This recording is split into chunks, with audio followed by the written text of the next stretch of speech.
There's mermaids. I tell you what all those were in Korean, but everybody here was making fun of my Korean, so you're gonna have to read about it in Ben's Ultimate Guide to APT Jeju 2024. Right, enough of my sales pitch. You already know why you should be here, and quite frankly, I have to go explain how to play Badoogie to the regulators here so I can put it in the schedule. So, come here and hang out with me April 26th to May 5th. It wouldn't be the same without you. Trademark pending.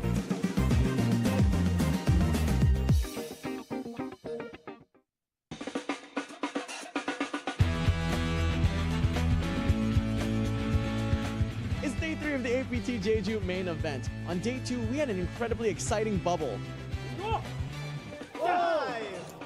Deuce, and we've got a double up. It's a king, and we're going to have a double up. We got pocket 5s for bottom set, pocket 6s for middle set.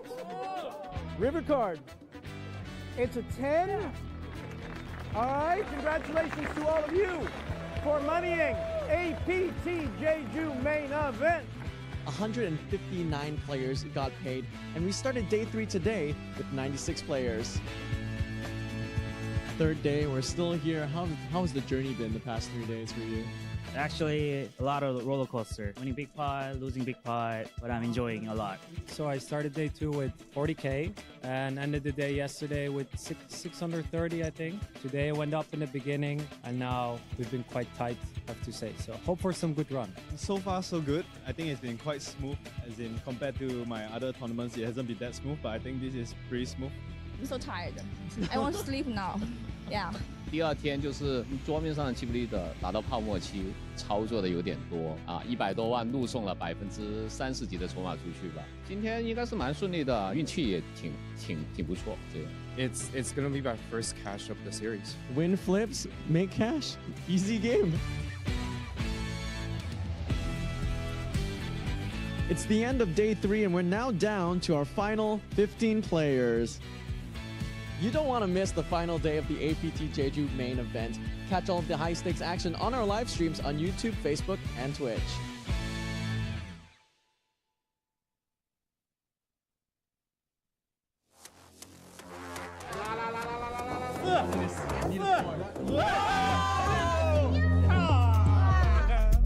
Elfin, look at what's in my mystery bounty. Okay.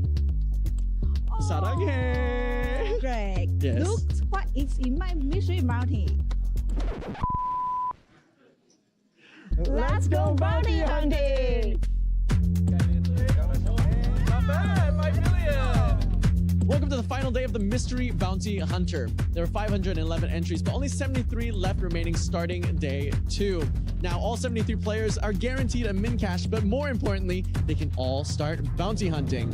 Sack a player, win a bounty, with the grand prize mystery bounty being 30 million Korean won. Let's see who wins it. 有个4给他搞定啊。 0 is really good for you. You want 1 more 0. 0 on 4 is very good. Whoa. Okay. Next one, very important. Hey, 3 million, not bad. 这个就这个是吧？ Hey, 2 million, not bad. 500万。 500万。 It's good. You know, it's 20 million, bro. It's 20 million. Okay, it's good.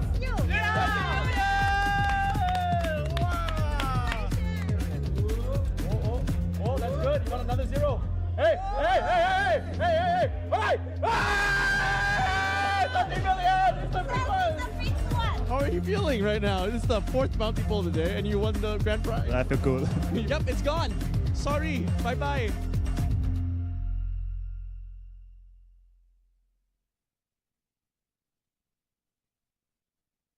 And not a diamond. Congratulations to Shua from Taiwan. Wang Yutang is his name, Shua on natural eight.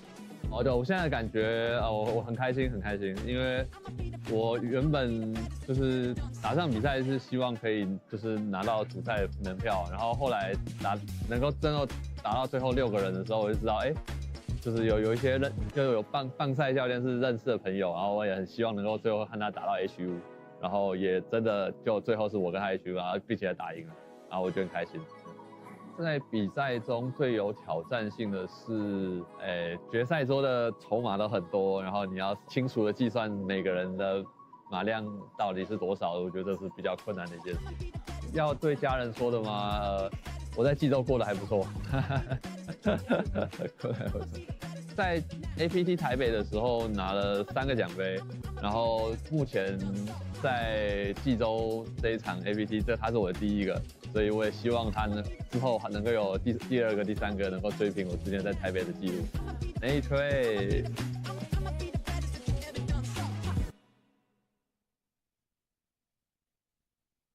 I must have went blind tonight, cause I swear that you out of sight. Man, I'm so up, I could be a pilot, and I just hope trying to catch a flight. I'm searching, it's so hard to find a girl who's one of a kind. 'Cause being alone just isn't cool.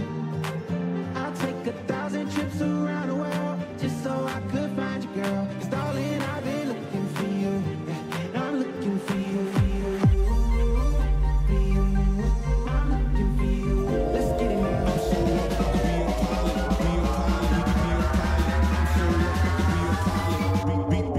Let's get it now.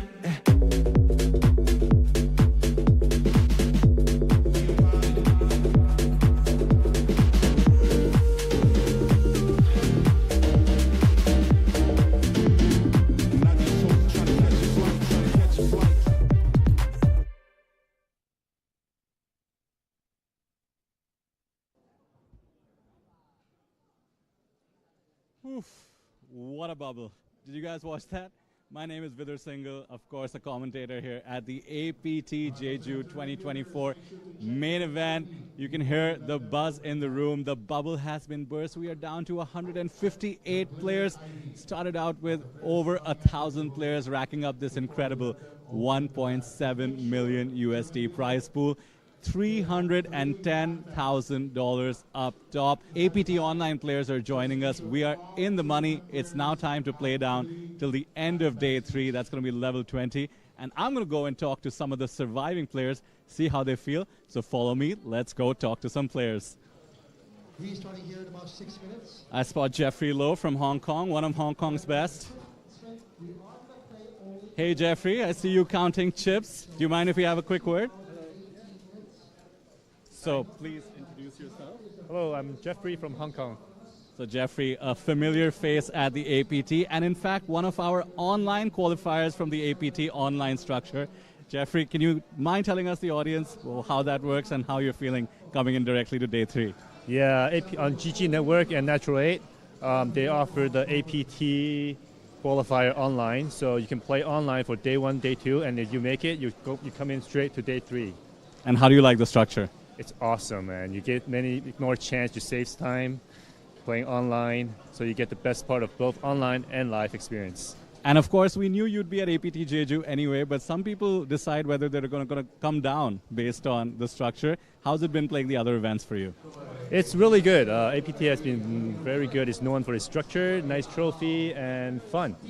And how's your stack looking? I'm probably in the top 10, so I'm very satisfied. Very cool. Good luck, and we look forward to seeing you on the final table. Some players yet to come. I see Andy Liu's stack still remaining. We do have some of the tournament's ship leaders here. Let's see, who can we talk to? Welcome to the feature table. Do you mind introducing yourself to that camera over there? Asa Smith. And where are you from? England. Welcome. So how's your stack, firstly? How are you feeling? Yeah, I got 12 big blinds, I think, so not great, but, you know, see what happens. Spin up time, plenty to work with, hopefully. What's it been like for you making it into the money? Well, I qualified online, so I didn't do anything yet. Oh, there you go. We just spoke to somebody else who qualified online, so this is the first time you're playing live. Tell us more how you feel using the online structure, the APT online. Yeah, it's fun. Like, you're already excited to come play. You're in the money. It's not as fun when you're short, but yeah, I did it last time when I had chips, and it was good. You know, you're all week feeling, oh, I'm already in the money. Yeah, nice. Well, you're on the feature table. We're going to be watching you on the feature table. Hopefully, you spin it up. One last question. Planning to play any other events here at APT Jeju? Yeah, I played every day so far. Oh, amazing. Yeah. Well, good luck. We look forward to seeing you on the feature table. Thanks for your time.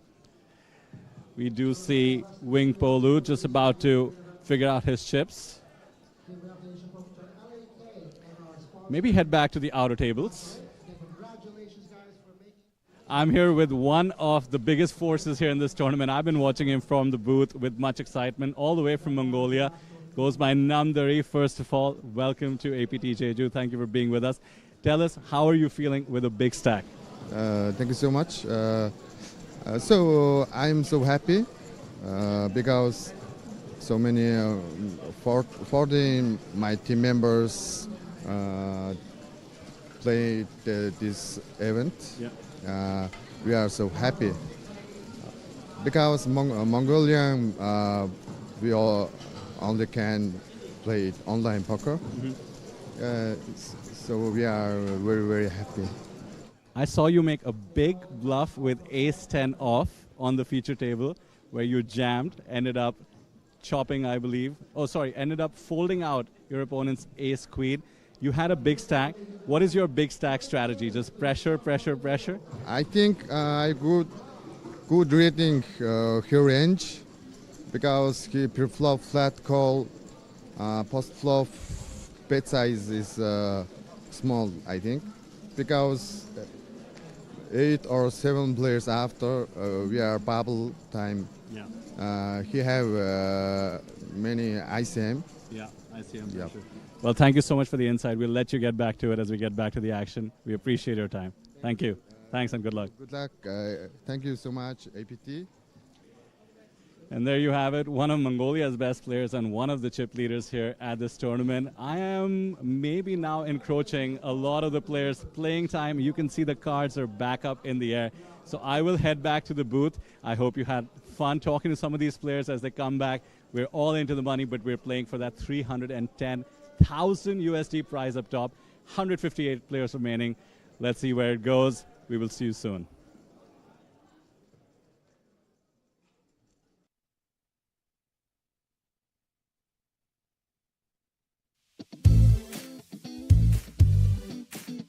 Are there any poker tells that you look for at the poker table?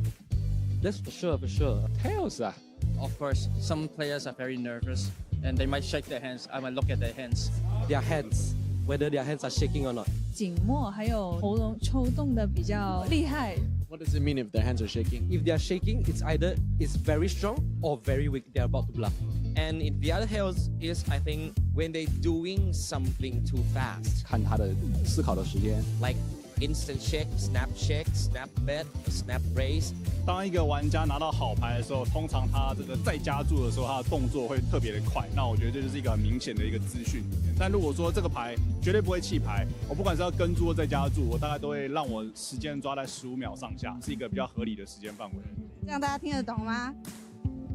Just more or less look at how nervy the player is, look them in the eye. Typically, when a person is eager to look at you, their eyes are like look down their stacks. They usually have a better hand. When they smile at me, I know I'm the fish.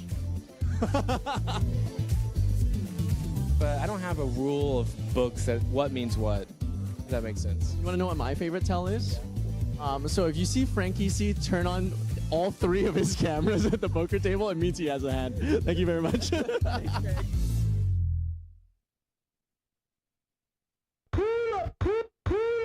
APT All-Star Showdown. So today I'm going to play the All-Star Challenge. It's like an invitational event with the best of the poker players. 这种比赛在这个普通的赛制里面很难遇到。这个应该就是一个9人桌的 sit and go 吧，算是。Everybody is really good. I think Punat and Danny Tang are really great players. Better than me for sure, but I can still bluff them one time. 所以其实还是看自己发挥怎么样，盘运怎么样，我觉得这个才是最重要的。其实外卡玩家参赛的话，我觉得肯定更加有竞争力，因为他们从这么多参赛人员当中拿到了参赛名额，他们这个比赛会更加认真，所以我也是还蛮看好外卡玩家的。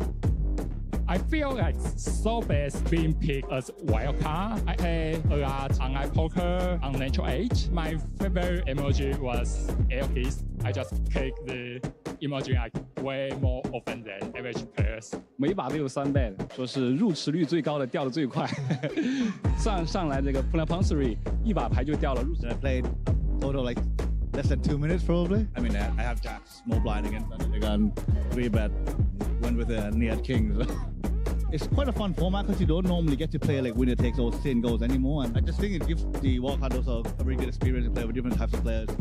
I've watched APT grow from the old APT to the new era, and an event run by poker players is like the best ever for a poker tournament. That's a snap call. Danny holds here, that is it.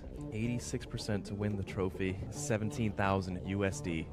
Wow, that does it. Congratulations to Danny Tang of Hong Kong winning the APT All-Star Showdown. How do you feel right now? Good, yeah. My first APT trophy ever since the new era.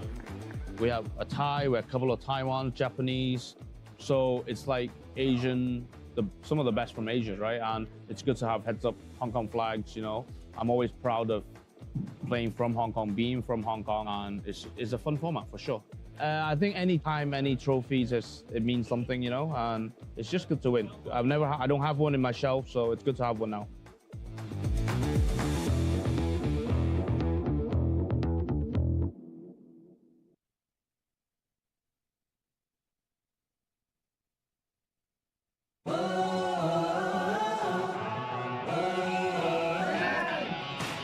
Hello and welcome to the Thailand exclusive final table. สวัสดีครับผมชื่อออฟนะครับชื่อเล่นนะครับอัครพลรื่นสุคนครับคือชื่อจริงครับผมครับชื่อธนัทครับผมในเกมชื่อธนัทชื่อล็อกนะครับชื่อภูมิครับผมป๊อกบอลทูเรสครับผมก็ชื่อสรัญพงศ์นะครับชื่อเล่นชื่อเบียร์นะครับชื่อในเกมชื่อเบียร์เหมือนกันครับชอบเล่นทัวร์นาเมนต์ครับผมแบบชอบการแข่งขันครับชอบอยู่เป็นสุดท้ายทราบข่าวจากในของ N8 ครับผมใช่ครับจากไลน์ในเพจที่ติดตามอยู่ครับที่เพราะว่าเล่นของ N8 อยู่เกมที่ชอบมากที่สุดก็คือ Bounty Hunter ครับผมครับเล่นโทเดมแคชเกมเป็นหลักครับเกมโปรด N8 ก็คือเกมพวก Hyper Turbo ครับผมเขาใช้เวลาเล่นที่ไม่ค่อยนานเท่าไหร่มันค่อนข้างตื่นเต้นครับเวลาได้ลุ้นค่าหัวโดยเฉพาะตอนนี้เขามีโบนัสด้วยแบบสามารถได้สูงสุดถึง$1 ล้านครับผมก็เป็นเกมที่เล่นแล้วได้กำไรครับครับผมแล้วก็แบบสนุกครับมันมีหลักการคิดอะไรใช้กลยุทธ์รู้สึกประทับใจมากๆนะครับแล้วก็รู้สึกว่าได้เหมือนได้สร้างโอกาสให้แบบว่านักโป๊กเกอร์หน้าใหม่อะไรเงี้ยได้เข้ามาเล่นถ้าที่ชอบจริงๆก็คือมันสนุกนะครับแล้วก็ได้ใช้แบบสิ่งที่เราแบบชอบคือได้ใช้การวางแผนได้ใช้การวิเคราะห์อะไรเงี้ยครับส่วนแรงบันดาลใจก็คือจริงๆแล้วแบบเหมือนแบบมันน่าจะเล่นได้จนแก่ครับก็อยากจะแบบเป็นอาชีพท้ายๆของชีวิตควรเริ่มจากการศึกษาก่อนเลยครับผมคิดว่าโป๊กเกอร์เรายิ่งเรียนรู้ยิ่งเก่งขึ้นครับผมมากกว่าการที่เรายิ่งเล่นยิ่งเก่งก็เนื่องจากเป็นคิดที่ช็อตสแต็กนะครับคิดว่าการที่เราเป็นช็อตสแต็กเนี่ยเราไม่ค่อยกดดันทำให้เรากล้าที่จะแบบ all in ง่ายมากขึ้นผมว่าการที่เราเริ่มเล่น N8 เนี่ยมันเป็นสิ่งที่ไม่แพงมากครับแล้วก็มันได้ประสบการณ์เยอะครับผม AR-28 has tall mountain yet to climb. Needs to dodge 9 outs and the den. That is it. Wow. What a roller coaster. What a final hand as well. Kanud is the champion. I can't believe it. And I can't mean. Can't believe it. Means a lot to you. Well, folks, give it up one more time for your Thailand exclusive champion, Danan!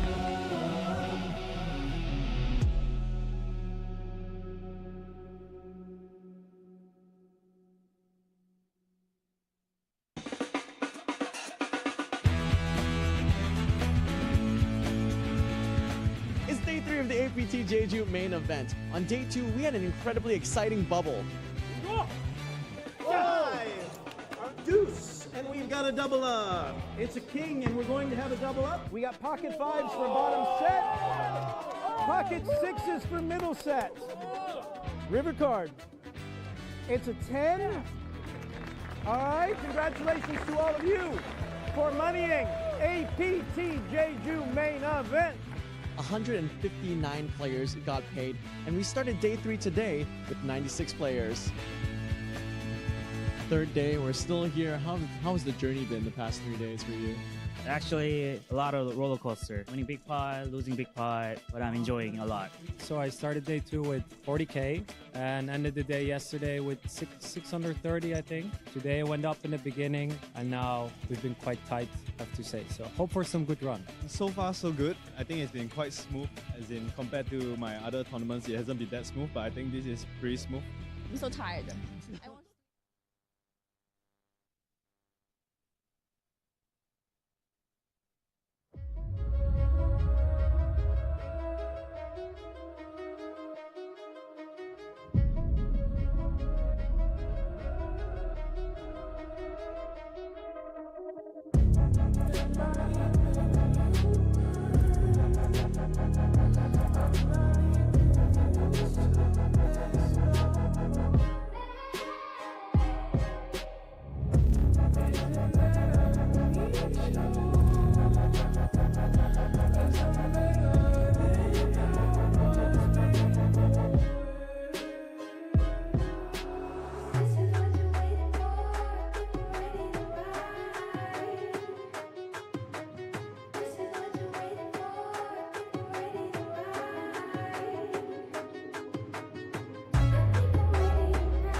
Welcome to Asia's largest online poker room.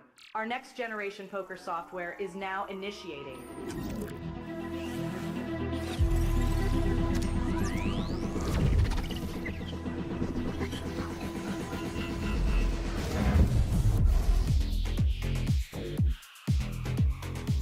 Elevate your online experience with a wide variety of poker variations to choose from.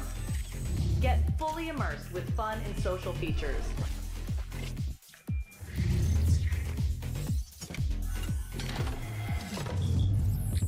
Level up your game with PokerCraft and Smart HUD.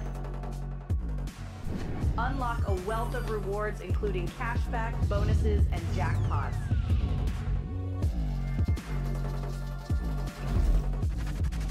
Join world-class poker tournaments featuring some of the world's most renowned brands and the largest guaranteed prize pools in the world.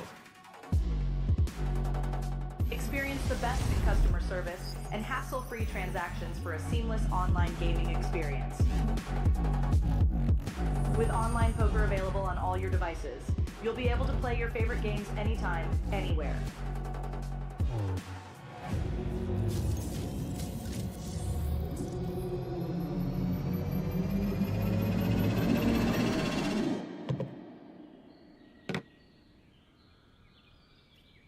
Sign up now and elevate your online poker experience today.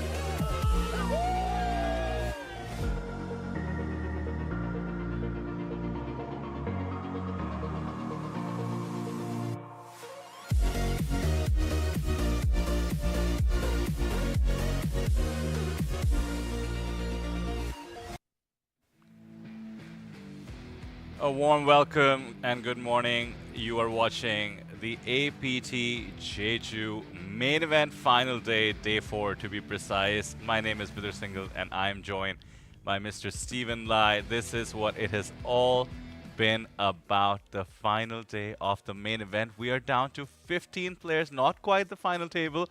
So that means there's going to be a tremendous milestone of reaching the final table. And then, of course, we will slowly make our way to that massive $311,000 up top for first place prize. Good morning, Stephen. How are you? You and I have been covering the main event for the better part of 3 days. It all comes down to this. I am so excited. You know, we've done main event final tables previously in other series, and it's always been action-packed, full of drama, and a lot of money, I suppose. Well, 311,000 is a lot of money. I'm particularly curious what happens when we get down to the heads-up portion. $125,000 between second and first place alone. We are playing massive stakes, all thanks to the incredible support shown by the almost 1,100 entries. And we are coming to you from Landing Casino. You see it on the screen, the sights, the sounds, the buzz. That has been what the previous 9 days now of streaming and the festival has been about. APT Jeju 2024, a resounding success, about to be capped out by what I assume is going to be a fun, exciting, action-packed day of poker. It's very refreshing to see so many players from China, as you can see on the screen. There are so many players from China and some players from Mongolia. You know, it's a different kind of mix from what we saw in previous series, and it's adding an element of unpredictability. And I've had such good fun covering the series so far, and the main event is no exception. I certainly echo your thoughts there. Wow, look at that. That's all that's left of our streaming schedule, Stephen. The main event coverage all the way down to the winner today, and then the final day, that is day 2 of the APT High Roller. That's sort of our marquee event as well, that we close out every festival and every streaming schedule with. It just brings out those people who want that last chance at, of course, a lot of money, all the glory, and one of the APT Mega Lions. But for now, let's focus on the task at hand, the golden APT Lion given out only to the main event winner. You get the lion, you get the glory, you get your picture in these standees and placards we have at every venue. It is something special to win the main event, and that's exactly what the remaining 15 players will do. And look at that. Look at some of these winners. I haven't seen that photo before, Stephen. That's incredible. This is brand new, yeah. Look at Ogita at the back, Pinat at the front. All these happy faces. Previous main event winners from the new era of the APT. And look at them with the Golden Lion trophies. Our Beautiful, trophy beautiful photo. has a trophy. Don't forget that. Winner of the GPI Trophy Award. And perhaps you can see why. Absolutely gorgeous piece of hardware. That's the one you want on your mantelpiece. You see the payouts, $311,000 already mentioned. I mentioned the $125,000 heads-up battle. So 187 to second place, 131 to third, and dare I say, almost 100,000 to fourth place as well. Of course, the issue at hand right now is who gets to the final table. The players have locked up $13,000 or so in the prize pool. The pay jumps getting very serious indeed. Now, let me recap day 3 a bit. Stephen, you were around for the start of it. I was around for the end. Things did get a bit snug towards the end, I must say. First off, right around between the 30 and 40 player mark, I think players started to realize the seriousness, the stakes at hand, and actually did make some tough decisions that clearly indicated they did not want to get eliminated. Who does? But after all, sometimes you have to just go for it, and I'm very curious who has come in with a fresh mindset today and just wants to go for the win. You know, it's funny you said that, because it was kind of really kind of tense and slow for about an hour and a half, and all of a sudden there was a double knockout at the end. Did you remember? Indeed I do. We were supposed to end the day at 16, and behold, we ended the day at 15 players. Such is the nature of the beast. After all, if you remain snug, those blinds come at you. Not too fast though. The main event, the structure is incredible. Slow increments, slow blinds, 60-minute levels. The increments currently, we're playing 50,000, 100,000. The next level is only 60,000, 120,000. Plenty of play left. As you see the beautiful 360 overhead shot, you can see the floor, of course the rest of the field out there in the back for some of the other events going on. And mind you, this is one of the 2 tables. This is the feature table, which means there is one other table out there that I believe should be right in front of the feature table, so the players can review each other's stacks and make decisions as well. This is quite different to the other streams that we did, because they don't actually have a very high stage. It's actually pretty flat. So people can just, you know, walk across, or, you know, people can just glance at what's going on at each other's table, which is different to what we've done previously. Yeah, you're right. Usually we have an elevated stage, and I guess the feature table gets an advantage. They can look down upon all the other players. This case is perhaps more like a standard MTT fair, where you can just walk around between tables, and I think the players will want to do exactly that. Let's take a moment to talk about all these players. We will start with the man on the screen right now. Zhang Ming Chen goes by Ming. Superstar from the University of Waterloo in Canada at the moment. He has a lot of support in the form of his roommates, fellow college mates, and of course just in general fans of his style of poker. I suspect he's going to be a rock star when he gets back to campus. I am one of them. I am one of his fans. I think he played very well for the short time that I commentated on his play. I was very impressed by his ability and his patience as well. I could not agree more. I was watching the stream when you were on. I did have the pleasure of having him on a feature table when I was in the booth. I must say, though, at the end, completely understandable, Steven. Got a bit snug. He has a healthy stack. I think we just saw it, 50 bigs or so. But I can only assume, being a college student, thinking back to my college days when a free slice of pizza got me to do any task you wanted, I can only imagine what the pay jumps mean to him. So interesting to see how he approaches these final two tables. Well, okay, so perhaps being a student is, money is a big concern, but he seemed to be very unfazed by the pressure and the occasion yesterday. So I am hoping for a good showing for him, and I look forward to having him at perhaps the final table of this APT main event. Well, he's only 6 spots away. The final table will be formed when we get down to 9 players. This is an 8 max table usually, but we will get down to 9 players, and that will be called the official final table. The pay jumps, of course, getting massive already, and especially once we get down to the final 9.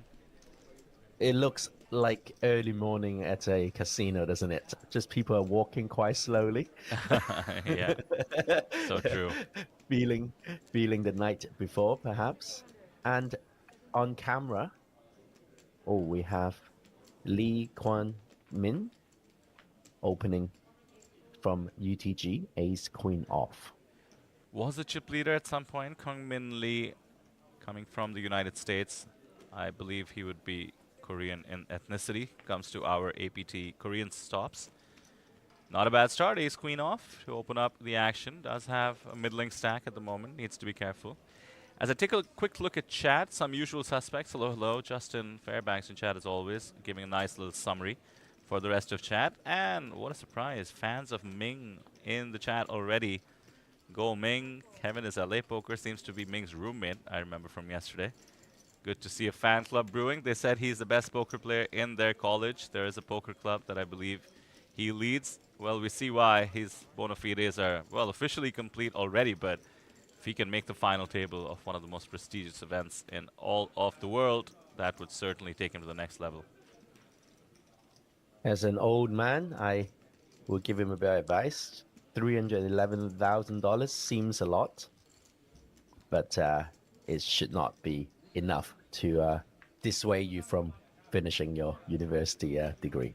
Very nice. Very nice, must be said, and I certainly echo your thoughts.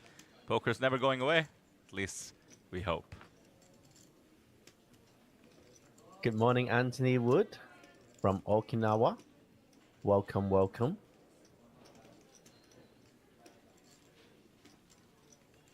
Wow, there's a username called T Money on YouTube. That's very good. T Money is what you get on Natural 8 for tournament dollars. That's right. That's right. Also sounds like a rapper. Huh. Maybe. Okay, this is the spot. 5-3 suited. Once again, let me take advantage of having covered these players at the feature table. Yeah, I'm not surprised to see the fold there, Steven. Awkward stack size to begin with. And once again, Shu Erdun. Going by at least as hand and mop, not the most experienced live tournament player out there, at least in terms of live earnings. And we did see him make some tight folds. And, you know, looking at the physical tells, you know, he would take a look at the tournament clock. He would tank a little bit when we had pay jumps. So clearly, the pay jumps mean a lot, as they should. They are getting massive. You can see on the top left of your screen, the next pay jump is at the 13th spot. That's going to be almost a full buy-in in terms of pay jump. 15,000 guaranteed at the moment, and 17,000 or so is the next pay jump. From the small blind, King Lai from Hong Kong, the last remaining Hong Kong player, decided to jam his last 12 big blinds with King High. I like it. Very studied. 12 bigs. There's an ante to steal. Any king, good enough. Absolutely correct play. It does strike some newcomers to the game a bit awkward. to shove hands as aesthetically displeasing as I like to say as King 5 off, but absolutely correct. We have two short stacks at this table, one with 15 big blinds, the other one with 14, and they will be hoping for a swift double up. And the chip leader, of course, we want to keep them alive so that they can continue to pressure the middling stacks.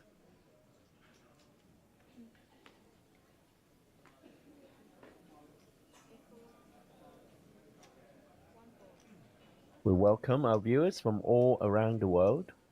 I did say Anthony Wood from Okinawa, a bunch of guys from Canada, Waterloo University near Toronto. And tell us where you're watching this stream from. We welcome you all. And of course, this coverage is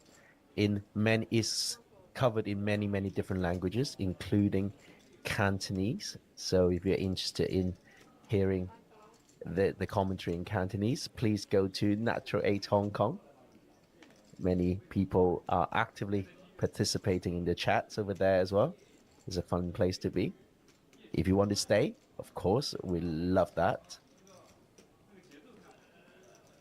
Justin pointing out there's 38,000 students in Ming's University. Well, for those of you watching from Ming's University, spread the word, guys. Let's see what the time in Canada is. Hey, 10:50 p.m. Perfect for a college student. Spread the word. Ming is down 14 players, by the way, Steven. We just lost one. The live reporting will be delayed alongside the feature table. So feel free to check the live reports alongside us. We will keep you posted when we can about who we lose. And Steven, as we think about the hand that's about to brew, I think Sergey, the chip leader, is about to make a raise. I'll get to that in a moment. I have just been told that Ming's grandmother is in attendance at the casino. Wow. That is special. That's awesome. I wish my grandmother ever saw me play.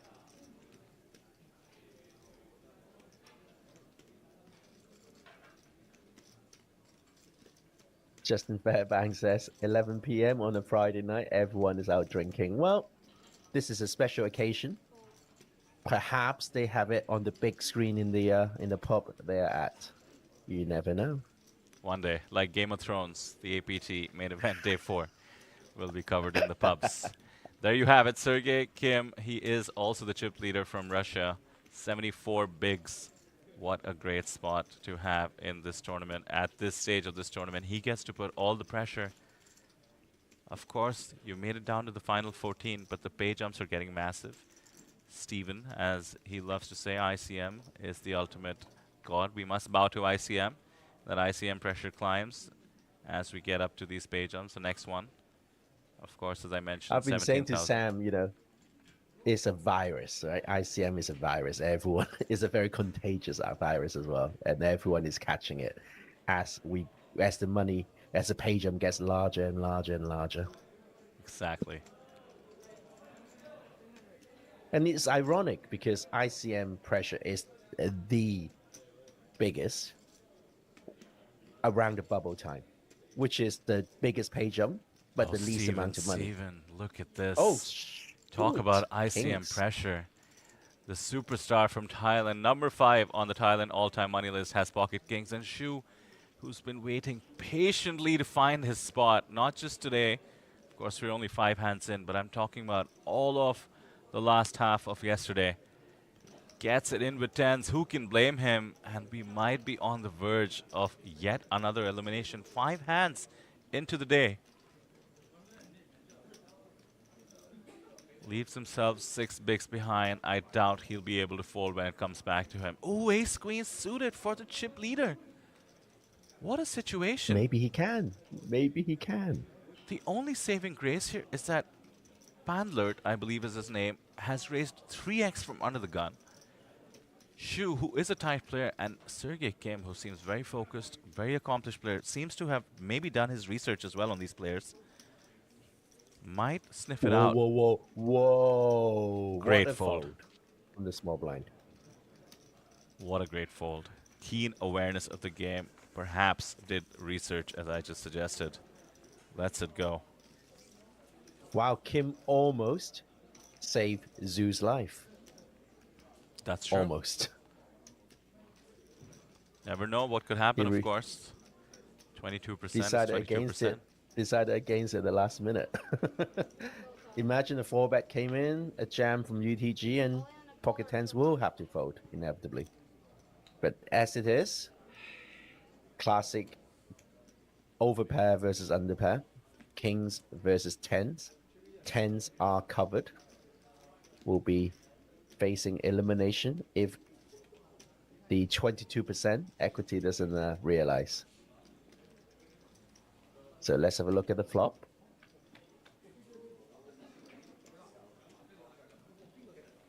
Two hearts, the hearts of no help. 4-4-3, which is a football formation with an extra player. Another heart on the turn, still 2 outs. 2 tens. They are clean outs. Oof! And a 10. Wow. Shu looks pained for some reason. Very polite of him to not jump up and down. What a river there. Think about the equity of that one card at this stage. Wow, how do you like that, chat? Talk about ICM again. All of a sudden, his ICM value has gone right up. Pandler, by the way, one of the superstars from Thailand, has a huge rail in our chat, of course, on the Natural A Thailand channel. I suspect that's where they're starting out. Yeah, we do see bad from one of our Thai commenters in the stream. Rough stuff, but that... Look, just like how fate could turn in such a different way. Yeah. Imagine ace, queen, 4 betting pre, kings jams, pocket tens will have to fold. Sometimes luck isn't, sometimes luck isn't just about what you are holding. It's the dynamics at the table, how other people play as well. Absolutely. I mean, think back to a hand that we saw. Wasn't it Pandler once again, where he folded the pocket jacks and the pocket tens were actually the ones all in? I believe it was. Ace king versus jacks versus tens. Sometimes. Yes, and both players made the straight and jacks made the set on the river, right? Yeah, he would have lost. I think that was the hand. Would have lost. Would have lost. Lost a side pot as well. Well, here we go. An explosive start, to say the least. A roller coaster of emotions already on hand number 5. Kings lose to tens. Shu Erdun from China has now, I believe, shipped up to 30 bigs at least. There we go, 34 bigs. Not too shabby. His friends and family, no doubt, watching. Jumping up and down with him, at least internally. Very nice of him to wince when the 10 came out. I can only imagine what it feels like, frankly.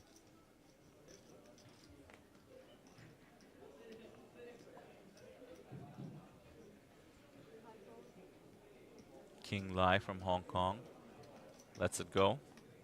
Kung Min Lee from the United States coming in with 24 bigs. Sergey, the chip leader, 74 bigs. Second in chips is Ming, so Sergey has a big lead over Ming's 50 bigs or so.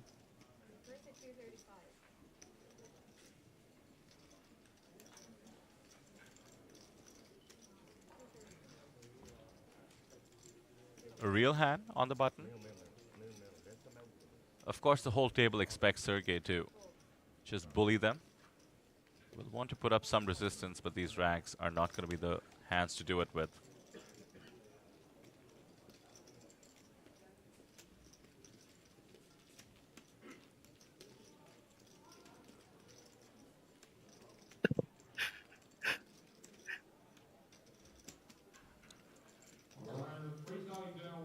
Sergey, by the way, from Russia, over $278,000 in live tournament earnings. He's won many titles in his native land of Russia. Did get deep in one of the side events here at APT Jeju. He is in the chip lead. Perhaps. We're down to 14 players. Sorry, but yeah, I was just going to say, with Stephen, his best live cash is $52,000. And of course, I mentioned total live 278.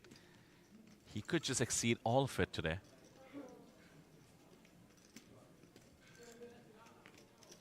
It's not unusual for an APT main event to give players a highest live earnings score. It's one of the biggest events around the world, and definitely a big one in Asia. And these players, a lot of them only travel around Asia to play. So making the last 15 of the main event of an Asian poker tour is probably the best cash they have for a lot of them. It definitely is a dream spot. I mean, if you want to think about why, just think about the players who are not here.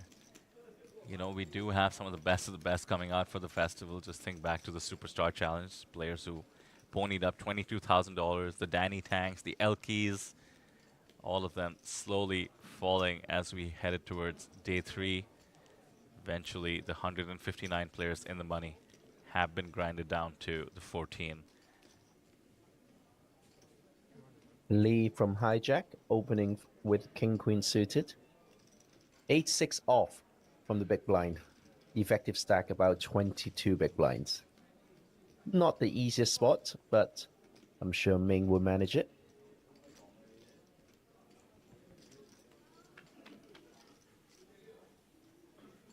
The flop has a 6 and an 8.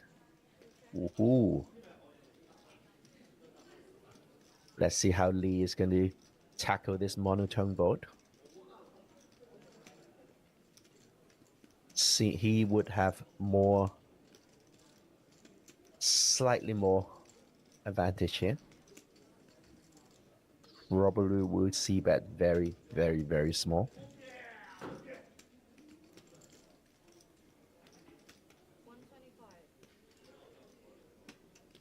$125. That's a micro sizing again. One big blind.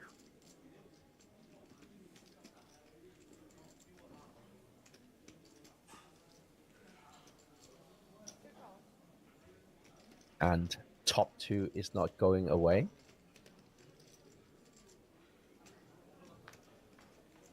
Turns a Queen of Spade, which is a very interesting card, giving Lee top pair.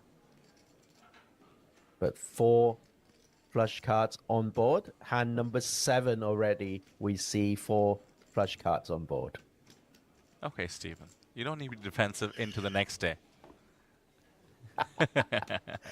Insecurity, that's my problem. Insecurity.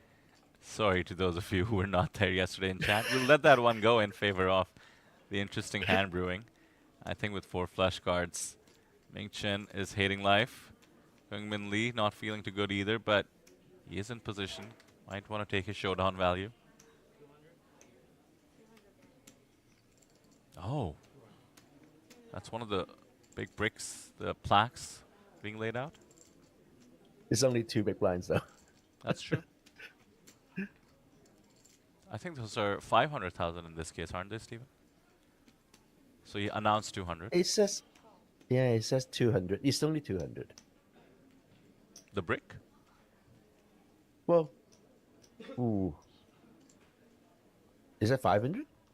Oh, the 2-pair counterfeited, by the way. We'll just double check with the floor and get back to you on that. But Ming has been outdrawn runner. That's a bad one to lose. He's not going to love seeing that, but did not lose too many chips. Still has comfortable 44 bigs.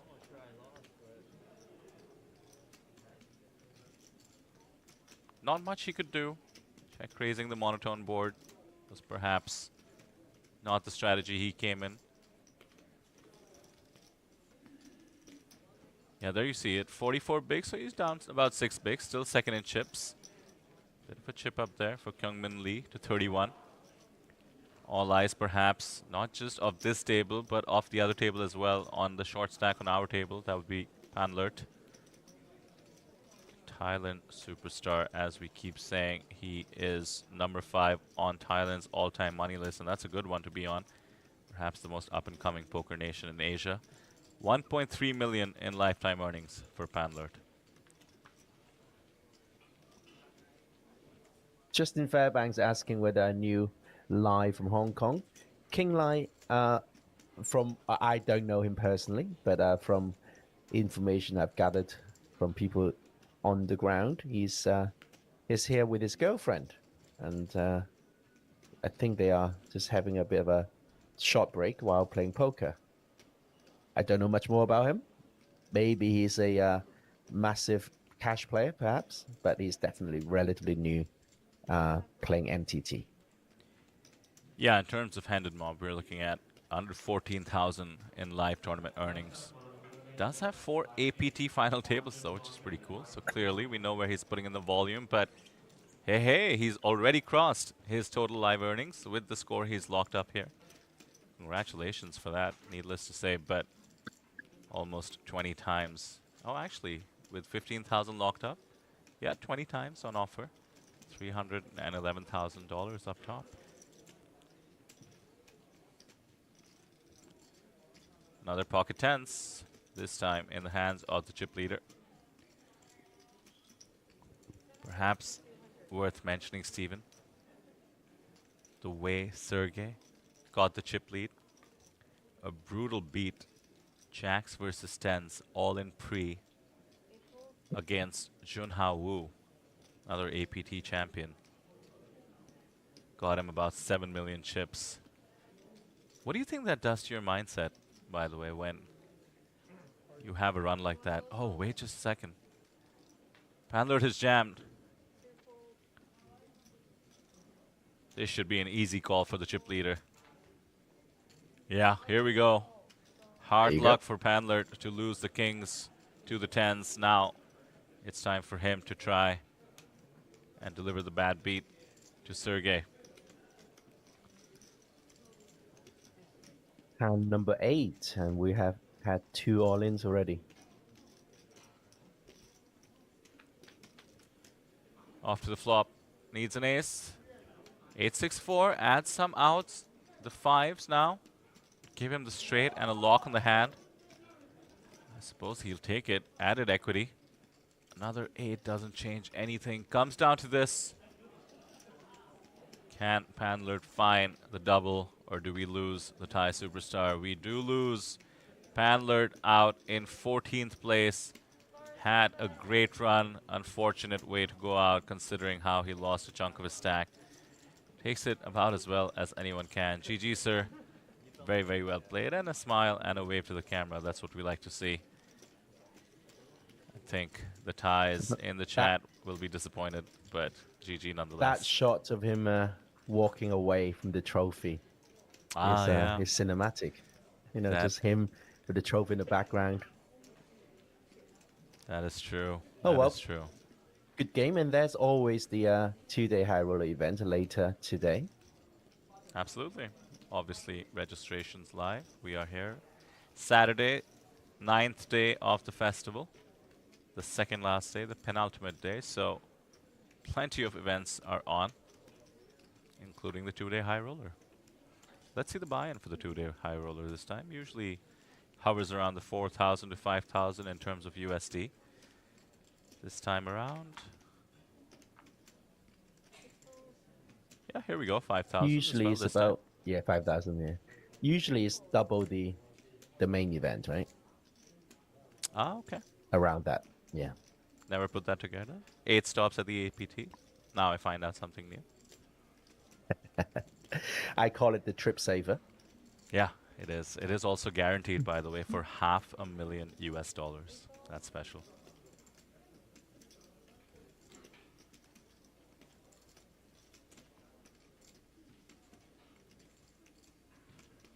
And then there were 13, and with that we hit the pay jump, Stephen. Indeed. 17,000 locked up. 13, the unlucky number, who is going to have to be the 13th finisher on Star Wars Day. May the 4th be with you, Steven, Peter. may the 4th be with you indeed. I didn't want to shout it out up top. I thought we might alienate some of our audience who might not be as nerdy as you and I, but it is May the 4th, of course. It is called Star Wars Day, thanks to the pun of May the 4th be with you. Happy Star Wars Day, everyone. Let's see who's going to be the star today. I could make much worse puns than that, so I will restrict myself. Don't. Go for it. Okay, it's coming. Down the road. You and I were elated that the main event, FT and Star Wars Day, were on the same day. You're trying to come up with collabs. I suggested the dealers wearing Jedi robes. It would have been super cool if somebody came dressed up. The stakes are too high, unfortunately, for these players to mess around. Easy for us to do so in the booth.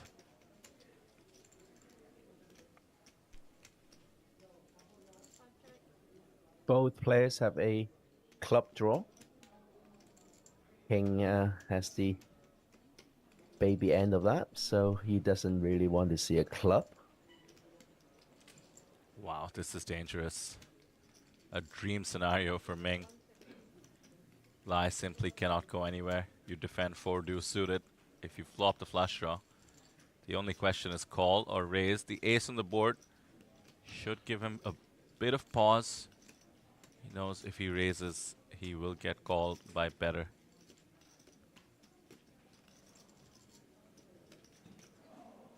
He's never blowing his opponent off the ace. Will call. Little does he know, he's drawing to the 4s and deuces and not the clubs. Some additional outs there. Wheel draw. Oh yeah.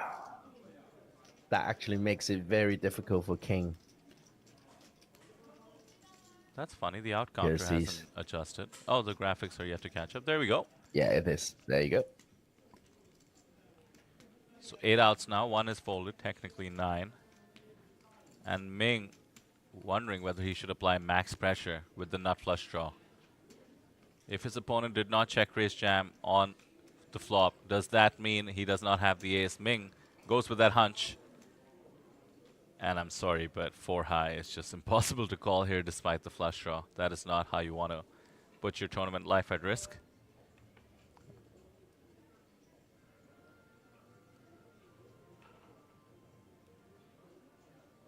I think some hemming and hawing before folding. Or maybe not too much hemming and hawing. There we go. Nice fold. He'll be happy to see he was way behind. And Ming's fan club in the chat will be happy to see he's back up to almost 50 bigs. And then there were 6 on our table at least. 7 on the other one. 9 bigs for King Lai, the shortest stack.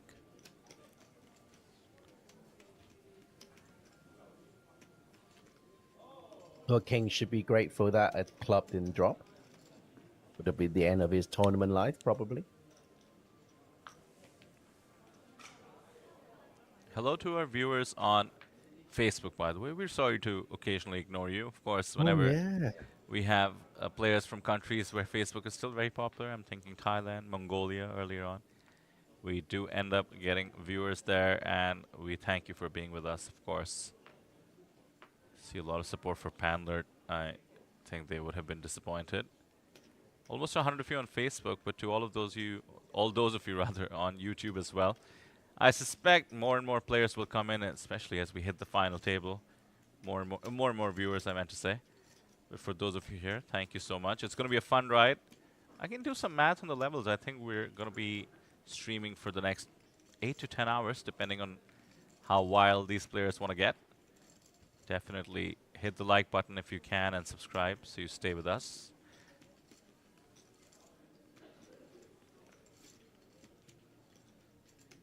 Some shoutouts for poker in Russia, thanks to our chip leader, Sergey Kim.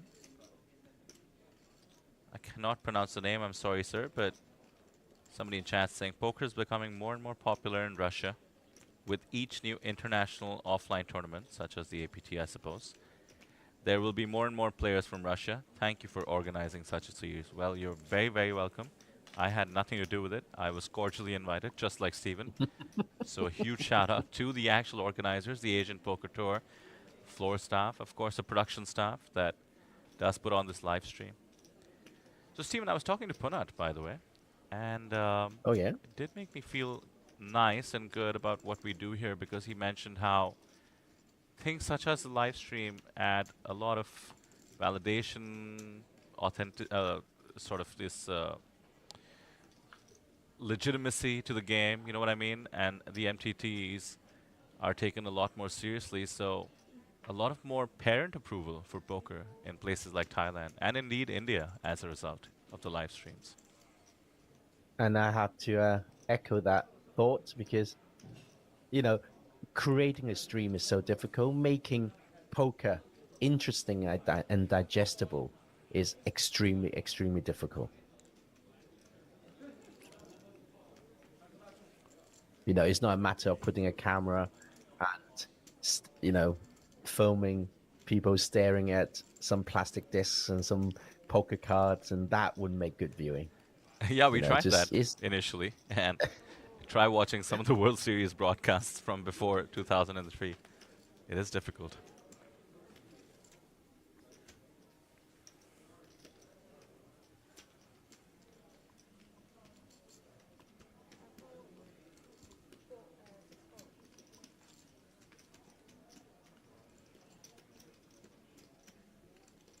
Ming is finding some pep in his step. Ace-8 off, hijack, no problem. Knows his ranges. Decides to open. The chip leader's in the big blind, but lucky for Ming, has something indefensible. 5 deuce off. Lets it go. Wow, Sergey's stack is approaching almost 100 bigs. Everybody on the other table will be keeping an eye on the chip dynamics. There she is, Ming's grandmother. There she is. That's amazing. Wow. I don't think I've ever seen that, actually. Not since like the November 9 days. You remember those?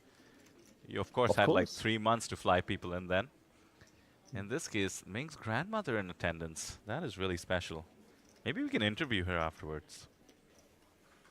Timelapse missed the start of the stream saying, who is Ming? Introduce him, please. Just a fan favorite, Timelapse. We are very excited to have young, fresh talent like Ming. He is from China and a student at, I believe, the University of Waterloo in Canada. I believe he's 3rd or 4th in chips overall in the tournament, 2nd at the stable. And I suspect, I think the reason why... Sorry, Steve. Yeah, sorry. Go on. The reason why we've been talking about Ming a lot was because, you know, he had a frame of live stream yesterday and played very well. And there seems to be a lot of his fans engaging on this stream. So unbiased. It's not like we've got any kind of stakes on him or anything like that. It's just we are trying to please his fans, I suppose. Sorry, Vida, your turn. Oh, no problem. I was just telling Timelapse. I'm suspecting that people in chat will soon tell him who Ming is. They certainly told us. Maybe that's why we're now recounting his life story. It's because we know it. Thanks to chat. So in case anybody else in chat is watching, supporting any of the other players, let us know everything you can about them. That's what we're here for. We do, by the way, over the course of last night, essentially, after having hit the final 15, do some research on these players, but we don't go too deep into their personal lives. We try to avoid that. Hand and mom, mostly. Of course, any other poker accomplishments. But if chat lets us know some stories, we're always happy to tell them to the world. And as we all know, Asian Poker Tour, a series at Asian Poker Tour has many, many different events. One of which is another flagship, which is the Zodiac Classic. And it was completed yesterday. The another fan favorite from Hong Kong, Jason, who played the Influencer event, actually came second. Wow, GG, Jason. By the way, I was thinking how the final table has been pretty much in line with the card distribution, and here we go. Chen Feng has had enough. Kungmin Lee, the chip leader, opening on the button. Obviously, he's going to go open wide. Not the chip leader, sorry. Had about 32 bigs and chips. And Chen Feng just takes the spot from the big with king 3 off. What keen awareness of the game. Simply going with the fact that the range on the button will be the widest.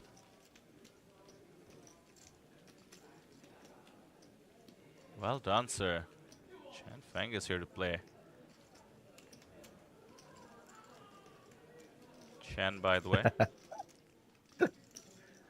Sorry, I'm laughing at Justin Fairbanks' lovely comment. Very funny. That was a running joke during Hanoi when one of the players' friends were leaving comments talking about the player's background, saying he owns a massage parlor in Vietnam, etc., etc. Very, very funny. So trust Justin Fairbanks to remember that. He is a true fan of the Asian Poker Tour. He's an unofficial team member, I'd say, at this point.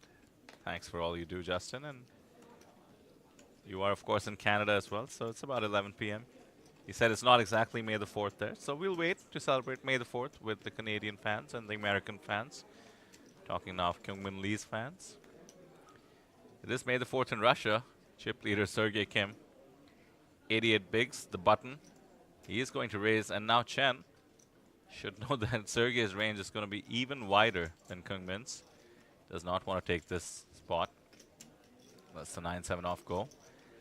And the 6 deuce off is what I believe is the nut low pre-flop.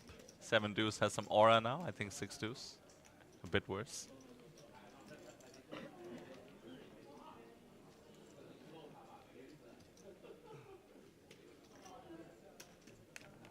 Nine bigs for Lai.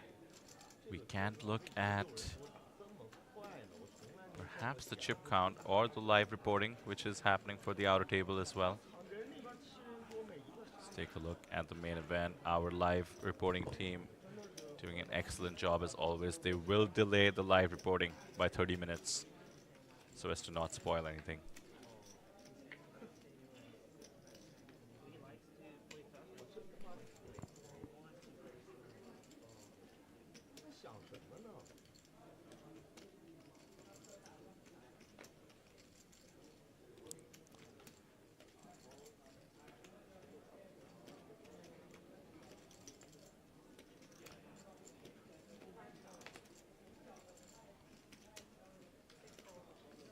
Still, apart from the early explosion with all the big hands clashing with each other, things have slowed down. Oh, sorry, I spoke too soon. Pocket kings.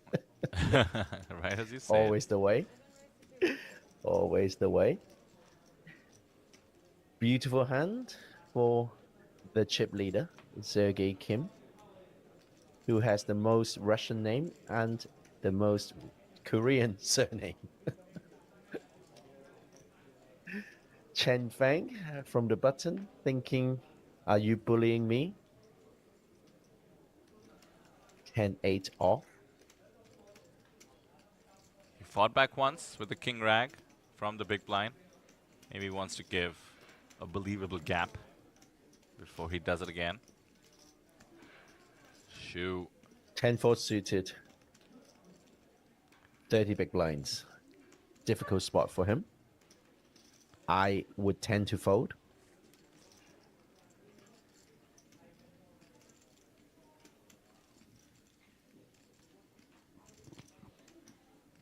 What do you think Shu is feeling right now, having found the double up from the pocket tens? How do you think it changes his mentality for the rest of the tournament? For the general population, they will tighten up a lot. Really? I'm not sure how Shu... Yeah. And why do you think that is? That's... Well, because it's that psychological effect of, you know, I've survived. I'm going to survive longer. That's the tendency I see, I witness anyway. So after a big double up from a short stack, they just pretty much shut down for an orbit or two. It's kind of like getting a second lease on life. You know, you have a health scare, you maybe don't do anything too erratic for the next month or two. Yeah, but you know what I'll do? I'll just like start smoking again, and yeah, I've quit smoking by the way. Hey, And congratulations. and I'll just start smoking again. You're not exactly the general population you mentioned, I suppose. And I guess we're yet to find out if Shu is as well. 10-4 suited. Could have been defended, could have been folded. Did go the more conservative route, but arguably the correct one. Let's keep an eye out. See whether he follows the same tendency, but let's not take away from the incredible gift, the second lease on life he has been given. 30 bigs, 13 players remaining. Found the double up with the 10s. I was mentioning Sergey himself, actually, the chip leader in the tournament. Found the double up with the 10s to take the chip lead. He certainly has not been conservative ever since. Has been trying to be the big stack bully. Nothing too out of line so far. And joking aside about the second lease of life, etc., etc., I think in terms of theory, it makes a lot of sense because from a short stack, after you've doubled up, you become the middling stack. Middling stacks, they tend to be conservative and tight. So in the mathematical point of view, it also makes sense. Great point. Shu made a big showing of folding the 9 high. Little did he know the big blind has 7 deuce. I understand what Shu might be thinking. He's folding the blinds too much. He needs to preserve an image, otherwise his blinds will get attacked. I have a feeling his blinds will indeed get attacked. Everything you mentioned, these top players also know in terms of how perhaps the general population behaves after a lucky double up. I think they'll be attacking the blinds even wider. Not to mention Shu does have the least experience on this table, one of the least experienced, and I think the players would have looked that up. Sergey getting kings again. We just had a complaint in the chat. Ziohu saying king keeps getting the premium hands. Well, there you go. Is the feed glitching? Because I swear to God, I saw pocket kings like. Yes, someone changed. Someone changed something in the matrix, Steven. Deja vu. That black cat? Oh, sorry. Do you see the black cat? You know what's funny? There is a black cat at the resort we're at, the Jeju Shinhwa World property. Randomly has a black cat that just prowls around near where the restaurants are. No, there isn't, Vida. There is not. Oh, it's no. just in your mind. Oh no, there is no spoon. Ming seems to be tanking with the Jack 3 for some reason. Bay jumps a bit far away. Not sure why he would. There is a jump in level that just happened, by the way. We are now at level 30. 60,000, 120,000 are going to be the blinds from the next hand. For now, we await if anybody finds a holding to get busy with. Shu also tanking inexplicably. Not that inexplicable, of course. There is the outer table. There are the pay jumps, but at the moment, there's not much to think about. Every player has 30 seconds to act, and it's entirely up to them how they use that 30 seconds. I think is perfectly within their rights. Oh dear. That is just unfair. I think we are on the verge of being down to 12 unless we can have another upset. Queens versus Kings is a massive cooler. There's a 80% chance that we'll be down to 12. Exactly. unless there is a pair of aces. Oh, still 80% chance. Because the big blind covers king. That was an ace. It was. I felt the same way. The graphics reveal it first. Hard luck for King Lai. He is up against kings. It seems too brutal. He does shake his head. With his beautiful Omega Speedmaster watch. He will be able to afford a few more of those. He will be walking away with at least 17. Time to see if he can spin it up, catch the queen.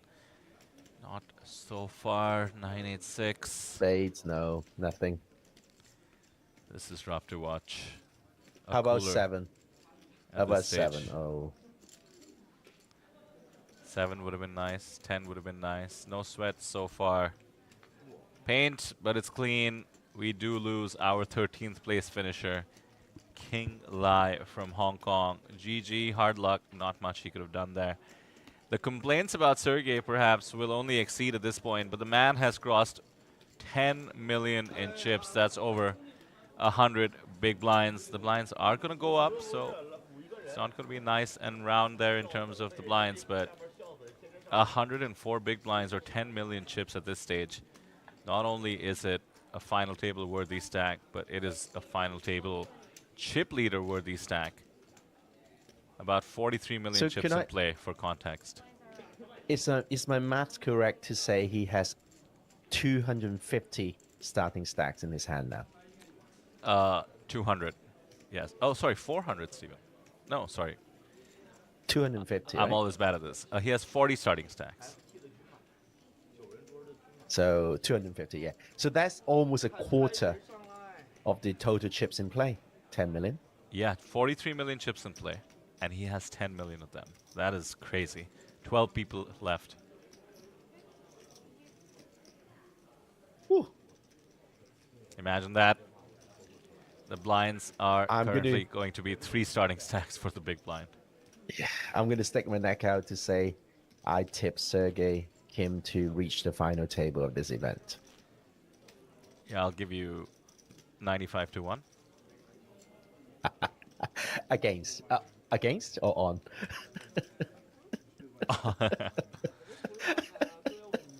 Always hustling me.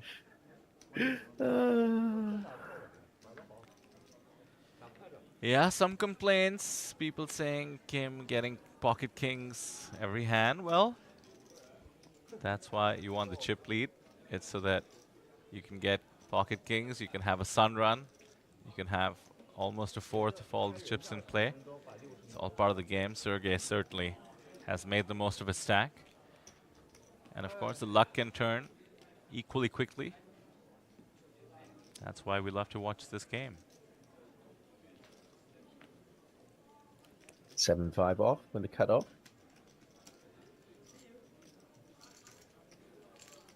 Against the chip leader on the big blind. I would be very cautious. So is he. 9-7.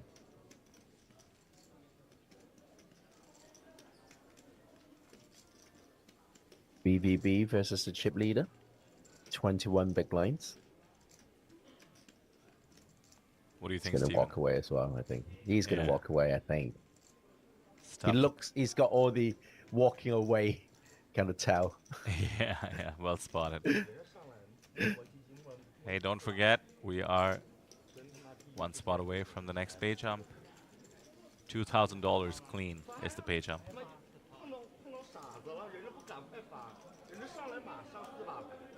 Oh, some table balancing needed. 5 players on our table. We will have someone hop over shortly. Once again, we're hearing a lot of chatter in Mandarin. The reason being, over half the field of the main event was made up of players from mainland China.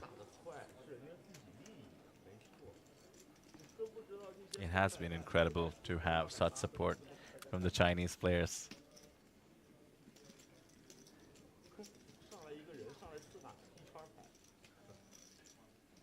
Get in line with the poker gods, says someone in chat. Correct. Get in line with the poker gods. Need to make the correct offerings all the time. It's not easy to be in line with the poker gods. What do you think makes a good offering to the poker gods, Stephen? Some ICM folds, perhaps? Yes, very much. And oh, this man from Taiwan. That's right. Okay, this is interesting. Okay, so okay, since we're not covering, there's no play going on, I'm going to go on a bit of a segue. I played against him 2 weeks ago. Okay, so we had our own poker series in Taipei, and because of the popularity of the APT coverage, I've become a minor, well, I wouldn't say celebrity, but a known figure. Oh, come on. I wouldn't say minor. Okay, anyway, just leave it to me, okay? And so Taipei, that's a city called Taichung, about an hour away on the high-speed train. And they organize a Steven Invitational sit and go in Taichung. And seat number 1 played in that Invitational and was heads up against me. Okay, and he won. He bad beat me with like King 10 or something. I had King Queen, I had King 10 there for the we final go. hand. That's why you were so emotional as soon as you sat down. The trauma. He had like 1 big blind more than me when the money went in. So this player, by the way, you just mentioned from Taiwan, obviously the last survivor from Taiwan, alongside Su Kai Cheng, or excuse me, that would be Kai Cheng Su, and just found a double up, by the way, on the outer tables against the person who had been chip leading the tournament for a long time, Luo Shishang. So Luo Shishang has been slightly crippled on the outer tables. Does have 11,000 in total live earnings, so not the most experienced in terms of live results. His biggest cash actually accounts for almost all of it. But he did make a final table here in APT Jeju before coming into the main. Does have the momentum behind him. Has chipped up thanks to the double up I just mentioned. Clearly some of the experience is in the Stephen Lai sit and go.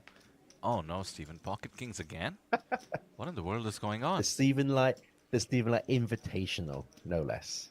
Stephen Lai Invitational. I like the ring of it. I didn't invite anyone. Sounds like a nice I invited myself. Sounds like a classy tennis tournament, actually. Which would be good, because I do play that sport. I know. Sounds appropriate. Not snooker, though. King 7 King suited. 7 suited. It is the solver bait, isn't it? It is completely the solver bait. Solver loves 3-betting, 4-betting with Ace 5 suited, King 7 suited. Chen Feng, not going to fall for it. Back to Ming. Ace 5 suited, as we mentioned. Both solver bait hands are involved here. He seems to be eyeing. One of them folded. One of them folded. Wasn't involved. Just the Ace 5 black now. Oh, solver bait is such a funny term. He is looking at the dealer like he's about to say it, Steven. He knows the solver bait. He knows what the solver says to do here. He has the stack to put max pressure. He has to be confused about the sizing as well. With the blinds going up, did make a standard open, facing the small 3-bet. The way he keeps looking up makes me nervous. It's when you say all in, you look at the dealer like that. Wonder how Chad is doing in terms of nerves. Yeah. All calling for fold. To those unfamiliar in chat, poker solvers, sort of like poker calculators or poker engines like chess. Love this hand to raise with. Gets away from it.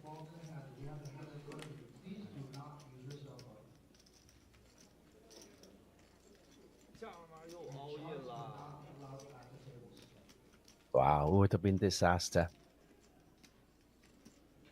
Decided against it, walked away from disaster unscathed.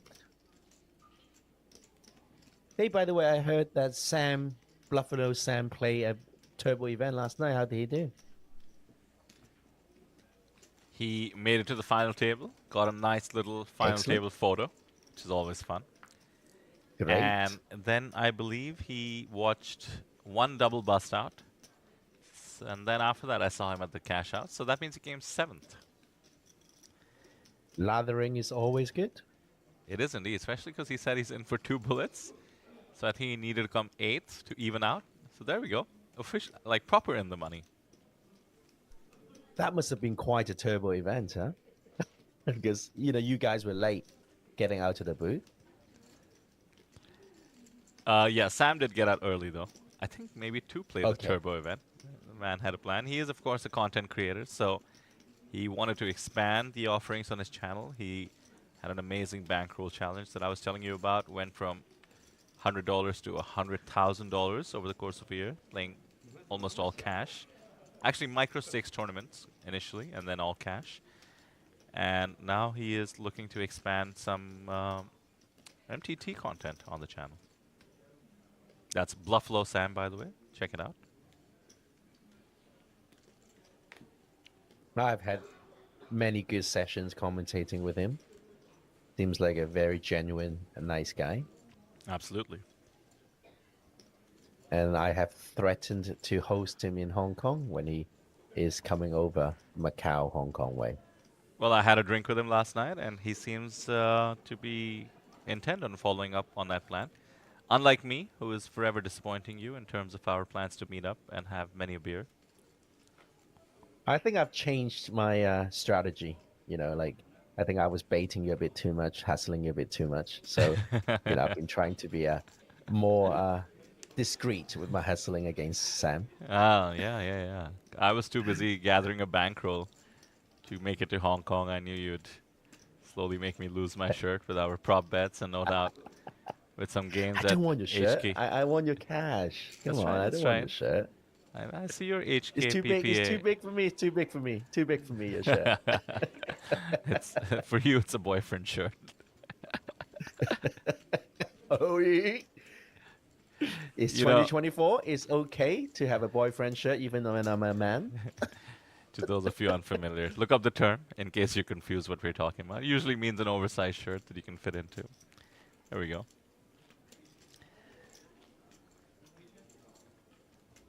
Justin Fairbanks says Greg also cashed yesterday. Well done, Greg.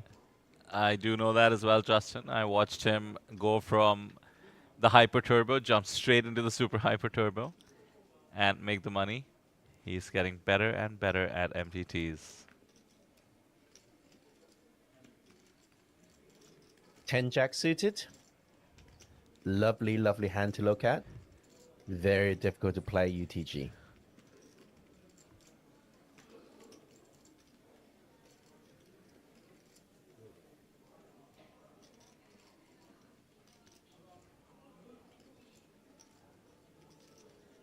$275. The gray chips, by the way, 100,000. The green chips, 25,000, and the blue chips, 5,000. And the yellows, oh, I did not get back on that actually. Usually we have 100,000 and 250,000 plaques. Those are APT plaques. Here we have landing casino chips, so I will just confirm.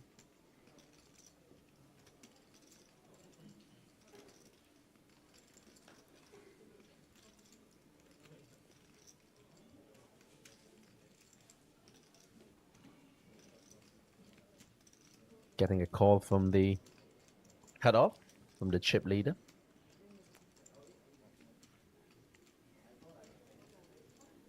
I think the opening size to me is slightly questionable. The 2.25 open would do the exact same job with the 2x. And every chip counts at this stage of the tournament. Yeah, it's not just about preserving those extra 0.2 blinds, but as we know, the pots in poker are geometric. That is to say, they sort of exponentially increase. So if you start out putting 2.5 bigs in the middle, every bet becomes that much bigger. Ming has king, queen of diamonds. Nice little spot. Squeezy wheezy. I don't know if he will squeeze, actually. Certainly could. The chip leader is going to be the loosest caller. As we see here, indeed, queen jack off pretty loose in the cutoff. A squeeze usually targets the dead money from the caller, and this is a perfect spot. But Shu has opened under the gun, and he might not want to get it all in against Shu's under the gun opening range. I think he will be squeezing. He's a young gun. He knows his theories.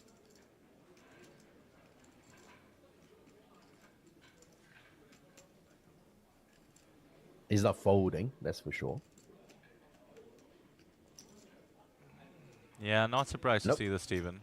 As I mentioned towards the end of the day's play yesterday, did see him take the snugger approach. It's certainly plus EV to call. Of course, the pay jump's getting massive, and he did not want to get it in against Shu's range. There we go. Shu actually has 2 overs and a flush draw.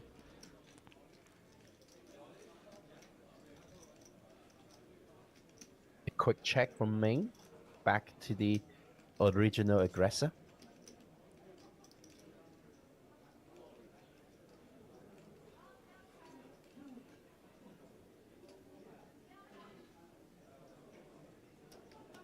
Was in the C bet. It's quite okay with that because he's got 2 overs and a flush draw. Yeah, he's not probably too afraid. He's not too worried about the big blind hitting a pair. Yeah, he's likely willing to stack off there. 2 overs and a flush draw. And I don't know whether you noticed with Sergey folding, Shu's equity just jumped up to 51%. There we go. Nice little pickup there by Shu. Now up to 30 bigs. No short stack at the table anymore. 18 bigs is the shortest stack on our table. Chip leader, of course, 10 million in chips. That's about 21%, 22% of the chips in play in the tournament.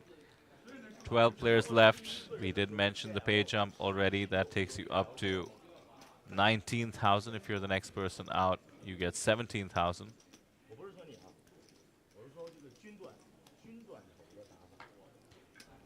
Somebody asking me in 3 chat. more players. Sorry, go on. I'd love to know how to say this name, Steven. I'm sure you see it in chat as well. They're saying, Vidar, don't you know the poker gods? I do know a lot of gods. Being Indian, we have quite a few. I know the poker gods. But you don't have the poker god in India. Oh my god. Don't Get have poker on gods. with the age.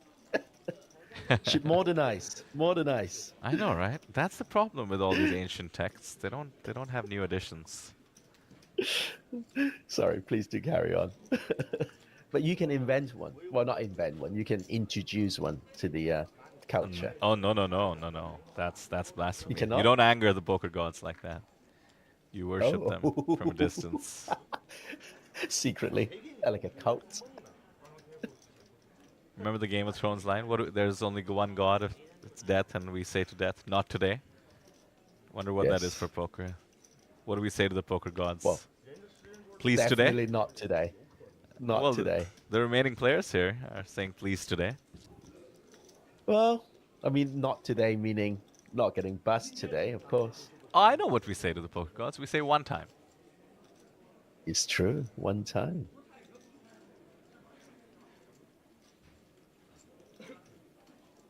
So this is interesting, Stephen. We're about 40 minutes away from the end of this level. 12 players remaining. If we actually hit the end of the level without reaching the final table, we will break, short one as always, just about 10 to 15 minutes, and actually have a new feature table.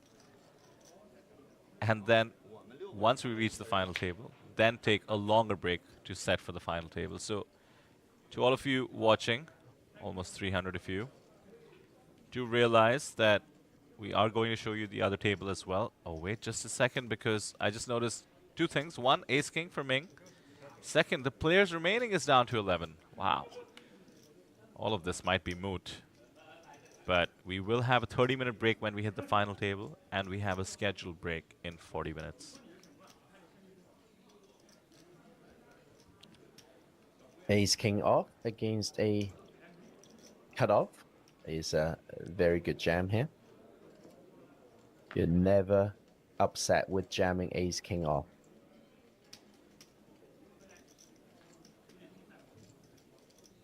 We have camera time for the relatively recently doubled up a Shu.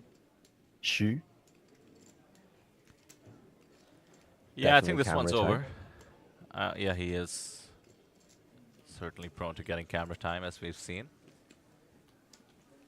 We did Getting- lose Chang Lu from China. I just checked our live updates. Eliminated in 12th place. So the pay jump has been reached. Chang seemed to have ace-9 and ran into... Can you guess the hand, Stephen? The most popular hand of the day? Kings. Indeed. Well done. And then there were 11.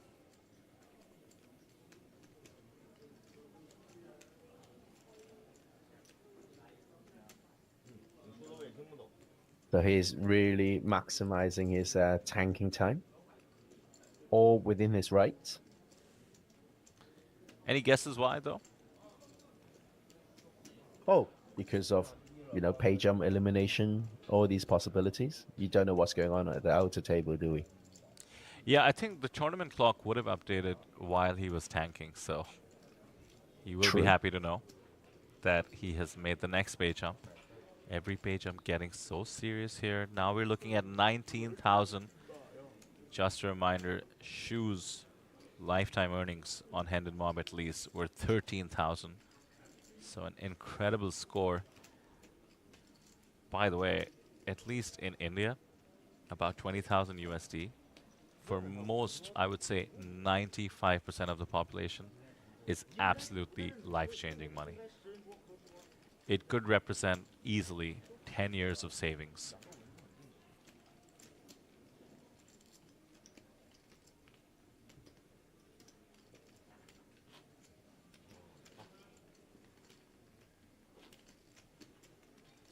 Next pay jump, almost a clean 4,000 USD.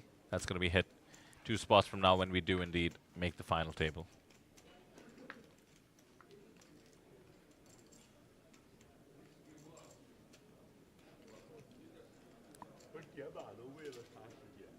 Chip leader, under the gun, Sergey Kim, King 8 off. It could be an open for the chip leader. Ace 7 off, King Bang, 16 big blinds from hijack.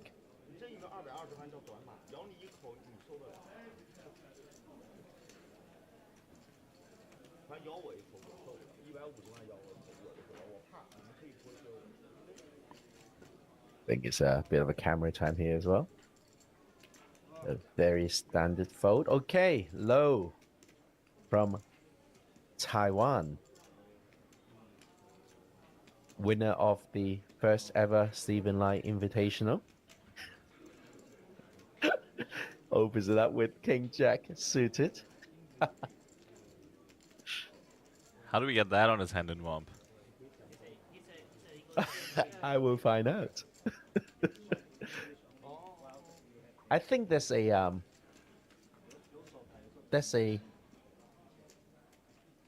threshold of number of entries required to get on the Hand and Mob. I think we only had 11 entries for the Stephen Lai Invitational, so I don't think that's eligible for a score on Hand and Mob. I think we get the All-Star Challenge on there. Oh, look Really? at this. Ace-Jack versus Pocket sixes. sixes. Flatting for the button. Could have gone with the raise as well, I feel. Cutoff range is going to have a chunk of folds against a 3-bet. Decides to just try to hit a set perhaps in position. And low having 30 big blinds is very, very vulnerable.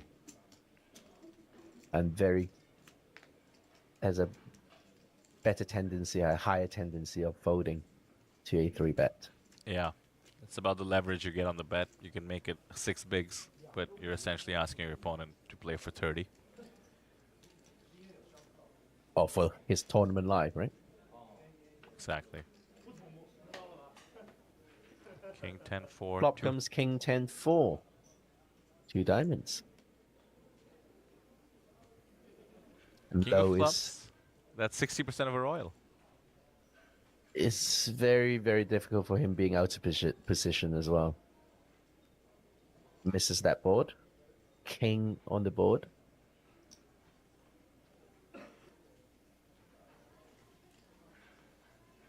Ming has some king X suited in his range. Not that strong. Lots of good solid pairs that could withstand one bet on the flop.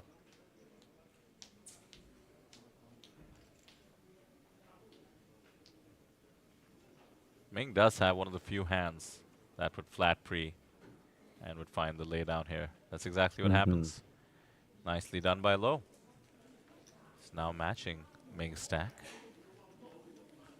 There you go. Once again, nobody too short on the table. Chen Fang is the shortest. Saw him make some moves. Has 16 bigs. Ming wanting to get a closer look at the trophy, perhaps. See what he's fighting for. Maybe he went over to have some soup cooked by his grandmother. Well, you jest, but actually, now that you mention it, that is likely something along the lines of what's happening, probably. Yes. Ming's grandmother in attendance here. Just looking out for her, you know, like a kind of slightly elderly lady sitting on her own at the casino, watching a bunch of young men pushing plastic discs around.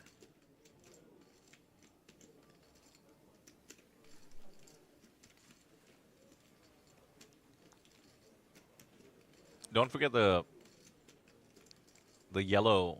I mean, I guess it's still plastic. It's not a disc, though, is it? Bricks, we call it. Just got confirmation, by the way. 500,000. Oh, biscuits. That's what you love to say. Yellow biscuits, plastic discs, and biscuits. 500,000 in chips. It represents. There you go.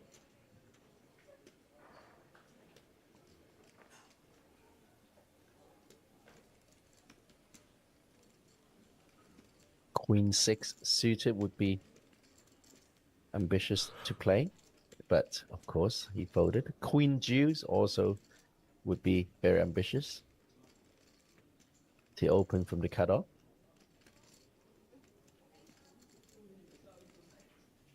Right, this man likes his camera time, so let's see how he uses that. Checking out the stacks. Yes, Sergey Kim has more than you, much more than you. 5-4 suited. That has not changed since hand number 1.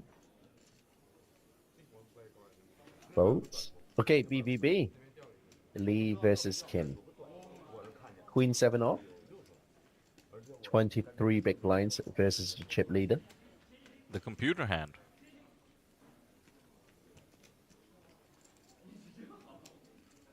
Apparently, this is the median holding. Beats 50% of pre-flop holdings. Loses to 50% of pre-flop holdings. Look at that. It is an even flip as well against the Jack-8 suited. And Sergey surely thinking about raising this. Wow, decides not to. Hasn't made the most of his chip lead per se. Certainly isn't the clear table captain, but his chip stack is so dominating, it might not matter. And 2 diamonds on the flop. That should make it a lot easier. Lee looks like he might... Nope, he's going to check.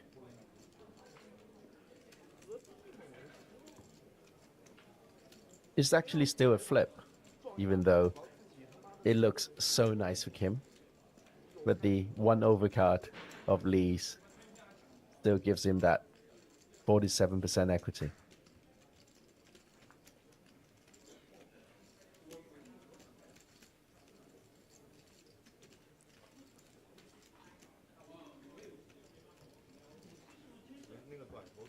Surely Lee cannot continue. It's going to be a... Well, I don't know. He is really thinking about it. I was going to say just that, but he's giving up. Okay, good. I was going to say, I don't think he is. 23 bigs out of position against the chip leader. Wet board, king high. Don't know that that's the time to make a move. Peter, we had a very, very interesting discussion on the Cantonese stream yesterday evening during the kind of tail end of the stream. And we were talking about AI versus human heads up. And the fact that No Limit Hold'em is it's not solved because there's still too many decision trees to have it completely solved.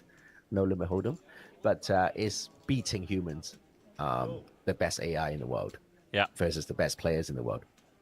And someone in the chat was asking, could it be to do with the fact that AI was cracking the random number generator of the shuffling of the deck using big data? No. Nothing to do with that. Actually, I went to Carnegie Mellon where they actually developed the bot that eventually beat the heads-up players. It was done in collaboration with Facebook. So I followed the story. It is my alma mater. Yes. And it was nothing to do with the random number generator. It was actually testing a wide variety of strategies. Okay. And the first year, they brought in the best heads-up players, including Duck Bowl. Lost. Actually, they claimed it was a draw. It was just within one standard deviation of variance. And the next year, they brought in a different set of players, still heads-up beasts. And it beat them handily. So we just declared poker to be relatively solved. By the way, we just saw the fold from ace-10 off from the hijack against the undergun open. So Shu certainly taking conservative routes, not getting out of line. Correct fold, by the way. Ming has ace-king suited. And Low would be very out of line to defend the jack-3 off there. Yeah, I think this one should hit the mark.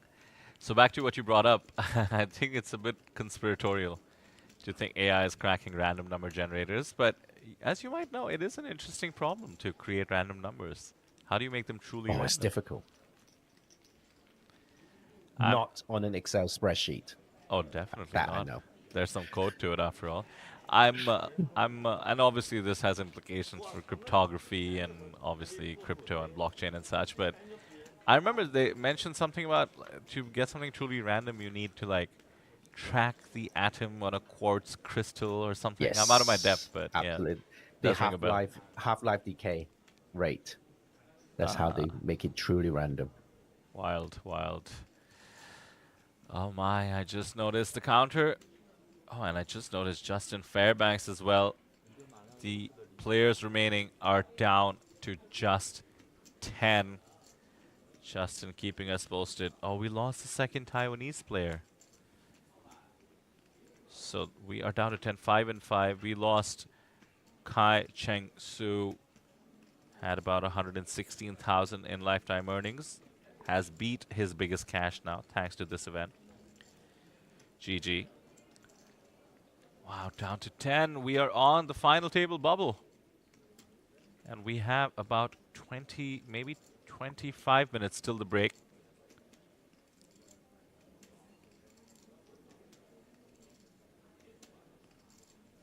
Utilizing his gigantic chip lead, Sergey Kim is going to open with 10 deuce off.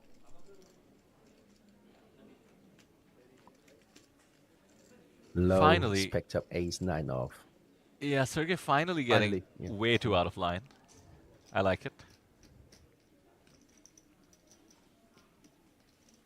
Going to defend that ace offsuit ace, which may bring Ming into the play because 10-6 suited can make a straight flush.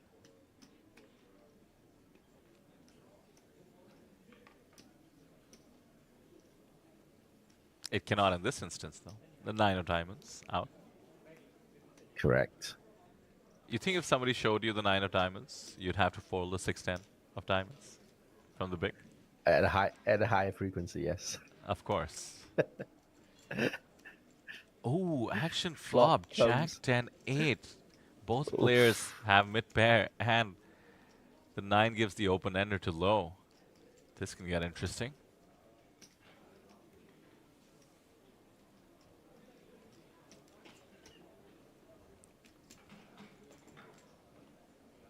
Jason Wong is still in, according to Justin Fairbanks. Very exciting player. What is Low going to do with his open-ended? He's checked, and Ming is thinking what he should do with his middle pair.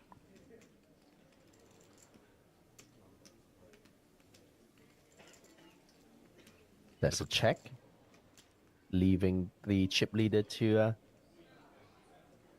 do his thing. Checks Tough. again, protecting his range. Ooh. Ace low in the lead. Does have the straight draw as well.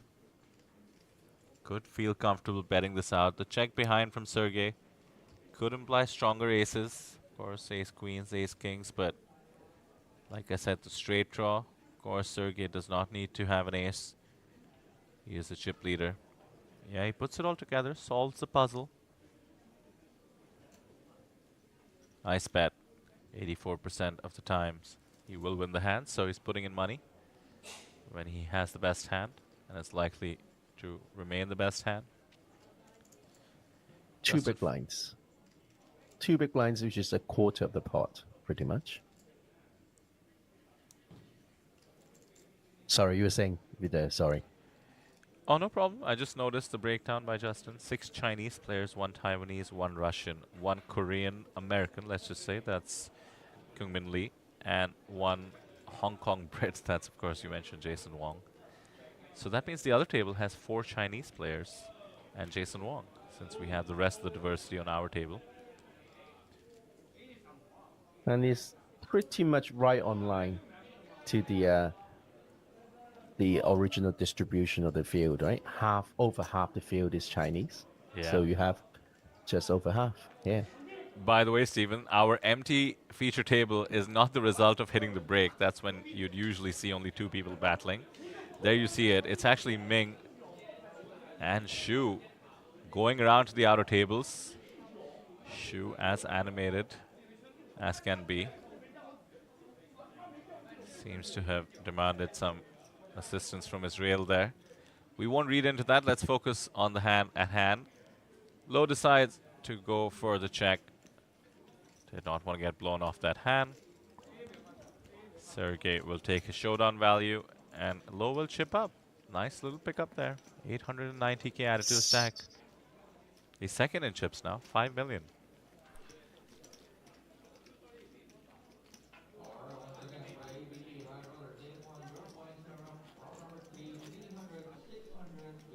Initially, I thought ace-9 off was a little bit loose to call on the small blind, but it worked out for him, which is fantastic.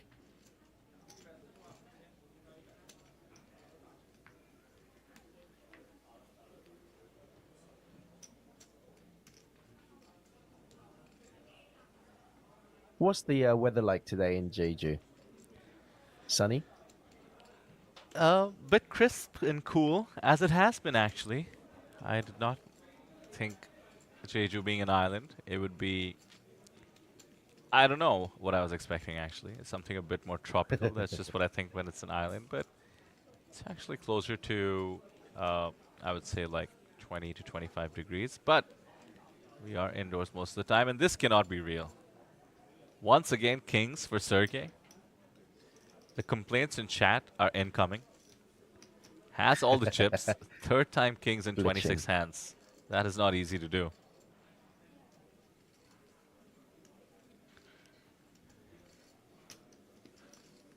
Low, fortunately, has the 7 deuce, which should hit the muck soon. Hopefully the blinds don't pick up anything too drastic. We are on the final table bubble. 5s for Ming. Oh, dear Ming. Dear Ming. Call or raise, that is the question. Ming has chosen both paths in different scenarios. ICM considerations abound. He has 36 bigs. He would be facing the chip leader out of position if he 3-bets. Yeah, goes for the call for now. Would like to see the flop. Try and get a 5 in there. Jack 9 off for Shu. I think this spot will be pretty indicative of Shu's mindset. We know it is a call in terms of the pot odds on offer. But if Shu gets out of the way... Yeah, no, he does make the call. I was going to say, if Shu gets out of the way, we know he's preserving chips, and as is his right, of course, we are on the final table bubble. Jack high board. This is getting dangerous. Two Ooh, spades as well. Brutal. Sergey. Very easy to get away for Ming, though. Yeah, right? just fives for him. Should begin with a check, most likely. Shu with top pair does have the jack of spades. Is unlikely to donk. Likely to check to the original aggressor, the chip leader in position. But I'm very curious to see how the hand proceeds from that point on. There we go, checks in flow. Sergey has a mandatory, obvious continuation bet. He should make it big. The board is wet. All kinds of straight draws and the obvious flush draw are possible. 840k in the middle. Yeah, goes decently big. 450. Over half pot. As you said, Stephen, fives can hit the muck. Meanwhile, jacks can never hit the muck. Let's think about the SPR. If Shu calls, which in all probability is what's about to occur. There's going to be 1.8 or so in the middle. Shu will have 2.6 behind. Things are about to get tricky. Imagine 8 of spades dropping on the turn. Maximum drama. Oh, he grabbed all his chips. I thought for a moment he might be running with it. That would be a bit too fast and loose. He wants to evaluate. The 10 is not the easiest card for Shu to navigate. Unlikely for Sergey to have a 10. Nor is it for Sergey Kim. But it's not easy for Kim either. Yeah, but Kim has all the chips, Steven. 21 bigs. 1.5 SPR. I doubt he's ever thinking about folding or getting away from this hand in any way. He just wants to get... Yeah, he just wants to get chips into the middle. The question is... That's my nitty baseball cap put on because I think it's actually a very, very difficult turn. Well, 2 flush draws possible. He certainly cannot dream of checking behind. He wants to charge his opponent. Shu has made a face. Could be neutral. Yeah, he is thinking about it. Loads of tells leaking out of Shu. Well, now, perhaps I'm not making anything too deductive. Shu is wearing all his tells on his sleeves. Lets it go. Good fold, sir. Has been fairly conservative, but in this case, it has worked out perfectly. Wow, snap fold. That's snap fold for Shu because he is very prone to thinking for a long time. That is a very, very good fold. Very good. Top pair, folding just like that. Indeed, did have very jack impressive of clubs as well, so made it look easy. That final table bubble looming.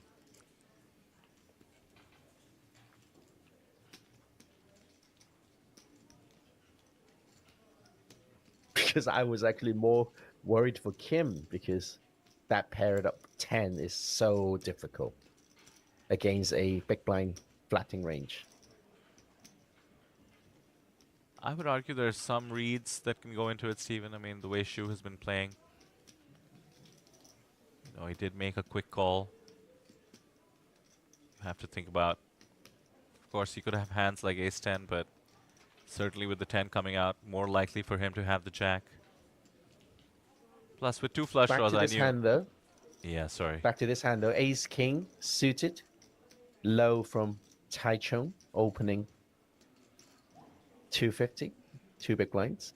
By the way, the dealer is also from Taichung, who deals at his games regularly. They know each other. Do you know her name? I only found that out. I don't remember her name. Sorry, but actually, she dealt our game as well when we were in Taichung. So. The Invitational. That, yes.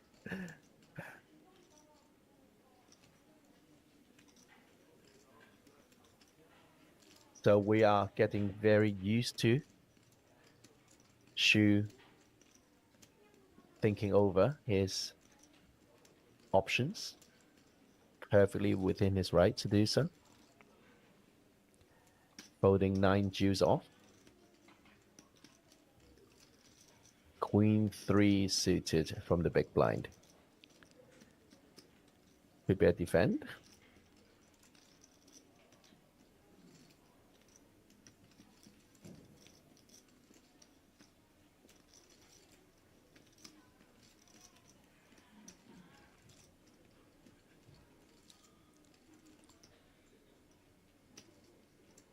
Yep, just putting in that one just slightly over one big blind in. It's nice and suited. Why not? Ace 10 juice, 2 diamonds. Lee is got no backdoor, well, it's got a backdoor straight draw. Apart from that, 2 backdoor straight draws, in fact. But apart from that, nothing much there. Low with top pair, top kicker. C bets this.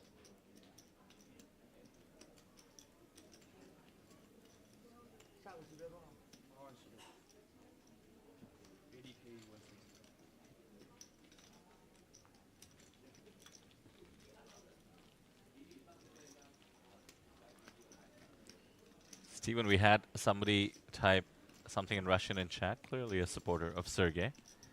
I decided to use the Google Translate feature built into Chrome. I'm sure you're seeing what I'm referring to, the second last commenter in the chat. And turns out he'd written Sergey. And thumbs up. Sergey, Yeah. thumbs up. That is not what I expected Sergey to look like in Russian. That looks nothing like Sergey. Yeah.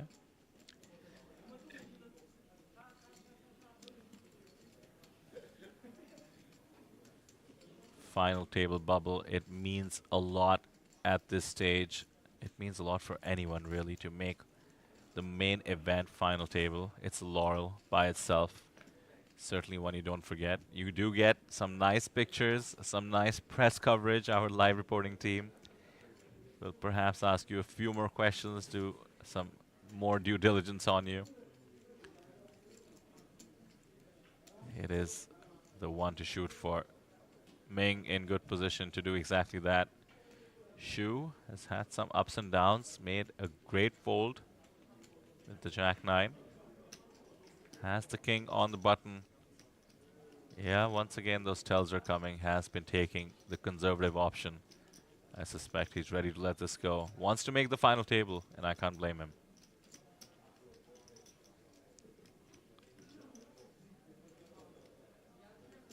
Could be a call usually, but when we're talking about the final table bubble of the main event, King 8 off hits the muck.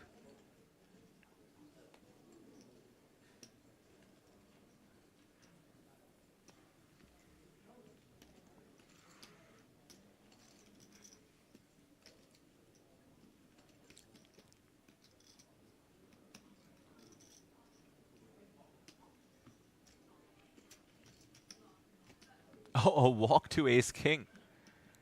The chip leader getting ace king.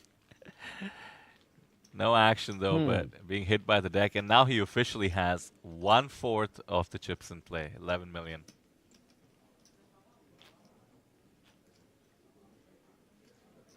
You know, when you're running that hot and picking up really good hands, and you're the chip leader,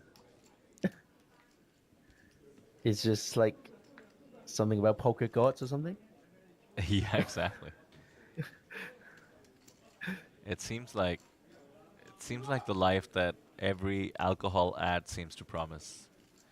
Just like things will be good. You're sitting on the beach, you're sipping coconut water. You're the chip leader. You're getting kings. You're getting walks. Probably the best MTT in the world.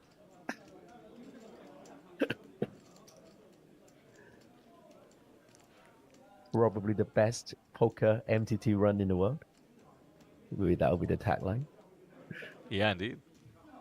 I'd buy that. niche advertising, but it would work on me. Hey, you did share the Apple ad today for May the 4th. That was fun. Hey, did you see that? Yeah, that was really good. Really, really cool. Check it out.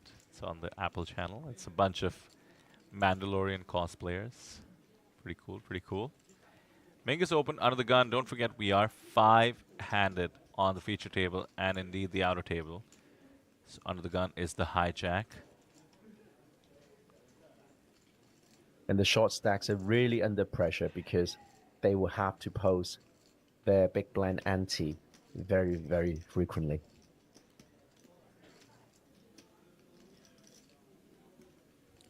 In this big blind ante format, short-handed is really it really disadvantages the short stacks. Yeah, the ante never disappears. It's around for even the heads-up portion. And look at this. Ace-Jack suited in the big blind. Once again, we are 5-handed. So the under-the-gun range is going to be a lot wider. Ace-Jack suited will dominate that range. Call or raise is the question. Goes with the call, it seems like. Everybody eyeing that final table bubble. Middle stacks don't want to get into big pots with each others.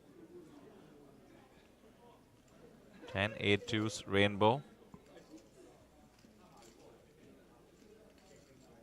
With the flag call. Ace-Jack is completely dominating this hand, but he doesn't know it. Yeah, he certainly will not know it for a while, but as the big blind does have the slight range advantage on a board like this.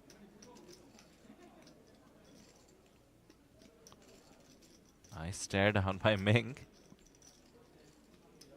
Has not gone for the sunglasses, I notice, unlike the player who defeated you heads up. Lo Shikai from Taiwan.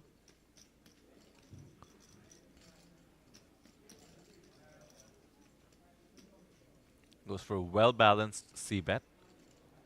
Standard sizing. About Might have to pot. take a card actually below.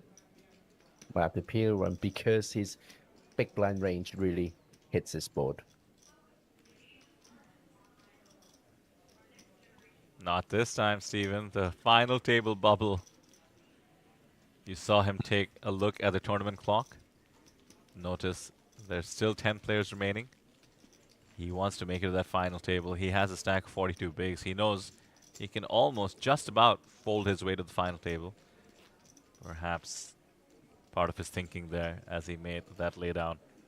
Nice little pickup there by Ming, getting the dominated hand to hit the muck. Making it look easy out there, isn't he? Oh, he's very composed. He's very patient.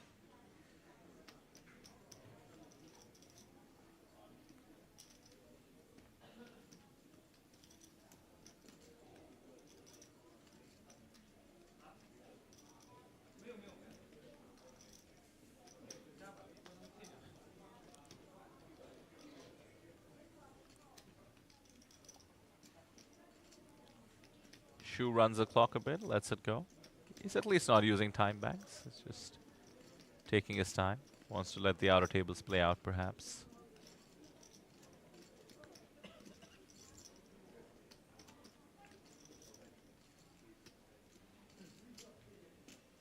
Kim from the button, opening pocket fours. Ace 5 again.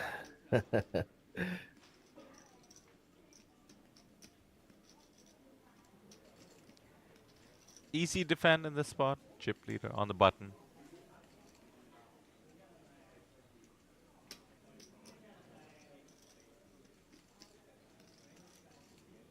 Go on, take the bait. Oh, you mean 3-bet? Yeah, sofa bait. Go on.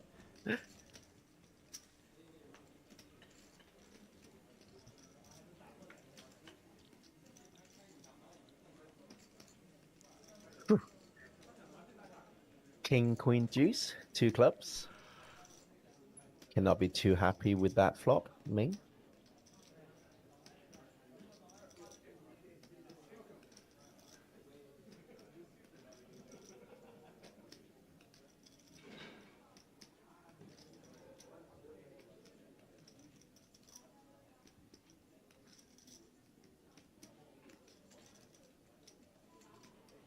checks it. Four's actually quite difficult to see bet here. But then again, if you don't see bet, you're basically giving up. Yeah, and what if you have all the chips in the world? What about then? Should make things He easier. checks it though. Pairs up the deuce, which is absolutely irrelevant.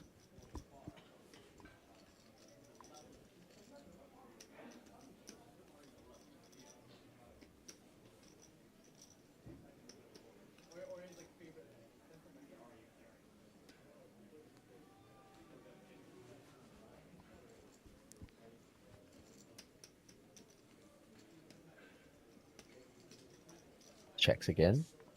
He must be okay with his ace high right now. Just okay.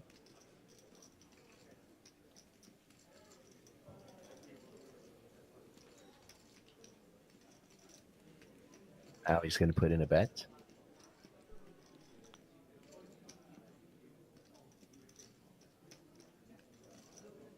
And if Ming check raises here, you'll be included in the highlight reel. To say the least.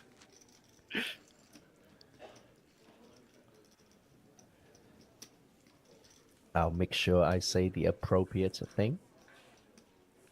Some wowing and screaming. Not to be. Not today. Chip leader pressing his advantage, but did have the best hand. Seems fair.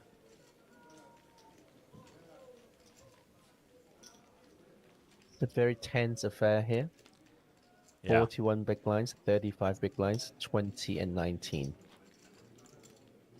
The tension is quite palpable. 2 tables, 10 players still remaining, and Steven, it seems like we are only 1 hand away from the break, so we will not have made the final table. So just to remind viewers what I was mentioning maybe 20 minutes ago, we will hit the scheduled break.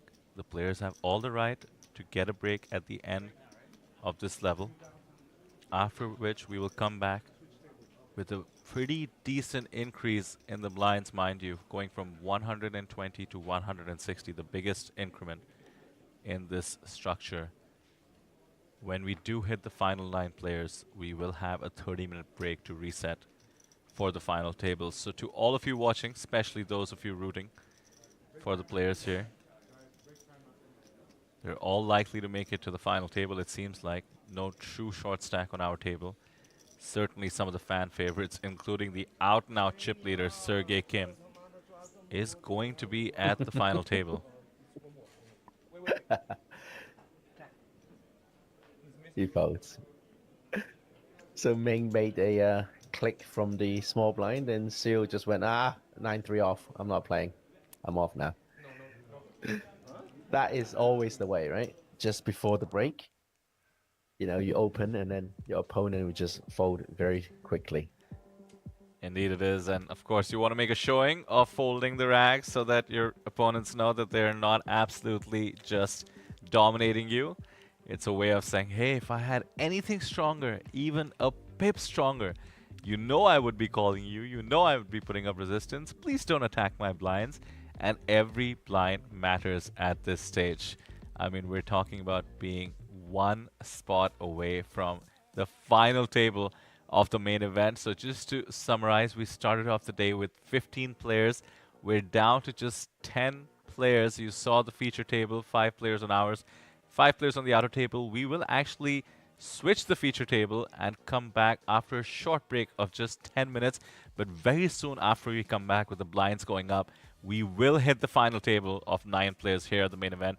Do not go anywhere. We will see you soon. And once we hit the final table, by the way, we'll take a 30-minute break. So schedule it out. Be with us for the rest of the day, and we'll see you after the break.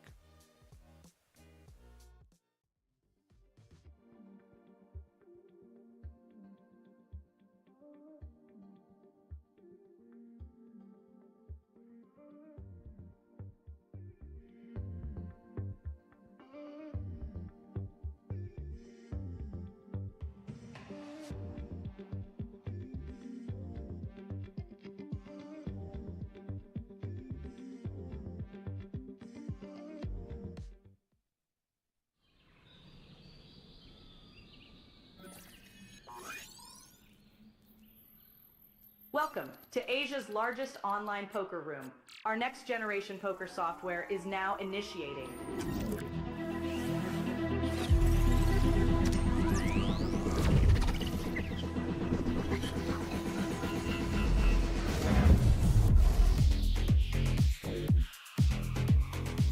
Elevate your online experience with a wide variety of poker variations to choose from. Get fully immersed with fun and social features.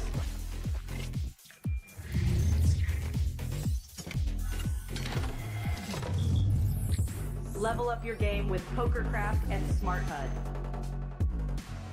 Unlock a wealth of rewards including cashback, bonuses, and jackpots.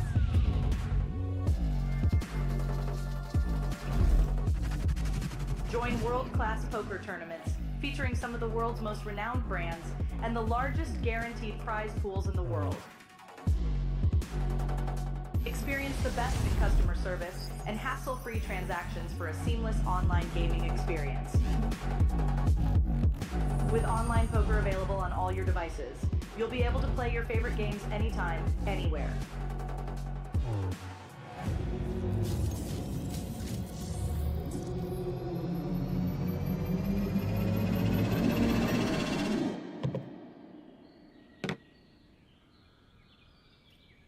Sign up now and elevate your online poker experience today.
认不掉，我们这都看。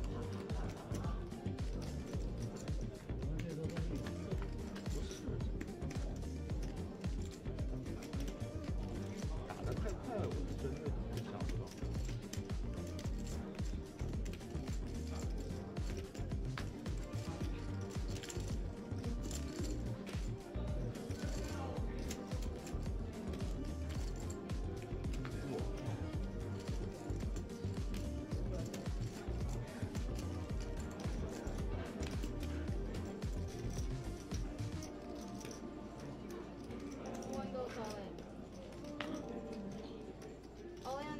Show card.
Welcome to Asia's largest online poker room. Our next generation poker software is now initiating.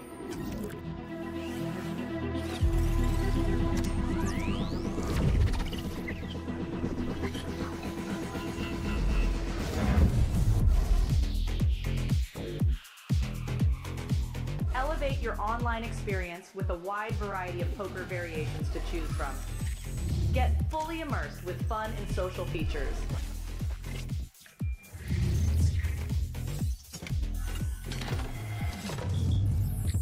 Level up your game with PokerCraft and Smart HUD.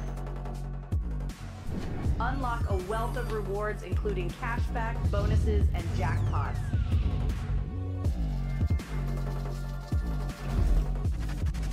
Join world-class poker tournaments featuring some of the world's most renowned brands and the largest guaranteed prize pools in the world. Experience the best in customer service and hassle-free transactions for a seamless online gaming experience. With online poker available on all your devices, you'll be able to play your favorite games anytime, anywhere.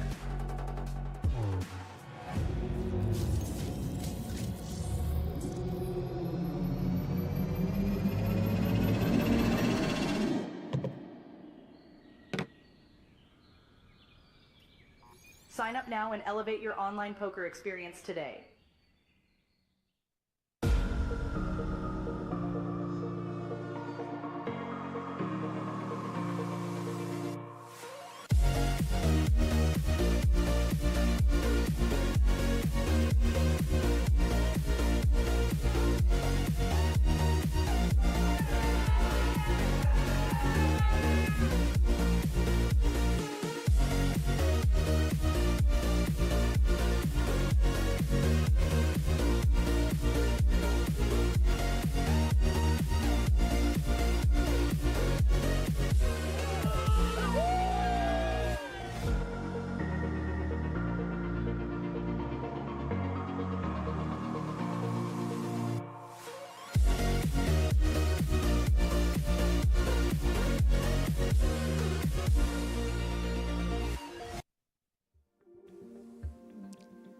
Welcome back to the APT Jeju main event final day, and we are one spot away from the final table. This is what it has all been leading up to.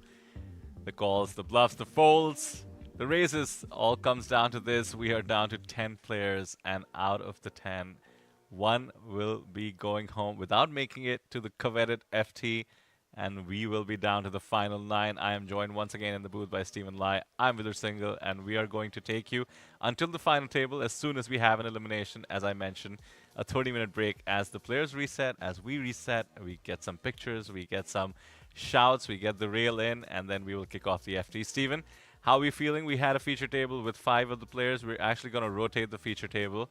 Any favorites so far? Nobody too short.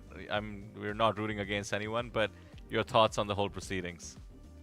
Well, Sergey Kim has been picking up excellent cards. He's been applying aggression, so he's been very impressive. You know, the early double up, once he's he double up, and then he kind of just went into a bit of a, tight mode and just folding a lot of hands, which is completely fair enough. Very impressed by Low at seat number 1 earlier from Tai Chung. He's been playing, reasonably just his normal game, trying to just not to be too phased by the money ICM pressure. And of course, the fans' favorite, Ming from Waterloo University, he's been getting involved and he's not really chipping up, but he's not losing much. So all these players, they are doing great, and I look forward to maybe seeing them at the final table. Speaking of money, we see on the screen 11 players were guaranteed 19,000. Stays the same for the remaining 10 players.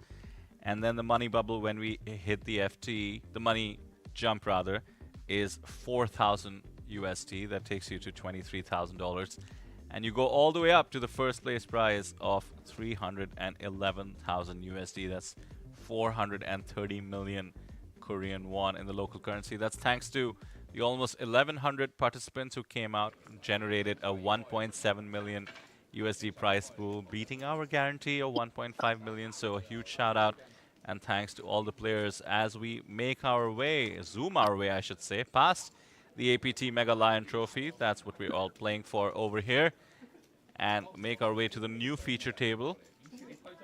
Of course, this is going to be the final table as well. So out of these 5, at least 4 will be making the final table. Could be all 5 if the elimination happens on the outer table.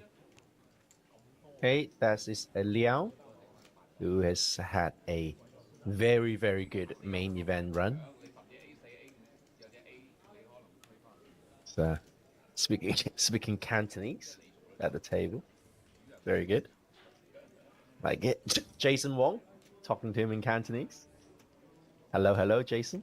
Did you just time travel and hurt me? And some of the other Chinese players. And then, of course, the outer table. There's still the same setup. They haven't withdrawn or anything like that. There's still the same 5 players continuing, trying not to be eliminated before the final table. 18 big blinds is Liao, even though everyone is so tightly matched right now.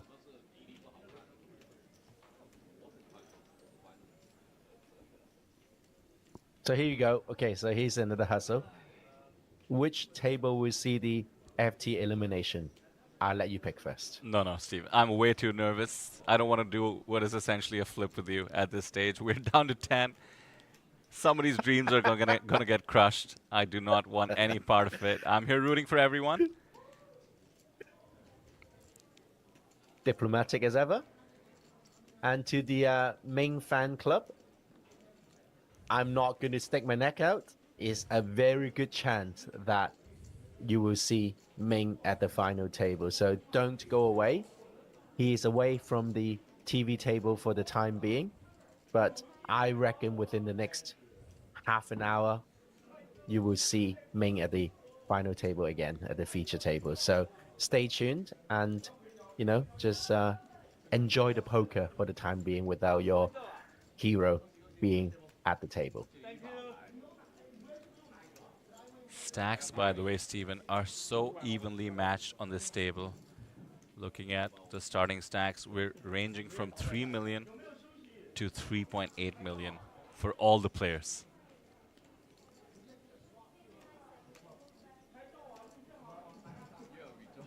Let's just think of the final table as a bubble. It indeed is. There's a pay jump. But as we've been discussing, there's more to it than that. Now, what do you think happens? Oh, wait just a second. Oh, there we have it. Done? An elimination on the outer table. I can grab you the update about who we lost as we finish out what no doubt is going to be a quick fold here. No, a round of applause. Not Ming. Oh, no. Oh, no, he's not. He's got stacks. Okay. He actually, Steven, eliminated Kung Min Lee, Queen 10 jamming against the pocket nines. Kung Min Lee is out in 10th place for $19,000.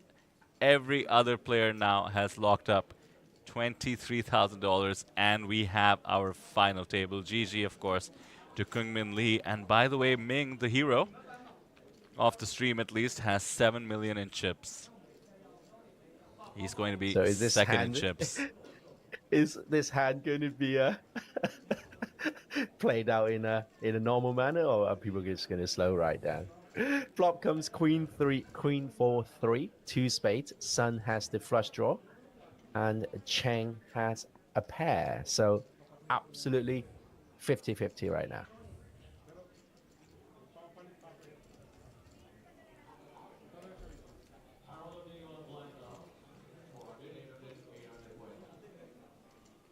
So just to Sun recount, with his recount, Sun with the go for it.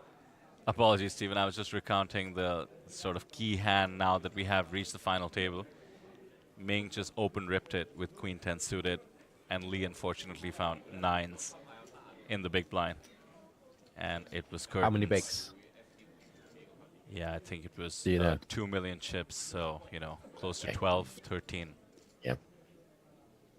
Nothing anybody could do there, I suppose.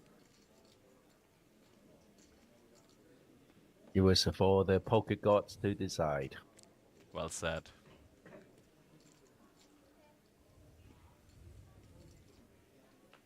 The Sun puts in a bet. 8-5 suited with a bit of backdoor straight draw possibility, as well as a immediate flush draw.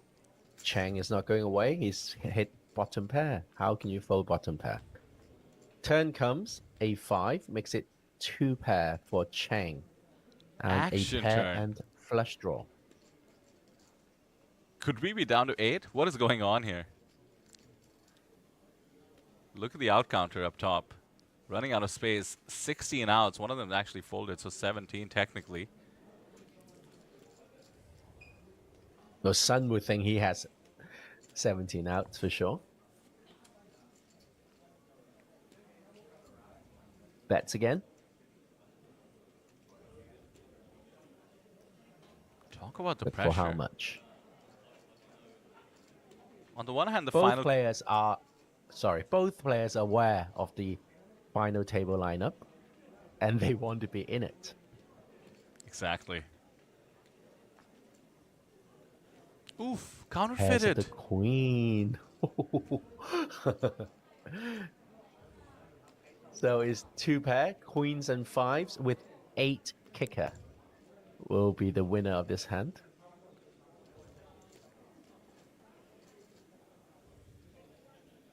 Checks. I think it'll be another check. He'll be disgusted. No, you won, don't muck.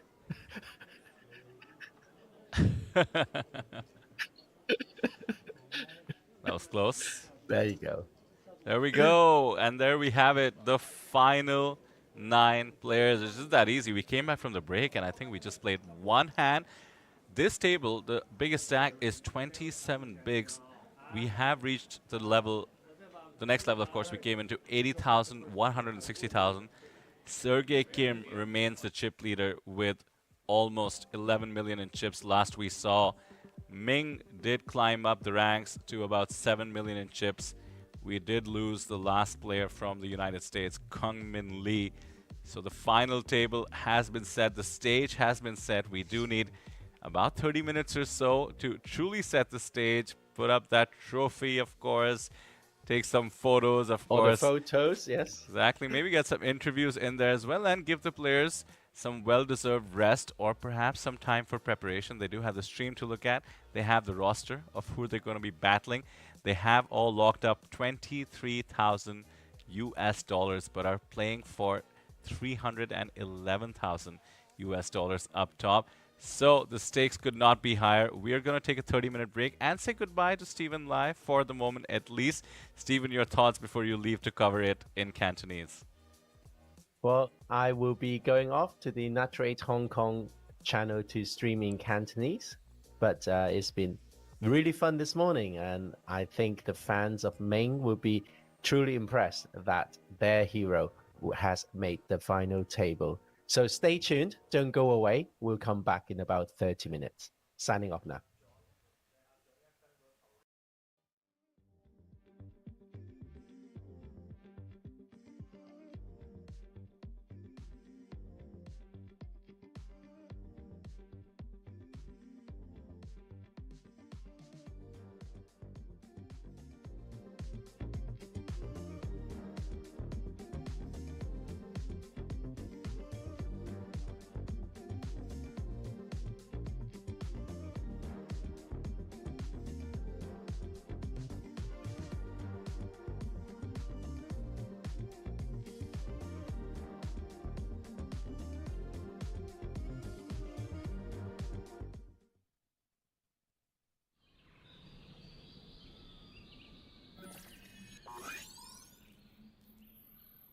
Welcome to Asia's largest online poker room. Our next generation poker software is now initiating.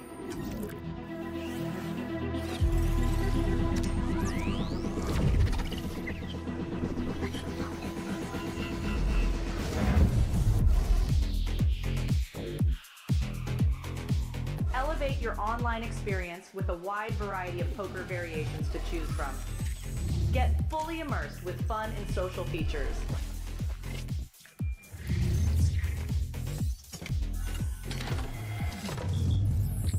Level up your game with PokerCraft and Smart HUD. Unlock a wealth of rewards including cashback, bonuses, and jackpots.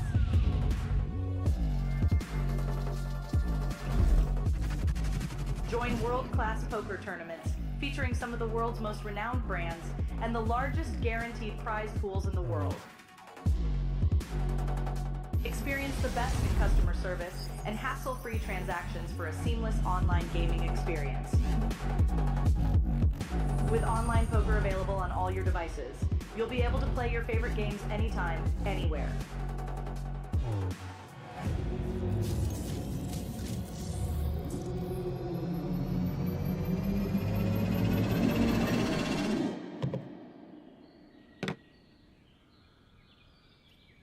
Sign up now and elevate your online poker experience today.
show card.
thing. Yeah.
真的很长，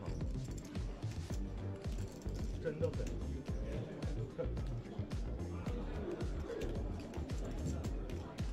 等你一手牌背和干背的时候，想拖的时候已经来不及了。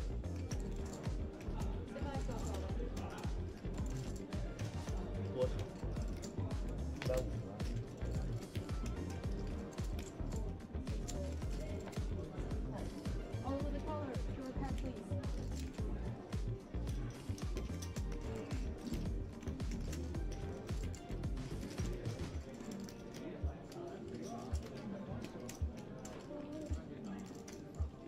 人家那边一个人不掉，我们这桌啪啪啪。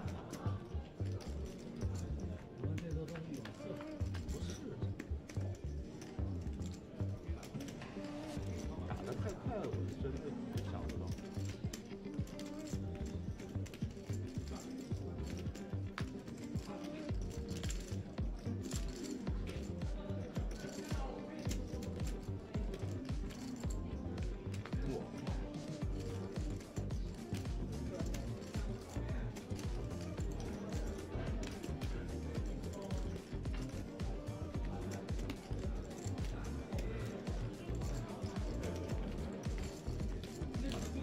哎呀，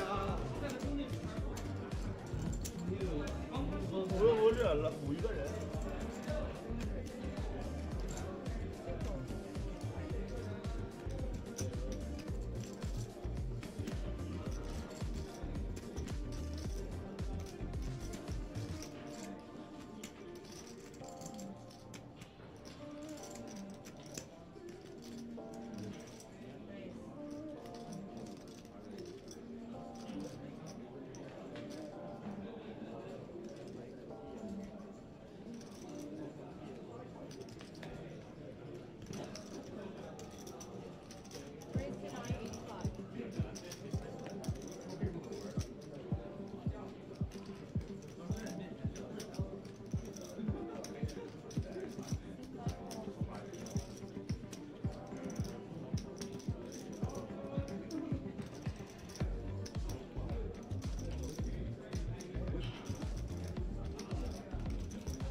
caller, show card.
Welcome to Asia's largest online poker room.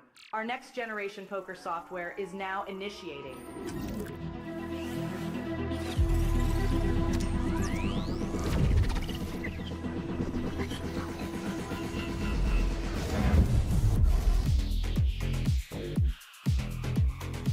Elevate your online experience with a wide variety of poker variations to choose from. Get fully immersed with fun and social features.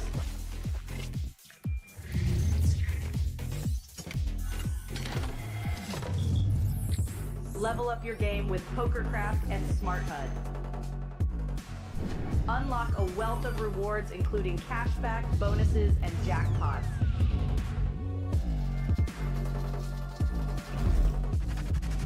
Join world-class poker tournaments featuring some of the world's most renowned brands and the largest guaranteed prize pools in the world. Experience the best in customer service and hassle-free transactions for a seamless online gaming experience. With online poker available on all your devices, you'll be able to play your favorite games anytime, anywhere.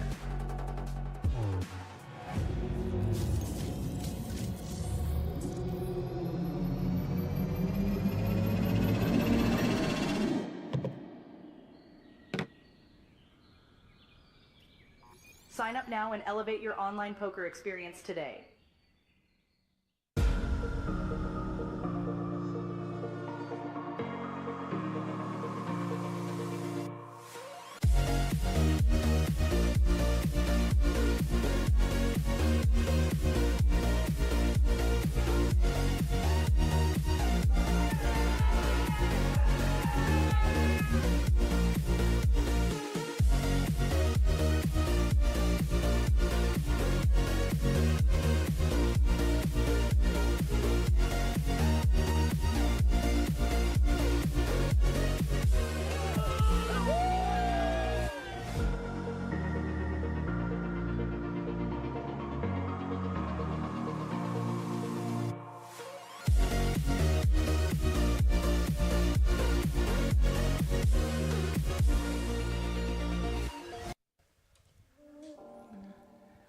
Welcome back, or indeed welcome if you're just joining us. We are here at APT Jeju, South Korea 2024, and it is time for the final table of the main event. This is what it has all been leading up to.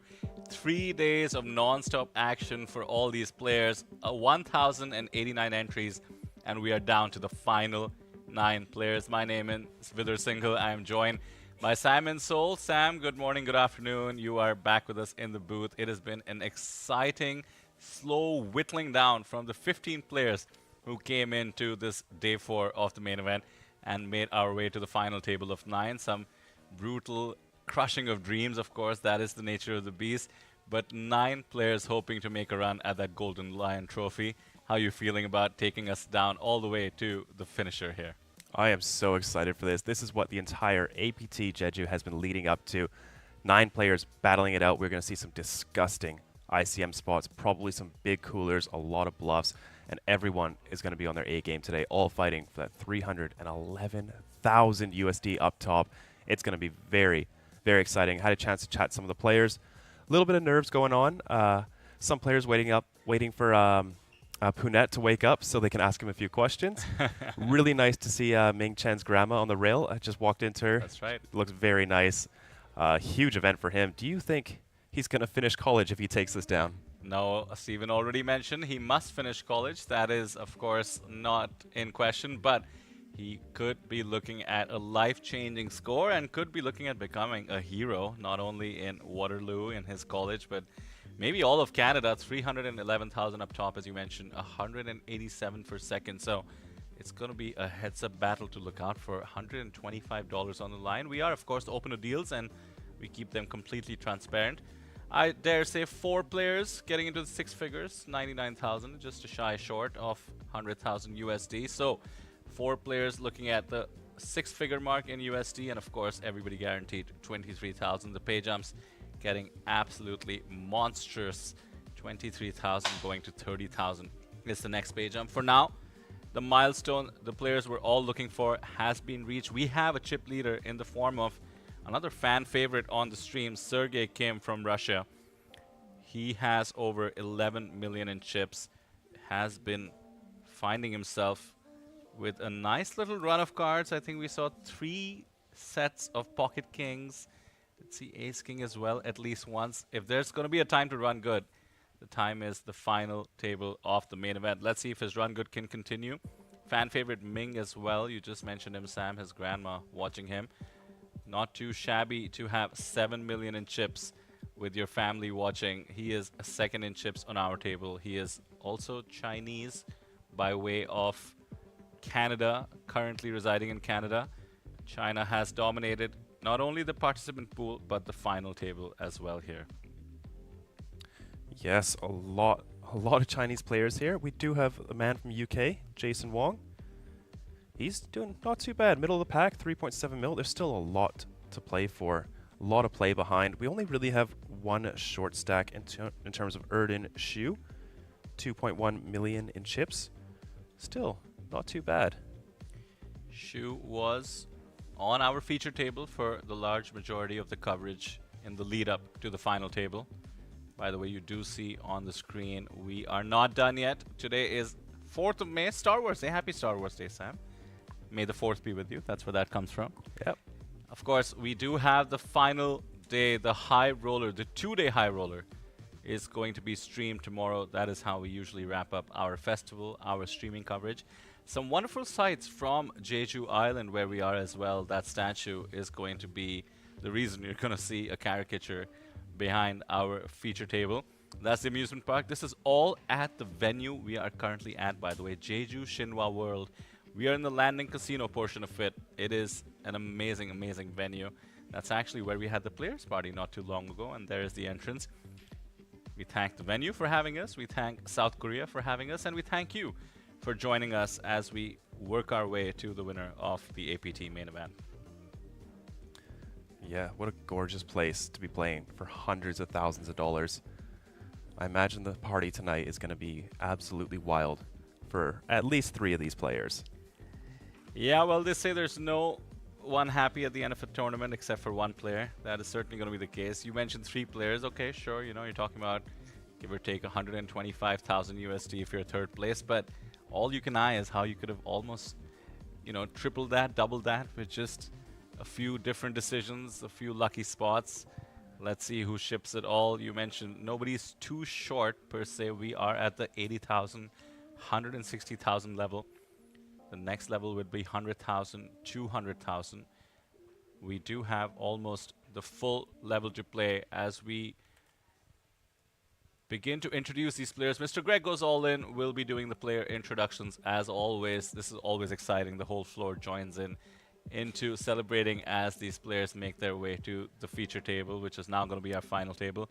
One last look at the incredible prize pool, 1.72 million USD generated, leading to that top prize of 311,000. Once again, thank you to all the support. We will tell you more and more about all these players. For the moment, please take a look at the glorious APT Lion Trophy. That's a real shot, by the way. The APT Golden 24-carat Mega Lion. That's the one you're looking for. All the main event winners, of course, go away with one of these.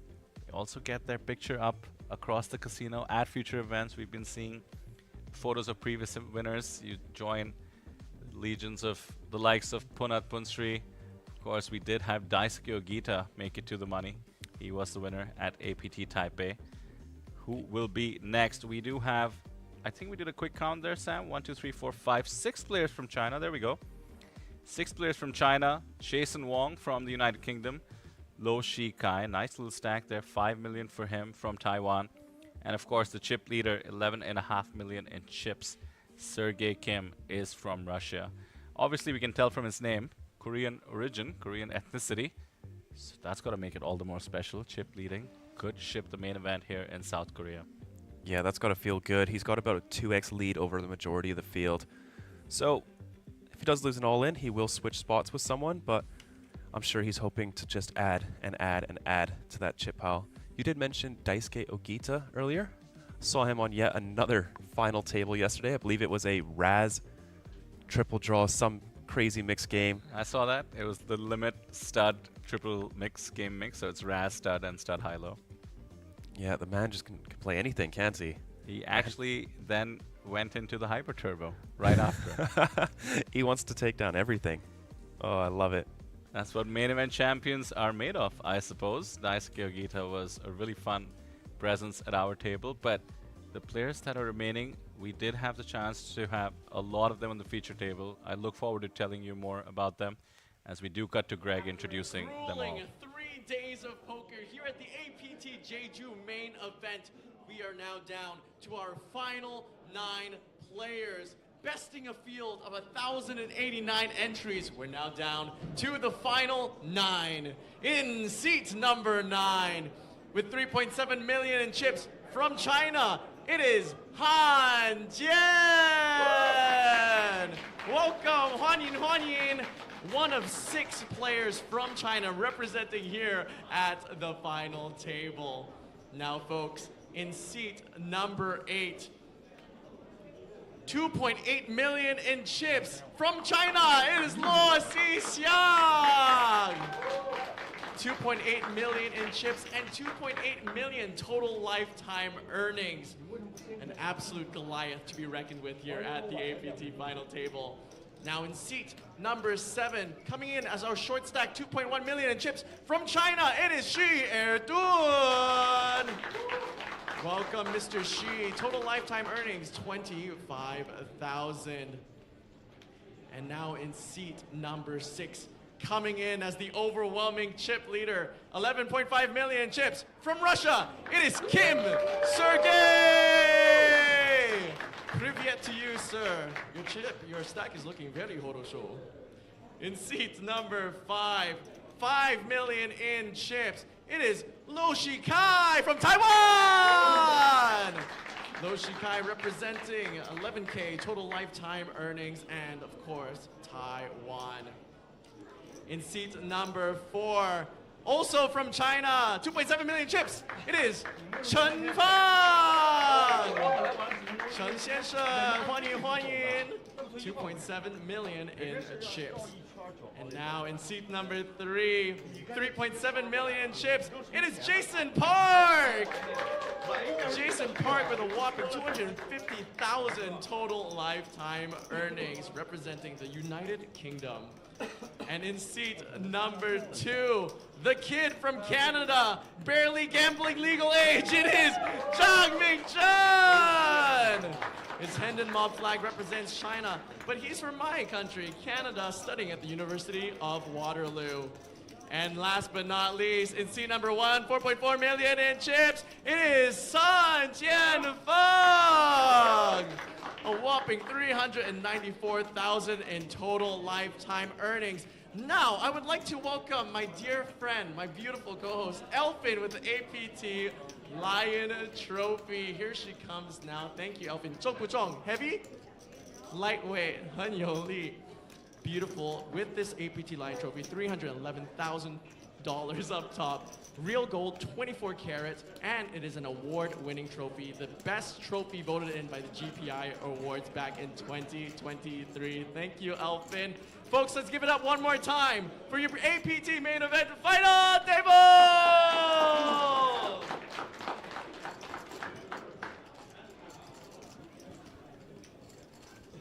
Thank you, Greg. There we have it. Greg goes all in, doing what he does best. Creating hype, introducing these 9 potential heroes in the making. So here we go, Sam, kicking off your first main event final table coverage. Yes, you know, I kind of wish I was on that final table, but I guess watching it will have to do this time. These players, oh, I can't imagine the pressure. This is day 4 for most of these people, unless they come in from the on live event.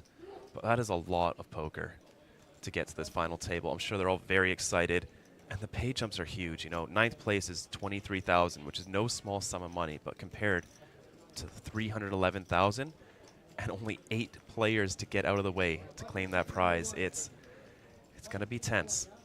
Indeed it is. 11.5-hour day yesterday. Crazy support for Ming in the chat. Hello, hello, Canadians.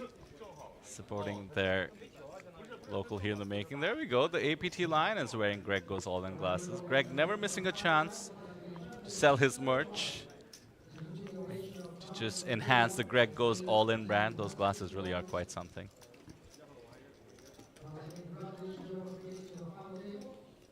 There's the overhead shot as the cards are ready to go up in the air. Here we go, ladies and gentlemen.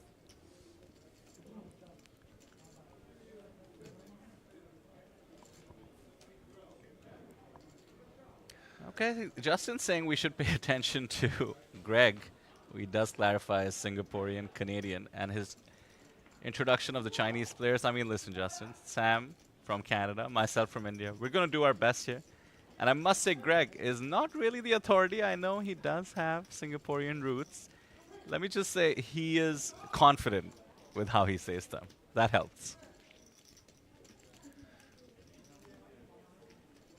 We begin with the Taiwanese player, +1, low, Shikai.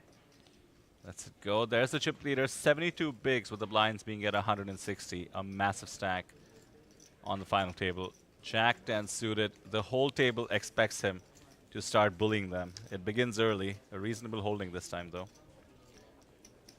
I'm a big fan of plaques on poker tables. I think it just looks so elite. But 320k min raise from middle position with Sergey Kim. Jack 10 suited, beautiful hand.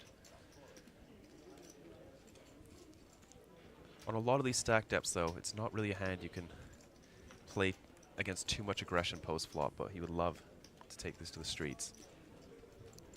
Helps to have all the chips.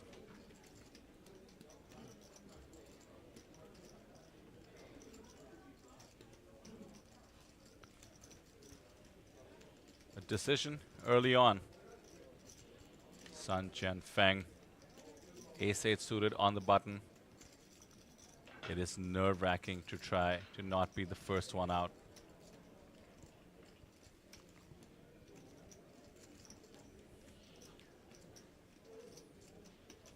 Ooh, getting spicy on hand number 1. Raises it up here. He's 4th place in chips currently, 4.4 million. 3-bet, 675k. Very tempting sizing for Sergey to peel here. He is out of position, though. His hand could be dominated quite often. No fear shown by Sun there. Clearly willing to put his stack to work against the chip leader. Knows the chip leader will be opening wide from every position. Jack 10 suited is more of a hand than his opponent is likely giving him credit for. And wow, Sergey makes a tight fold. What a start to this table. Unexpected, to say the least. Sergey clearly not in the mood to lose a lot of chips unnecessarily. Instead, he is just going to play snug and try to pick up dead money when he can. Clearly willing to let it go when facing resistance.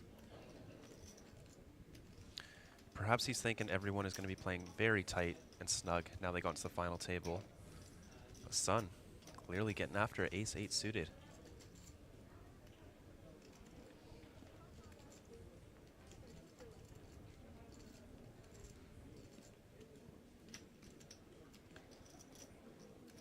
A lot of the players wearing the same clothes that they were wearing yesterday. I wonder if they've one of their like lucky clothes. I know I would. I do recognize the teddy bear on Sergey Kim's shirt. If it ain't broke, don't fix it. Got him this far.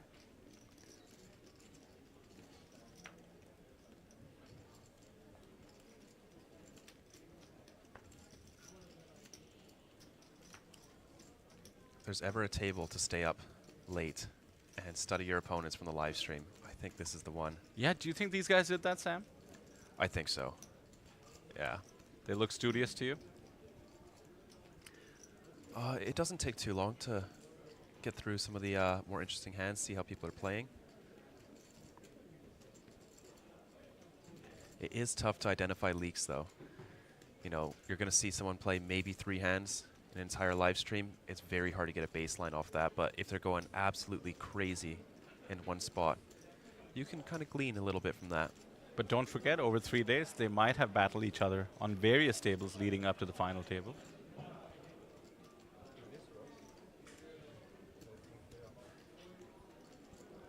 We did have the bubble boy in the form of the player from the US, Kungmin Lee. His chips going to the player you see on the screen with the Jack 9 off. Zhang Ming Chen, also known as Ming, has a massive rail in our chat. I think the word is spreading at the University of Waterloo. If not, do spread the word. And by the way, to all of you joining us, courtesy of Ming, perhaps, courtesy of Sergey Kim, some Russian support as well. Oh, look at those blacks, by the way, 500k apiece. He's put the blinds all in, the shorter stacks in the blinds. Chase Wong has to let it go. And so will Shen. So the Jack 9 off exerting ICM pressure.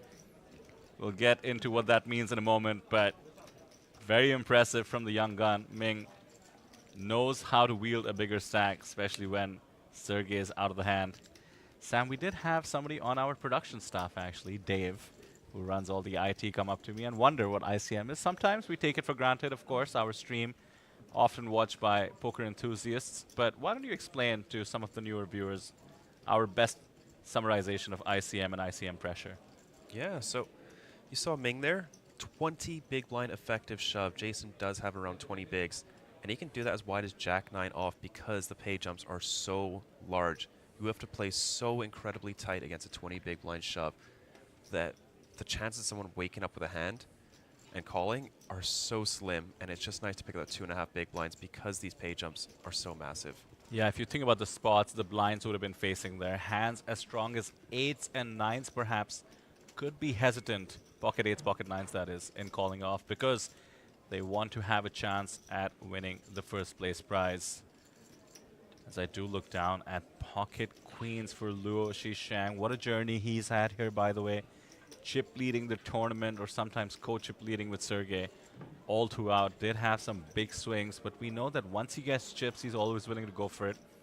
Right now with the sub 20 big stack, obviously with queens, easy open for him. Yep. He started today with started this final table, 7th in chips, but he is our biggest lifetime earner. He has more winnings than the entire table combined.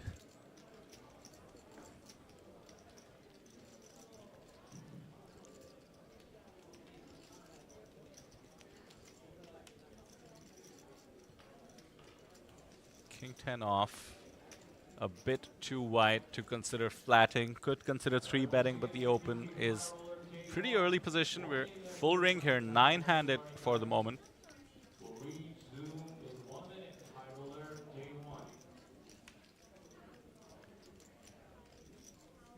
Our chat, no doubt, dominated by the University of Waterloo, but we're happy to have you guys. We would appreciate it if you would just hit the like button. Hit a like for your friend Ming. It helps us spread the word, and indeed, maybe you want to spread the word. Let the legend of Ming resonate in the University of Waterloo. Let's see how far he goes in this final table. Dangerous board here, by the way. 8-7 off defense in the big blind, Lo Shi Kai. Luo can't be too happy with the ace, but does have position.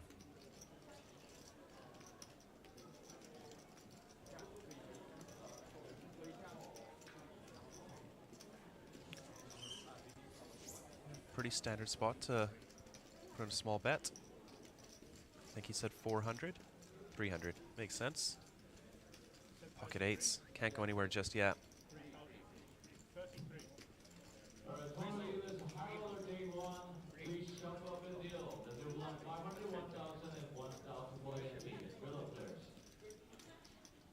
Yeah, the eights make a call here. 9 of diamonds. Doesn't change too much here. The pocket queens may be getting a little bit too thin to go for 2 streets here.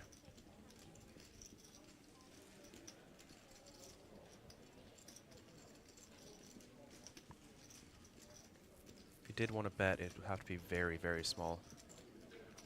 Good check for pot control. He knows he can't blow low off an ace. Could want to evaluate on the river, or it is increasingly common to bet small here. Set your own price for a cheap showdown. Goes for the former option.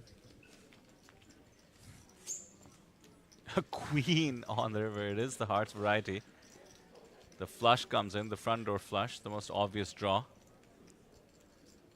Low has just enough showdown value to perhaps not want to take any stabs. He's the player in the black, by the way. Everybody wearing shades. Shu Erden on the side of the screen. It's not.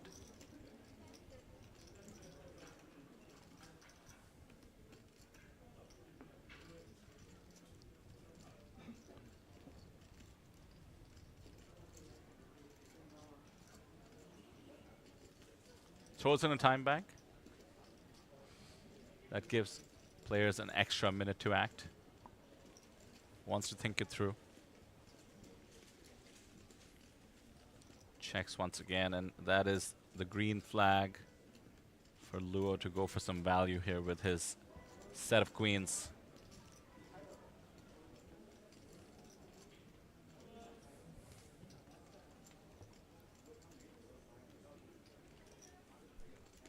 He's also going to use a time bank. Really thinking about a sizing here. Half pot feels good here. Does allow you to bet hands like a strong ace that may have checked back the flop. Or sorry, may have checked back the turn.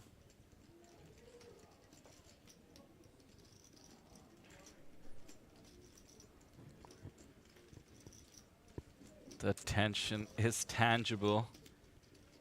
It's 850,000 by Luo. I like the sizing, convincing as a bluff. Nice little half pot bet or so. Would have thrown a hand like a weak ace for a loop in Lowe's shoes, but with just the 8, fourth pair on the board, he lets it go. He has 26 bigs. He's going to wait for a better spot, but the 6 bigs or so picked up there by Luo, slowly climbing up, separating from the bottom of the pack. Comfortably in the middle now with 23 bigs. We do have a 13 and 14 big blind stack. We are 40 minutes away from the end of the level. Levels are 60 minutes. The main event here at the APT always has an incredible structure of 60-minute levels with fairly slow increments. Hey Vidur, we got a comment in the chat. A test for us. Do you know who is the most famous pro poker player from U Waterloo? That's the easiest test ever. Is Zhang Ming Chen. I was going to say, I think Daniel Negreanu. Did he go to the University of Waterloo? No idea, but I know he's Canadian. I do know he's Canadian as well. Well, it's going to be close between Ming and Daniel Negreanu. There we go. I think any university with a poker club deserves a shout out. So well done, guys. You have produced one of the final tape lists here. Somebody who's been in chat since yesterday, I believe, Spock, says they're pinging all the Discord servers at the university, alerting them to Ming's performance. Always exciting. There are other players to look at, let's not forget. Of course, the chip leader remains Sergey Kim from Russia. Has been the only Russian out here. There were a few, but has been the only Russian out here for a while now. He did get the chip lead with a monster jacks versus tens hand, where he actually had the short end of the stick, pre-flop all in. Caught the 10 on the turn. Yeah, it's been an incredible run for him, for all these players.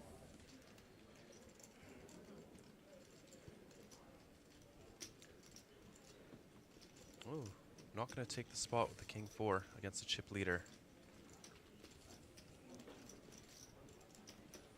Stacks are getting pretty bunched up together. You see 4 players between 20 and 25 bigs.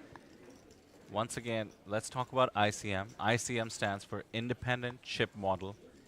It's a way of approximating the pressure you face as one of the shorter stacks or the middling stacks. After all, you can make money by just folding, unlike a cash game. Oh, thank you for putting the trophy in focus. That's the APT Golden Lion, in case you've never seen it before.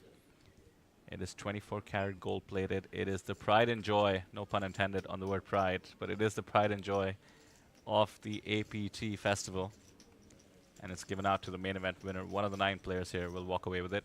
Coming back to it, for some of the newbies, perhaps not so much the Poker Club members, but to all of you in chat, we will use the word ICM because it is the main dynamic here at the table.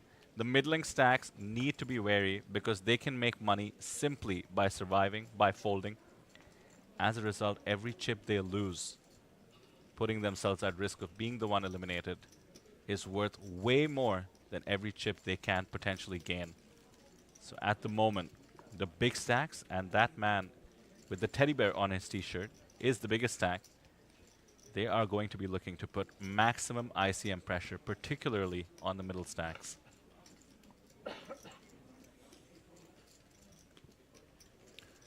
Yeah, the ace-4 of diamonds, raising up, 350k. Sergey Kim looking to bully, perhaps? No.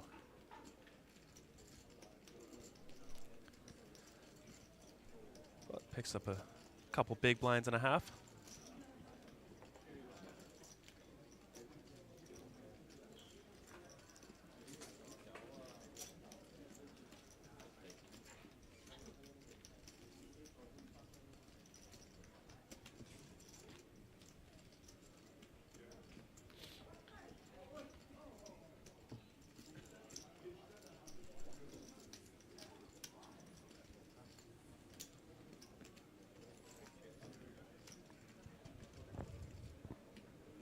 Few hands into this FT.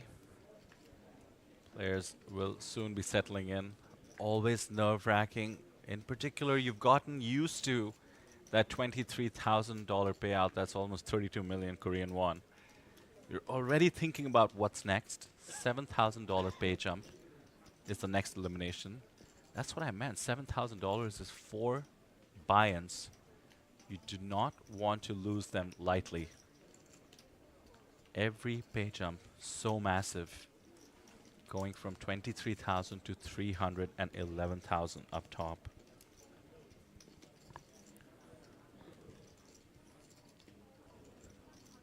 Oh, Michael McDonald, Timex, went to University of Waterloo. Absolute crusher of the game. Now a bit of a crypto guru, if I'm not mistaken. There we go, some superstars coming from where Ming is from. We do have his grandmother out on the floor as well, always special. Yeah. There are reels for sure for some of these Chinese players. Half the field almost at the final table, getting into the money, and overall in participation coming from China. One of the advantages of being in Jeju is how reachable it is from China. Great to see. Jeju Island, by the way, visa-free in case any of you planning future poker trips. We will most likely be back.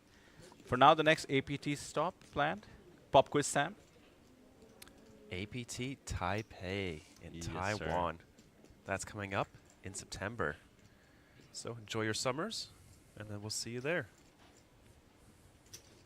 Don't lose your bankroll over the summer. Chip leader raises King 9 suited.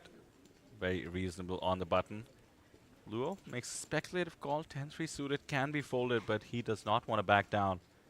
You want to set the tone early on the final table. Luo wants to make sure Sergey knows he will be defending his blinds. Jack 6-4, 2 clubs. Sergey hardly needs a hand to fire. He has the chip lead. He has that massive ICM pressure. A stack like Luo's is most susceptible to it. Once again, to remind you, there are stacks with 13 and 14 big blinds. Think it through. If Luo survives those stacks, he can make an extra $15,000. How could he possibly consider risking it with margin holdings?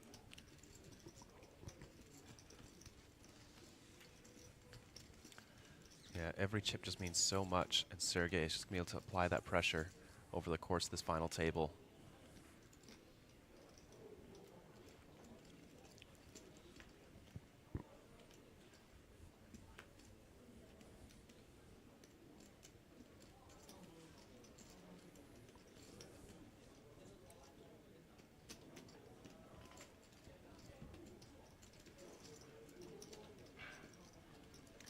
I'm not seeing too many big hands off the start, but I'm sure as time goes by, we're gonna see some brutal 5-figure coolers.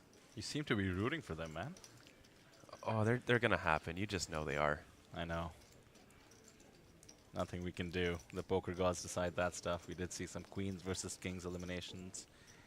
We did see, in fact, Shu Erdan was all in 10s versus kings and caught the 10 on the river. Yeah, that's gotta feel real good.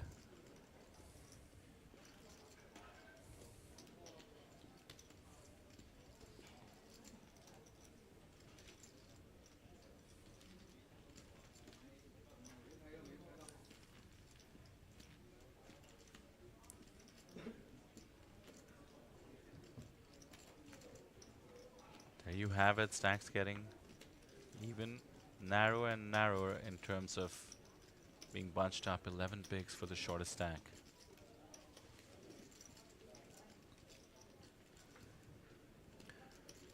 Yeah, once that short stack does bust, though, we do see play open up just a little bit, as we're going to have a lot of people around that 20 big blind mark who are going to have to start fighting.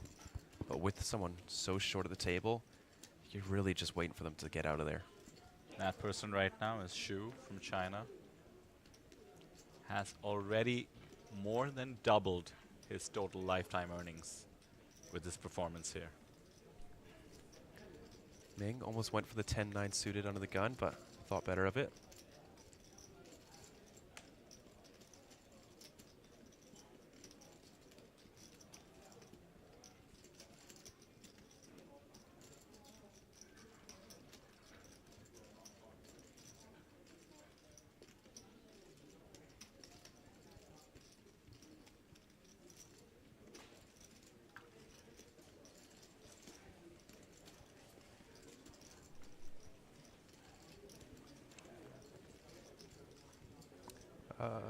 Justin Fairbanks asking in chat, is this Ming's first cash? I believe so. He may have some from like a day or two ago, but he's probably too busy playing the main. Ace king for Han, and he traps in the small blind. He's looking for a spot. Sun is likely to try and put the pressure, having him covered.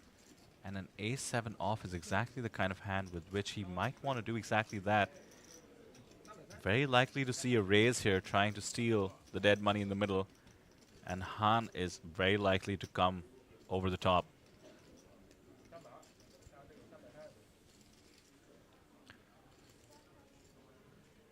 Yeah, there it is. Called it.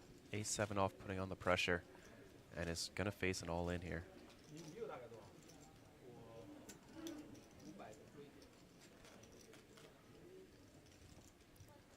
Wow, that's big. 560K.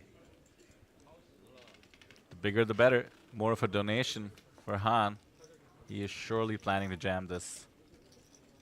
Yeah, over 3.5 big blind ISO.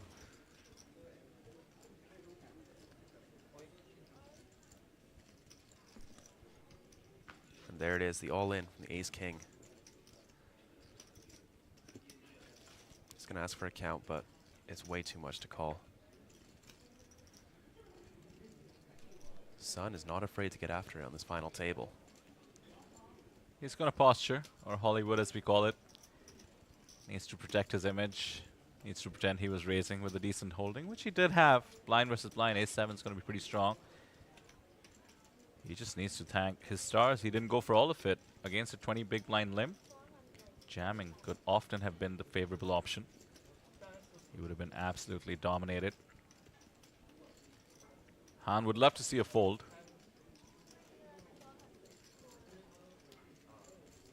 Against an open jam, by the way, Sun would actually have something to consider. You see people jamming easily as wide as King 10 suited, King Jack off, 20 bigs from the small. Now that it has gone limp, raise, and then an all-in over the top, I think the strength of Han's hat is a little bit more face-up.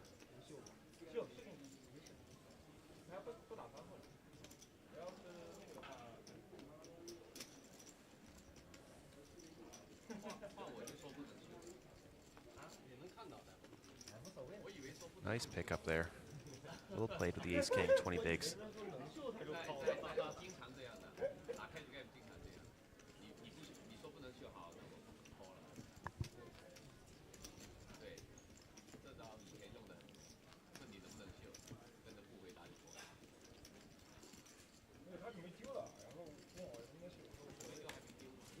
All these new viewers, and disappointingly, as excited as they get when we shout out their university, as is deserved, nobody hits the like button. And for once here at the Asian Poker Tour, I have no doubt that there's no language barrier. What is going on, Sam? Maybe you can make the pitch for me.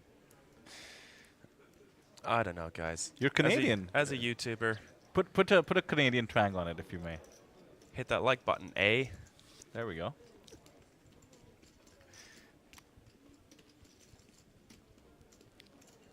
And why don't you hit subscribe while you're at it?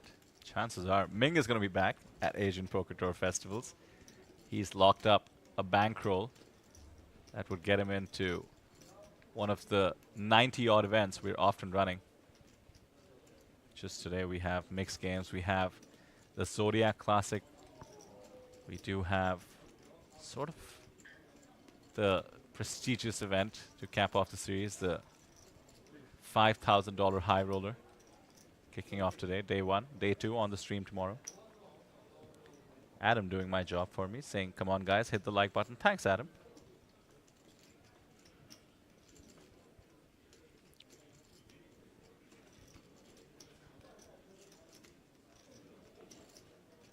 Seven six suited. Definitely a fine open on the button.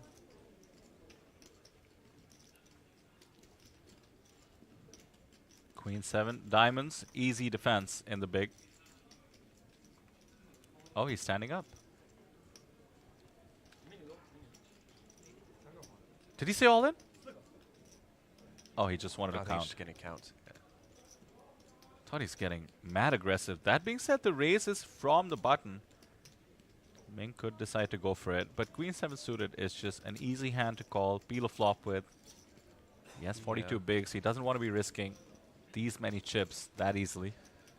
It's suited. It's got good playability post. I think he's going to use his offsuit Queen X to bluff with. This one can just play much better as a call. But he is going to get outflopped here. Han, bottom pair. The Jack 9-6, 2 spades. Domination, rotation. 6 is hit. Not an easy board to navigate with 23 bigs and bottom pair. Time to see Han's strategy. We haven't had the chance to have Han on the feature table too much. Still goes for that common underbet these days. Just over 1 blind.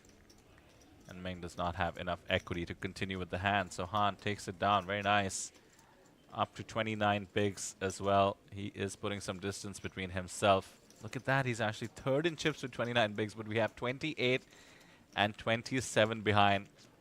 This is a dream scenario. I will once again explain this for newer viewers. With Sergey Kim having a monster chip lead, 1/4 of the total chips in play, and 4 middle stacks bunched up together, Sergey Kim actually should be treating this as open season. The reason, once again, the middle stacks should be handcuffed. They cannot risk losing even half their stack and becoming one of the shorter stacks, because after all, 29 bigs is third place in chips right now. Third place pays over $125,000. Currently, $25 or so thousand dollars, even less than that. $100,000 difference having 29 bigs and 11 bigs right now.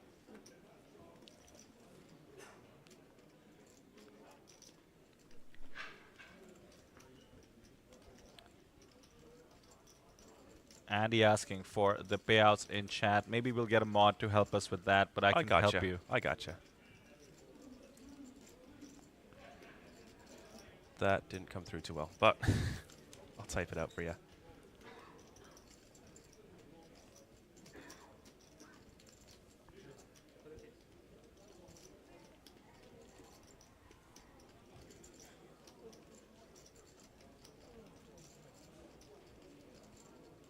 Kings for Han. Raises in the cutoff.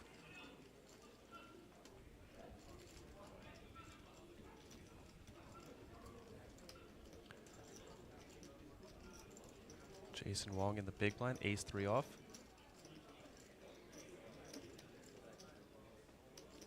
Don't do it, Jason.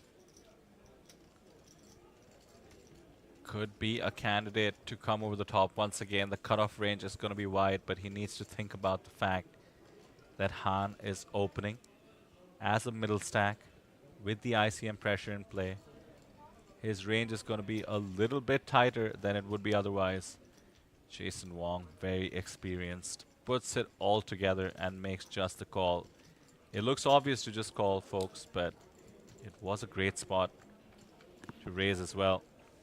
Jason is from the UK, has $223,000 in live tournament earnings already. His biggest cash is 51,000 USD, so he could exceed that if he comes 6th place and above. Quick check from the Kings, I like it. Good board to check behind. A little bit of pot control, a little bit of deception.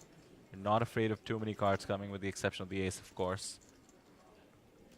Jason had a slight smile, it seems like. He's always smiling at the table. Ah, I see. Very relaxed. That's awesome.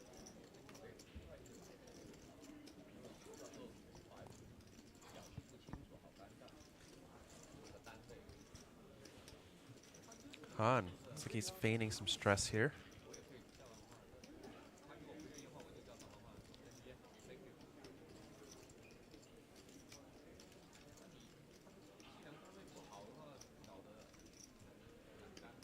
He's going to put out a bet here. 450,000, about half pot here.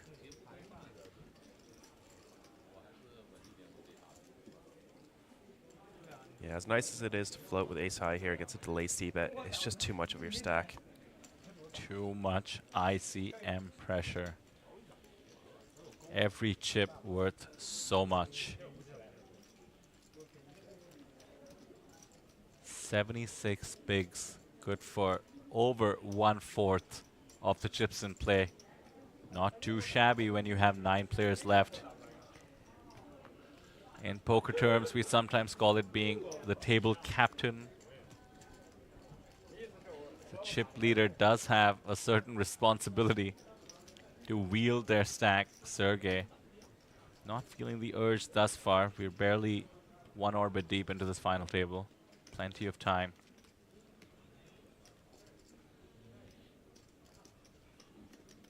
Let's count the number of shades. 3 in the frame right now.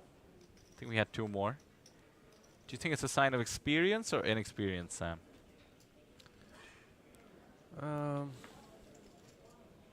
I'd say, if I had to go one way, I'd say inexperience. You don't really see the players with 8 figures in their lifetime earnings ever wearing sunglasses. You know, but this is a big event for them. They want to cover up their tails as much as possible. The pressure could be getting to them a bit.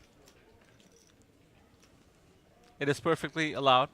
It's part of the, not so much even the modern era, frankly, the past 20, 30 years of poker has okayed sunglasses. I personally fluctuate as well. Pocket queens Seat here. Number 1, pocket queens, has been patient. Sun has had quite a roller coaster journey as well. Very, very experienced player, by the way, from China. Has crossed 400,000 USD with his current performance.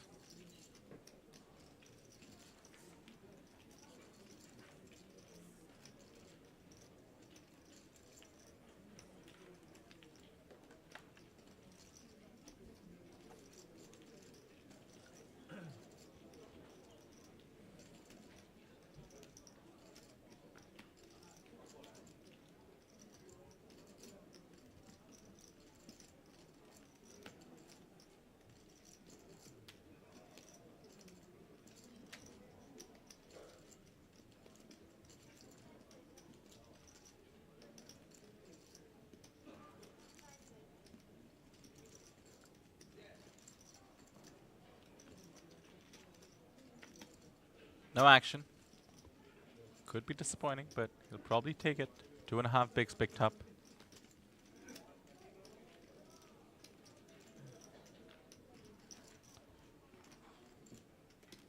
Thank you to all of those encouraging each other in the chat to hit the like button.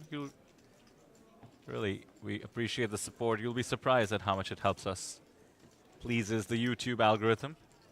Thanks to you hitting the like, getting us over 50 likes. We'd love to be at 100, but slow and steady. That's okay. If you have easy access to the like button, do hit it. I suspect we'll soon be crossing 500 viewers. That's on YouTube alone. To all of those of you watching on Facebook and Twitch, hello to you as well. Sometimes, depending on the country dominating the field, we do have a lot of viewers on Facebook. This time with, of course, 6 players from China. A tad less likely, perhaps. We do have a Mandarin stream, a Thai stream, and a Cantonese stream. Still ongoing. Jason Wong has some support in Hong Kong. Lo Shikai, sole representative of Taiwan at this point.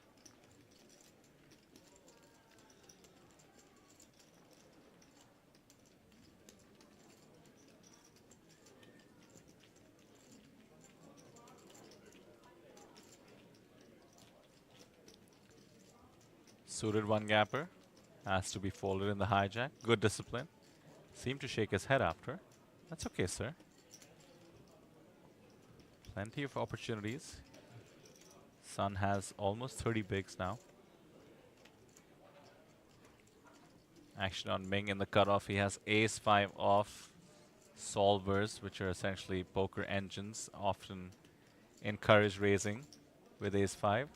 Tends to prefer the suited variety. Not sure that Ming has much of a decision unless he has a read on his opponent. Han is opening pretty light.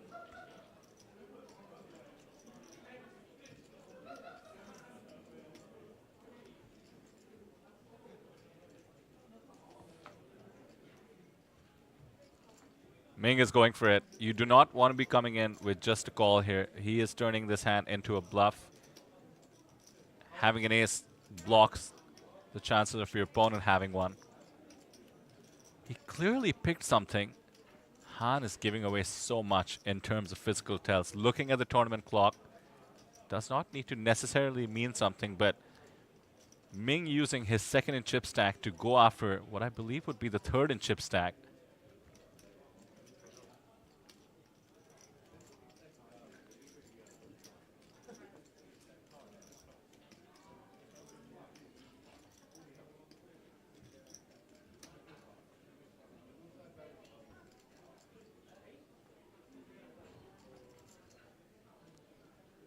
Seems to be doing some math in his head.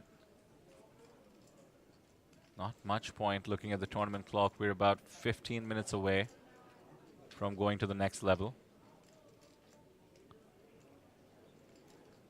Ace-6 of diamonds, believe it or not, is a good candidate to come back over the top, but Ming's bet looks so convincing. Raising the low jack open from the cutoff. Middle position versus late position.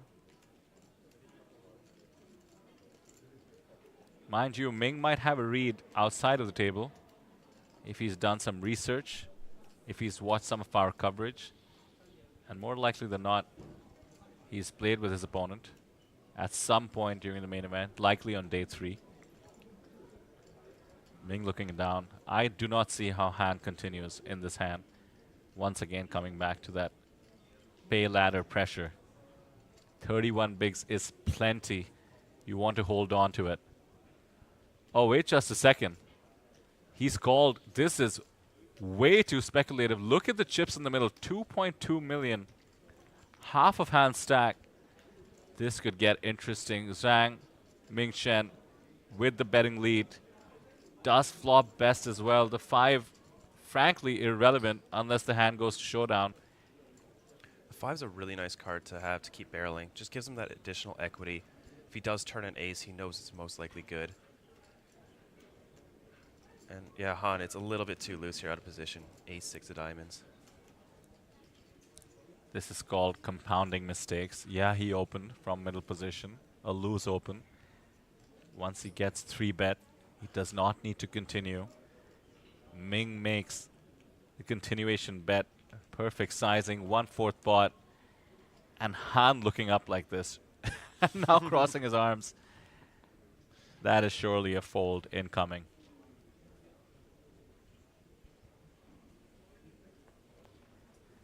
Ming is bluffing with the best hand. He is praying for a fold here.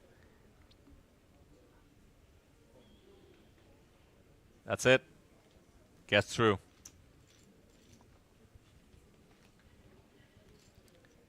Less than 1/4 pot C-bet getting the job done. Just one yellow brick worth 500,000 chips.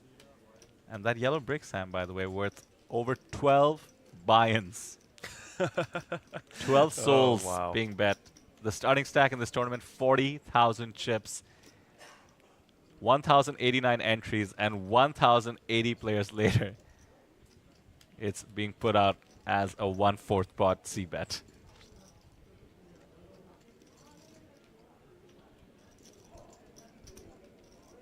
And the fans go wild. Ming now up to 49 bigs. Sergey sitting pretty atop, 76 bigs. He's taking his time. We're barely an orbit and a half into this final table. Everybody needs that one elimination, that one jump up the pay ladder. You, of course, get used to the new normal. You've cashed at least 23,000. The amount of pressure it can release to make that extra 6,000 or 7,000 before you decide to go for the $311,000 up top. It is certainly a dynamic I've seen at many final tables that I've covered. At the same time, people who are able to overcome it. Ming, of course, he had the bigger stack, so not really putting himself at risk. Thinking about other players who are finding spots to just go for it. Could have an advantage as well.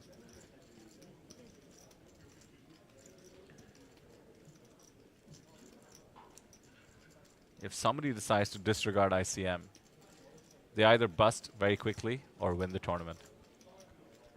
It's a fine line, isn't it? Han, not afraid to get after it. Once again, king, queen off, +2.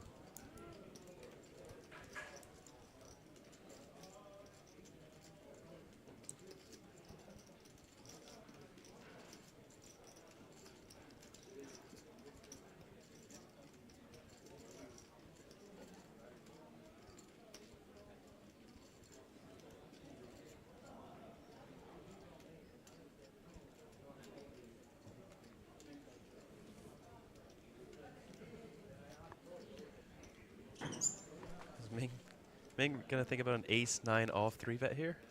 Back-to-back hands? No.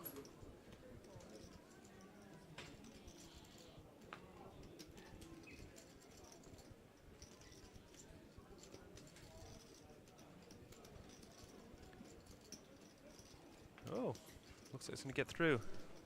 5 deuce off. How crazy does Sergey want to be?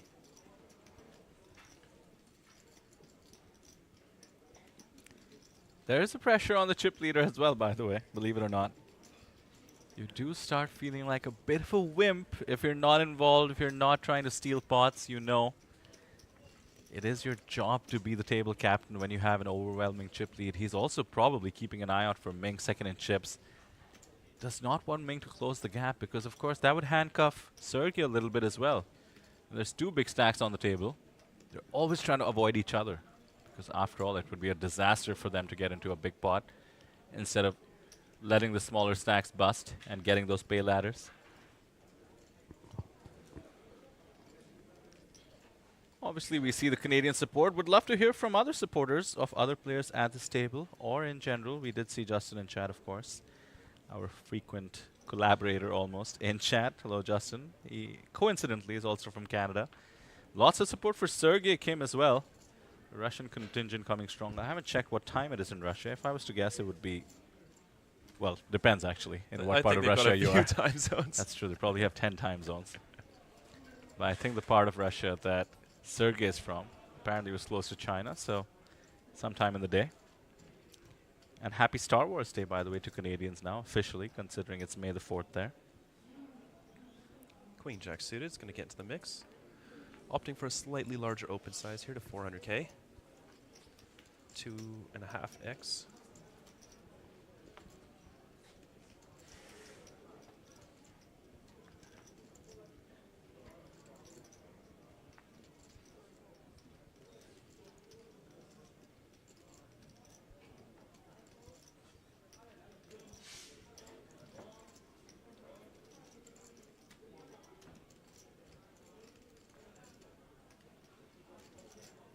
Shu has been the snuggest. Does like taking his time, by the way, Sam. And why not? He's made his way to the final table. I'm not so sure about, let's just say, wasting a time bank there. 8-6 off can hit the muck. He has 9 bigs. He has put in 2 blinds into the middle. One is the ante, one is the blind. You might want to explain that, Sam, for our newer viewers. Yeah, so it's a big blind ante. The big blind pays the ante for the entire table, which is the equivalent of 1 big blind. And then they pay their big blind as well. He is facing a 2.5x open here, so he can defend quite a bit tighter here, especially on a 9 big blind stack. But he is going to get in there. 8-6 wow, he off. does defend.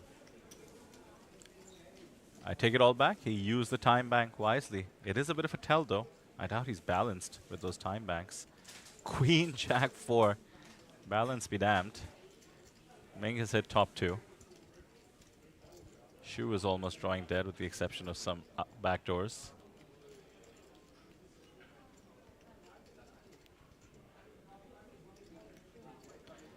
So the 1 big blind disappears along with the 2 he had to put in. And he is officially a short stack, under 10 bigs now. Does get, well, he's in the small blind in 7 hands, so let's just say he gets 7 free hands. But he has 7 bigs and a huge target on his back. That pressure I've been talking about of the first person elimination. All eyes on Shu's stack. Yeah, and the shorter that Shu gets, the more ICM pressure everyone else at the table feels. It gets very significant if he's sitting on about 2 big blinds. You have to make some folds that just you should never ever speak about again. I saw aces essentially fold on the money bubble at the main event in APT Da Nang. Wow. They limped. Yeah. The board was paired. Had 95% equity. Could not find even the 1 big blind bet and fold it when the chip leader bet 2 bigs. Oh no. Multi-way. Wow. Zhang gonna open up the ace-10 off here in middle position. Jason King Jack off. Does he want to clash? It's an okay rejam spot from the low jack here, but doesn't take it. cannot It's too rejam. high variance. Cannot consider rejamming with the 7 big blind stack, Sam. That ICM pressure never Yeah. forgets us. There's a 12 big blind stack as well in the form of Chen Feng. We haven't heard from him all final table, but he did have a great journey all the way here. Did have him on the feature table. Now, thanks to the score here, the minimum guaranteed score, he has crossed 100,000 in tournament earnings.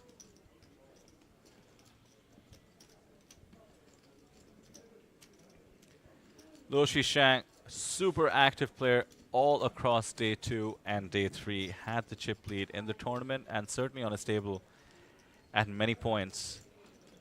Was involved in the stone bubble hand on the feature table where he triple barreled, meaning bluffed the flop, bluffed the turn, bluffed the river against the top set of jacks. I am worried about the entire table if he builds a healthier stack for now. As we mentioned repeatedly, handcuffed at the 17 big blind level.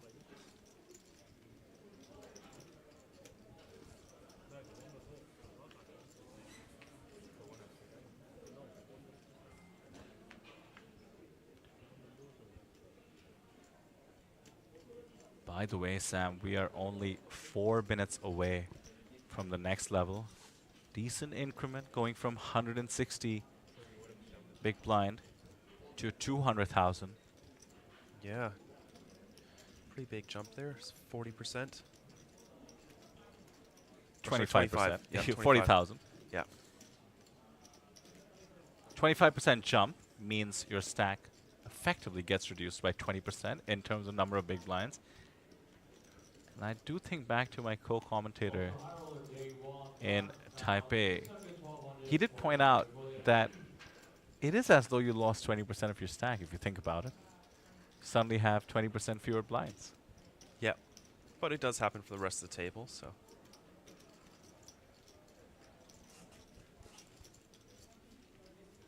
Sergey, Jack 9 off in the cutoff.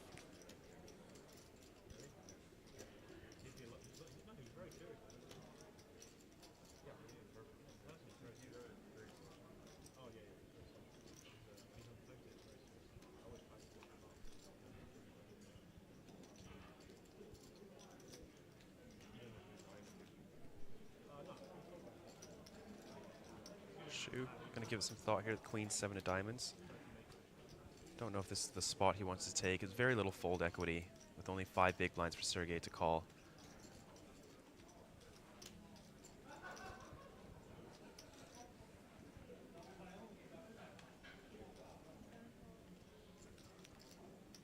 Oh, very good timing because Luo has picked up the ace-king.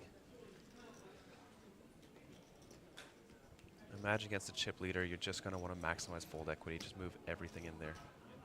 Small 3-bet. It's going to be rough. Let's take an inventory.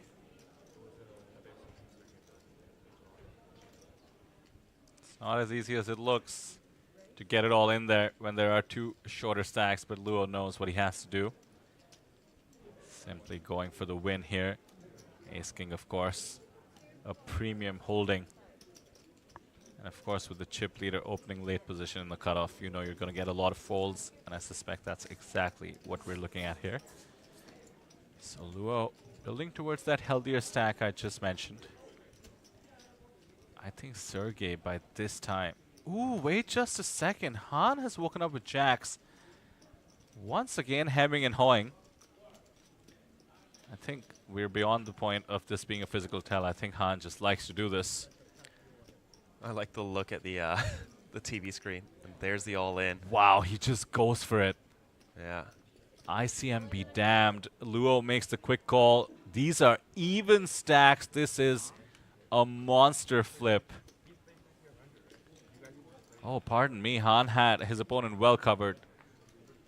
There we go. Luo just had 1 big blind behind to call. I thought he had 1 big blind more than his opponent. So there you go. Luo at risk. Luo Shishang has been a force in this tournament. Now needs to win a flip. Would take him up to almost 40 bigs if he can catch an ace or a king as we head to the high stakes flop here. King right in the window. And 2 of them. Han is a bit disgusted. Can catch a jack. Oh, one of them has been folded, it turns out. Ace ends it. Wow. Don't put a jack on the river. Jack, of course, would be meaningless. Shishang has a lock on the hand. A fist bump. I'd be pumping my fists too if I just doubled up with 9 remaining. Yeah, this could would have bring been. Han down to 11 bigs now, so even more ICM pressure. I'm sure the entire table would have loved to see the jacks take that one down. Flips are in nature, a name of the game. You cannot play MTTs and you cannot win MTTs without winning some flips.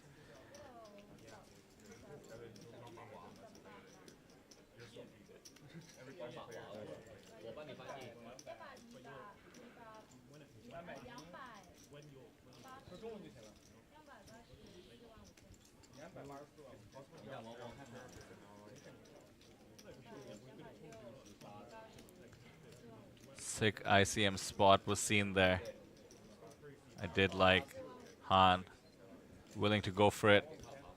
Did give himself a good chance to have almost 50 big blinds. Really climb up that leaderboard. Unfortunately, the kings and then the turn, locking it up, had a different plan. As it stands, Luo has chipped up to 3rd place in chips with just under 40 bigs. Ming remains 2nd in chips with 56 big blinds. And Sergey has been quiet at this table, did just get raised. He still has the chip lead, 71 bigs, 1/4 of the chips in play. Shu Erden from China, shortest stack. Han now, losing that flip, 2nd shortest stack. Ryan in chat asks, what is the stream delay? 30 minutes, protects game integrity. Whatever you're watching happened 30 minutes ago, but there's really no other way for you to find out now that we're down to just the final table. Our live reporting team, of course, has nothing to do except watch the stream alongside us. So for all we care about, it's basically live.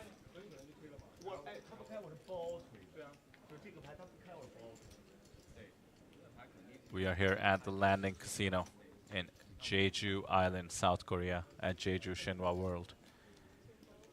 Day 9 of the festival, day 9 of the streaming schedule. We started out with some all-star streams. We streamed the Super High Roller, the Superstar Challenge. Those are $10,000 buy-ins, $22,000 buy-ins. We did have some fun tables from an APT Thailand exclusive event, a Mongolian exclusive event, and of course, Natural Aid, our sponsor, the biggest online poker room in Asia, did have their usual regional Natural Aid tables, Natural Aid Thailand, oh pardon me, APT Thailand, Natural Aid Taiwan, I meant to say, Natural Aid Hong Kong. Did have a fun influencers event as well. By the way, Jason from the influencers event actually came runners-up in the Zodiac Classic. He's the one with over 1 million subscribers, one of the first Cantonese YouTubers to reach 1 million subscribers, and we kept mentioning how he has a lot of poker experience. There you go, clearly showcased it. Couldn't finish it, but congratulations to Jason from our influencers invitational table. There's a trophy they're playing for, 24-karat gold-plated. Bit unfortunate on the last hand. Sun got a walk, looks down at his cards, pocket jacks. Brutal. That's a bad beat. Yeah, especially on 24 big blind stack. Oh, I see Sun got some fried rice on the table. Very nice. Keep that energy up. This table is going to go on for a while, and that's a good thing. It's going to give us some action-packed hands, some entertaining poker. That's what I personally have flown down from India for, exactly to watch the main event final table. Some fireworks already.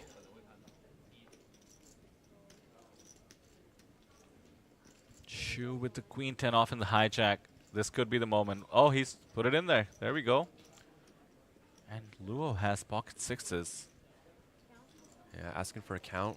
When he finds with 5.5 bigs, I imagine he's just going to stick it in. You think so? I'm not so sure about this one, Sam. I mean, the dealer button, the blind still behind, so 3 players yet to act. Pocket sixes, flipping at best. Does he really need the extra 1 million chips? It's going to be so exploitable if he flat calls and gets raised by one of the 3 remaining players. He could also flat some very strong hands in here, though, to make the trap. But perhaps he'll go for the isolation raise. I think just a call here. I don't think you want to ISO and get shoved on. Gotta be careful. ICM still works when you're a middle stack. Everyone looking over at Luo. They're all hoping for Shu to bust. Goes for the small isolation raise, and actually this is a great result for Shu to the extent nobody wakes up with a hand. He'd love to be flipping with Queen 10 off there.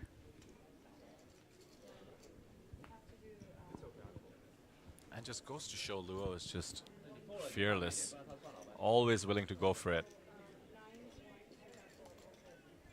So many players would find the flat call, maybe convince themselves into a fold.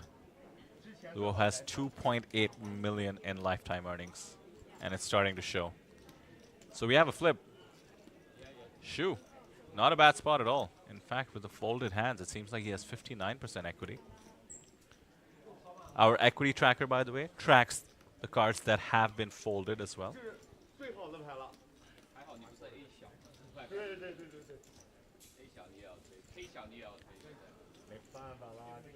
Everyone is rooting against Shu here. Needs a queen or a 10. No spades for either player.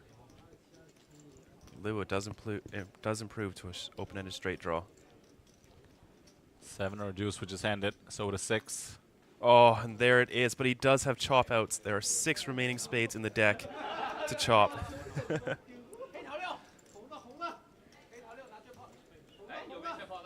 Spade one time. Keep it fair.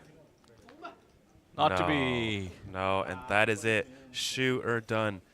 Eliminated in 9th place, which is good for 23,200 USD. No small amount, but this close to a 6-figure score, it can't feel great.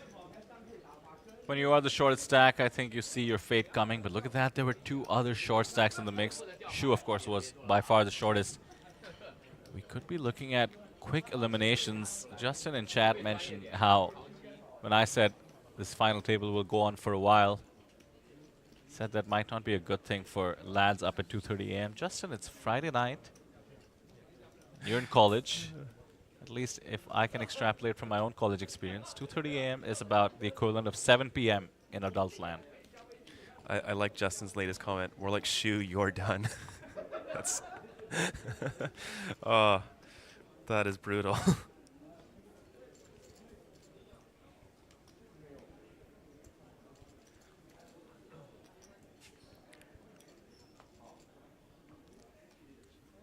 Shoutouts of ladders in chat. So what's the new amount locked up, Sam, in USD, please?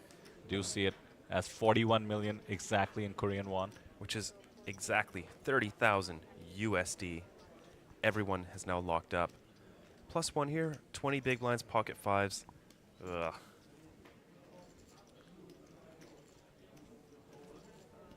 Wow, how big is that next pay ladder, Sam? Over 55,000 USD.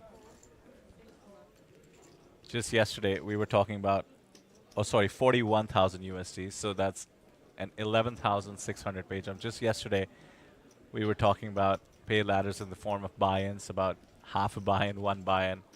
Now we're talking about 5 to 6 buy-ins. That's 5 to 6 main event bullets. Yes. Just by folding in the case of some of the middle stacks.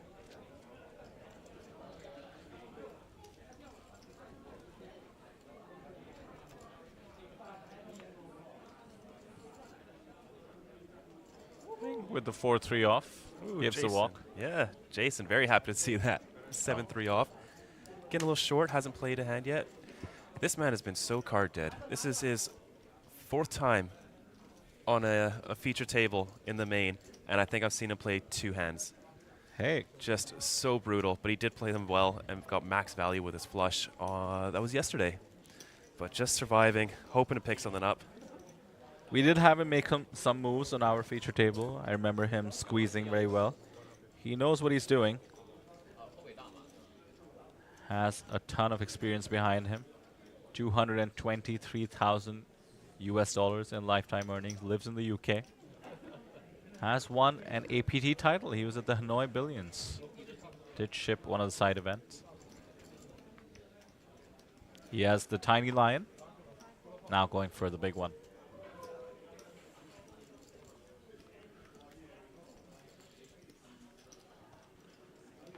Almost 500 of you in YouTube chat alone.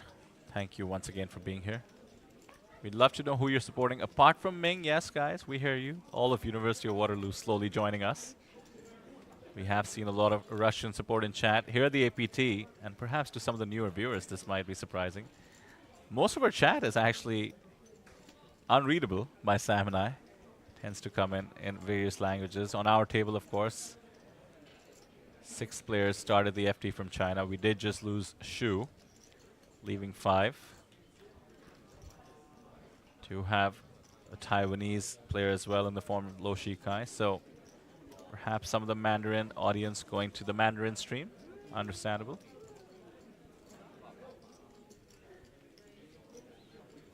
And Ming taking the big shove spot here again.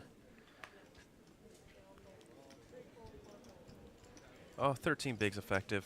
Just wants to put as much pressure on and pick up another 2.5 bigs. This kid's making it look easy out there, Sam. Yeah. Yeah, he is. He does have a good seat draw, though, to be a little bit further away from Sergey. I was going to say something very similar. Let the chip leader fold. Let it come to you in late position. And just jam. The blinds can only do so much. And by the way, the short stacks have to wait out each other as well now. We had 9 bigs and 8 bigs as the shortest stacks. Dream scenario for the chip leaders. Sergey, of course, being the out-and-out chip leader, has been relatively quiet. And wow, as of the latest chip count, Sam, with the blinds up to 100K and 200K, the gap between Sergey and Ming has narrowed to 57 bigs and 45 bigs. Yeah, it's getting close.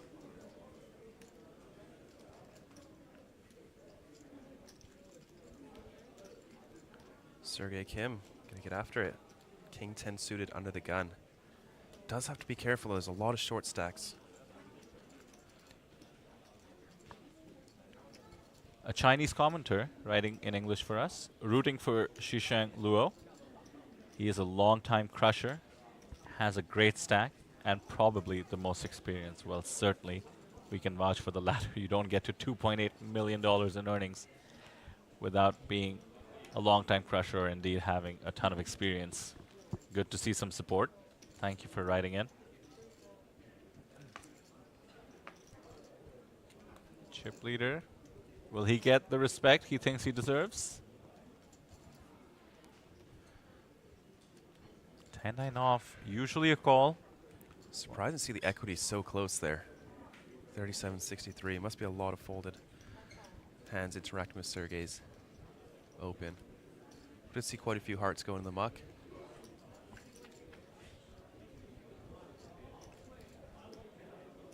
Oh, 9 on the flop. Top pair for low.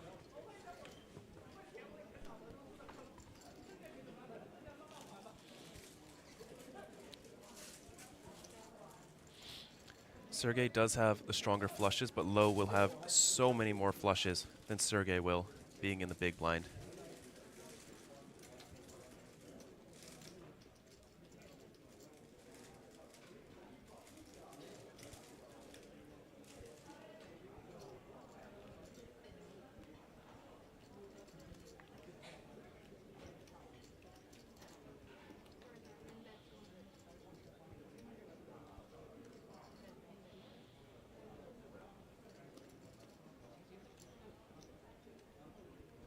Looks like Sergey tried to bet 180K, but the blinds have gone up.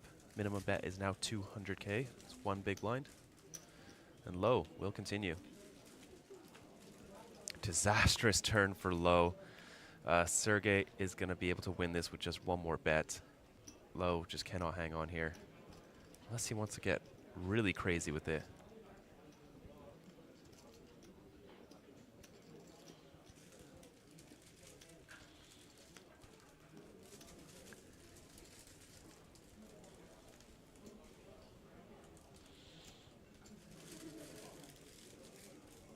And look at this, low is going to lead. He needs bluffs because he is going to have a lot more naked ace of clubs than Sergey will. He has all the offsuit combos that can flat. And wow, love this play.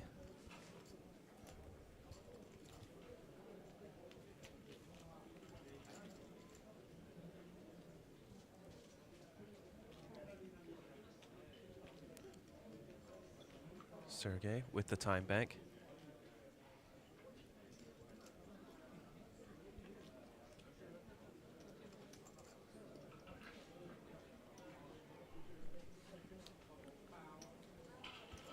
I wonder if the bluff is as convincing as it seems. He is repping the nuts precisely, trying to go for value against other flushes.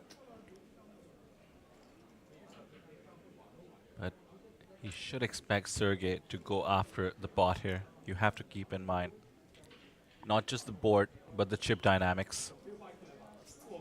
Wow, look at that float. Sergey knows that if Low had a monster hand, he would have waited for Sergey to bluff.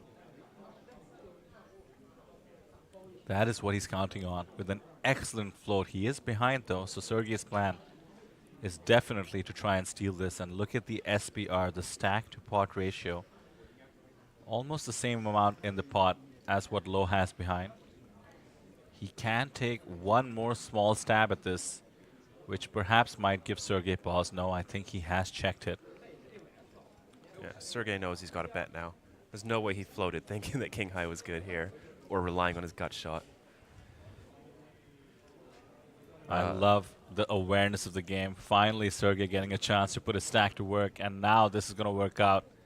Low having put in a nice effort to try and take it down, bluffing with the best hand, but getting outplayed there, dare I say. Very well played by Sergey.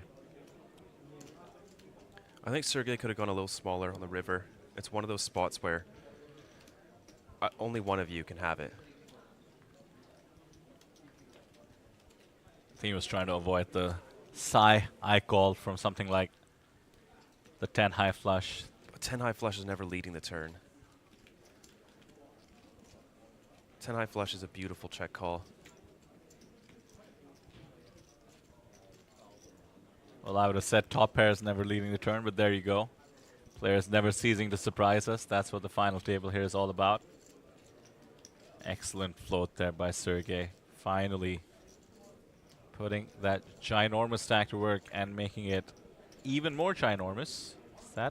Is there a word for that? Ginormouser. Oh, of course. Why didn't I think of that?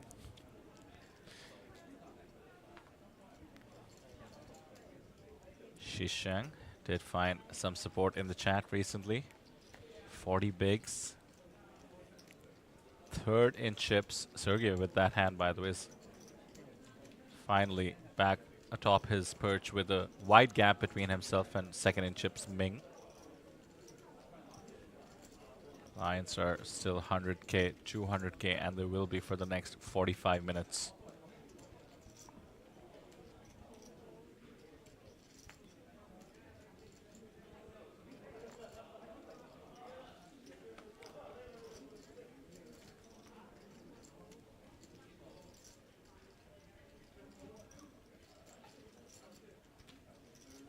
Low with an ace in the small blind, 13 bigs.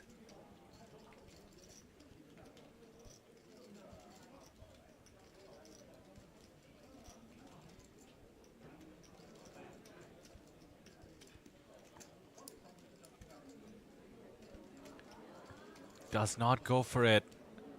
There's that ICM pressure, and by the way, Sergey would have called with the queen jack suited. Yeah. You would have had an effective flip.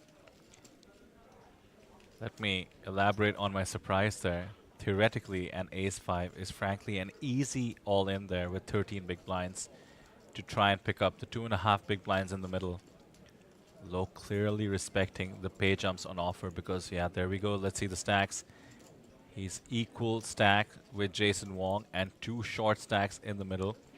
I think from an ICM perspective, that was the correct decision because after all, we saw Sergey woke up with a hand. Low would have been 50-50 to win the hand. But there are 3 players who could easily bust before him. Not to mention the rest of the field good as well.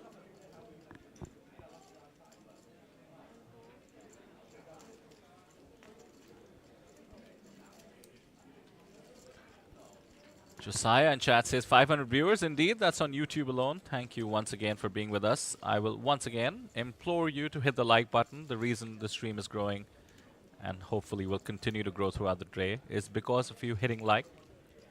Let's get that like train going. And for those of you who are new here, supporting Ming, or indeed anybody else on this final table, do hit the subscribe button. We had a very ambitious goal that I'm sad to say, Sam, I am now giving up, of reaching 13,000 subscribers by the end of the series. Being as far away as we are, I would love to somehow, somewhere, inch into 12,000 subscribers. And if all of you hit subscribe right now, I know we would get there. So please, if you would like to see more poker in the future, or just support the APT for putting on the show for free, might I add, we're always happy to promote the game across the world. Hit the subscribe button. Couple of rough spots here. Jason Wong, ace-10 off in the hijack on 13 bigs. Not fun. No option is fun there. Chen Fang, pocket fours with 7 big blinds. Also not very fun. I think Chen can let this one go, knowing that he's going to be flipping at best once Jason has decided to get involved. I suspect Jason is treating this as an open and fold if facing resistance kind of hand. Weakest ace he'll open here. So, I mean, against 7 bigs, I think he calls, but anyone that covers him, he's got to let it go.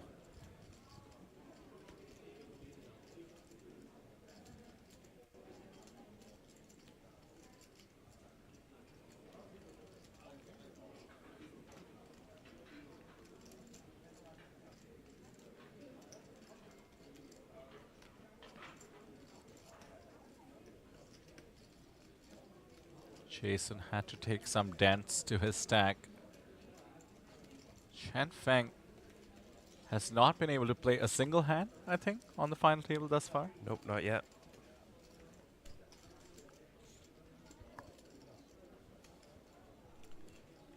Oh, goes for it, all in. Wow, takes the spot with pocket fours. Color me surprised. A bit risky. Unlike what we mentioned when the 7 big blind stack shoves, Jason could be priced in. Wow, the ace-jack hits the muck. And Jason knows he has 2 good pot odds to consider folding. Makes the call. And we have a flip. We could be down to 7. Jason has lost some equity. We saw the ace-jack hit the muck. Has lost some outs. 41% equity, 60% of the time. Chen Feng from China will find the double. And Jason Wong from the United States watching keenly. From the UK, rather, excuse me. And a 4 on the flop. That's rough. Down to 3% equity after that. Jack would keep it interesting. 7 does not, though. Drawing dead now. Chen gets the check mark and the double up. What a time to flop the set. Took the precarious spot. Was willing to go out in 8th place if it meant it would give him a chance to get right back in this tournament. That is what he has done. 17 bigs now. Jason now the shortest stack. Han remains at 8 bigs, and Chen has climbed up to right into the middle of the pack.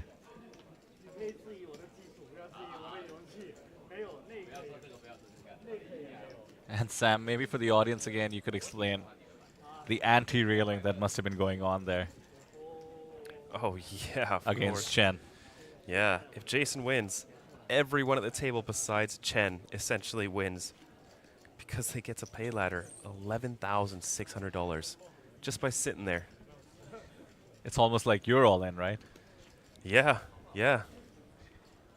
But the ICM pressure just grows.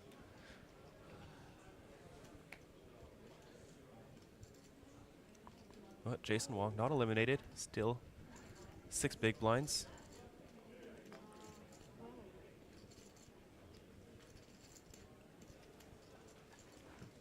I was talking to our friend and co-commentator Greg Goes All In. and he expressed the frustration when you're a short stack on the final table. He made a bit of an ICM mistake. We sometimes call it ICM suicide. Decided to take a bit of a gamble spot when he could have laddered up. And when discussing it, he's like, well, I just felt so frustrated that the chip leader just gets to keep raising and I just have to keep folding. So I decided to fight back. But that's just the mechanic of the game. That is indeed what happens. From a mathematical perspective, if you're valuing those pay ladders, you do have to keep folding. Jason does exactly that with the Queen 10.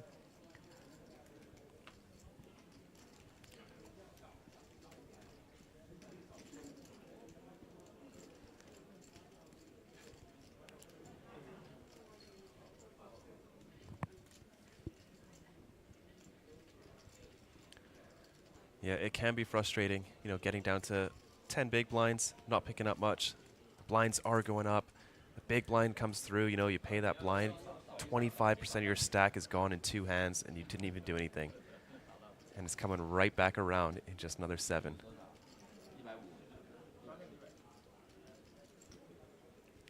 Justin, sounds like Greg needs to get good and not be a short stack on the final table. Well, average big blinds for that final table was 4 big blinds, so everyone was a short stack. Typical gamer response, get good. Yeah. Oh, Luo, Jack 3 off, 9 big blinds, could have shoved there. Decides not to take it.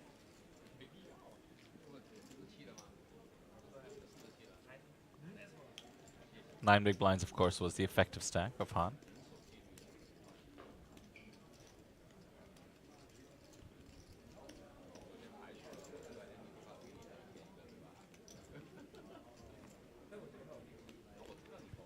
Ever since we lost Shu in 9th place, I do feel the players maybe have loosened up.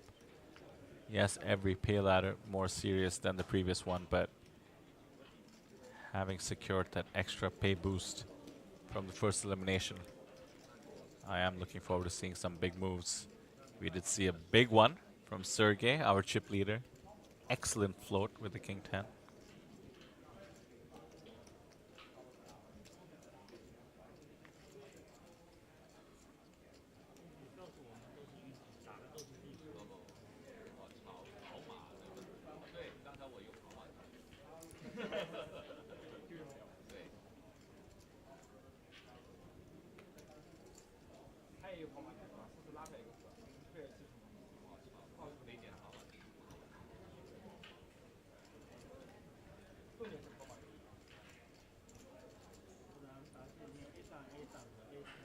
Ming, ace jack off under the gun is quite loose considering all the short stacks, but does want to keep adding to that stack.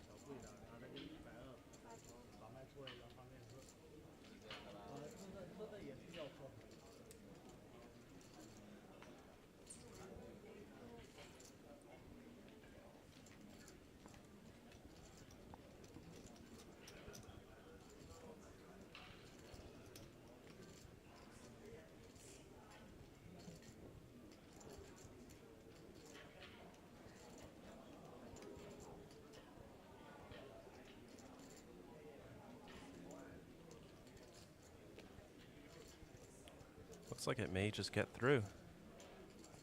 Really good pickup, ace jack off under the gun. Happy to take the blinds down. Ming seems happy one way or the other.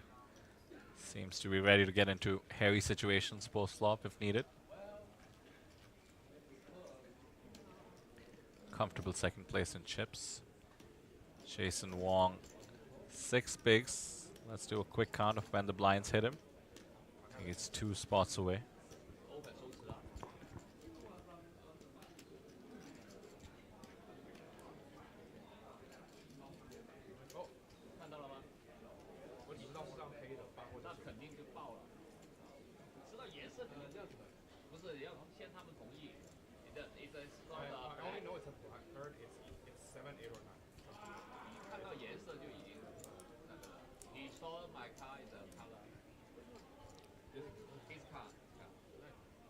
Sam, you know, without naming names, there are poker streams out there. that will only extend coverage beyond an hour if they get a certain number of likes. Really? And what do we do here? We're going to play right down until we have a winner, no matter what. No matter what. So I'm not saying we need to get to at least triple-figure likes to continue coverage, but it would be nice. It would be nice.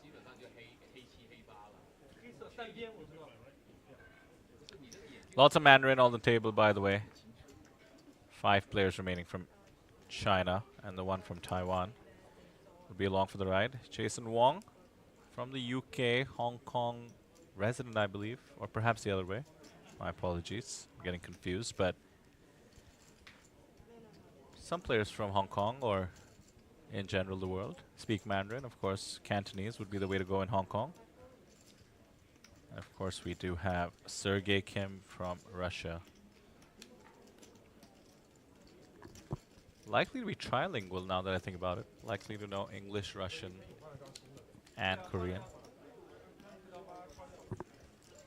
Korean nationals, by the way, not allowed to play as per regulation in Jeju Island. So here we are, with no Koreans in the field. Bit disappointing, always fun to see the Koreans in the Asian Poker Tour. Will have to join us at the next stop in Taipei, as they usually do.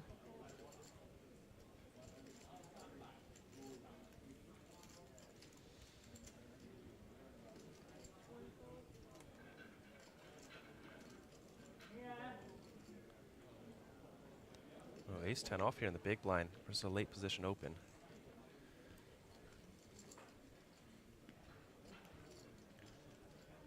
Yeah, call seems standard. 3-bet, face a 4-bet. Disgusting having to fold ace-10 suited. Yeah, it's mainly because of Luo's stack. We've seen Ming take aggressive routes in the past, but has to be mindful. It's big stack versus wow, decent look stack. at that. Luo flopping the straight, and Ming has an open-ender. This is going to get rough for Ming. Oh my.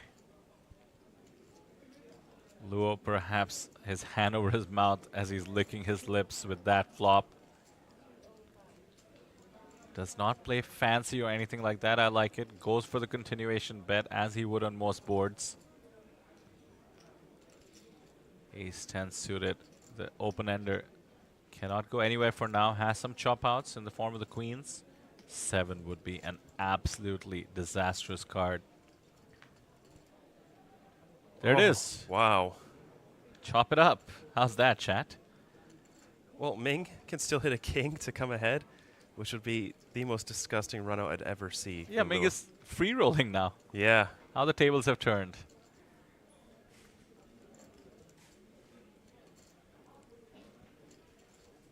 Chat, maybe we can clean up now the language now that the queen has come on the turn. I understand the nerves. Ming, of course, has plenty of supporters railing him from his university. The queen is the club's variety, which means there is a backdoor flush draw. Ming is only afraid of king 10. He's chopping at worst with every other hand. Goes for the check call. He knows his opponent, by the way. I mentioned Shishang Lu made a triple barrel bluff at the stone bubble. Trust me, these players saw it or heard about it. Ming has gone for the rounder's trap, the check call, check call. Of course, he did have the straight draw come in only on the turn. Luo flopped the nuts. Has the second nuts now. The ace is meaningless on a board like this, but it could have given Ming a 2-pair. Luo could want to go for a big value bet. He knows his own image as well. He knows he has famously been caught bluffing on the stone bubble. Goes for 40%. Quick call. And we chop it up.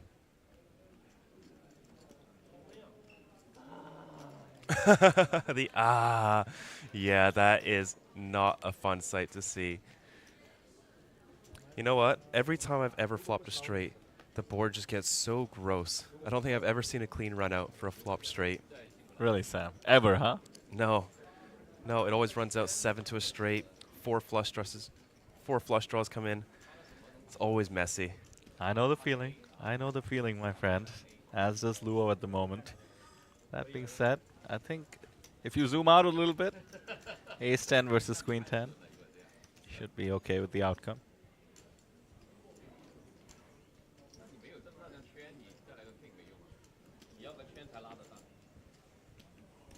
Jason, still with the hint of a smile, as you mentioned.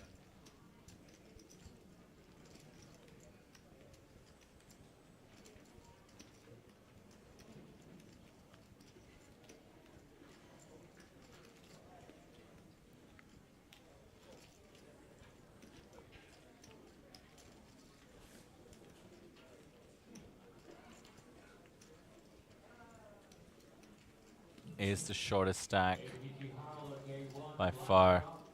We are about 25 minutes away from the break, and equally importantly from the next level. The next pay jump is actually the same increment, plus 25%, going to 125,000, 250,000. Next player out will make, I believe we said it was 41,600. So 11,500 USD is the pay jump. It's about 16 million in local Korean won. Ace 9 on the button, 21 bigs. Has the healthy stack of Ming in the small. Similar stack of Han. Oh, pardon me. That'd be Jason, actually, in the big blind. So the shortest stack in the big blind. Goes for it. Quick fold from the stack that Sun would have been afraid of. So comes down to Jason. Shows what I think is the 7 deuce. Yeah, there we go. That is brutal. 1/3 of his stack went away blind, and he woke up with a 7 deuce. Ouch. Yes, ouch indeed.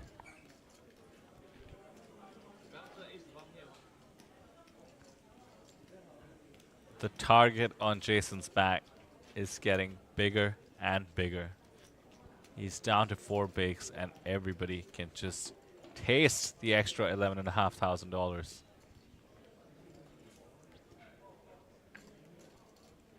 And don't forget, Han is sitting under 10 bigs as well.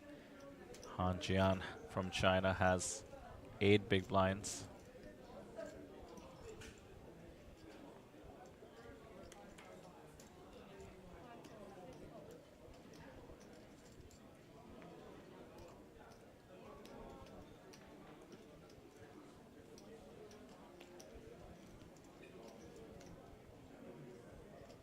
Han here, 8 big blinds, hijack. King Jack suited. Imagine he's just gonna go for it.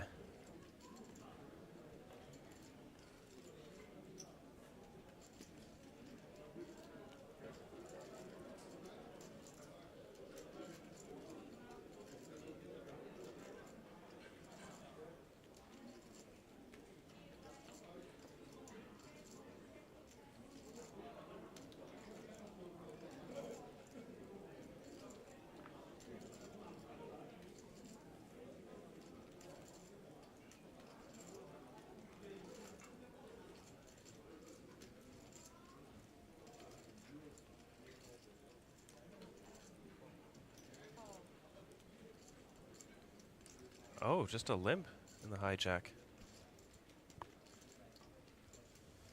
That's new. Not sure how I feel about that. You get no fold equity, which means you don't get your opponents to fold. Hands such as pocket 3s, by the way. I know we saw the pocket 6s eliminate Shu, but a hand such as pocket 3s could have found the fold instead now. Ming is on the button.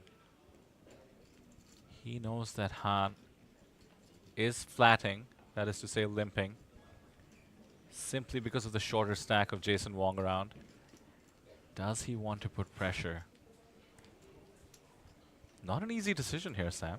No, no.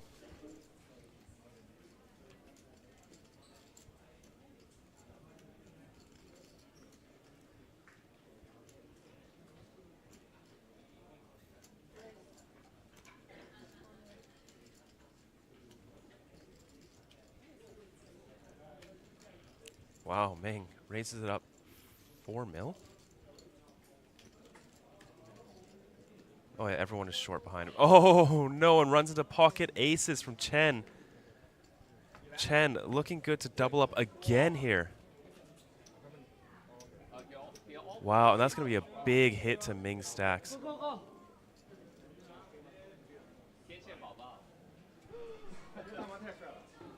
Slight misstep here from the young gun. Isolated with pocket threes, had 2 players behind, and the worst outcome in the form of the aces for Chen Feng. Ming does need a 3, 22% to eliminate another player. 10-7-5 is clean.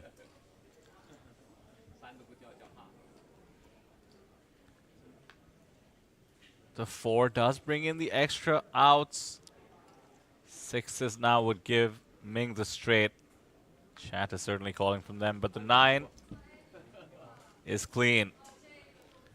Chen, after being quiet for so long, found himself facing an all-in with aces. Not too shabby. Patience being rewarded. Yeah, look at that stack. Up to 7 mil in chips now. Ming isn't too crippled, still 6.2 mil. Still has himself over 30 big blinds, lots of playability.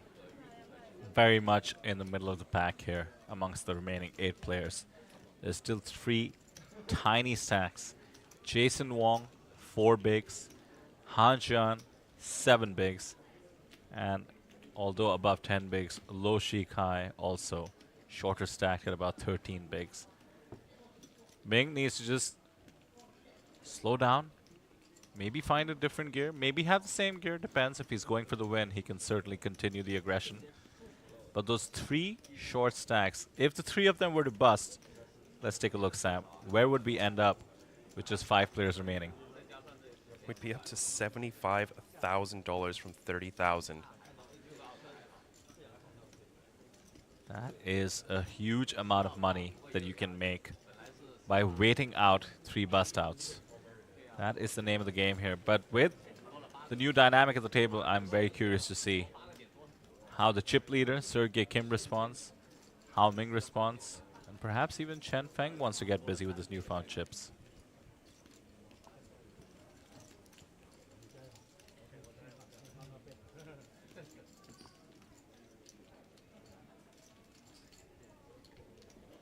A bit of a shake-up at the table, though. Ming facing his first setback. The players, once again, were rooting for some action. Would have been disappointed to see the short stack have aces. And how about Han getting away cheap with just the flat with the king-jack? Yeah. If he'd gone all in, perhaps Min folds and everything then would he be would have been different. eliminated.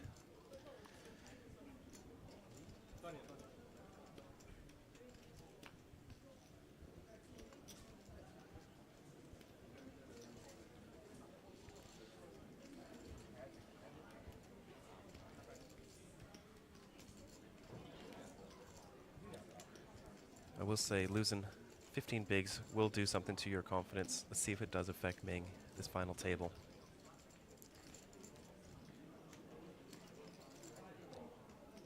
So much is about how your opponents perceive you. After losing a big pot, yeah, he decides to wisely fold after losing a big pot. Players do know you're more likely to be involved in the next hand. And Jason finds a beautiful ace-10 off, exactly what he wanted to see. Easy, easy jam from him. And he should be jamming. He still has fold equity at this stack depth. He would be putting in over 4 bigs. His opponent would need to call 3 bigs. We'll save everything but a chip. Let's hope this ace-10 is nicer to him than the last time he had ace-10.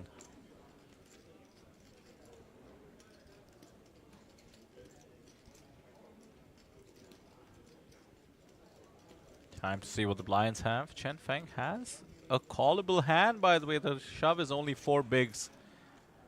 Look at the pot odds on offer as well. 680 to call. Yeah, he goes for it and he isolates. Let's hope low doesn't wake up with the hand. 8-7 off hits the muck. Ace-10 off in a good spot to double up here. Let's begin the spin up. 4 chips and a chair. Usually, of course, they say a chip and a chair.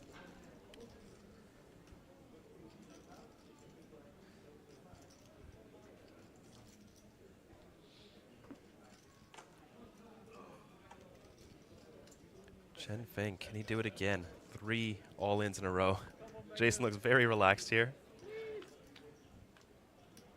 We go to a flop.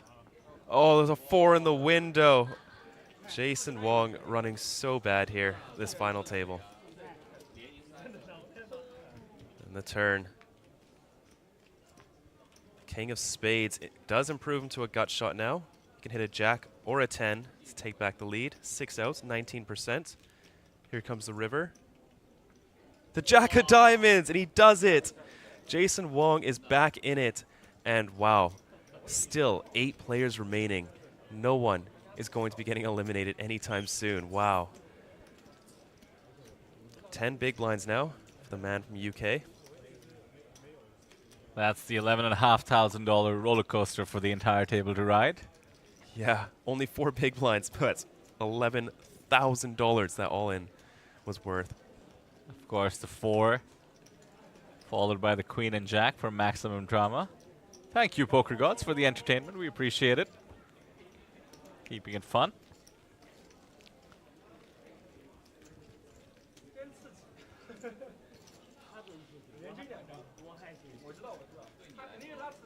I've never seen anti-reeling like this, Sam, in the chat. Of course, with Ming having support in our chat from college students.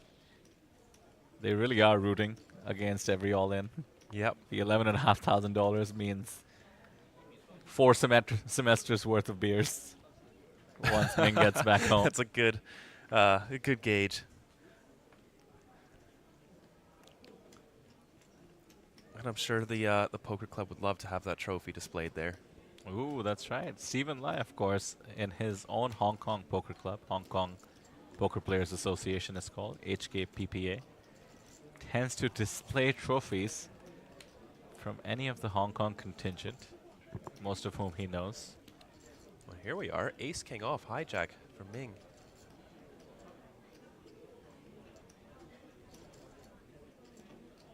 We are slowly making our way towards that break, by the way, which would mean that we have played almost 2 full levels with just 1 elimination thus far.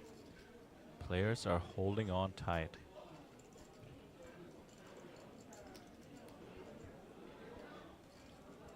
Chen Feng, pocket 8s on the button. 30 bigs. Tricky, tricky. Ordinarily a 3-bet. In this spot, do not forget, Jason Wong did find the double up, but there are still 2 sub 10 BB stacks out there. Yeah, I think Chen's got a pretty easy call here. He's got position, pocket 8s, very strong hand. That being said, Ming has been so active. Sometimes you want to put your foot in the ground. Just the call from Chen. Yeah, queen 5 off, not too much playability, maybe heads up.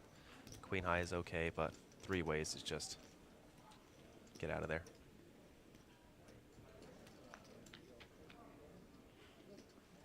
Oh, an 8 in the window. Chen Feng hits his set.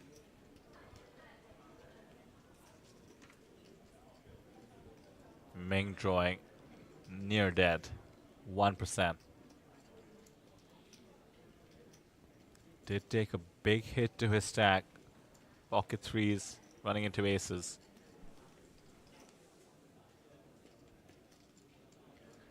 I like the check. Out of position, you do want to play quite a bit more passively than if you're in position.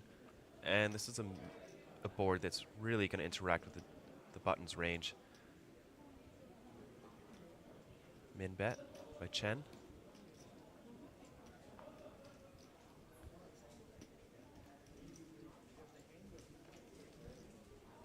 Probably too soon to fold here.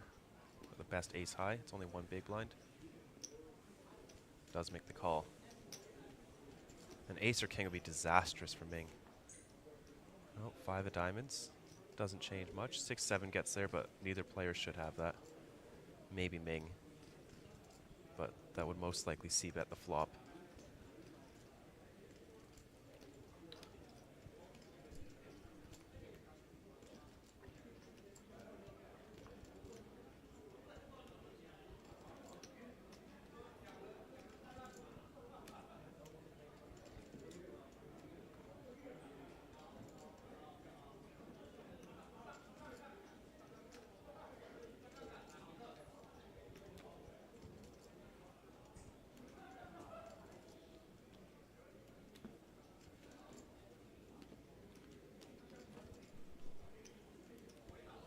Chen, giving it some thought. It's not a bad hand to trap with. The board does look very scary and wet, but a lot of hands that have equity against Chen are going to be betting the flop.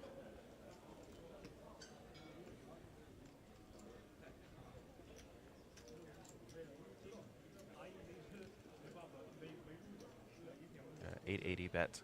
Quick fold from Ming. Some fans of Chen perhaps in the chat. I saw somebody rooting for an ace on the ace on the turn rather. Christian says Chen Feng on a heater. Indeed he is. His chips coming courtesy of Ming. He's now up to 36 big blinds, tied for second in chips. Sergey, the blinds have gone up, but his stack has remained steady. 12 million in his stack.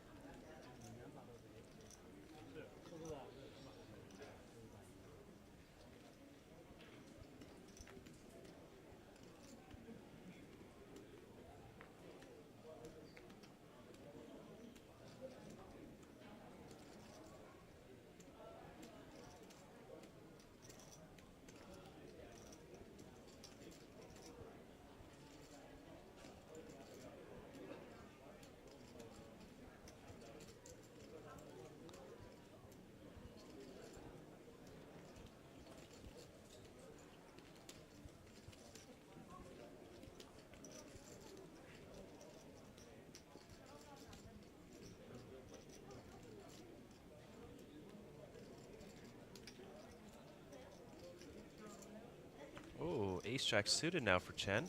Picking up another playable hand. Iam in chat saying Sergey, got to get off spectator mode. Man, he's picking up 9-3 off.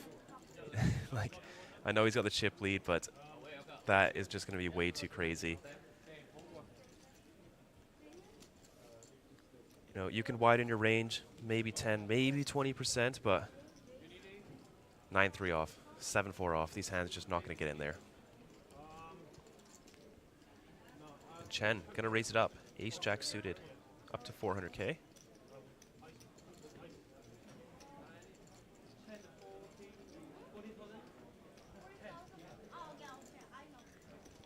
Takes it down, makes it look easy.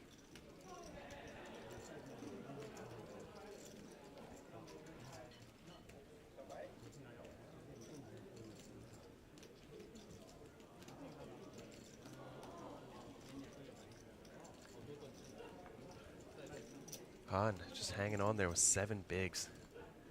Is on the big blind now, so he's going to lose 2 of them.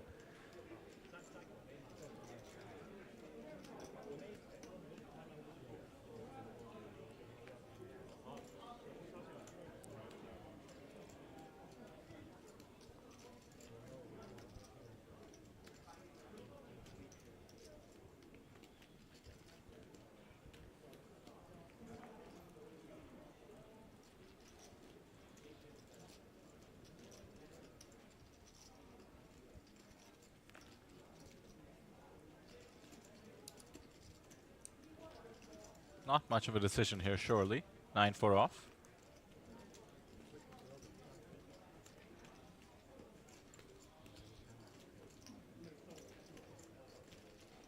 Same statement applies. 5-3 off, and the 8-10 off also.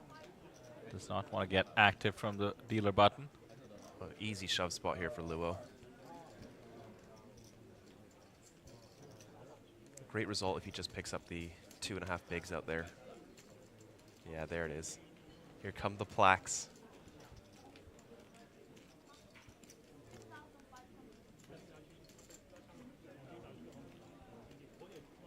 Quick call. Let the anti-reeling begin. Oh, I see an ace. King 10B, ace 9 perhaps? Yeah, something like that. Any ace is definitely a call here. And let's see. Oh, an ace 10, the best possible hand. Ooh. Once again, the all-in player doing very well indeed against the opponent trying to knock them out. Here we go. A king means the page up. Otherwise, Han would have doubled up, just like Jason Wong.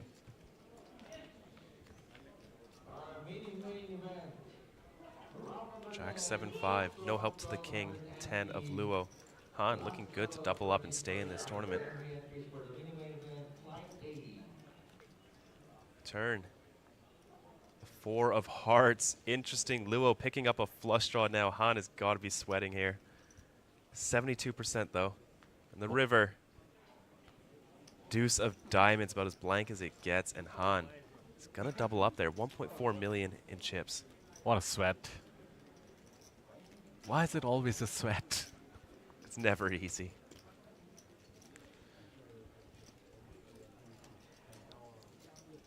These little all-in pots actually end up costing the player who loses chips more than you think. Luo now down to 28 bigs, which means he isn't one of the biggest stacks anymore. We'll have to be careful about how much pressure he can put. There you have it, our lovely dealer working hard, making sure everything is up to par.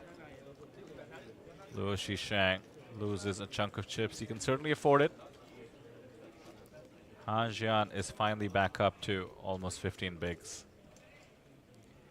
Jokes in the chat. They said, oh, when is the PLO double board bomb pot? Referring to the kind of cash games they play. Justin, doing my job for me. You think your cash game is crazy? How about coming down to the APT? Go to apt.poker, do me a favor. Go to the schedule and check out the over 90 events we have on the schedule. Justin pointed out how we legitimately had an event like that. We actually not only had a PLO bomb pot event. Are you ready for this, chat? We had a turbo pot limit Omaha high-low 5 card, a game known as Big O. Often considered one of the wildest games in poker. A Big O bomb pot event. For the measly buy-in price of 300 USD. The mixed game schedule has just been going wild at the APT. Only introduced 3 or 4 stops ago, and now we have many runners in every event. No matter how crazy we make the event, people sign up. We know Greg signs up, no matter how crazy we make the event. Played a super hyper turbo yesterday. Those are, I believe, 5-minute levels, which is just madness. They're all just fun events, really. Of course, Sam was mentioning how Daisuke Ogita, the previous main event winner, was playing the 3-game mix, the stud 3-game mix. That's usually normal stud, stud high-low, and Raz, which is essentially sort of a reverse stud. The worst hand wins. Ooh, Sergey, there we are. Picking up a hand now. Ace-King suited in the cutoff. Raises it up, 400K.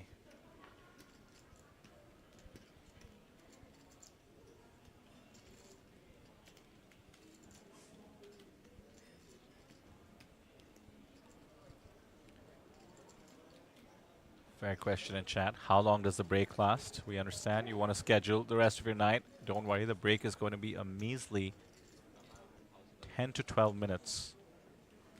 We are about 4 minutes away. To not go anywhere. The stream will not go anywhere.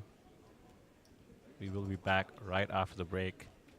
In fact, you will have 2 Canadians in the booth for about an hour after the break as I go and quickly get some food. That's going to be Sam Insole and Gregory Lau. Greg goes all in. Yeah, both of us actually played a final table last night. Not nearly the stakes we're seeing today, but nonetheless, still very exciting. Still had a trophy up for grabs.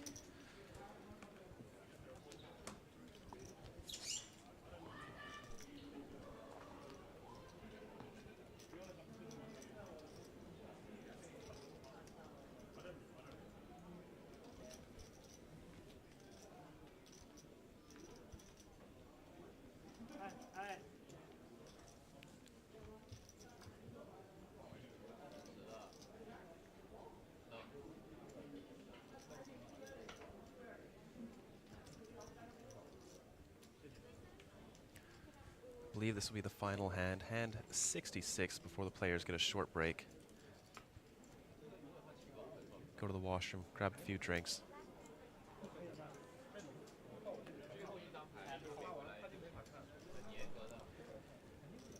Hand before break tends to get over quicker than usual.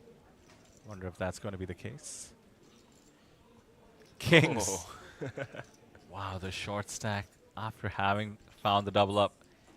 Finds the kings. He could easily jam, pick up the 2.5 bigs. Does he want to go for more? Once again, it's all about those pay jumps. Are you willing to deal with variance? Or are you just jamming it in there?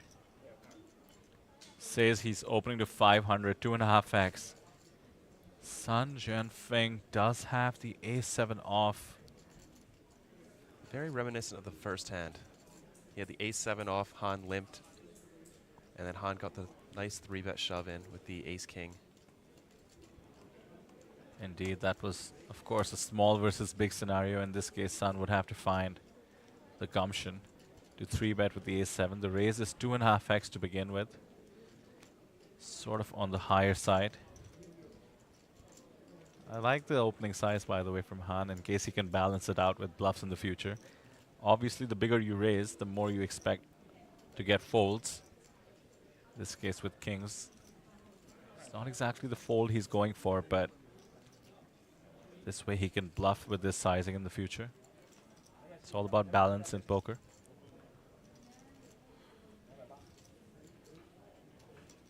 Sun wants some details from the dealer. And since we have run into the break here, I think the break is going to be even shorter. So just 10 minutes, guys, after the end of this hand. And Sun has just decided to go with it for now. Does 3-bet to 1.3 million. Has he committed himself, I wonder? Should be music to Han's ears. You're never Han's too already comfortable. gone all in. He just snapped it in there. I think he knows that Sun is committed. And look at that. Wow. I like the aggression from Sun, but it does put Han at risk. Yeah, 1.6 mil to call. A pot's 4.5. Wow, that's an even better result for the pocket kings there. Just taking it down, no risk to his tournament life. Sun giving a chunk of chips away to Han, who now has 22 bigs. Was on the verge of elimination but a few minutes ago, and now going into the break, which is now going to be cut short to about 10 to 12 minutes since it started a couple of minutes ago, is going to feel mighty comfortable. There you have the stacks. He's right in the middle of the pack. Jason Wong with 10 bigs, Lo Shikai with 11, and Sun now with 15. But mind you, the levels will climb up to 250,000, which is going to bring some of these players below the 10 big line mark. So that wraps up the first couple of hours here at the final table. Incredibly, we've only lost one runner in the form of Xu Erdun from China.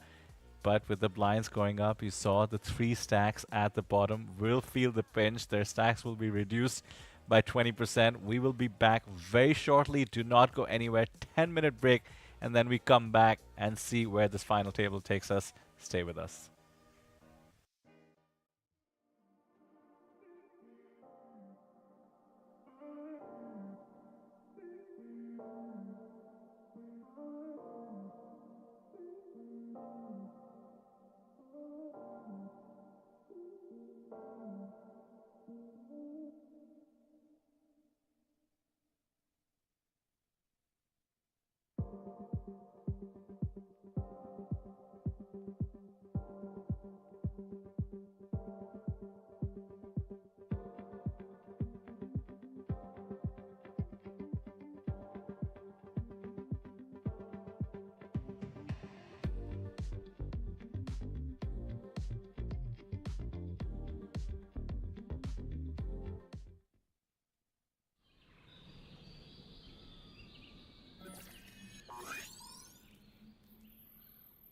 Welcome to Asia's largest online poker room.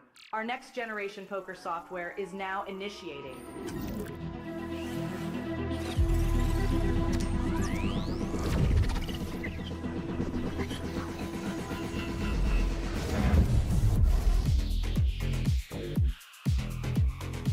Elevate your online experience with a wide variety of poker variations to choose from. Get fully immersed with fun and social features.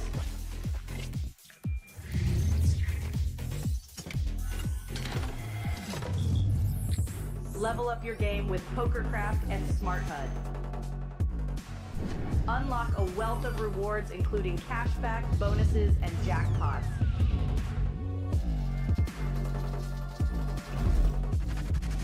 Join world-class poker tournaments featuring some of the world's most renowned brands and the largest guaranteed prize pools in the world.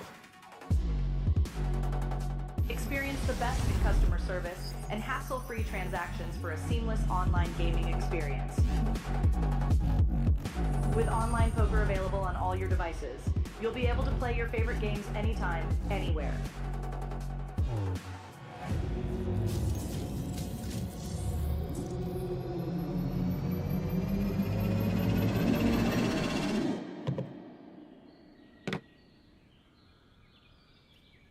Sign up now and elevate your online poker experience today.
之前最好的才3K。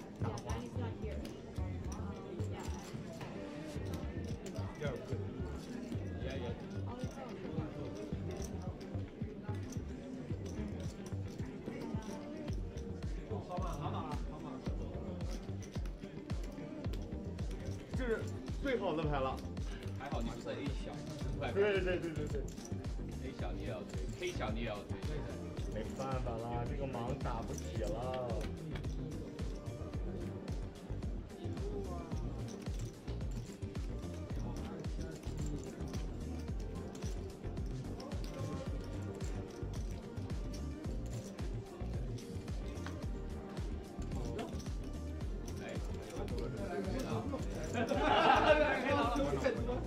黑桃六，红了，黑桃六拿卷炮。哎，有没有卷炮？那我就一起喊了。红的，好，把冠军总会用的。哦，这个随缘。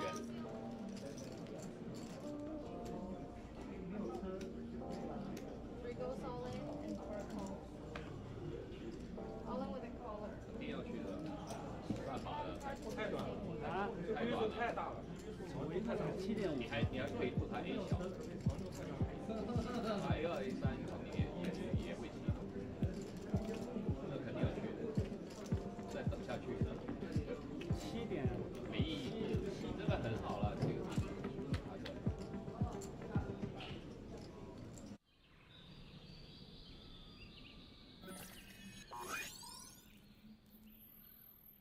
Welcome to Asia's largest online poker room. Our next generation poker software is now initiating.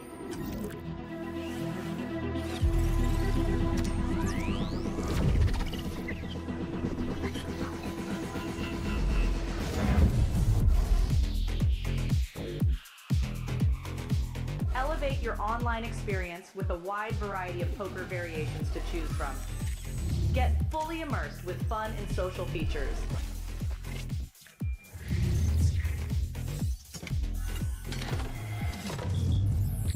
Level up your game with PokerCraft and Smart HUD. Unlock a wealth of rewards including cashback, bonuses, and jackpots.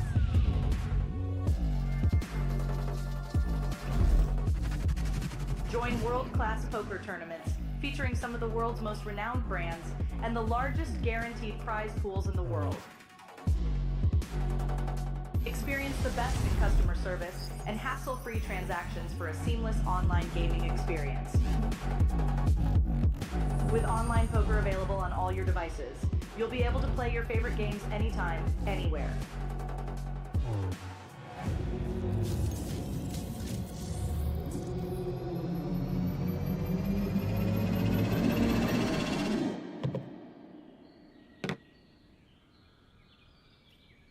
Sign up now and elevate your online poker experience today.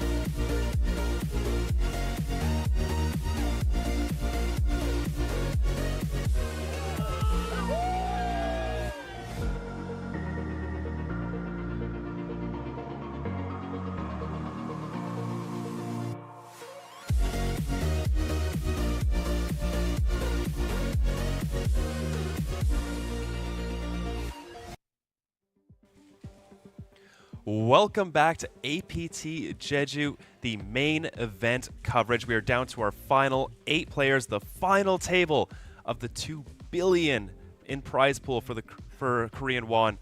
This is going to be very exciting. $311,000 up top. 8 unbelievable players, a lot of all-ins, some very nice floats from our friend Sergey Kim from Russia. Oh, that was a beautiful hand, and no one is getting eliminated. We are 2 hours into our coverage of the final table, and it's looking like it's going to be a long one. Nobody wants to leave this table, it seems. It's almost like these are almost the top 8 players of this 1,089 entry event. Yeah, who would have Almost thought? like it's almost like the cream of the crop, and they're all incredible players. No one wanting to bust, obviously, because there's $311,000 up top, and everybody's locked up about $30,000, but 10x up top. Wow. What have you been witnessing the past couple hours here with Vidar, Sam?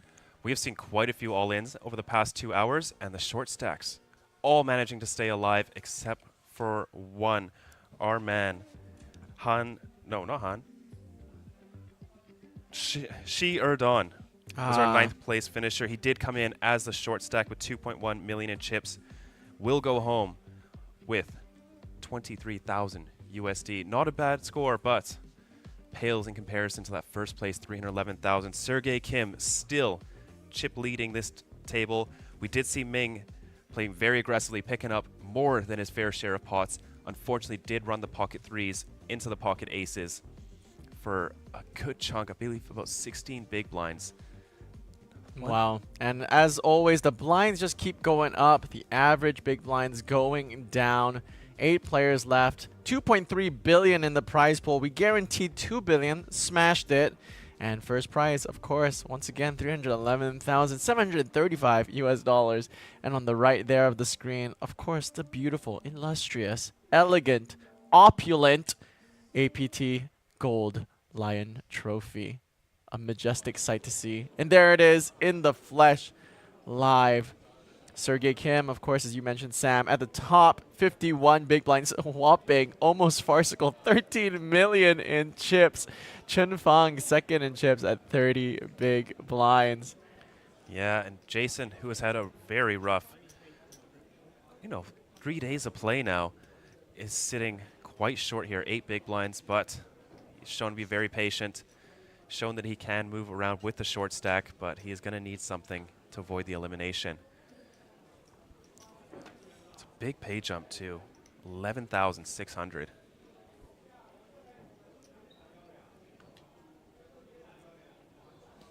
Buy-in, of course, a reminder, was 1,800. So these pay jumps, more than 5x covering the buy-in.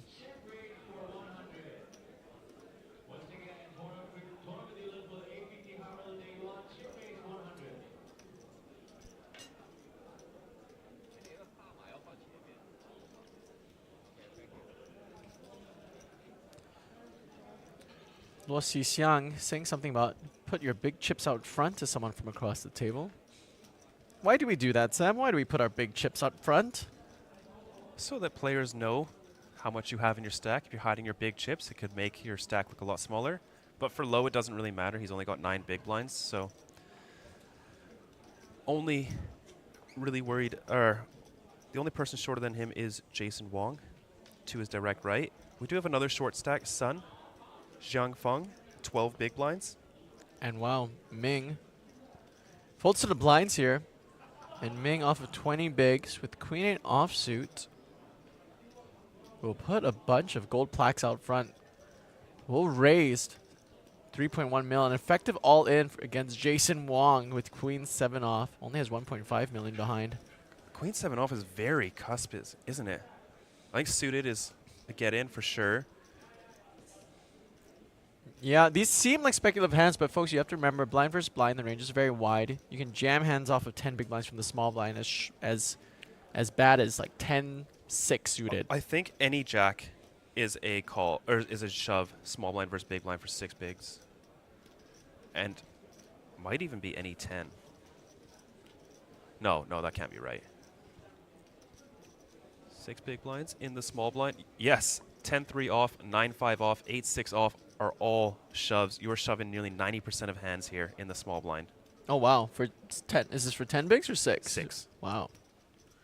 So, Jason Wong with the decision. Queen 7 offsuit is dominated.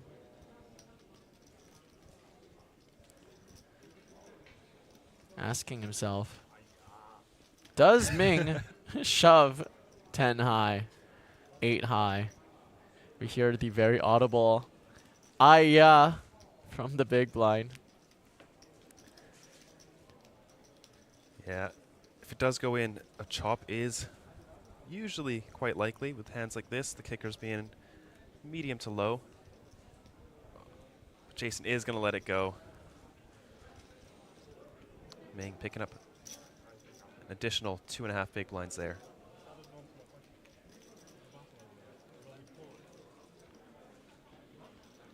And a nice pickup there for Ming, the 21-year-old from the University of Waterloo in Canada. $0 on Hendon Mob. What a story. His mother? Grandmother. His grandmother out on the rail. Watching him. What a story. People are saying hi in the chat. Hi, my friends. No, Bill Jang, you're so cool. 378 people watching now. Likely 300 of those people from the University of Waterloo. Railing Ming at 4 in the morning.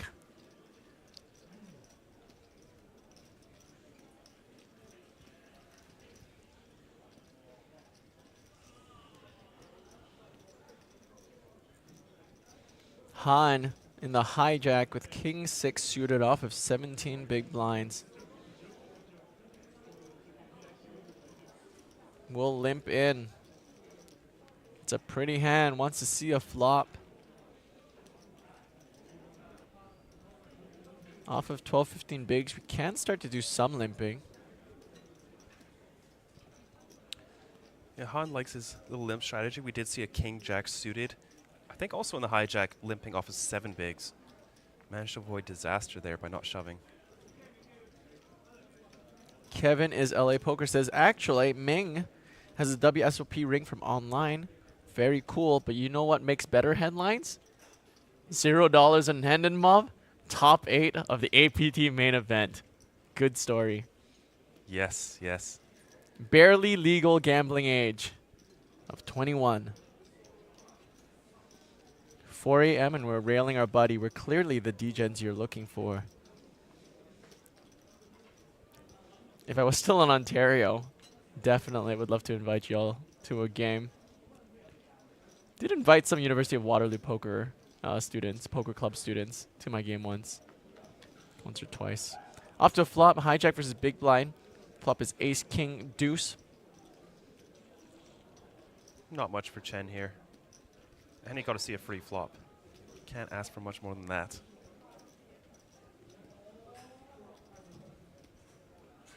Second pair for Han is in the lead. A whopping 93%.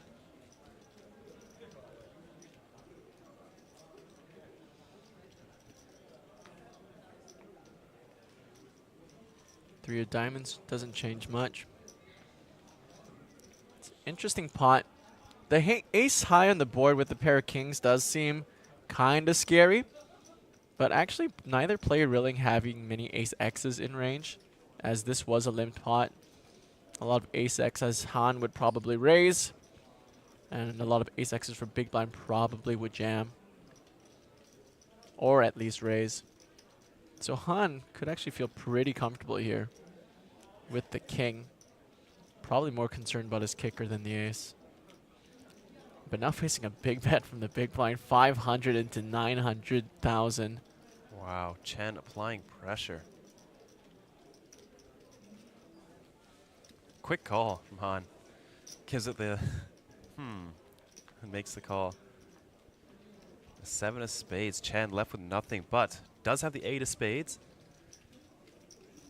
Could try and represent some strong hands. He can still go for value with hands like 2 pairs. Flop, check, c-bet call. Flop, check, check. No. No, flop, win, check, check. Yeah. Chen led out for 500k. Turn. Yeah, and Chen could put a lot of pressure here.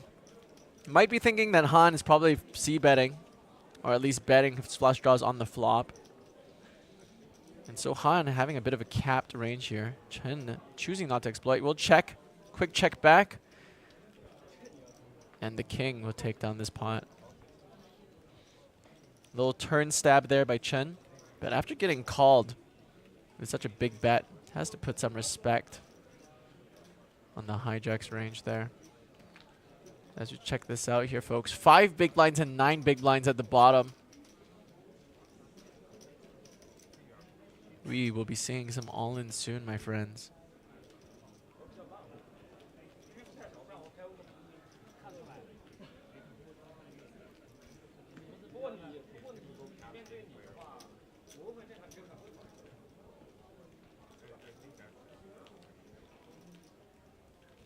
Live chat popping off.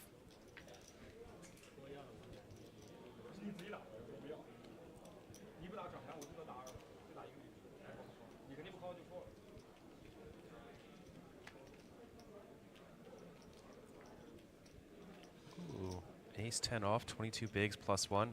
That's not fun. Yeah, bottom of your ace X raising range with ace 10 off. Could go either way here between fold or raise. But Luo has been known to play a little bit looser and is aggressive.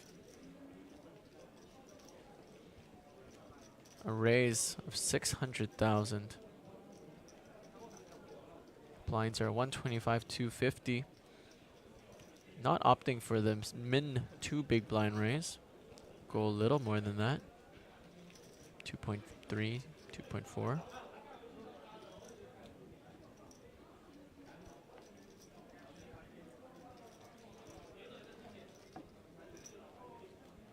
Oh, Jason, ace 10 off again. Seems like the only hand he's picking up. 5 big blinds. an equally uncomfortable spot. Yeah, it's an early position raise. Luo is a little bit on the loose side. Ugh. Ace-10 offsuit, such a difficult hand to play. And that's his third time all in at this final table with ace-10 off.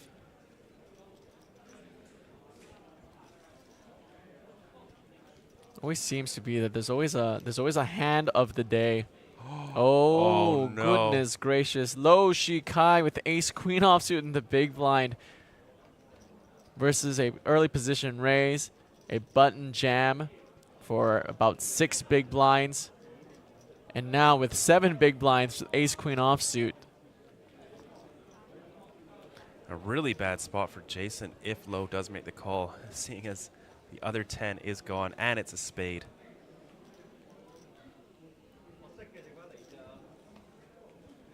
But is a spot that he could just fold, knowing that Jason is most likely going to be called by Luo, meaning that he could ladder. No, if he calls and loses this hand, it's $10,000.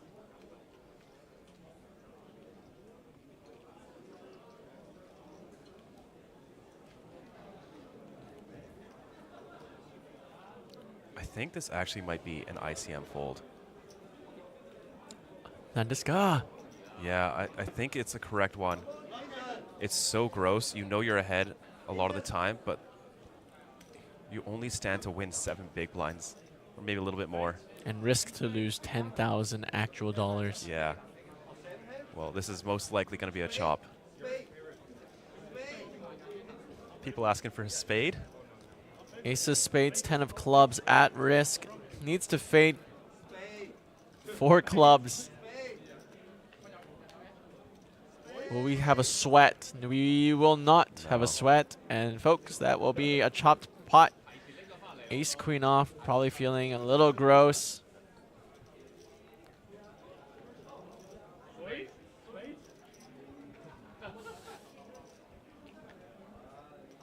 And they all would have chopped. Yeah, full house on the board.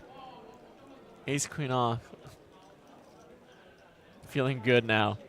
All right, folks. I'm loving this chat. Basically, all the friends of Ming are saying he's the Robin Hood of the people. He wins in these events, and then he gives back.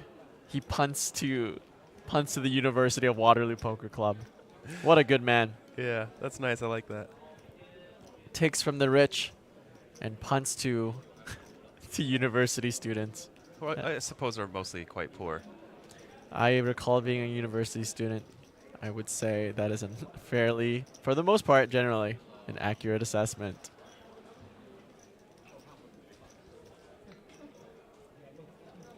And that was, as Justin Fairbanks has accurately pointed out, on hand 69 of day 4 of the APT Jeju main event. We do have an interesting question in chat. Wong, how do you decide who takes the 7th and 8th payout spot if there's a double elimination? Is it bigger stack gets the better place in APT? That's correct. Yeah. So if Luo had busted both of them, Jason Wong would have taken 8th and Low would have taken 7th just because he had 2 additional big blinds.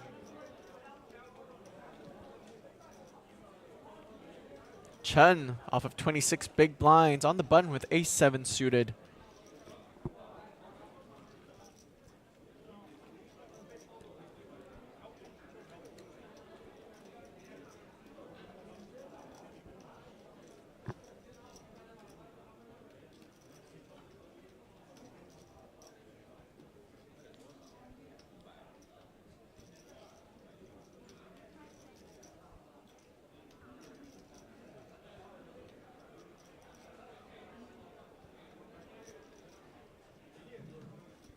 We'll see what looks like a raise to 500,000. Sergey Kim, the commanding chip leader in the big blind with the big blind special, a suited queen. It's definitely a playable hand. And folks, Natural 8 is reminding you in the live chat that Guess the Winner form is closing in 6 minutes. You have 6 more minutes to click the pinned link in the chat. You can guess who the winner is. And if you do, you stand a chance to win some free money.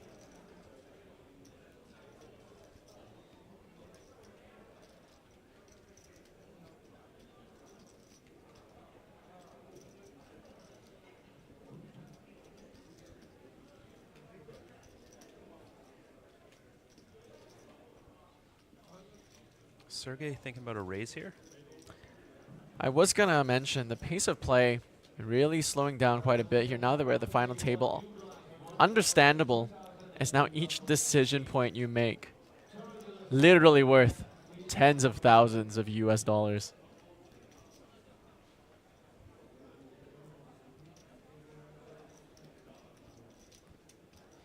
Natural 8 reminding you that the prize pool on Natural 8 is 688 tournament dollars.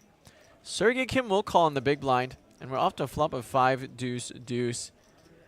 Very dry board, not really going to connect with anybody.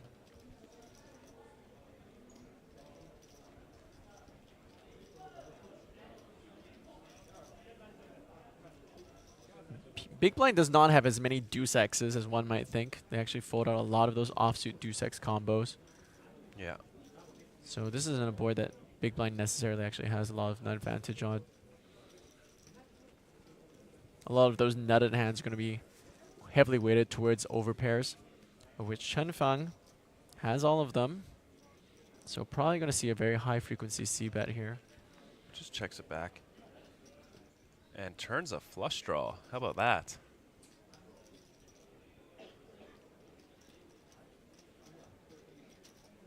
Sergey Kim with queen 4 high.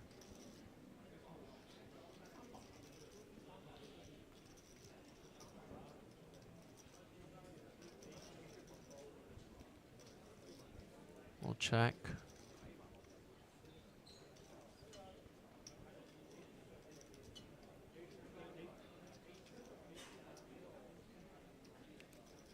Chen can definitely just go for another check here. Doesn't have to bet. Ace high is most likely going to be good. And not too much equity to deny. But a bet is also good. 400K.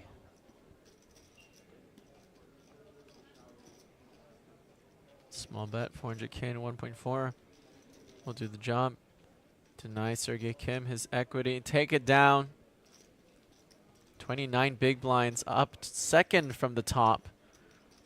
Average big blinds really getting low now. Sergey Kim having a good amount of the portions of the chips here at this final table. Chip denominations on the right, in case you wanted to follow along. The green chips are 25,000. The white chips are 100,000. And the golden plaques are 500,000. I think they took the blue chips off the table as the blinds have gone up. 125K, 250K with the big blind ante.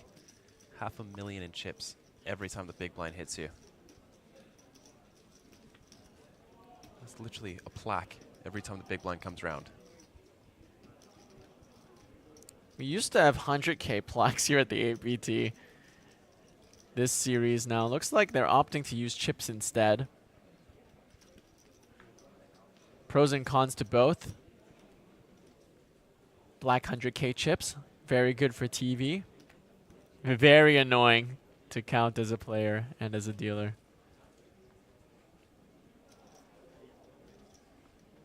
I think I like the choice of reserving the plaques for the $500,000. Yeah, I think so as well. I wonder if we have any million plaques, or is 500K the upper limit? And look at that, ace 10 off again. Oh man, can't he pick up anything better? At least it's from the hijack, a little bit of later position. Ace 10 off from early position, less than 10 bigs, you really hate life. Eyeing the time, eyeing the clock, eyeing the pay jumps, and all of it goes in the middle. 1.7 million for Jason Wong's tournament life. When you have aces and kings, you're like, I kind of want to call. Queens, you're like, yeah, I kind of want to call. Jacks, you're like, yeah, I want to call, but, you know, you're sweating a bit. Hands like this, you know, ace 10 off, pocket fours. You just want to get it through. You're happy with a fold. Oh, and Luo has a king. Oh, very nice of him. King 6 off for 6 bigs from the big blind. To call? Yeah, I guess. Hot odds. Yeah, it does leave him down to 14 bigs. Could or find so. better spots. Yeah. Why exercise the slight chip EV or a slight EV in these marginal spots when you know you can just wait and find higher EV spots? Don't worry, Waterloo boys. Once Sergey removes his sunglasses and see how cute Ming is, it's going to be a free double up.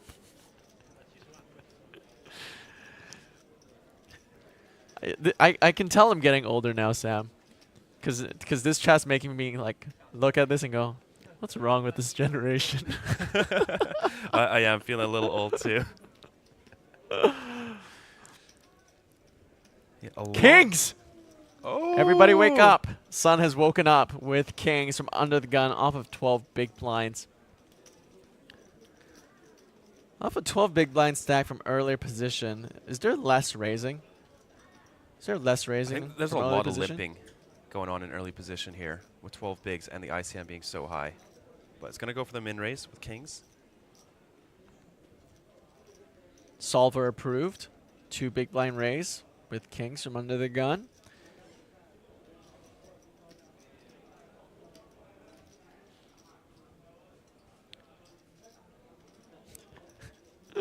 Lapugi says, give Ming aces right now. Let's go, Ming.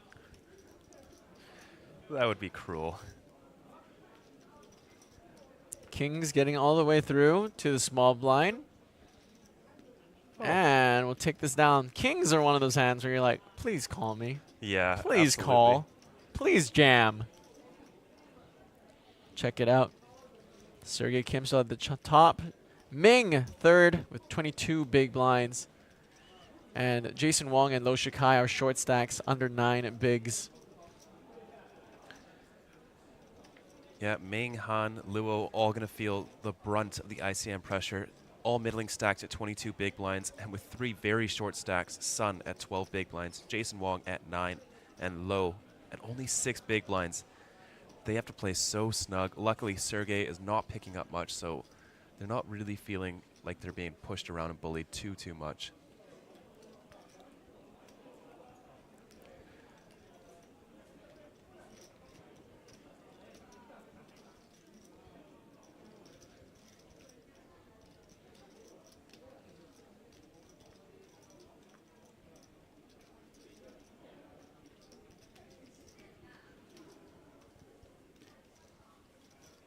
I think ace-9 off from mid-position's a bit too loose.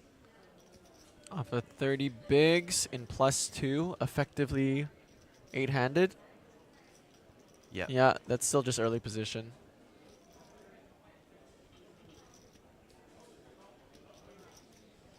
Or I guess it was effectively the low jack. Oh yeah, 8-handed. that's low jack 8-handed.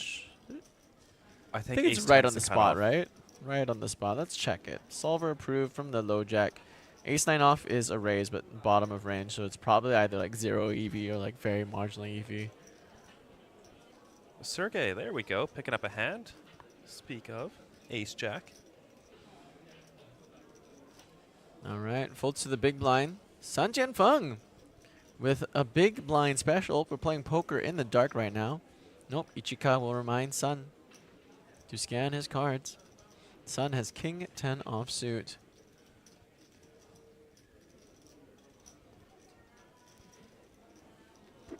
I think this hand's playable enough post-flop to just want to call.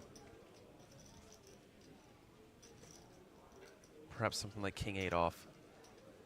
Even that, I think, is just a call. Yeah, might be 10. Ooh.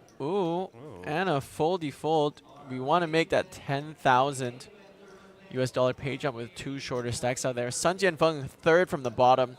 Heavily incentivized to outweight Lo Shikai and Jason Wong to bust and make a free couple of double ups.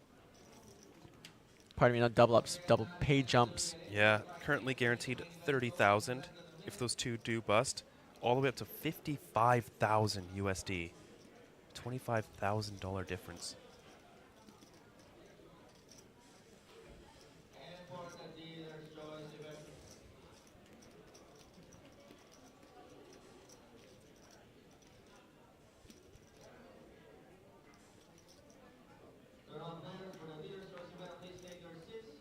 Ace 10 offsuit, take a shot. 9 big blinds under the gun. I don't know about this one. Yeah.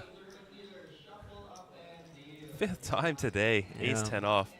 Jason Wong will be going through the blinds the very next hand. It is a painful fold, tempting to shove, but gonna opt to outweight the 6 big blind stack as Luo Si Xiang from the cutoff. Pocket 8s. Pocket 8s very powerful here in Asia. You know why? It means wealth, I think. It's a or very money. auspicious number. It's a very lucky number. The reason being, I believe, at least from the Chinese lens, is there's a myth, a legend of the 8 immortals. And from that, we derive 8 being a very lucky number. Makes sense. And you know what? The man's got the gourd, the 8-shaped gourd as a card protector to go along with it. 8s cannot lose in Asia. Prove me wrong. Won a big flip with 8s the other day in a turbo. Very sick. Is that how you went out? No, I won. 8s cannot lose, bro. Oh. 8s cannot lose. I had the 8s, bro. Nice. 8's too powerful. Joseph K says, 1 a.m. here in LA. Hi, AF. And listening to Greg and Sam commentating. What a great start to the weekend. Thanks, Joseph. Yeah, thanks. Glad you're enjoying this. Lepugi says, cooler. 524 people watching on YouTube. And that's just our English stream. We've got streams happening in every language. Almost every language. A good chunk, a few languages. 4 a.m. for the 50 of us at Waterloo. We can't afford food next week, but ready to go to the casino. You know what? The 50 of y'all in the chat are raising a really interesting discussion point that I've thought about quite a bit. So, Sam, say like I'm working my 9 to 5. I get paid on Friday. I just get my paycheck. Is it reasonable of you to ask me, hey, Greg, buy me dinner. You just got your paycheck. No. Not really, right? No. Because that's my job. Yeah. Why do we not give poker players the same courtesy? Why is it that 50 University of Waterloo students right now in Ontario are going, yo, this man Ming better buy me dinner. This man Ming better punt money to us when he gets back. Yeah, that is a good point. But I mean, after this, I think he can afford a few punts. He is the Robin Hood of the people. Yeah. Luo, very loose open here. Ace 7 off. Gets it through.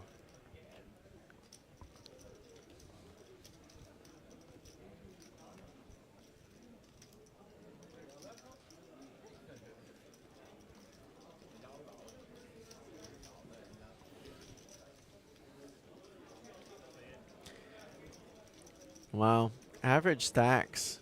Probably sitting at around 20, 23, 24, 25.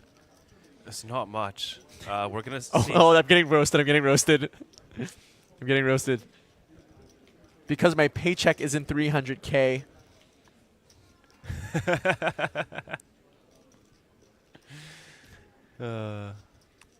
But when you go to work, you're guaranteed pay. When you go play a poker tournament, you can come back with less money than you went with.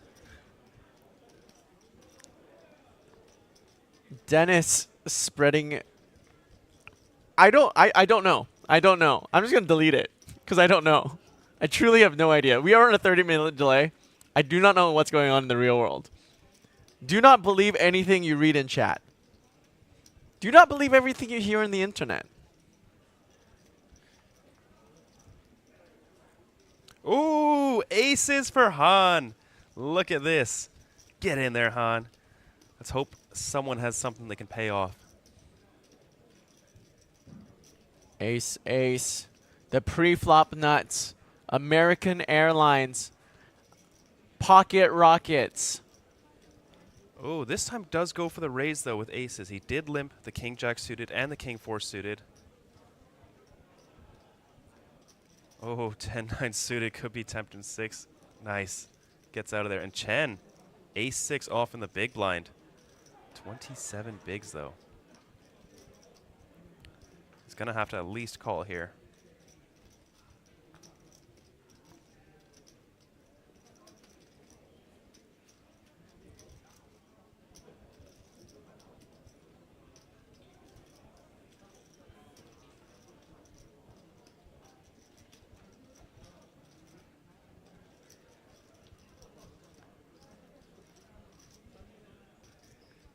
Oh, was that? Oh. No, he said call. Yeah, okay. yeah. Oh my goodness. Yeah. I got scared there. Off to a flop. Aces versus ace-6. Flop is a 6. 10-6 deuce. 2 hearts. Aces still ahead. Locking up 89% equity. Chen Fang, middle pair, ace kicker versus a hijack open. Han has the hearts covered with the ace of hearts in hand. Checks and flow to Han.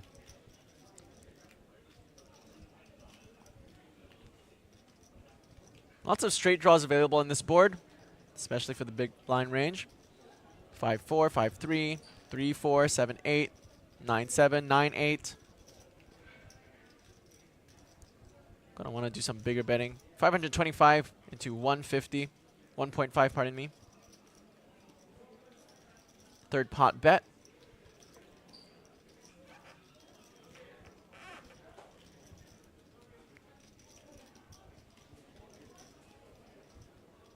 Spock, I agree with commentators though. Unreasonable to demand free money from poker winners. Gonna see a call, defend with middle pair, top kicker. Off to a turn. The ace of spades! Oh my god, how? How? Chen Feng in a world of hurt is, oh no. Chen Fang turns 2 pair aces and 6s, but Han Jian with top set. Did someone order a refrigerator? Because we've got a cooler. It only took 76 hands, but here's our first cooler. Let's see how much Chen is going to lose this hand. A river 10 would save him a lot.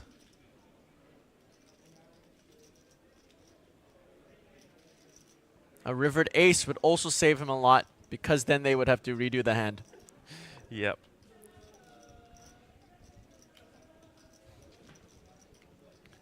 What are we looking at? Just about a little under 2 SPR, so a half pot bet here would be the preferred sizing if you want to get it all in by the river.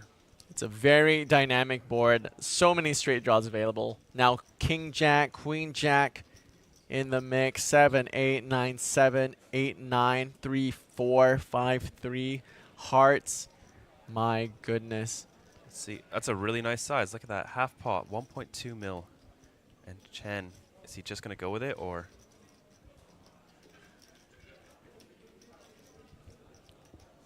Doesn't look happy. Never mind. There's the smile.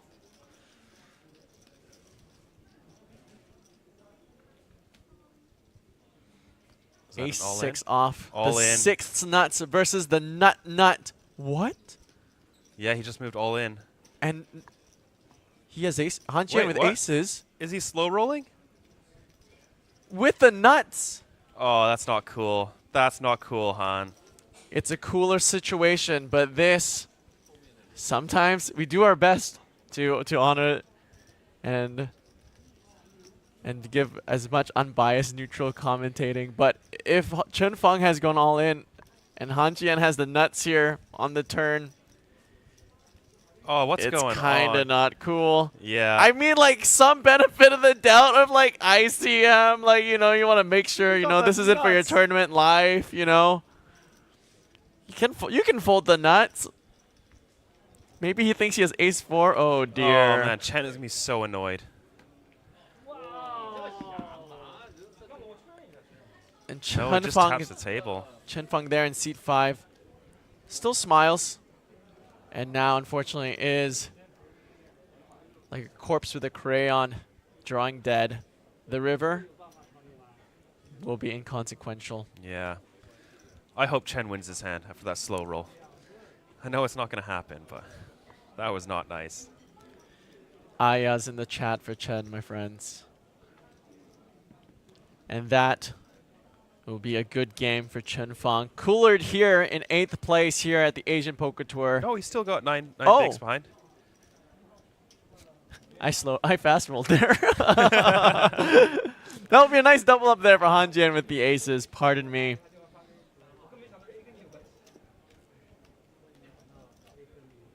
Okay, so aces was a call for the tournament life. Yeah.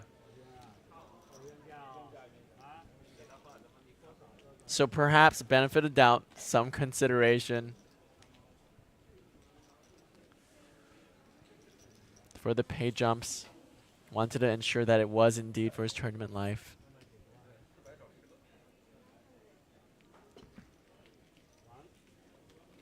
And they are sitting next to each other, as Christian Sayers has pointed out. Chen Feng and Han Jian. No, they're not. Are they? No, they're opposite sides. Opposite sides. Yeah, Pardon seat me. 9 This is and why you don't seat believe 5. everything you read in the live chats. These kids Damn from it, Waterloo, chat. they'll lie to you. They couldn't be further away.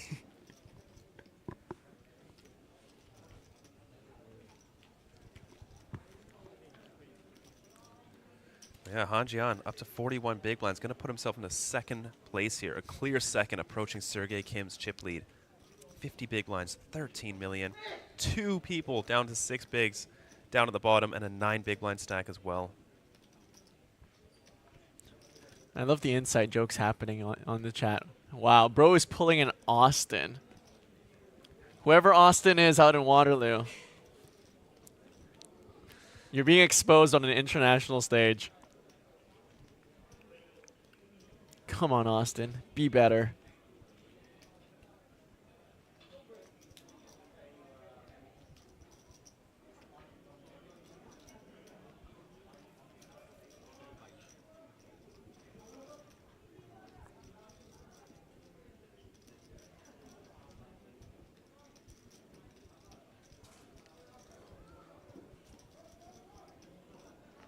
Ming. 7-5 suited cutoff. Hasn't had a chance to get active in the last little bit.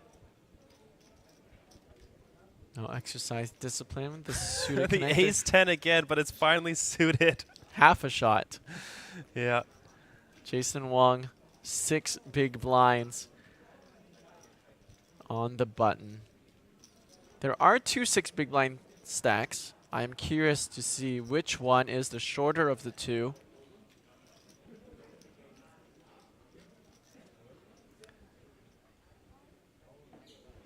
All in. 6 big blinds. Jason once again at risk for his tournament life. And we got a call. Jason Wong in trouble here for his... oh, no. No, Low is the one. Yeah, Low is at risk here. King 9 suited. And Jason getting it in good here. 67%.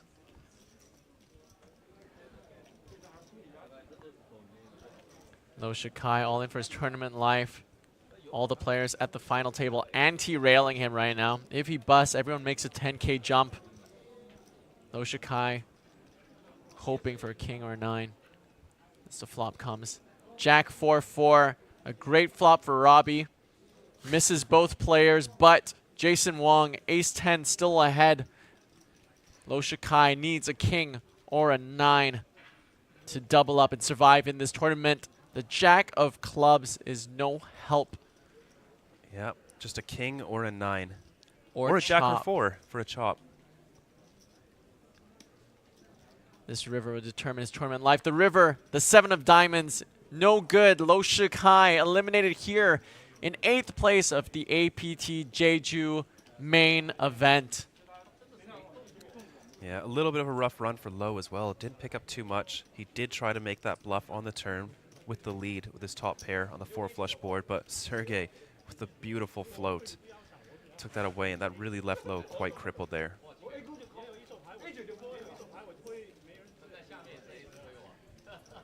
Jason back up to 13 big blinds, ahead of the next 2 shortest stacks. Everyone at the table locked up $41,600.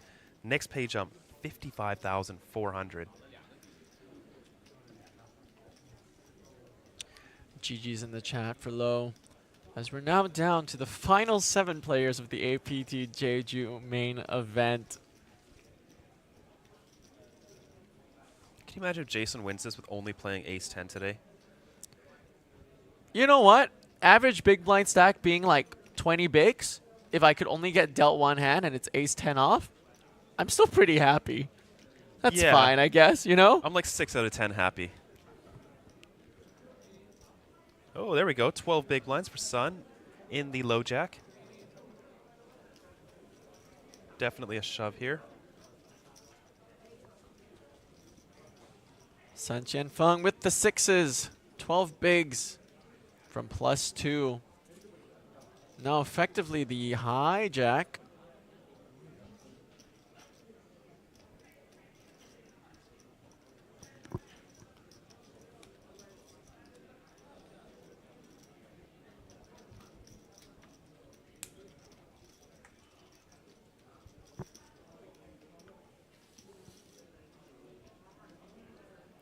And there are still some shorter stacks out there. So we're going to see the ever popular almost jam from Sun. have you ever seen someone just call this and they both check it down and leave them with one big blind? I have not seen that before, no. No, never. Can you imagine getting to the river, 5 overcards to your 6s, and then they jam for one big blind? That would be sick. And Sun will take this down. 14 big blinds, chipping up nicely. Sun running, now in the middle of the pack. 14 big blinds, 2 shortest stacks, Jason Wong and Chen Fang. Question in the chat for Greg. I want to ask Greg, what's your thought about slow roll HHH? Does HHH mean something? I think the honest Han- hand review, honest hand history. No. I think, you know what? Between friends for money that no one really cares about, I think it's kind of funny. Like Yeah. within my own friend group, though, we've decided like just don't do it. Period. And so we respect that. You know what? I think I've been in a spot too where if I had ace king pre and someone jams, and I know it's a snap call and I didn't snap call. But in that moment, at least I verbalized out loud and I said, I know this is a snap call. Just give me a minute. And that was because we were close to the money at that point. So. Oh, in a tournament. Okay. Yeah.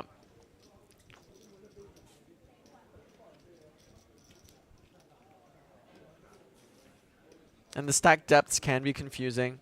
It's not online. You don't know how much people have. Ace Jack. Look Aw. at that. Oh, you'd love to see it. Congratulations, Jason Wong. You've been promoted from Ace 10 offsuit to Ace Jack offsuit. 13 bigs though. It's a little it's a little rough. There is one shorter stack at the table. Do you think you can min-raise fold this on 13 bigs? Or you just want to get it in, maximize your fold equity? Where I'm at in my game right now, I'm just jamming for chip EV because I don't understand ICM yet. Yeah, Jason Wong all in. Ace Jack off. 3.5 mil, 13 big blinds. And looks like it'll get through. Everybody very excited. H means ha ha ha, apparently. I see. Everybody quite excited about Jason getting promoted from Ace 10 to Ace Jack. Yeah.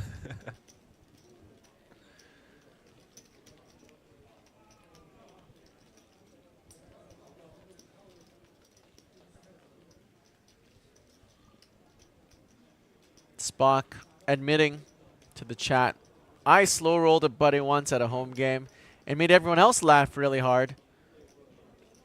I still feel bad, and this was 2 months ago. Yeah. My These friends stacks are rough, you know? Yeah. Sergey Kim, Han Jian, over 40 big blinds, and then Chen Feng at only 8 big blinds, and then the other 3 players in between 14 and 24. It's rough. Yeah, we haven't really seen our chip leader get into the mix too much yet. Stay loose, play 7 deuce Ming, and they never do. Oftentimes you'll see the big stack in these ICM spots really pushing the table around. We're not really seeing that to be so much the case here, are we, He's Sam? had nothing but rags. If he's got a close spot, he's always been taking it. He opened King 10 suited under the gun, but like 9-5 off.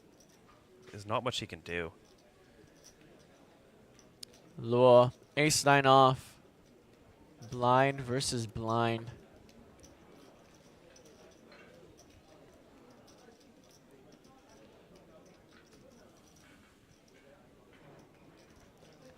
Wow.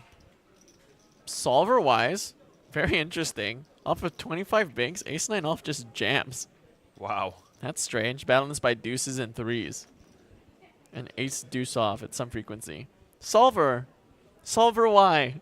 Why solver? I feel like that's most of my study sessions. I think ace-10 off can fold. What? No. Versus 25 big blind shove? Oh, versus a 25 big blind shove. Yes. If small blind shoves, what better folds? Nope. Nothing better folds. I think it's strictly for value. Wow.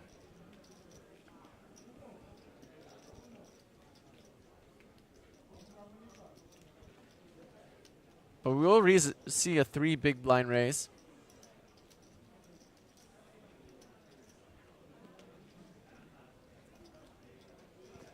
Han Jian. 6-5 off. Let it go. Chidwick did leave the 1 big blind behind. Raised and got checked through river, then lost the hand. I guess it happened super high rollers due to ICM. New Kid asking, why is no one building a giraffe chip stack in this table? This, of course, being in reference to one of my very recent videos in which I was inspired by another video of someone building a giraffe out of a chip stack at my local casino, Grand Villa in Burnaby, British Columbia, and decided to replicate it myself. Aren't you banned from that casino, Greg? Not banned. They just yelled at me once for vlogging, and I just decided never to go back. Ah, fair. Oh, aces! Aces for Ming! The chat is going to go wild. If you're from Waterloo, tune in. Your hero, your protagonist, your savior, Ming, with aces at the APT main event final table under the gun off of 20 bigs. Will raise to 500K. Yo, says Christian Sayers. Let's go, Ming, says Andy. Ooh. Sergey, let's see if he gets after it here. Oh, wow. Okay. Doesn't want to use his... I didn't see a fold that tight before, but wow, Queen 10 suited. Maybe. Oh, folks, it just gets better. Han Jian now picks up ace king offsuit in the small blind versus the under the gun raise.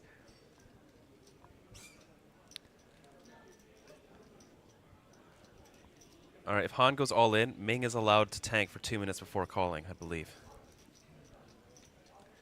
I'm curious how big the stack is on the left of Han is.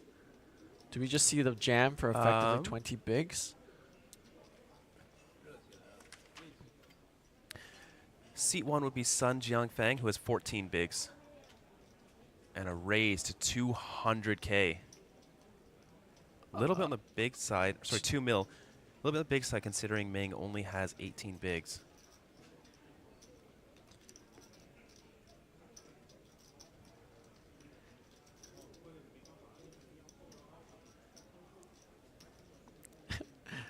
Let's punish the slow roll guy, says the chat. Oh, that's why he said it. I had forgotten it was Han. Yeah. The poker gods are with us, says Tyler. Folks, 50 or so boys in Waterloo are going wild right now.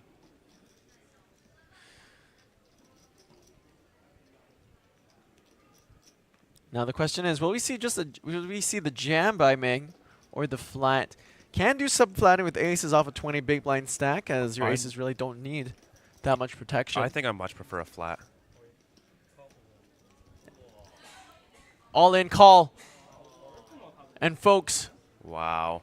Ming is all in for his tournament life. Way ahead with the aces, 94% equity. Ming's grandma going wild in the rail. I can only imagine. An 11 mil pot. This will put Ming in second place in chips if he manages to hold. And great, you know. Very close to first, actually. Only 6 million chips away. Or sorry, 1 million chips away. Off to a flop. Please hold, they say.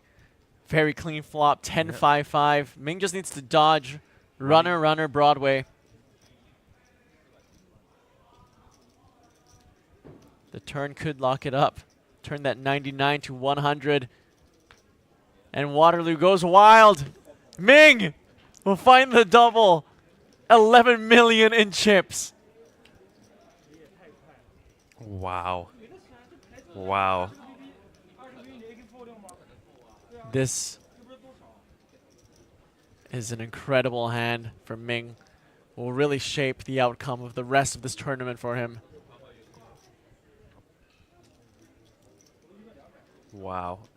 Sergey with 12 million in chips. Ming now with 11 mil. And Sergey, I can't believe he folded queen 10 suited there.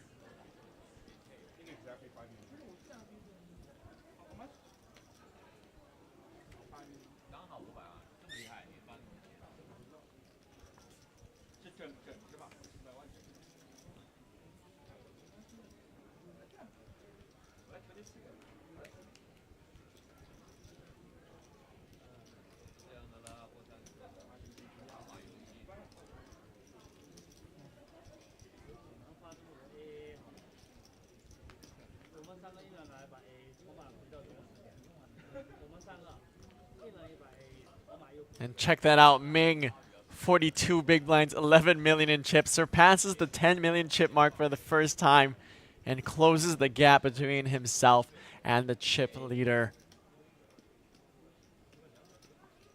You know what? If Ming wins this, yeah, he can buy his friend some dinner.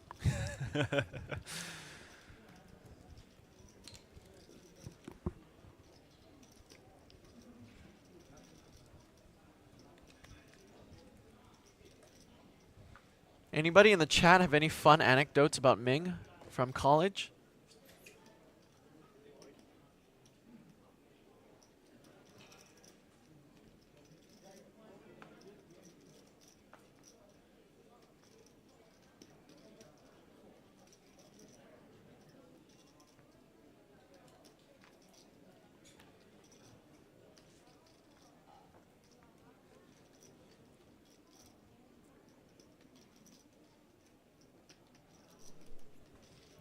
Ryan in chat, no way we're exposing Ming now. Loyal friends. He does have some good friends. Ming likes to analyze manhole covers. See if he can pick them up. Ming with pocket eights in the big blind. Gets some walk. Chen Feng now our shortest stack off of 8 big blinds. Followed by Sun Jianfeng.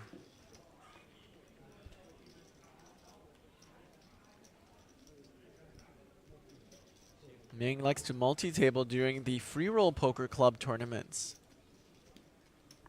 He likes to play 4 to 6 online tables. He multi-tables when he's TAing classes. That's a powerful move. Obviously puts in a lot of volume. Oh my, take a shot. Aces seem to be the hand of the day, the past orbit. And off of 8 big blinds, one of the shortest stacks, if not the shortest stack. What a beautiful sight to see. Yep, Chen is bottom with 8 big blinds. It's always a decision with 8 big blinds under the gun with aces. Limp, min raise, all in. All 3 options are valid. Just don't fold. Don't fold your aces. Problem with all in, someone really needs to have something to call here. And yeah, fortunately, just picks it up.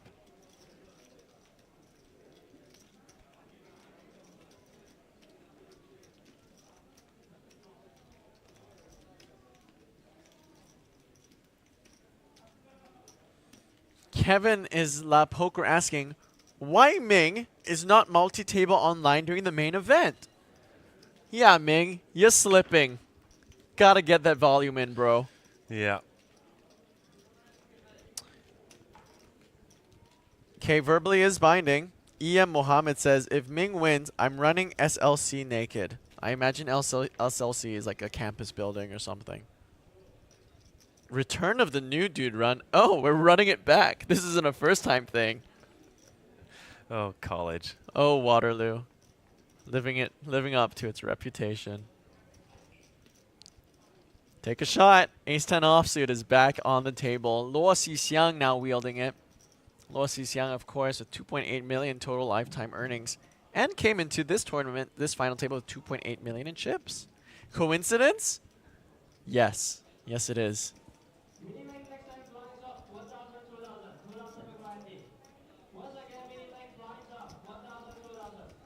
Razy Daisy by Luo, 550,000.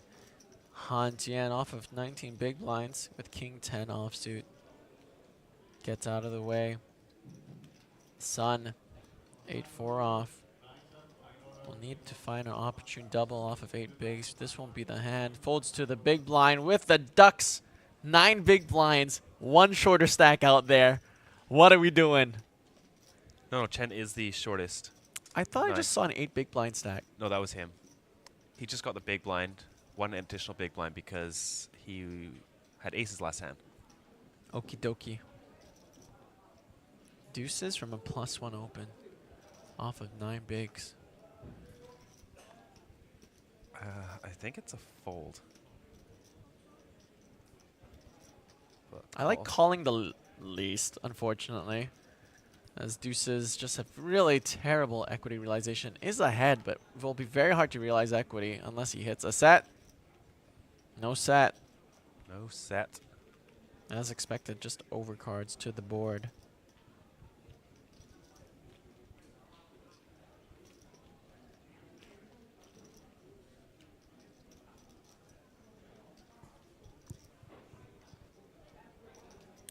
Check back from Luo. Chen's gotta like that. Queen of clubs on the turn. Gives Chen a deuce high flush draw. But facing 3 overcards feels real bad. Ming is folding faster. He can play multi-tables. Counterfeit outs are out there. Oh, full house. That's pretty good for the deuces. Yeah, tiny little boat, a canoe, if you will, and the canoe will do. 675,000 in chips going Chen's way. Did you know the chips here were specifically made for this APT event? That's right, sparing no expense. Folks, that is my time. Greg goes all in. It's time here in the commentary booth. I would like to thank Buffalo Sam for having me.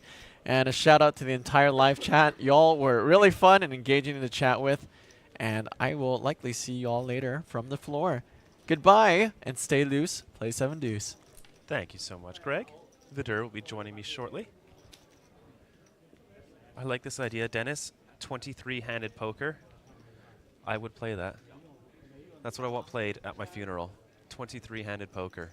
My final FU to all my friends. What does the winner get? Your urn?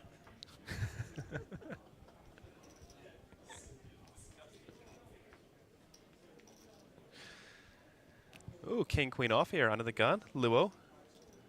Definitely in his open range. He is not afraid to get after it. Raises it up, 500K.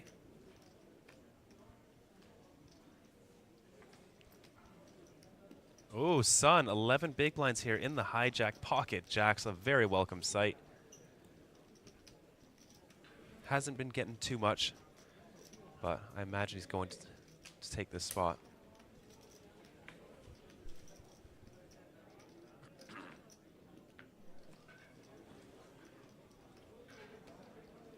And there it is.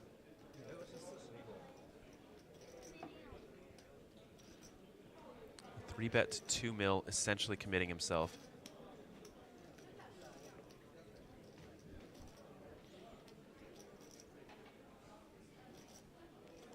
Oh no, Chen picking up ace king off here. This could be it for another player. An ace king of spades for Sergey. What is going on? What did I just walk into, Sam? Oh my word. Oh, take wow. a screenshot of this. Wow, look at these hands. Sun in a really good spot to triple up here. Pocket jacks is with all these folded aces and kings. I think we also saw another ace fold from Jason. So pocket jacks are going to look very, very strong here.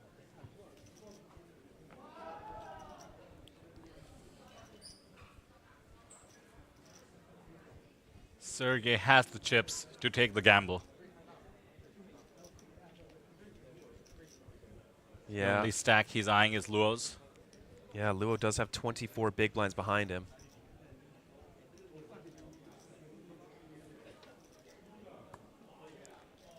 Yeah, I think this is getting in. I think so. Ace-king suited. Very strong hand. It's quite tough. An under the gun open, a hijack reshove, a small blind call. Wow. What? Lets it go. What? Ace-king suited and all the chips? Chat's gonna love that one. That is a nitty fold to say the least, but the correct one, it turns out, he would have been a heavy favorite to lose, in fact, a bunch of chips. Sun, 68%. It looks like a flip, but it is not. He's got to be happy to see ace-king there with that much action. 7 million in the pot. Sun Jianfeng at risk here. Chen will be left with only 2 big blinds if he doesn't win this. Does have 7 free hands after this, though. Sergey right now rooting for no ace, no king. Same as Sun, ironically.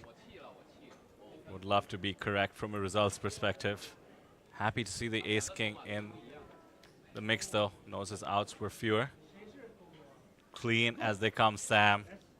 It's tough to get eliminations out here. I was away. I saw the wild action and hardly any eliminations. We did lose low, of course, but given the hands here, short stacks managing to hang on. A 9 is safe as well. Yeah, 8% now due to card removal.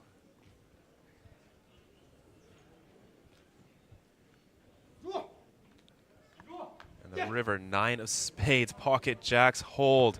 27 big blinds for Sun. Might put him in 3rd place in chips now. I believe he's just going to overtake Luo after that hand. In fact, Luo, I saw shaking his head. These guys can hardly believe all the survivals, but look at that. It seems like Chen is down to 1 big. That's as good as an elimination, surely. It's close to 2, 475K, so just under, but he only has, he's on the button now, so he'll have 6 free hands and then be in the big blind. Or sorry, no, 5 free hands, there's only 7 players. Usually I'd go with you, but when you have 2 bigs, that half small blind is actually 25% of your stack. Yeah. Does have 5 free hands, but what a great flip for the table to see. A shocking fold there by the chip leader, but as it turns out, he did save himself a chunk of his stack. And talk about targets. All eyes on the 1.5 big blind or so stack. Which is going to be the most disgusting ICM pressure we've seen at this final table. Some players are, like, your opening range is just going to shrink up so ridiculously big. And especially if you get 3-bet all in, you cannot call very wide with somebody having only 1 big blind behind. My plan when I walked into the booth was to comment on how much action you and Greg generated. I was watching the stream, of course. How can I look away? What better thing can there possibly be to watch today? But I have to say, coming into that screenshot of ace, king, pocket jacks, and king, queen, that'll get the blood pumping. Ralph comments, and I must say I agree. Love Chen, so cool after getting coolered and losing a big flip. Could not agree more. We even saw the ace-6 v pocket aces hand. Chen actually tapped the table, if I remember correctly, and was completely supportive of his rival. Yeah. Yeah, he gave a smile, a thumbs up, tapped the table.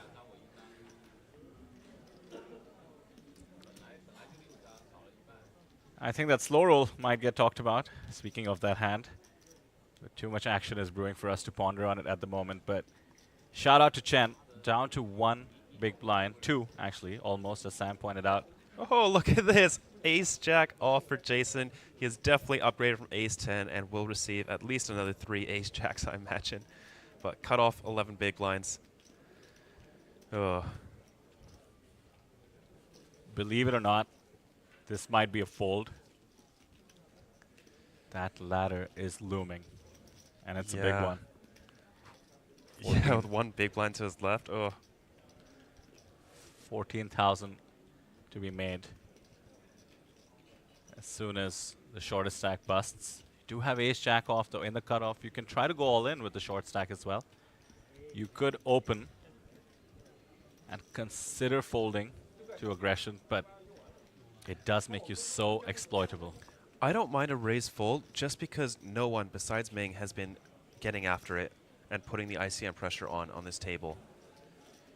And with Ming already folded, I think a raise fold is probably my favorite play here. You are so exploitable though, aren't you? Very, but I don't think anyone's exploiting here. Even the chip leader is playing very, very straightforward.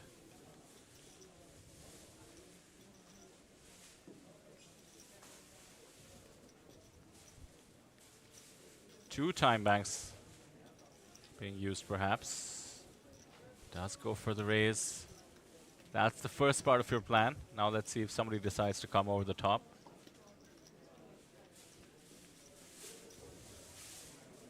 Luo, jack 6 off. 16 bigs. A little bit too disconnected. Nice. Nice pickup there for Jason. The ace jack off. People still discussing the fold.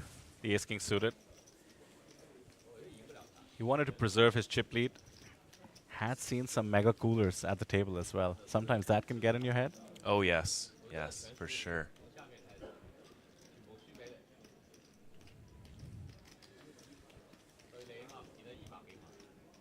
Some speculation that the ace king fold, the ace king suited fold I should say, was pretty normal on the final table. I must say, having covered quite a few final tables, I do disagree. Ace king suited is about as high as you can get in your range, and when you are the chip leader, it has to be tempting. You do block aces and kings. I know we have seen coolers that would suggest otherwise, but you have to go with the math.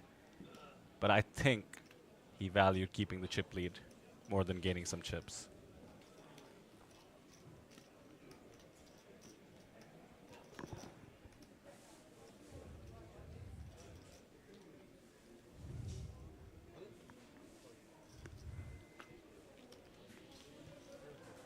Ace jack, difficult decision on the cutoff. Pocket fours, not so difficult decision on the hijack. Okay. Jason Wong has his strategy, and it is to now wait out the 2 big blind stack. I think we said 5 free hands, right? So we're 2 hands into that? Yes. Ace jack just has much better removal against all the strong hands that can come over the top. Pocket fours is definitely going to have to be a raise fold, and you know, you block your opponent's folding range with fours. Sergey. Nice little open there. Jack deuce off on the button. He can open. He doesn't even need to look at his cards. He can open 100% of his range from any position.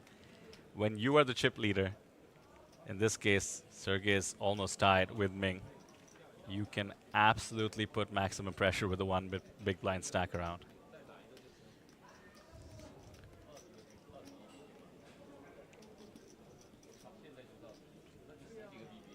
Some demands for payouts in the chat.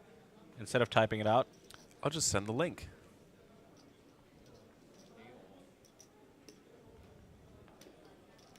Or Sam, I'm just saying, Sam, you can give a man a fish, or you can teach a man to fish.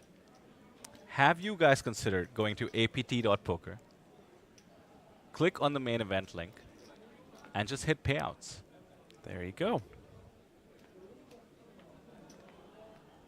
But we will tell you that, of course, the players have locked up 41,600. Next pay jump is $55,400 US.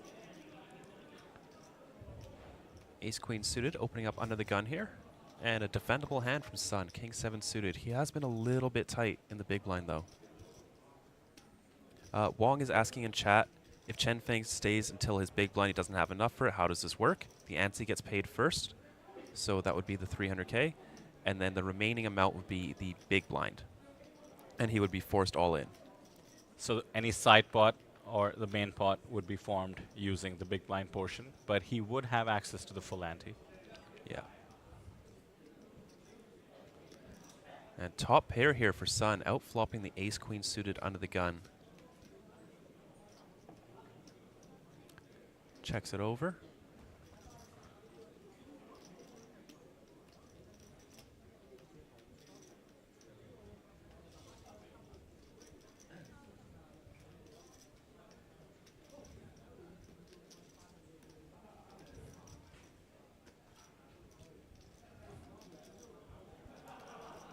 C-bet from Ming.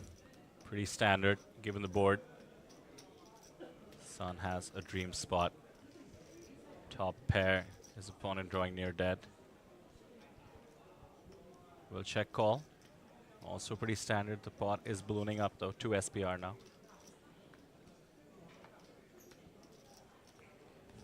4 spades doesn't change much on the turn. Yeah, when you raise check raise top pairs, a king is almost never in there. King queen is the only one getting check raise at a very low frequency. It just doesn't need the protection.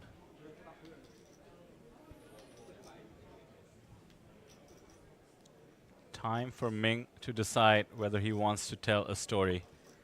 Checks behind, turns his hand a bit face up, likely to be exactly the kind of holding he has, or some pairs lower than a king.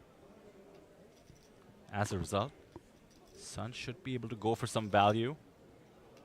His range, unlike Ming, is not capped here. He can represent the most obvious miss flush draw. I did see Ming actually miss some value in this exact spot yesterday. Would love to see Sun put it all together and try to put his opponent to the test with a hand such as ace-queen. Nah, too conservative once again. I get the temptation to want to go to showdown, and you do think an opponent as aggressive as Ming could blow you off your hand if you open yourself up. At the same time, value is difficult to get on this final table. You have to take it when you can get it. Ming preserves some of his stack. 31 bigs still for him. Yeah, he didn't lose much there. Just under 4 big blinds, which is not bad. This is why position is so important in poker. Because Ming was in position, he was able to dictate how much the pot ballooned up to, checking back on the turn, then his opponent not finding the trigger on 5th Street.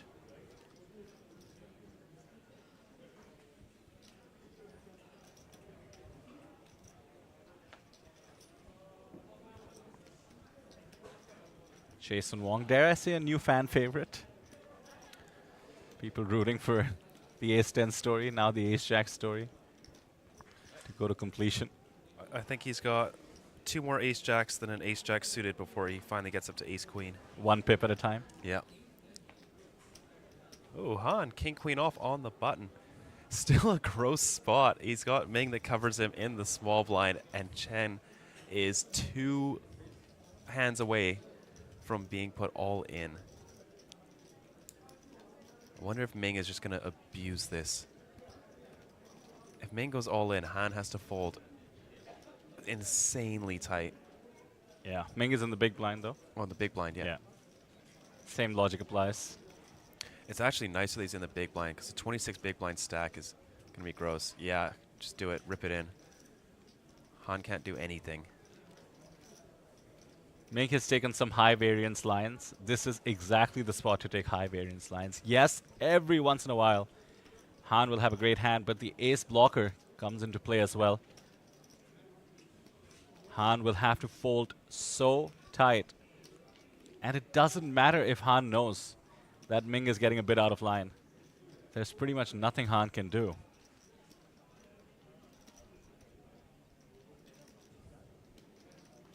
Yeah, I would love to see how tight Han has to play against a 3-bet here, against an all-in.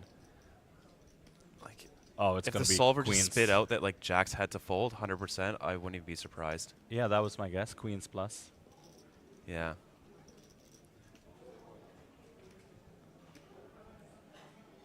He knows it. Rips it in. Nice. Love it. Yeah, Han can't do anything here. He's got to fold King Queen. The kid knows his stuff, Sam. He does. He does.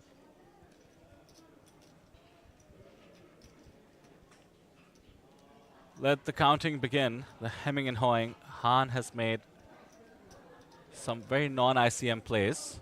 At the same time, when you look at that pay ladder, that by the way is on the tournament clock that Han is looking at the moment, and you see the massive pay jump of $14,000, and you see somebody sitting there with a blind and a half, I'm sorry to say, King Queen off does not make the cut. No, even against the bluffs, you're behind, and it's a huge, huge pay jump, nearly 15,000 USD.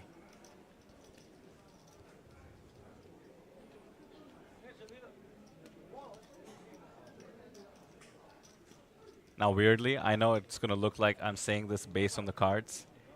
Han could have actually applied the ICM pressure by jamming himself, taking the high variance, but instead making it impossible for hands even high up in Ming's range. I don't think he can. He's way shorter than the other two. He's got 11 big blinds. Ming is on nearly 50, and Sun has nearly 30.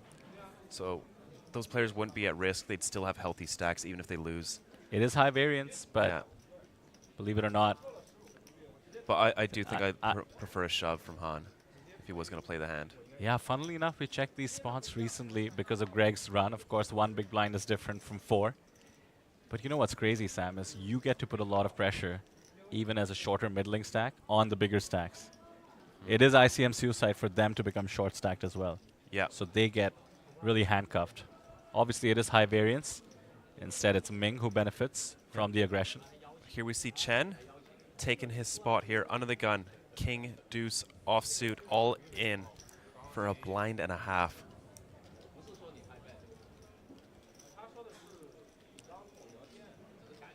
Mystery hand. Seems to have something to consider, although... Ah, there you go, okay. Queen jack off. A blind and a half. If he calls here, Ming can just go over the top and he's going to have to fold.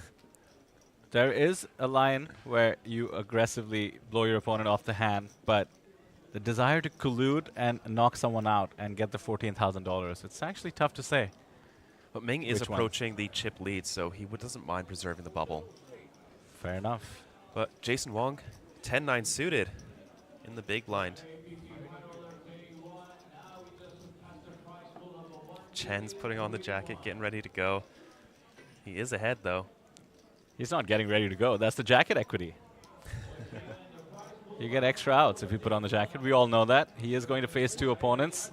Actually, 34% is all you can ask for, 3-handed. He could find the triple up. We are always rooting for a chip in a chair story to come to life.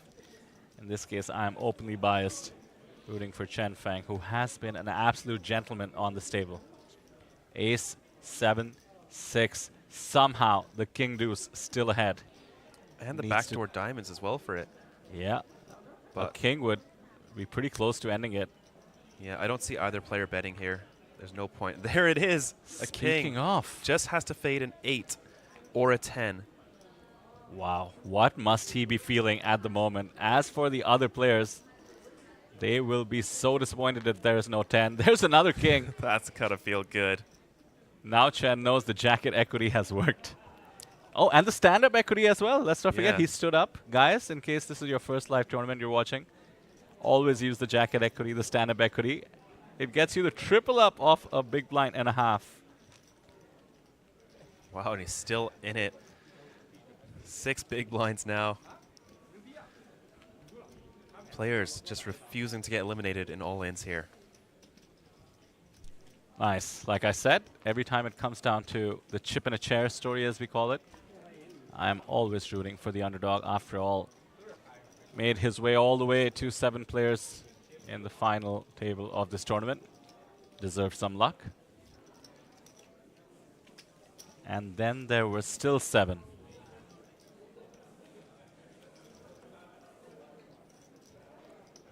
Nice to see some support for Chen. That's what good etiquette on the poker table will get you. I feel like we'd created a villain that we've forgotten about in the form of Han Jian with a slow roll. Unfortunately, I was mid-bite of my lunch at the time and almost spit it out when I watched him pause with top set. You don't see that every day.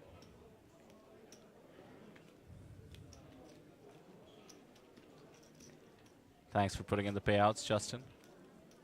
As you can see, the ladders are getting immense. Those numbers are in USD. Next pay jump is 14,000. The one after that, 20,000. And the one after that, 25,000. Ace-3 suited in the hijack. The whole dynamic of the table has changed, mind you. Almost 6 bigs now for the shortest stack, as opposed to 1. That pressure we spoke about, in a way, alleviated. On the other hand, it makes everything way more complex to figure out. With the 1 big blind stack, we saw Han go with the small raise and then fold to the jam from Ming. This time around, Queen 3 off for Sun, likely to hit the muck. And Ming, even with a hand that could be strong, would not have made as aggressive an action because, of course, the shortest stack is 6 bigs.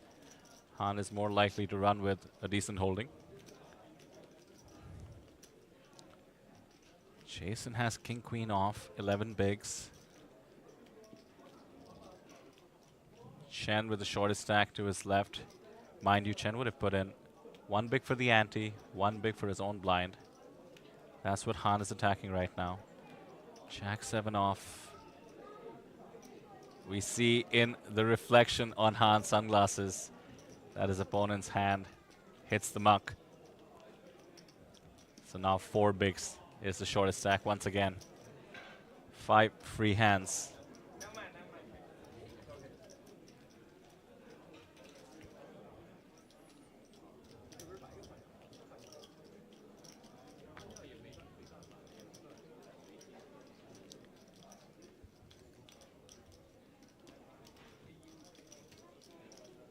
Dealer change.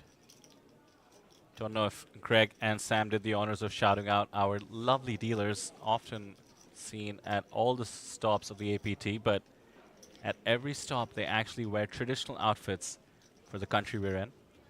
Currently they're wearing, I believe the garment is pronounced the Hanbo, spelled Hanbok. Traditional clothing from South Korea. We are, of course, in Jeju Island, South Korea. When I was mentioning some of the other events we have going on, and Justin in chat was elucidating the madness of the APT event schedule for me in the chat, some of you started saying, let's build our bankroll. I would certainly do that if I were you. Do not quit school. Never quit school. But the buy-ins at the APT, as I love pointing out, range from $200 to $22,000 in this event, as high as $25,000. Now, the $25,000, that's just one event. That's the Superstar Challenge. But at the $200, $300, $400 buy-in level, I think there might be 30 to 40 events at that level.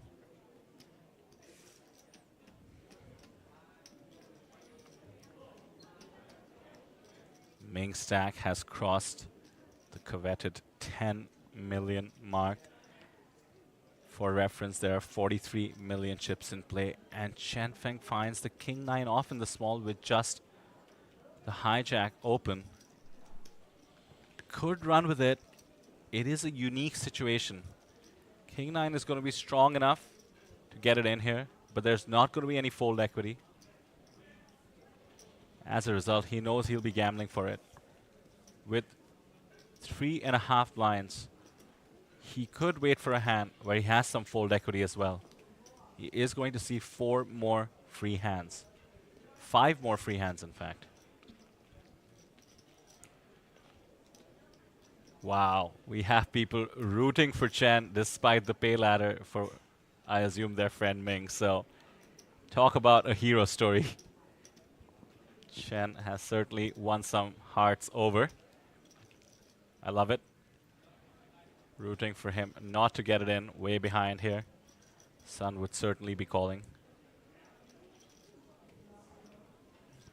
Oh, he does find the fold, it seems, and good timing because Sergey has woken up with ace-jack suited. A monster hand, even in full ring, but 7-handed from the big blind against a hijack open. I'll be interested to see how he proceeds here. It is a bit of an awkward stack. You can't 3-bet call if Sun decides to jam. But just flatting here does also seem a little bit too conservative. I'm sorry to say, but you have ace-jack suited in the big blind and the chip lead. There are 3 tiny stacks on the table, and the middle stack has opened in late position. I don't see any option here but to 3-bet. Would be criminal to not be aggressive here. Yeah, I think that's definitely the correct play, and just moves all in. He goes for all Doesn't of it. want to 3-bet fold his hand. Takes the variance with maximum pressure. Much respect this time around. Not as timid.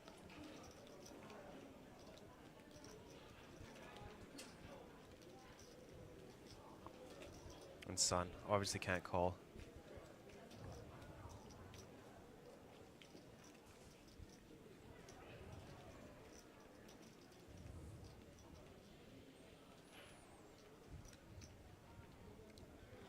Sergey really approaching this like a marathon. Started out 11 million in chips at the time, a runaway chip leader. Yes, the gap has closed. Ming over 10 million now, but Sergey's chip graph certainly only gone up. Yeah, he did hit that miracle 2-outer on the turn yesterday. Pocket jacks versus 10s to take the chip lead. Huge, huge hand. And he has managed to maintain his chip lead, although it's getting closer and closer now. And his blinds, his big blinds, are really starting to shrink.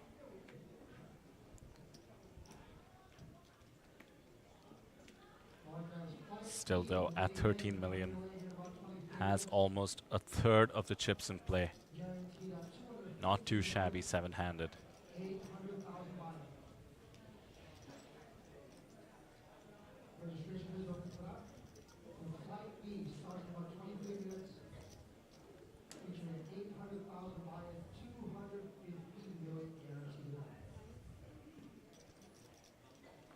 We are about 17 minutes from the next break. Oh, and here's another spot where Ming can just apply max pressure to Sun, who's picked up King Jack offsuit again, and really just trying to get something going. He's not been having the best run here.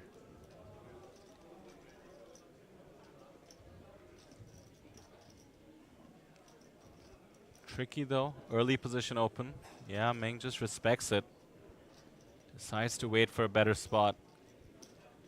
I like the discipline. Too many players behind. He's choosing his spots wisely. Sun has been very quiet and is making sort of a game flow sort of raise. He knows if players are paying attention, they will realize he has been sitting there pretty snug. He's not the most active player at the table. Maybe his open gets more respect than, say, Ming's or Sergey's would. And it's been folded to a hand that he dominates. Great results so far for Sun. Luo has got himself a defendable hand here. Chooses not to. Preserves those all-important blinds. I think he has the shortest blind cover 3 times over. That is going to play into not defending King 10 off. After all, what are you hoping for? You flop the 10, you don't feel the best. You flop the king, turns out you'd be almost drawing dead. There's a 3 big blind stack. Chen Feng still huge target on his back, essentially at risk of going out next in 7th place. Huge shout out once again to all our viewers and commenters watching at 5 a.m. in Canada.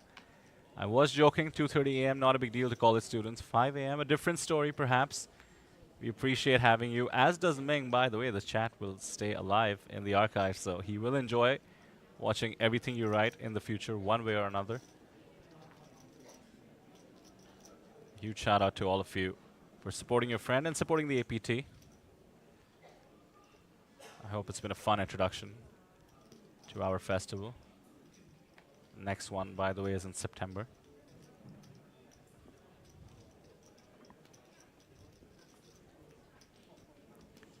Christian says, I might be sleeping soon. Well, Christian, let me tell you, we will have a break in exactly 15 minutes. Maybe a little bit more, 30 minutes, pardon me. Who knows how many players we'll be down to when we reach the next break. But when we come back from the break, blinds will be an exorbitant 200,000, 400,000. This is the biggest level jump possible, 33%. With everybody's stacks getting essentially crippled by a fourth. Crazy things will happen. And they just might include your friend.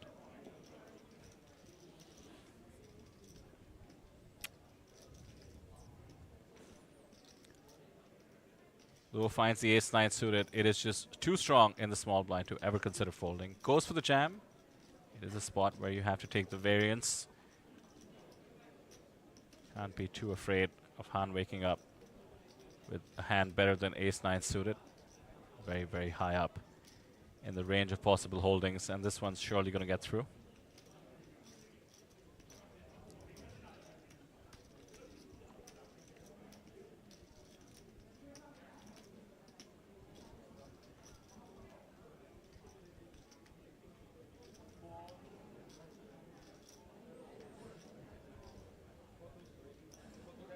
To all those planning to leave at the next break, let's strike a deal, guys. I've been in college too. 6 a.m. until the sun is up. When is the sun up in Canada, Sam? Is it different from the rest of the world?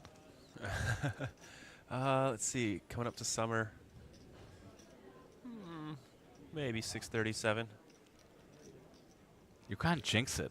After all the support and all the run good your friend has been having, let's face it. There is no getting away. You have to be superstitious like poker players. Look at Sergey Kim. Got the chip lead wearing a t-shirt with a teddy bear on it. And what do you know? Today he's wearing a t-shirt with a teddy bear on it. That APT lion coming the way of one of these 7 final tablists. Currently it's Chen Feng. Needs to be doubting his future. Just 3 bigs left for him.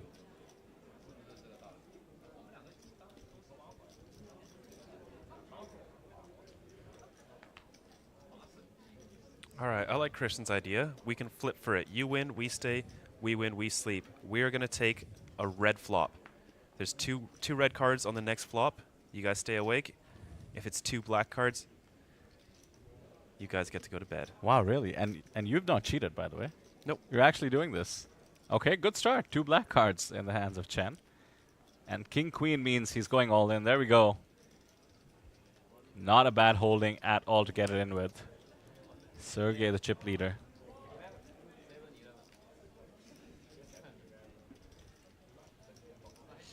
Eyeing his stack.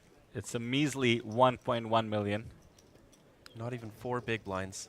Not even 30 buy-ins. Poof. 30 buy-ins. Just process that, guys. 30 people's buy-ins. I love it. Everyone in chat just snap called. Just a bunch of degenerates. I love it. I love this university. You knew how to get them going.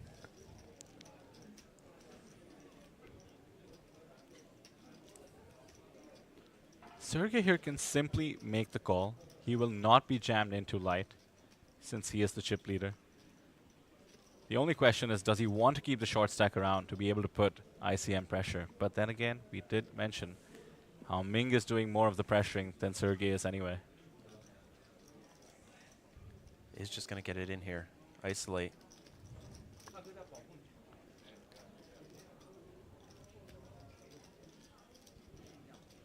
Everybody has rag, so we will have an all-in situation. And we get to see the flop. And we get to see the flop. Good point. Let's hope for some red cards. All right, Chen Feng at risk here with the King-Queen. Has 47% though against Sergey's Ace-7 off. This is a huge flip for Chen. $41,600 locked up, and next place is $55,400. And we go to a flop. Here it comes. Oh 10, no! 6-4. What's the no plan help now, to Sam? Chen. Unfortunately, we're going to lose all of our friends from the University of Waterloo. Well, first of all, let's worry about potentially losing our friend Chen here. A 7 does not help either. Just needs a king or a queen. 18% for his tournament life. The river. The 5 of clubs. Unfortunate. Sergey Kim is going to eliminate Chen Feng. 7th place will get 41,600 USD for his efforts. And then there were 6. My heart goes out to Chen, but was an absolute gentleman against various situations and won over the hearts of our chat, surely. He had 82,000 in live tournament earnings coming into this event, but I'd say 3/4 of them came from 2019. What a great addition. He does cross the 100,000 in lifetime earnings on Hendon Mob at least. This was his first APT final table appearance, and I can say safely it was an excellent showing. GG, sir.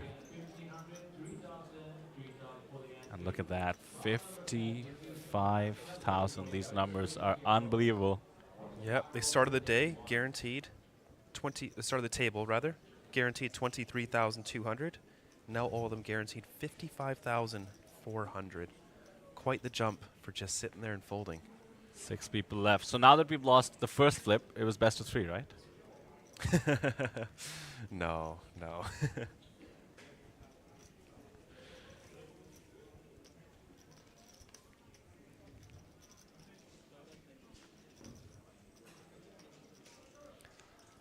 There we Great are. support. Sergey opening up his range a bit. King 10 off hijack.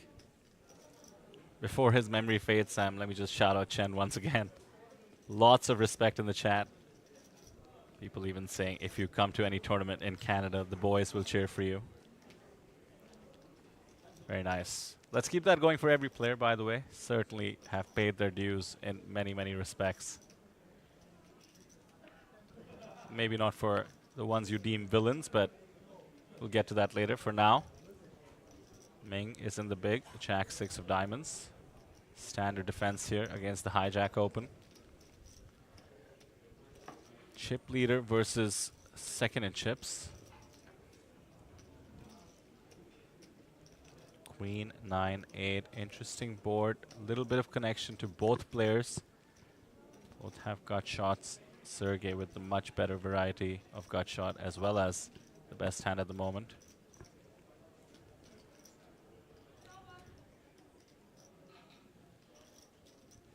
Double or nothing. If we win, you have to come to our poker club tourney. Actually, Sam can actually live up to that, so let's do it. All right. I guess it's a free roll for you. Sure. I'll do double or nothing, but next flop. A 500K bet here from Sergey. A little bit below 1/3. Jack 6 could make a float here, or could raise. Look at that. 1.5 mil attacking the chip leader, Sergey. Maybe he's been picking up that Sergey has been playing a little bit snug here.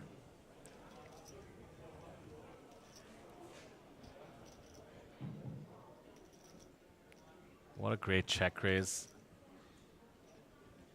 Using the diamonds to give him that additional confidence. Yeah, there's a lot of equity you can pick up on the turn. 7 would be good. Diamond.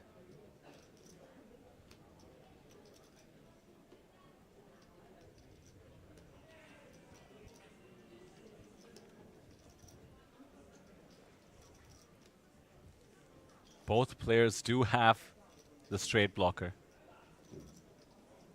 Ming seemed to have made the most of it, at least in terms of the first shot fired. Sergey making a relatively standard continuation bet, which Ming has bounced on. This is the key. You have to be willing to lose to win. Yeah, we did see Sergey make a very good float before with the exact same hand. With King 10, yeah, of course. Thinking back to when he called King 10 against the attempted bluff by, I believe it was Lo Shikai. Yes. Yes.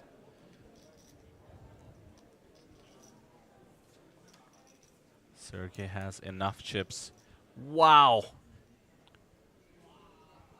3-bet on the flop. This is why the golden rule is when you are the second biggest stack, stay away from the biggest stack.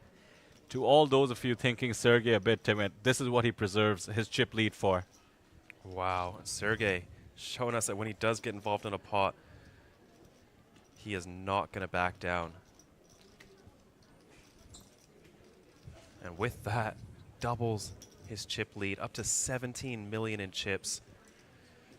Respect to both players there. Both players using the dynamics perfectly. It's just Sergey with the bigger stack and the last laugh. Yeah, incredible heart by both players at this late stage in the tournament. To all those of you even thinking about not coming back after the break, what are we even talking about? Are you seeing what's happening on this table? This is a battle for the ages. 6 players remaining. Need I remind you, blinds are going to go up the biggest increment possible. 300k to 400k big blind. Every stack you see in terms of big blind is going to be crippled by 25%, which means they will have to get it in there. We are going to get down definitely to heads up by the end of the next 2-hour session. It's certainly very, very likely to happen. Not saying and not forcing you to stay. All the gambling is Sam's doing. I just think it's obvious. You have to stick around to see what happens. Sam has flown from Canada, and I have flown from India to see what happens. You guys are just staying up. Ming gonna limp in the small blind here. Jason, Jack 7 suited, a lot of playability post.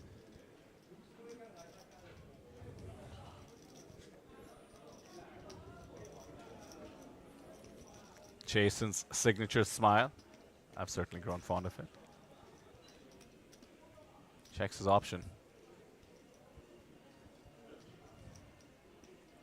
Jason is the shortest stack in the table after this big blind. 9 deuce deuce rainbow doesn't connect with either player, but a very dry board. Jason will have more 2s.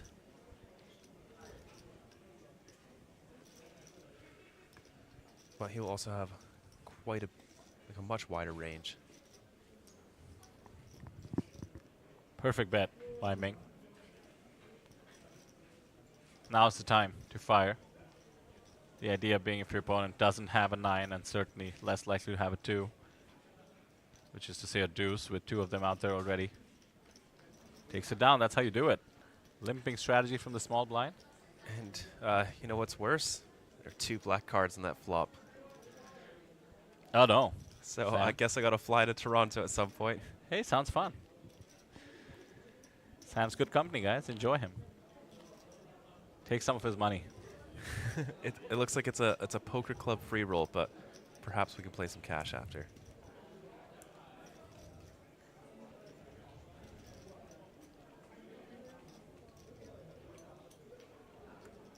I wish I had a poker club in college. Would have been so cool.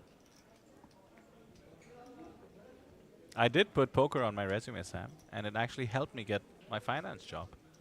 Oh. We spoke about it during my interview. We talked about the parallels between poker and investing. I actually remember what my future boss said. He said, just like investing, in poker you have to fold most of your hands and wait for a good opportunity. Ah, so he was a poker player as well? Not as good as me, but but he does play the game. He's a much better investor than me, though, I'll tell you that. Learned a lot from him, rather. Huge shout out. Yes, Justin, telling us that Steven is going to be moving to London, Ontario. I'm actually going to see him next month at his club in Hong Kong. What is it called again? HKPPA. Check it out on YouTube. Hong Kong Poker Players Association. Once again, we are 6-handed. We are 15 minutes from the break. Those announcements you might be hearing in the background are for many of the other events we have going on. Some of them highlighted to you earlier. Currently, we have the mini main event on. To, of course, have the event you're watching, the final table of the main event. Final day of the double stack, a marquee event as well. Of course, we kicked off the APT High Roller. We will have day 2 coverage tomorrow, the final day of the event and the festival and the stream. Keep a lookout for that. And hit subscribe, by the way, for other final tables.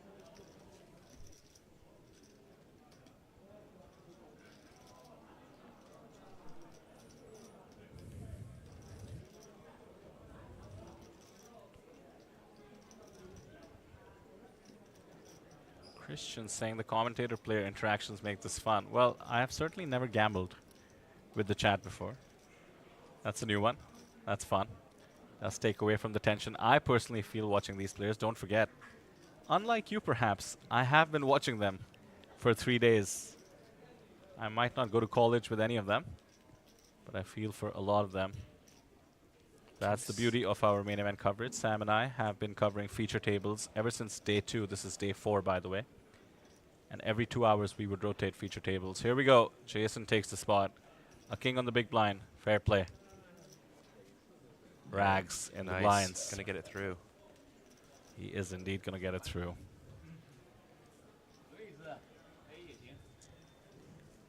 The squeeze. Squeeze out a card. Look at the pips. Realize you have the old nothing, and move on to the next one. It's time for Han with his short stack to be in the big blind. One big blind goes in as the ante. One is, of course, the big blind itself. So he's going to be down to 9 bigs. Has to put in almost 20% of his stack without seeing his cards.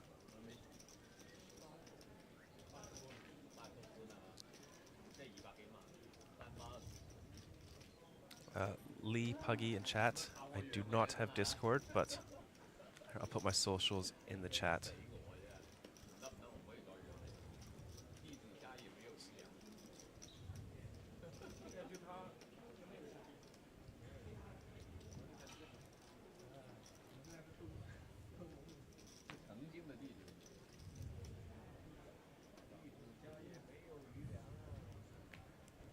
Yeah, these blinds are getting high. Everyone is getting very short.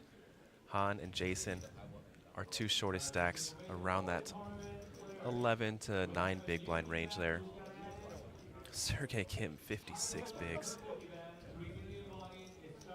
And Ming in second place with 25 bigs. Bit of a spot here for Jason. Found the king 7 off jam. This time ace 8 off. The shortest stack is in the big blind. Theoretically, he can shove here. Yeah. There is the big blind and the big blind ante to pick up. He needs to put himself in a more comfortable spot than 11 big blinds and trying to outlast his opponent.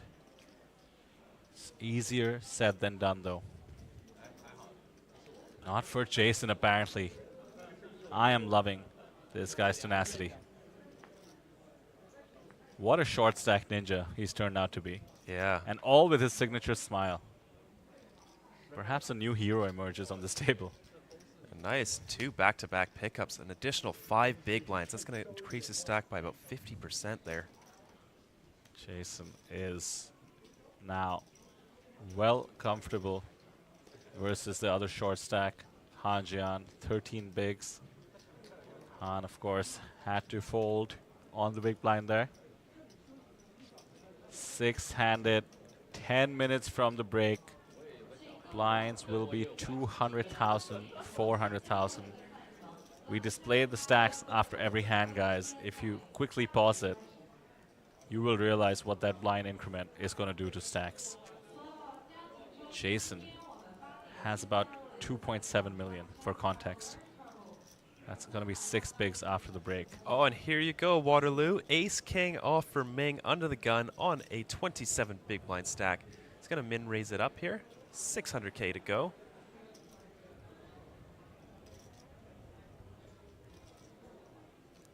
Looks like not much for players so far. Han gets out of there quickly and just going to take it down. An okay result for Ace King.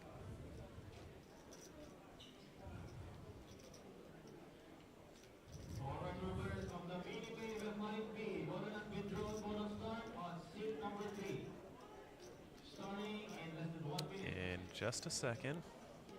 I think he might be tanking to ensure it doesn't come back to him after the break. Or at least try to make that happen. We are 10 minutes away from the break. That could be it. Well within his right, though. 30 seconds to act, 1 minute for the time banks. I know you're not the biggest fan of tanking, Sam. No, I'm a very, very fast player. I like the action. Just want to keep it going. Want more hands. It's part of the game at this point, I would argue. And, of course, the pay jumps mean different things to different people.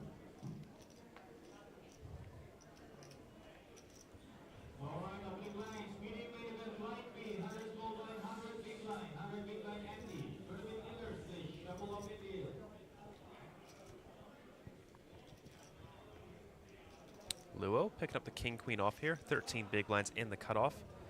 Is tied for second last in chips with Jason. Our short stack is Han to his left.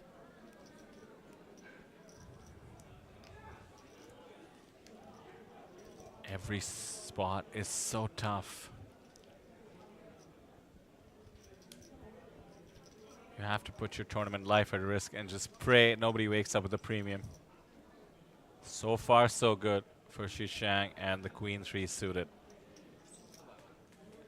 We'll hit the mark. Ming, by the way, asking for a count. I think this is so that he can get a count on his opponent. In general, get some reads as well. For some reason, if he miscounted his opponent's stack and it is much lower than he figured, he can consider being priced in. Yeah. It is also a way to just know that your opponent's exact stack for future hands. Yeah, that's what I meant. Greg and you were discussing this, I believe, right? Yeah, yeah. Greg likes to do this. Better than, I suppose, asking your opponent, getting them to count, but good to see if you can get some reads as well. Don't forget, the players don't have access to the phones. Obviously, we are on a 30-minute delay, but when you're on the feature table, your phones are off to the side. But during the upcoming break, they can actually watch the stream. And by the way, if you guys are up and about, you might be getting some phone calls as well.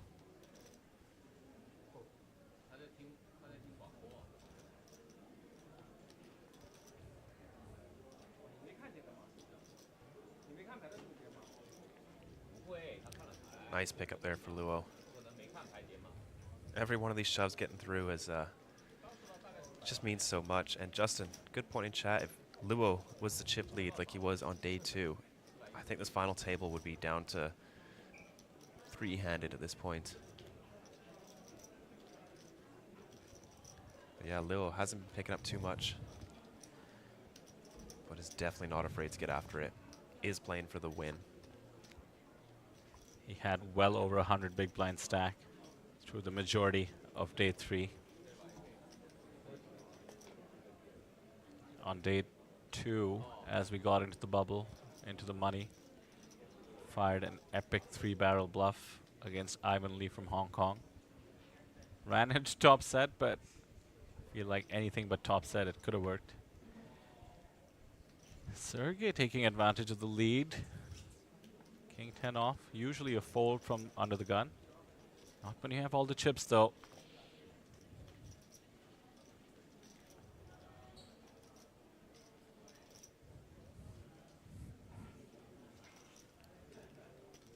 Someone saying Sergey just sitting there. Did you see the same hand I saw? The 3-bet air jam on the flop. The man picks his spots.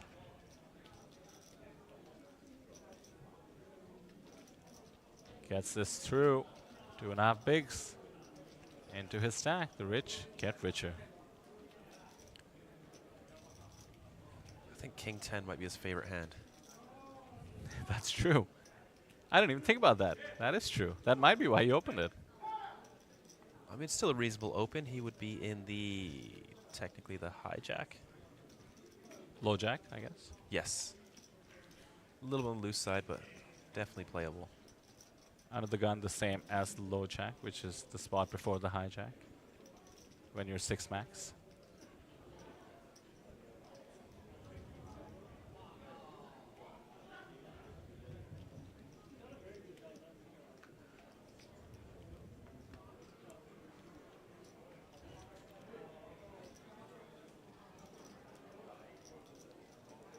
Here we go. Suited wheel ace. Probably just a shove, seeing how short Jason is. Oh. Oh, he's on the button, sorry. He's going to min raise.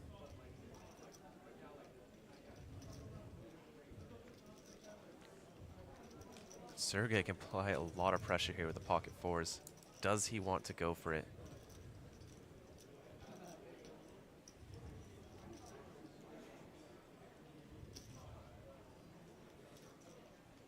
just a call.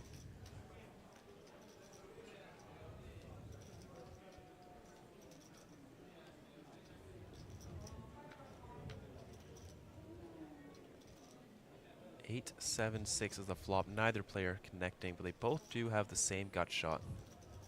Sergey with his pocket fours still ahead.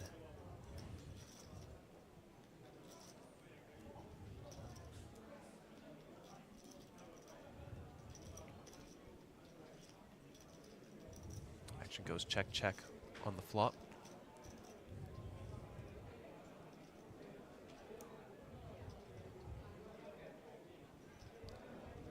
Eight, 7, 6, smashing the big blinds range. Another 7. Does help the ace high feel a bit better. Bit more likely that ace high is good. Sergey a few pips better than ace high.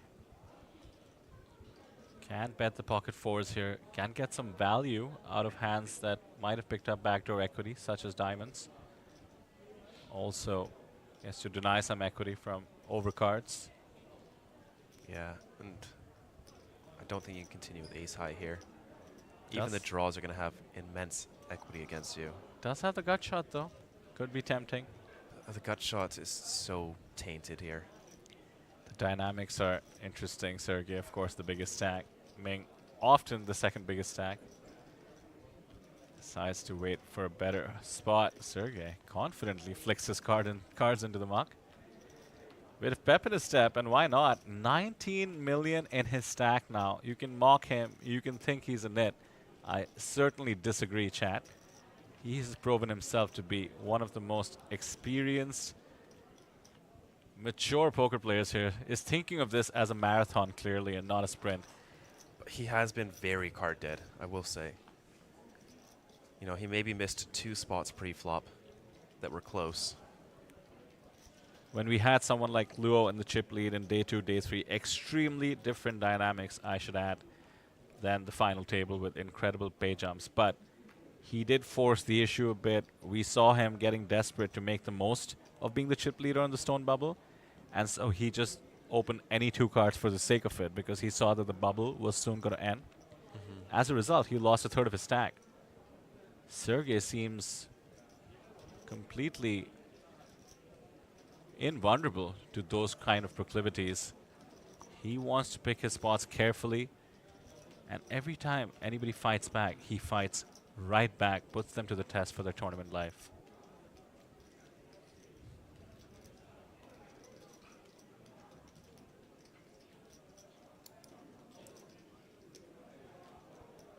$19 million chips, 6 players remaining, 43 million chips in play total. Ooh, queen 10 off on the button here, 11 bigs. I think Jason knows the math, that it is possible to jam this, theoretically absolutely correct. You want to chip up, but when he has 11 bigs, there is room to wait instead of taking variance. It is a bit subjective at this stage. When I say something is theoretically correct, it means more often than not, it's going to generate you chips. But after all, you do risk busting if you're all in. He's going to go for the min raise here with the queen 10 off. Oh no, Sergey pocket 6s here in the small blind.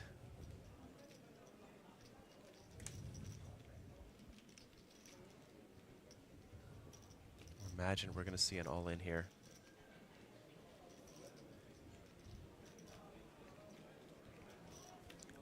Always risky to open with the chip leader in the blinds, but now that we're 6-handed, it's not easy to dodge Sergey in the hand.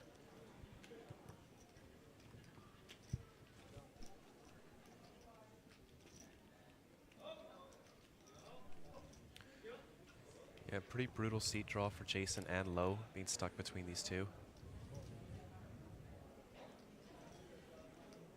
Let's not forget Jason has to think about Han, who just has 8 bigs. Sergey just calls. Giving Jason credit for not having too many folds once he opens the button. Wants to see a flop and decide. Heads up to the flop. Chip leader out of position. Jason on the button. Queen right in the window. 2 clubs. Can't love the ace. Must love the queen. 1.5 SPR. A tiny c-bet. Could get the job done at the same time. Has to be worried about his opponent blowing him off his hand. Wow, almost looked like he was about to fold. He was actually just checking his cards. I'm not sure if I like a c-bet here. The small blind's range is going to be quite a bit of pocket pair heavy, which don't have that much equity, but also some aces that for some reason just didn't want to shove, and of course a few traps. So yeah, nice check back there by Jason. I like it. Frankly, I'm surprised to see the hand develop this much. Oh, queen on the turn. That's a nice card. Sergey, by not jamming his pocket pair, is going to lose some chips in this hand. Very, very surprised to not see the jam. Keep talking about Sergey putting pressure. I think he just takes his foot off and on the gas to stay unpredictable. Oh, he's going to bet into the trips here.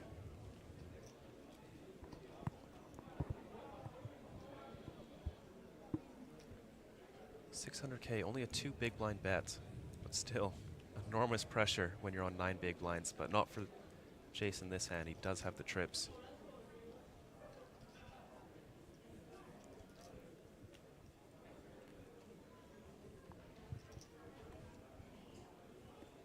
Nothing to do but flat call here. Yes, you are risking some cards coming out. Does go for just the call. Very well played. Cannot be afraid of cards coming out. Instead, you want to make sure your opponent's bluffs stay in the mix. And ace, not his favorite card to see. Jason's, that is. But what is working to his advantage is that the 6s have been counterfeited. There is no more showdown value. And it might make Sergey go for a bluff. And Jason is committed to this hand. He cannot be afraid of the ace. He has a full house. And the check mark. It's a spot where you just have to close your eyes and call. You're not happy about it, but at the same time, if Sergey gives up and checks, I can understand Jason checking back, of course. Yeah, yeah. Goes for it. Sergey moves all in. Jason with the full house. He's not going to love it. He's definitely going to, I imagine he's going to use his time bank, but I don't see him folding here. Yeah, he's going to call this. After all, clubs could have missed, and Sergey could have had exactly the kind of hand he has. And it is tough for Sergey to have an ace here. The turn bet isn't too indicative of an ace. As well, an ace is most likely going to be jamming pre-flop. So I think Jason will be able to put this together and make the call here. If Jason folds this, it's going to be a disaster for him to watch on the stream. Both Sam and I are convinced that is not going to be the case. Like I said, the ace helping Jason in a way, forcing Sergey to bluff, considering he had, well, he was playing the board, in fact. Aces and queens with a 9.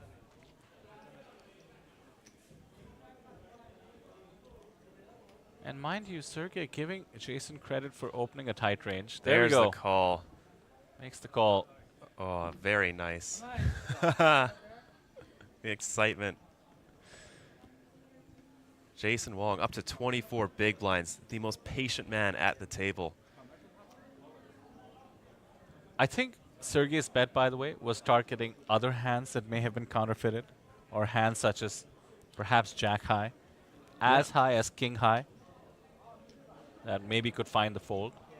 After all, Sergey gave Jason enough credit to open a tight range, so he put him on a tight range, otherwise he would have 3-bet jammed the pocket 6s. And if you think about the kind of range that he would have put Jason on, a lot of it does find the fold. So nice bluff, nice attempt there by Sergey. We have been commending his well-timed aggression, his well-timed gumption. Doesn't work out in this case, but he still has a monstrous chip lead, 50 big blind, twice of the next player, 25 bigs. And we do see over 15 million in chips still for him. Guys, to those of you saying you are going to take our leave, let's just say I call your bluff because things are getting intense out here. Look at that. We are playing for the 311,000 up top. 1,089 players down to the final 6. How could you ever think about leaving us? Of course, a huge amount of support for Ming, but Sergey has not been disappointing, using his chip lead wisely. We do have the short stacks to look at. Blinds are going to be up. This is a big level jump. It's all to play for. It's a short break, 10 to 12 minutes. Once again, we will see you on the other side. Do not go anywhere.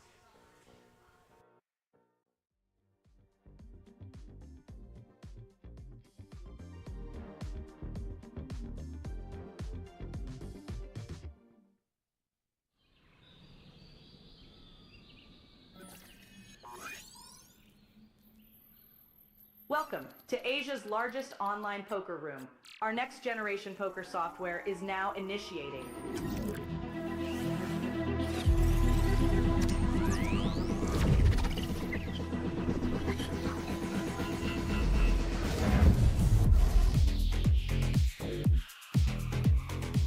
Elevate your online experience with a wide variety of poker variations to choose from.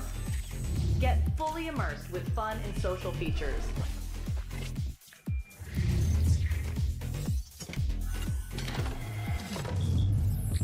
Level up your game with PokerCraft and Smart HUD. Unlock a wealth of rewards including cashback, bonuses, and jackpots.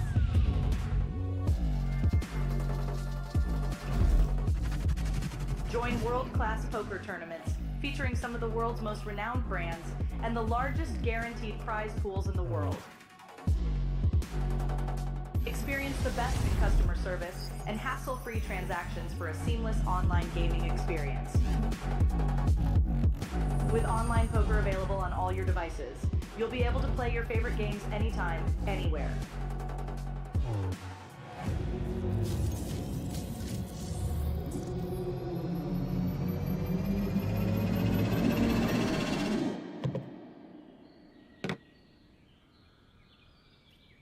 Sign up now and elevate your online poker experience today.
Being alone just isn't cool. I'll take 1,000 trips around the world just so I could find you, girl. 'Cause darling, I've been looking for you. Yeah, I'm looking for you. Let's get it now.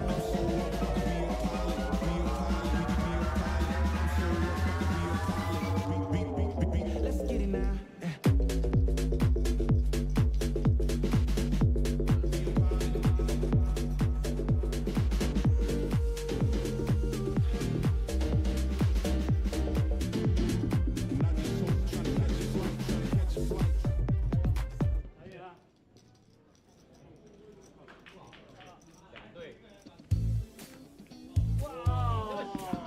Are there any poker tells that you look for at the poker table? That's for sure, for sure. Tells ah. Of course, some players are very nervous and they might shake their hands. I might look at their hands. Their hands, whether their hands are shaking or not. 紧握还有喉咙抽动的比较厉害。 What does it mean if their hands are shaking? If they are shaking, it's either it's very strong or very weak.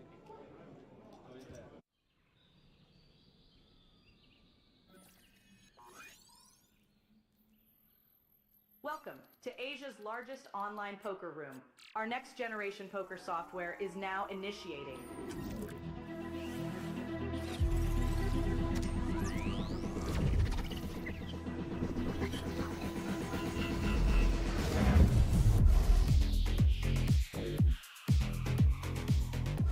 your online experience with a wide variety of poker variations to choose from. Get fully immersed with fun and social features.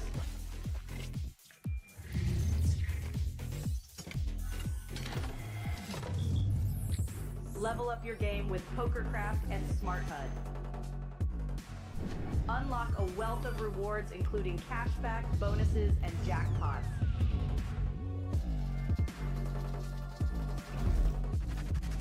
Join world-class poker tournaments featuring some of the world's most renowned brands and the largest guaranteed prize pools in the world. Experience the best in customer service and hassle-free transactions for a seamless online gaming experience. With online poker available on all your devices, you'll be able to play your favorite games anytime, anywhere.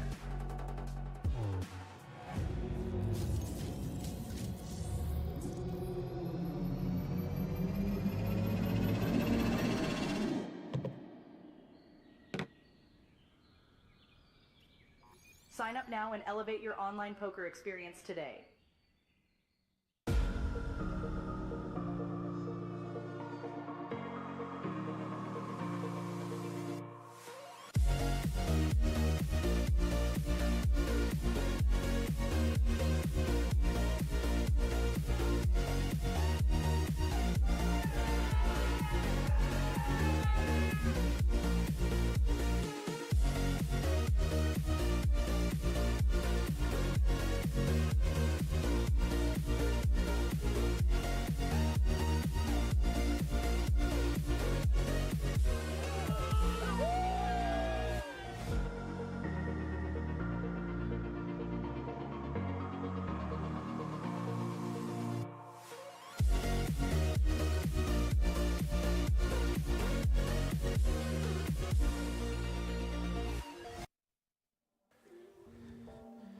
Welcome back to the final table here at APT Jeju 2024. We are down to 6 players.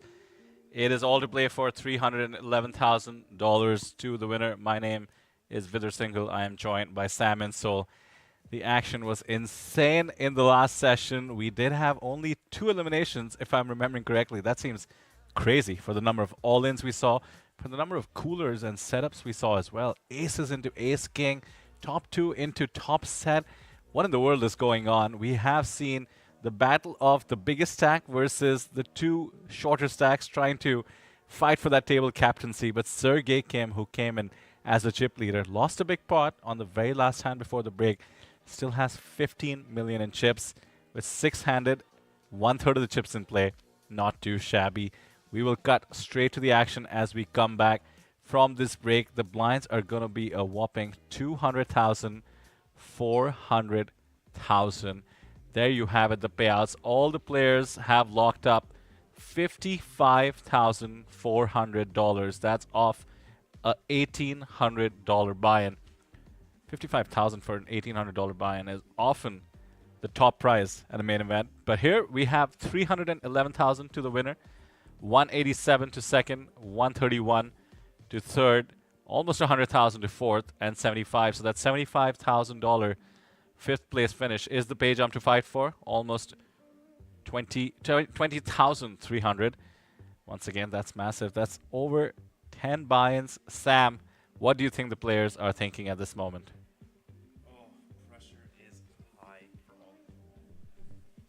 Pressure is high for all of these players. Every big blind matters. Jason did get a very nice double up right before the break. It would just be such a brutal cooler to go out right before the break. Hoping to see a little bit more from Sun and Han. They've been a little bit out of the mix for the past hour or two. And Sergey, when he does get involved in a pot, my goodness, does he go after it. And Ming has been doing his best to put pressure on everyone, playing very, very well. Here we go. APT Lion, the players are sitting down, ready to go. Look at that. 6 players remaining. Blinds up to 200K, 400K. Han only with 6 big blinds now. Sergey Kim still chip leading, a 2x advantage over Ming in second place. Jason not far behind, and Sun still with 15 big blinds. Everyone quite playable stacks here at this final table. Except Han, of course. 6 bigs you mentioned. All the eyes will be targeted towards him, waiting for that $20,000 pay jump. Han has also seen it all. Did have a bit of a slow roll situation. Wonder if he believes in karma, because he is going to need some good luck to spin up his stack. We do see Greg goes all in. Out of focus, but in the background. And here we go. Sun, get in the mix right away. Pocket 10s in the hijack. Sorry, low jack. We mentioned Sun Jianfeng had been on the quieter side because of the card distribution and perhaps more importantly the ICM pressure of the tiny, tiny stacks that were still around.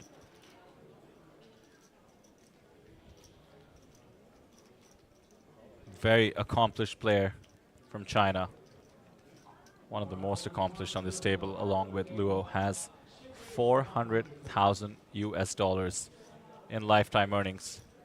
His biggest cash is 111,000, so a third place finish would exceed that. Let's do a quick roll call for our fan club. That's for Zhang Mingshen from the University of Waterloo in Canada, Chinese player.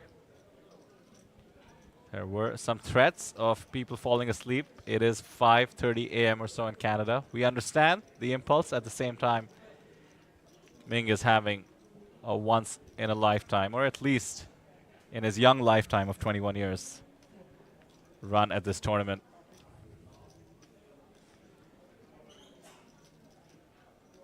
He has fought for every chip he has. Did get into a beautiful setup situation with the aces, but knows what to do at every stack depth he finds himself at.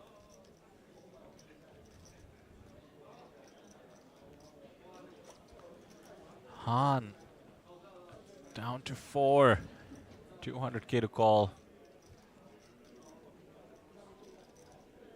A 1.7 million stack. Not worth much at this stage.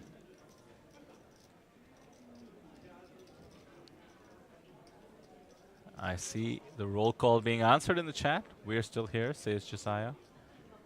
Like I said, I called your bluff, guys. It is impossible to look away, isn't it? Stay with us. The action is going to be fast and loose. This level is going to be one that does some damage. 200,000, 400,000. The next increment, a bit more merciful. 250,000, 500,000. That's ways away, though. We have a beautiful structure here. 60-minute levels. Yeah, people checking in the chat. I knew you wouldn't leave. Somebody else who can't leave, by the way, is Greg Goes All In, who will be joining me in the booth. At any given point, we are going to have, it turns out, a Canadian in the booth.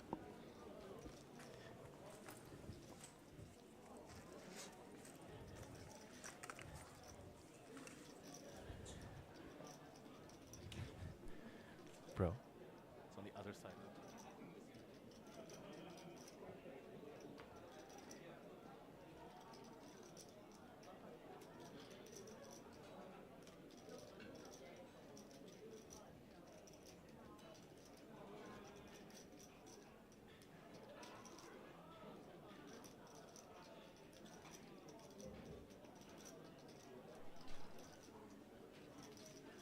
Sun, unfortunately, has the 10-5 off in the small. You hate to give a walk at this stage, but 10-5 off could make the cut for letting it go. Oh, he's picking up raising chips.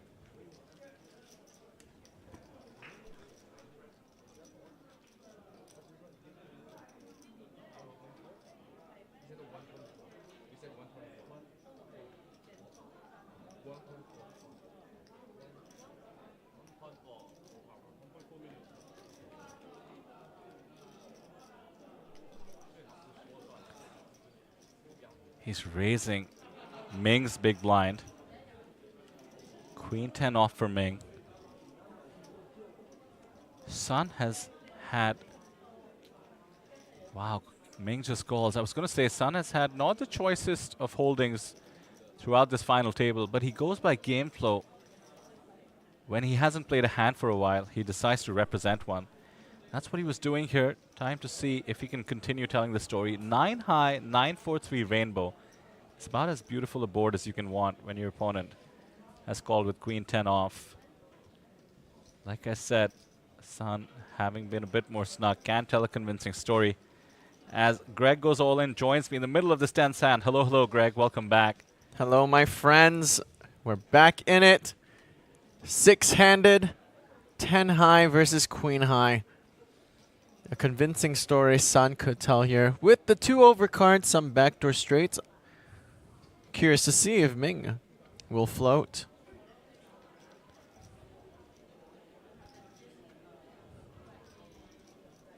We will see a bet here.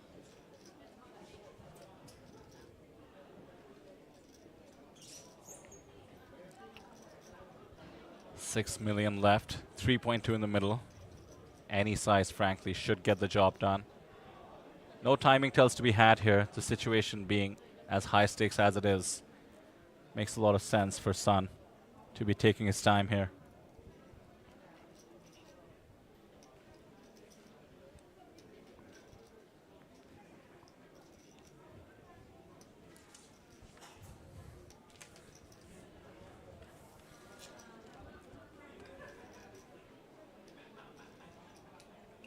By the way, the dealer would automatically use however many time banks would be appropriate, depending on when Sun makes his action. Could he be considering something drastic? All he needs to do is put any chips into the middle. It's likely to work out. And yet another time bank goes in. Oddly, one of the most tense hands so far. Sun taking his time. Bit of a rail developing on the outside.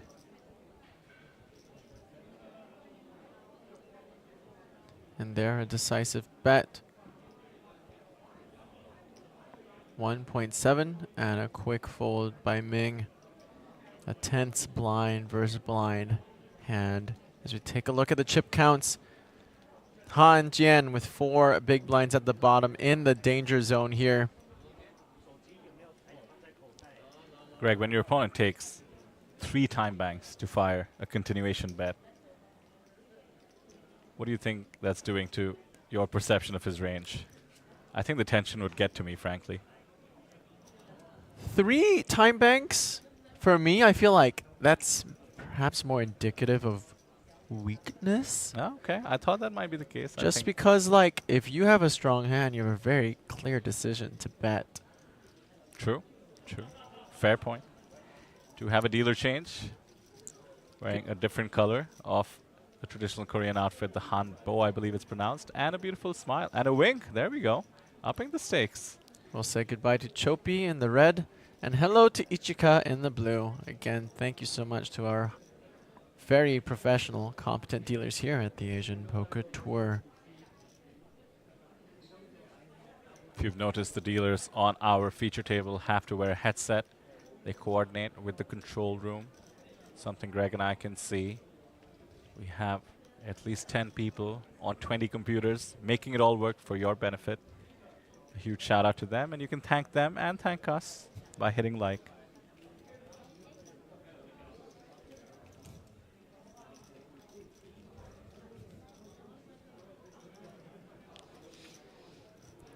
Mr. Kim, pocket 6s under the gun now. Raised it up to 2 big blinds. Does he still have the chip lead here, Vitter? Looks quite like it. 14 million. Very much so. Came in with the chip lead and still maintains it here. As Jason Wong picks up the suited ace in the big blind.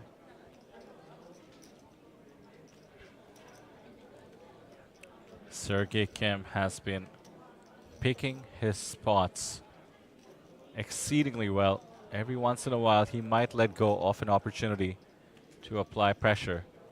But when push comes to shove, and especially when the likes of Ming have been fighting back, he always finds the aggression. A 3-bet on the flop, a float in position, a 4-bet jam pre-flop. We have seen it all. It has been mighty impressive. Sixes will be holding here for our chip leader against ace high.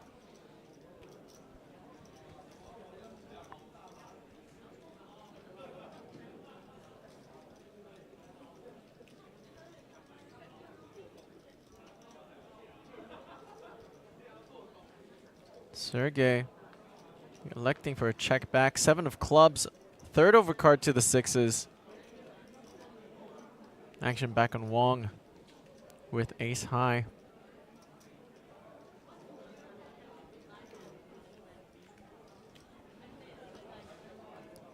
Poker face always has this just slight smirk. Signature smile.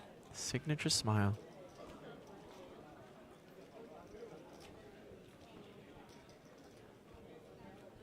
Check, check. Both players just want to get a showdown. River, 4 of spades. More 4Xs in the big blind range than the under the gun open. Jason Wong having to assess, does he have enough showdown value here? Or does he need to bluff? Front door spades completes, goes check, check. Ace high, sixes. And the chips just keep going in the way of our chip leader, Mr. Kim of Russia. Very, very horosho. Jason does have to keep the tiny stack of Han in mind before making any decisions. 6-handed, the blind and ante burden is coming fast. And a quick look at our chip denominations here on the right. Green chips, 25,000. White chips, 100,000. And the lovely, elegant plaques, 500,000. How has the Ming Rail been in chat, Vitter? Have they been behaving? They've been good. Sam got a bit carried away, started having flop prop bets with them. Let's not go that far this time. You know how we are, Greg. We see some college students who want to party. We can't help but join. Ooh, pocket aces with 4 bigs. What a sight to see for somebody who wears a lot of tells on his sleeves. How is Han keeping it together at this point? A gift from the poker gods.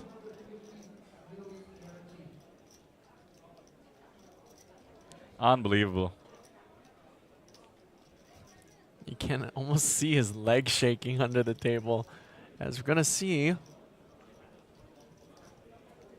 I think he got a bit fancy. Doesn't go all in. We will get a confirmation soon from our dealer. Does look like a raise of 1 million, leaving behind 1 big blind. Okay, fair enough. He's going to be very balanced in that spot. These days, everybody does this so that in case there's a lot of action behind you and many all-ins, you can fold and take the pay ladder. In this case, he's about to suffer one of the worst-known fates in poker. Oh no, 7 deuce off in the big blind. No action with aces. One when time. You have 3 bigs. One time. Is this where we will see Kim, the chip leader, get out of line just one time? Best hand pre versus the worst hand.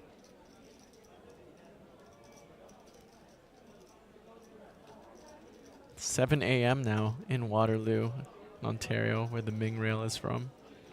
If you're still here, congrats, congrats. And Han will take down this pot with the aces uncontested. Does he show? If he's laughing this much, he must show. No, he does not show. I like it. I like it. Keep your cards literally close to your chest.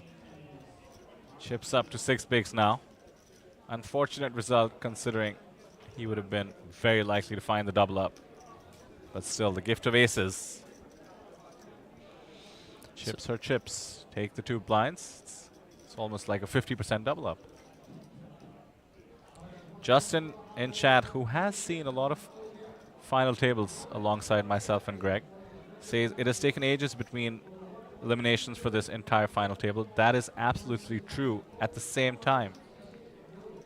Just like death and taxes, the big blinds are unavoidable. They increase, they come. Nothing you can do. 200,000, 400,000. The average bigs at the moment, I believe, would be 19. So eliminations are imminent. The pay jump's massive. And it kind of makes it more exciting this way, you know? They have as they last longer and longer, the average stat gets shorter and shorter. I know. And so it's almost a nice payoff and a nice balance. We wait it out, but then we get to see more exciting all-in action, as we see right here. My word. Easy life aces once again, being jammed into in the big. Yeah, there's that slick call. And the reaction from Sergey. Sergey has done everything right. King Queen is a monster in the small blind. Luo, a heavy favorite to find a massive double up. We have been talking about what this man can do with chips. 7.8 million would still be only 20 bigs, but it would make him very comfortable. Aces are at risk. Flop comes Jack 9 deuce, 2 hearts. Luo with aces. Just needs to fade the gut shot. Just needs to fade the 10. The turn. 9 of diamonds, clean. Just needs to fade 2 live outs. And Luo will get the double up. River of Dreams. The 9 of clubs. And how about a boat here for Luo to find the double up here with aces? A little bit of panic as the 9 does look like a 10. It's all about those pips on the side, isn't it? Big sweat. He just said Hawan, which means good, having fun. And so great to see these professional players still being able to have a good time despite all of their total lifetime earnings as professionals. Still remembering the heart of the game, which is to have fun. I mean, Luo in particular has $2.8 million in lifetime earnings. Still, this would be his biggest score. He's made the 2.8 million the hard way. I believe 200,000 or so is his biggest score so far. So you can tell what it means to him, the maximum drama, tension, nerves of the moment, as he was all in with the aces. Now we'll double up. Sergey cannot catch a break. Still has 12 million, more than what he came into the final table with, but has had to take 2 massive beats. One of them, this one, not much he could have done. The other one did go for the bluff with the pocket sixes against Jason Wong's queen. As you can tell, in tournament poker, especially final tables, no fate is predetermined. We actually have Sun second in chips, 23 bigs. Luo now 19 bigs. Jason is fourth in chips. My. Sergey is still on top, but the rest of the field is just switching ranks.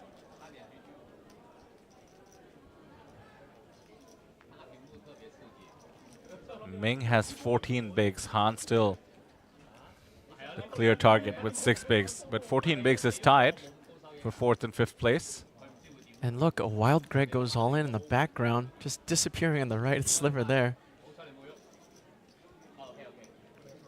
2 places in once. How is that possible, Vitter? Time travel. Time delay. Of course, what you're seeing now, folks, is on a half-hour delay, just for security. Everything you're seeing right now has happened half an hour ago, but you're chatting with myself and Vitter live here right now on YouTube.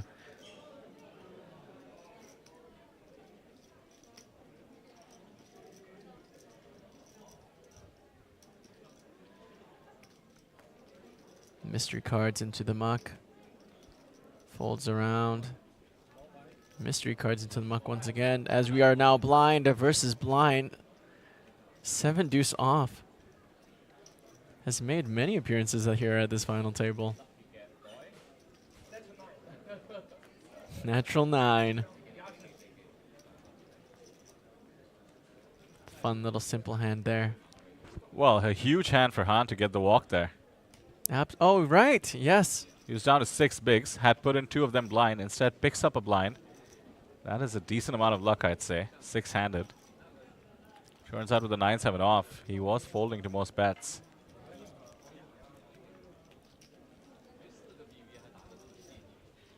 Jason rushing back to the table. Table has been spread out a bit more now. Elbow room for everyone. It is a very nice table to play on. Very spacious, even 10-handed. As we once again cross 500 viewers on the stream, welcome and welcome back, everyone.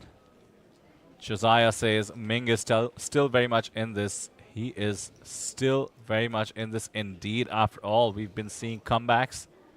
We've been seeing the short stack of Jason find the spin up. 14 bigs is plenty for the likes of Ming. As Sergey Kim in the cutoff, picking up ace-king suited.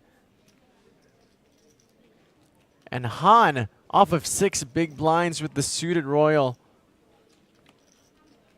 King 10. Really don't want to be doing too much flatting, if at all, off of such a short stack. Versus an open. It is fold or jam time. Which option will Han take? The latter. He goes all in for 3 million in chips. Folds back to Kim in the cutoff. Who calls. Here we go. Han has had quite a run. Thinking back to that epic slow roll that you were there for, Greg. It's time to see if the poker gods can reward him somehow. Way behind. Is there such a thing as slow roll karma? I guess we'll find out. Han all in for his tournament life, dominated with King 10 of hearts versus Ace King. Needs to find a 10 as the flop comes. 9, 8, deuce, rainbow. Needs running hearts, running straight.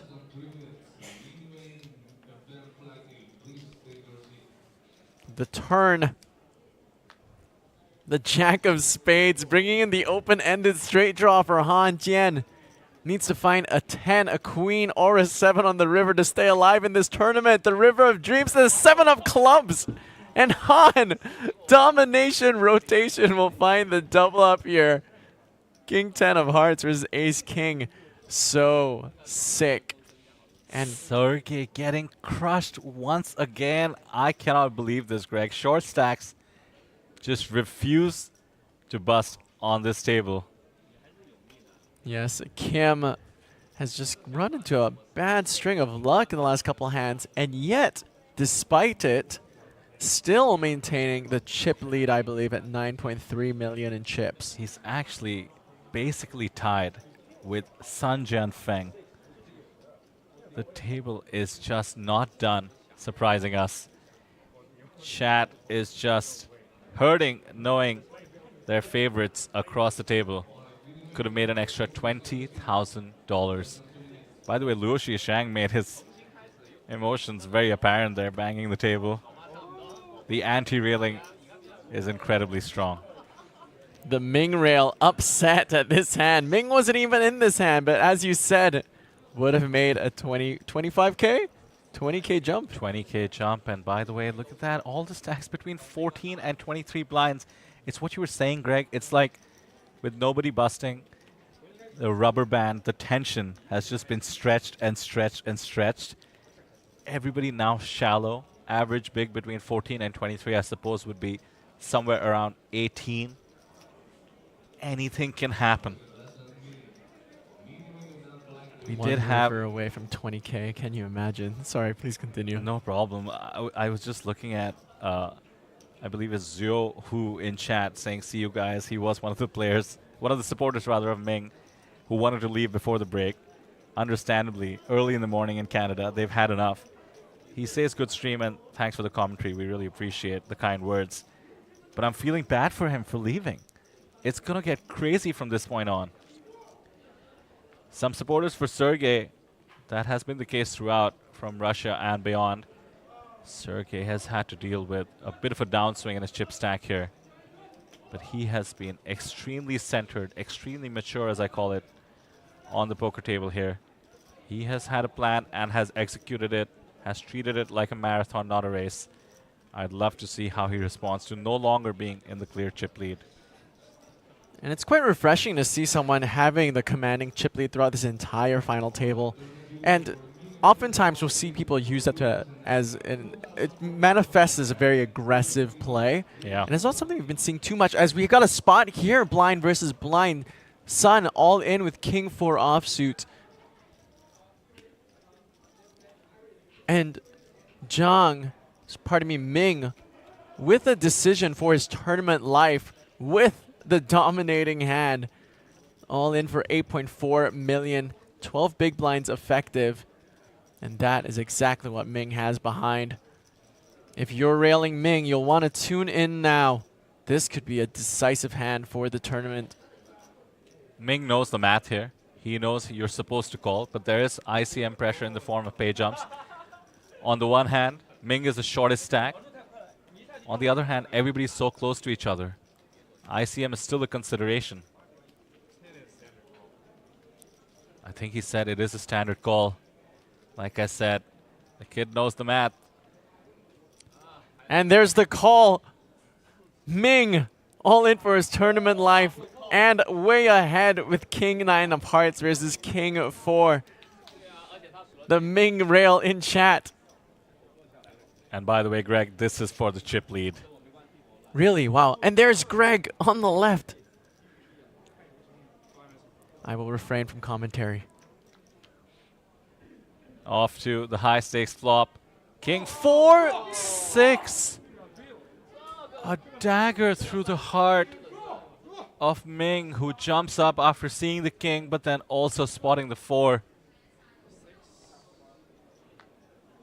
Wow, a 3 doesn't change anything. He needs a 9 or a 6. Otherwise, we do lose Zhang Mingchen, the fan favorite, the Jack of Clubs.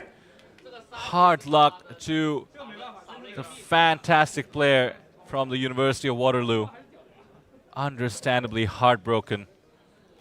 We do catch him walking away, but he can hold his head high. Bad beats are a part of the game. He made the correct call. Sick beat, and this is when he needs your support, chat. Like I said, he will be reading these chats in the archive. I hope you're sending him a lot of love and support. At his young age, it's not easy to take a beat like that, but he did show a lot of composure there. I understand him walking away from the table fairly quickly. Lots of respect. And for 74,000 Canadian dollars, not a bad win at all for Ming. Congratulations on making it this far. And also a special shout out to Ming's grandma, who was just on the rail the entire time. Not even watching the live stream, just there. The immense value of having just somebody there for you at your time of need. I'll tell you or what, at your Greg. highs. It's so special. If I get a bad beat, I would love to have my grandma around. That seems absolutely perfect. Unconditional love is what you need. Poker is brutal, but Ming put on a fantastic show. You mentioned the amount in Canadian dollars, say again? Yes, he's out in sixth, pardon me? Sixth place. 55,000 Canadian dollars. It's very easy conversion. 1,000 Korean won is 1 Canadian dollar. 55,000 US dollars. US dollars. Oh, then in that case, yeah, 75,000 Canadian dollars. There we go. Dinner and drinks on Ming for the entire University of Waterloo Poker Club. Thank you for being here. And now, back into the action. We move on. Law with pocket jacks in the hijack off of 16 bigs. We'll raise to 2. And let's take a moment to admire the man of the hour, I meant to say. Sanjian Feng with the bad beat. It's up to 14 million in chips. A clear chip leader over second in chips, Sergey Kim. Kim now losing his chip lead for what I believe is the first time now of this final table.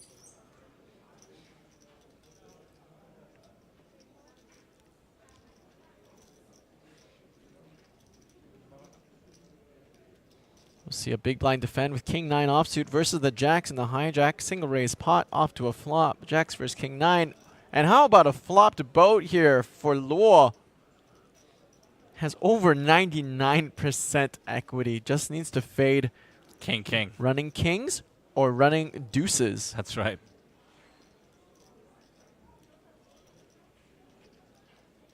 Check, check. Turn. King would be disaster. Queen of diamonds now. Gives Wong the gut shot. 10 would give him a king high straight, but he already drawing dead.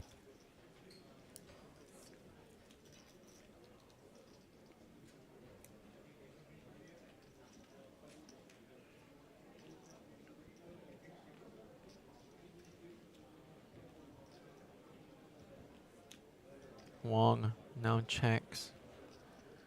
Back to Luo on the Jack Deuce Deuce board.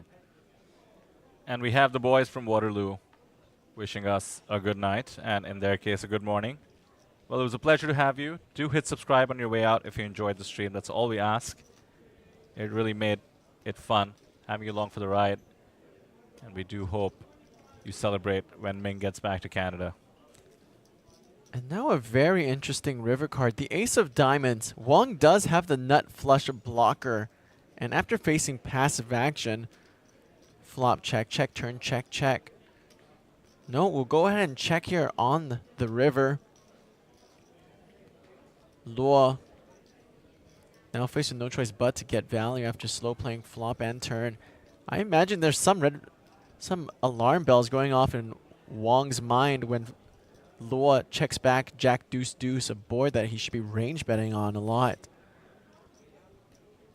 Could represent a smaller pair than the Jack. Could be pocket jacks exactly, although it's tough to have and tough to make top set, top boat. Jason finds the fold. Nicely done. And Jason loses the minimum there. And Luo does not get any value from his flopped boat post. But no problem. Luo, 21 big blinds right in the middle of the pack. Wong at the bottom, 11 big blinds. And Sun, who has been Sun running, now takes the commanding lead for the first time here at the final table with 35 big blinds. As we take a look at the payouts, my friends, everybody has locked up 75,000 US dollars, but pales in comparison, of course, to the 311,000 US dollars up top, and with the accompanying APT Golden Lion Trophy. Erop in chat now saying Sergey win. Suddenly, the stacks don't seem that far off from reaching 4 players, just 11 bigs, 35 bigs for the chip leader. Once again, the middle stacks will be under a lot of pressure. We had a moment there where everybody was between 14 and 23 blinds. Now the range a little bit more distributed. 11 bigs to 35 bigs would be the range. Jason Wong, shortest Sun, as you mentioned, Greg. Having the Sun run 35 bigs. When you jam King 4, get called by King 9, and find the elimination. That truly is a Sun run. It is so important in tournaments to get it in good and hold, and get it in bad and suck out. And maximum drama too, always. The King in the window and the 4 right behind. Devastating. So many outs too. Any 6, any 9. As now we've got a spot here.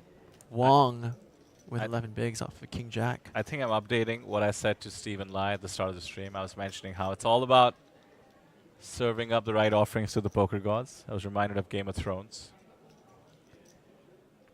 This time around, they did not shine upon Ming. And now Wong from the hijack open will jam in the small blind for 11 big blinds versus the late position open. Now Han, back to Han with ace deuce offsuit in the hijack. Easy fold. On to the next one. 15 bigs, well worth preserving. Great spot for Jason. Picked a nice 3-bet jam. Understood that Han has been getting frisky. Yeah, he's folded. He's announced a fold. Not much you can do after you say the words. And a good fold there by Han. just way too behind a lot of Wong's range, which is going to be a lot of pocket pairs. And even like ace 3, ace 4, some of the bluffs as well. Not much you can do there with ace deuce. However, in my turbo last night, I did jam king jack suited and got called by ace deuce in the small, and I lost. GG. Ace deuce powerful. Have you seen Game of Thrones, by the way? I have not, unfortunately. There's this very famous quote when they show a sort of medieval society, so they have many, many gods they worship. And then there's a fight trainer who says, there's only one god, and his name is death. There's only one thing we say to death, not today. And I think in poker... Death? I see, I see. I think in poker it's similar. There's only one thing you say to the poker gods, not today. Or sometimes you say one time. There are no poker gods, only death. Sun, who's been sun running to get his chip lead. Look at that. Look at that skyscraper of golden plaques. Look at that condominium of golden plaques. We'll raise it up to 2 big blinds from the cutoff with 10-9 suited. Wong ace 7 off into the muck. Luo jack 10 off in the big blind now. Does dominate 10-9 suited, though it is a little less pretty.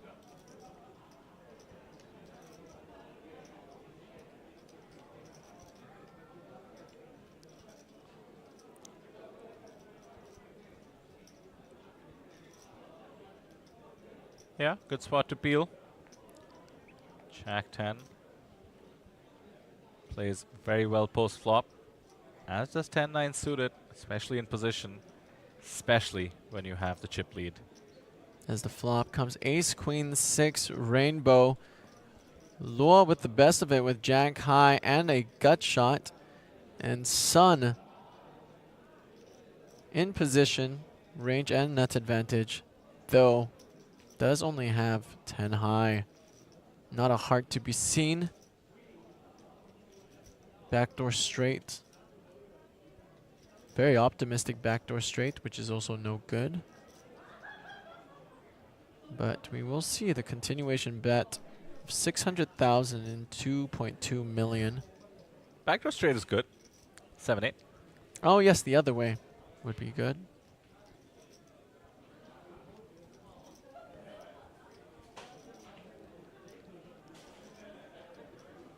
Back to Luo. We'll peel one. Is ahead. Sun needs to find a 9. Deuce of diamonds, brick turn.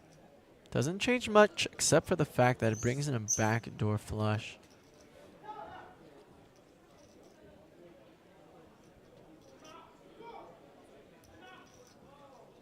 Checks it over back to Sun.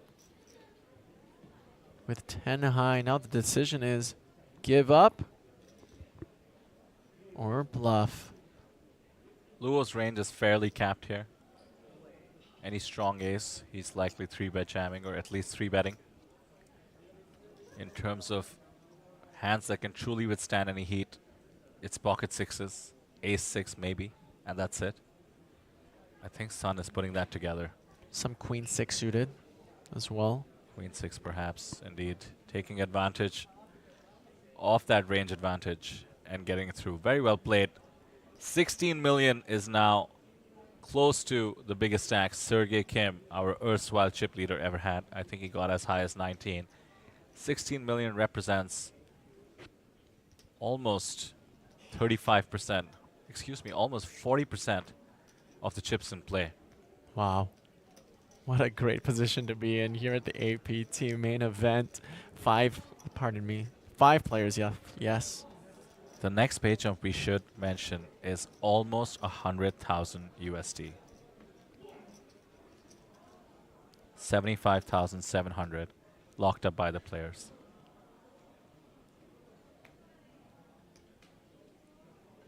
We did lose Ming in 6th place, but I do feel like that rubber band tension that I spoke about is still being stretched with blinds at 200K, 400K. Shortest stack being around the 10 big blind mark. We are going to see some eliminations as a result of the blinds increasing in 20 minutes. Next level, 250,000 small, 500,000 big. 10 buy-ins is the big blind, Greg. My goodness. Ooh, hello. Han picking up kings in the big blind versus the under the gun open by Sun. Effectively the hijack as we are 5-handed. Short stacks just finding absolute monsters. I mean, think back to Luo Xishang finding the aces. Han, in fact, had aces with 4 bigs. Did not get any action. When the short stacks get it in behind, like King 10, they did find the double up. Ming, of course, ended up losing well ahead. But a dream spot once again. Han certainly is going to raise it up.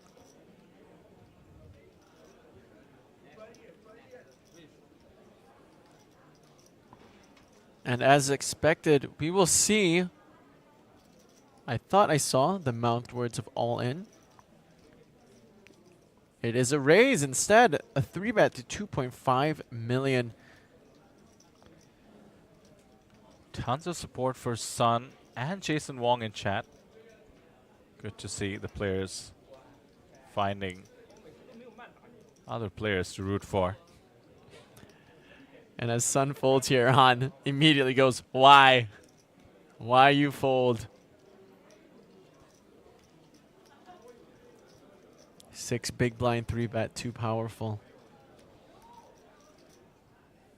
Han in the middle of the pack, 17 big blinds. All of these middle, 4 of these 5 stacks at 20 big blinds and below. It's almost like a turbo tournament, how short these stacks are getting. And of course, they're only getting that short because these players, the best of the best, top 5 out of 1,089, refuse to bust. They looked the death poker gods in the eye and said, not today, not now. I like it. You made it work. Yeah, we see like I got there eventually. Especially as someone who hasn't seen Game of Thrones, well done. I mean, you mentioned the stakes, you mentioned it's like, well, you said turbo. It's certainly not a turbo considering the 60-minute levels, but obviously with them being shallow and 5-handed, the blinds come at you fast. Another way to think about it, Greg, they've all locked up 75,700 USD. Imagine if I told you you could buy in and you can turn your 75,000 into 4 times that, 310,000, with just a series of decisions. That's what these 5 players are looking to do.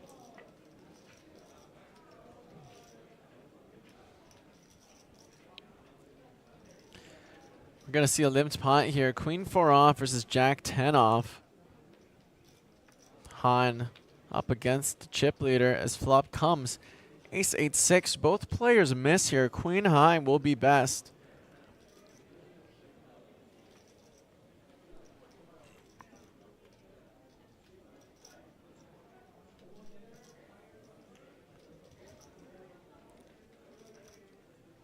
Quick bet.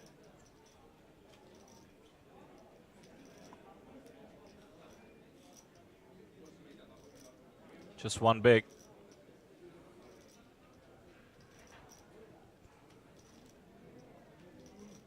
In a limp pot, it's tough to represent aces, but it is easier for Han to represent aces.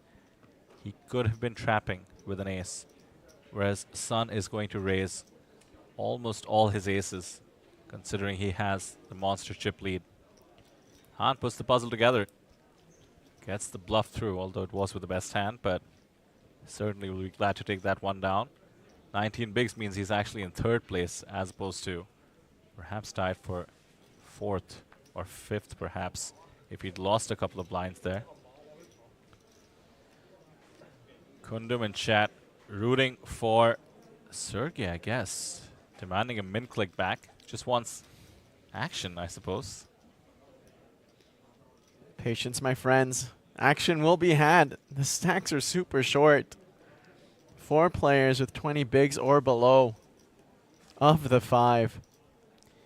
I think both Son Tung Bui, I apologize, a Vietnamese name it sounds like. Tell us where you're from, Son, if you see this, or hear this rather. And Kundum rooting for Sun. Well, what a great outcome for them so far. Sun Jianfang clearly in the lead. Sun run, as Greg called it. And Sun running again. Blind versus blind. King 9 suited. A BVB premium here. Sun, as we recall, busted Ming, the chat favorite, with King fought off versus Ming's King 9. The shortest stack is in the big blind, Jason Wong. He can just jam. Yeah. 14 bigs in the stack of Jason. Wow, insta-call and ace, I assume, are better. All in a call. There is the ace. And that's a huge spot, as it turns out, for the chip lead once again. That's what happens when players get shallow stacked. Every pot so crucial. Jason needs to hold, and if he does, the comeback will be complete from just a few blinds all the way up to the chip lead. That's right. Wong all in for his tournament life, but very slightly ahead. Will Sun Run continue and find the suck out flop? Is King at Jack 5? Devastating flop here for Wong. Now needs to find an ace. Only 3 outs to stay alive here in this tournament. The turn, 8 of spades, picks up more outs here. Now can pick up an ace or an 8 for the double. Wong for his tournament life. The river is the ace of spades. Takes the stand-up equity. And now getting the check mark. Promptly sits back down. A very sick double here for Wong, which this now propels him to an 11 million chip stack. My God, Greg, I don't believe it. Maximum drama always. The Barry Greenstein, the ace on the river to the rescue. Jason Wong is not only still in it, but now has the chip lead. The comeback is complete. Sun could certainly withstand losing 5 million chips there. He's down to 22 bigs. He's going to be second in chips by a small margin against Sergey Kim being in third place. Wow, wow, wow. I think everybody's having a turn in the chip lead at this final table. Right now it's Jason Wong's turn, but the chip in a chair comeback, I'm always rooting for it. It's another thing to watch it happen, though. Incredible. And this is what I mean when it's so exciting when it's a little bit more short stacked. We've seen the chip lead change twice now in less than 2 orbits. And we're not even done yet. Another interesting dynamic now is that the chips, there's much less chip disparity amongst the stacks. All of them pretty close to average stack now. Indeed. Han and Luo are going to be the shorter stacks. They have 7-ish million. Middling stacks are going to be the 9 million. And Jason Wong with 11 million. Hutakit or Kundum pointing out, oh my god, ace-10 guy from bottom to the top. Yes, Wong has won the moniker of being ace-10 off as he kept on picking up ace-10 off during my frame with Sam. And speak of the devil, Han Jian with ace-10 offsuit in the cutoff now off of 19 big blinds. Coincidence? Yes. Yes, it is. And Inked Up 831 says, and I quote, not reflective of my views at all, but, or not indicative at all. I'm not, I can't say anything, but I'm just saying what they're saying. The WPT live happening wasn't this exciting. I'm going to go ahead and pin that comment in a completely unbiased way.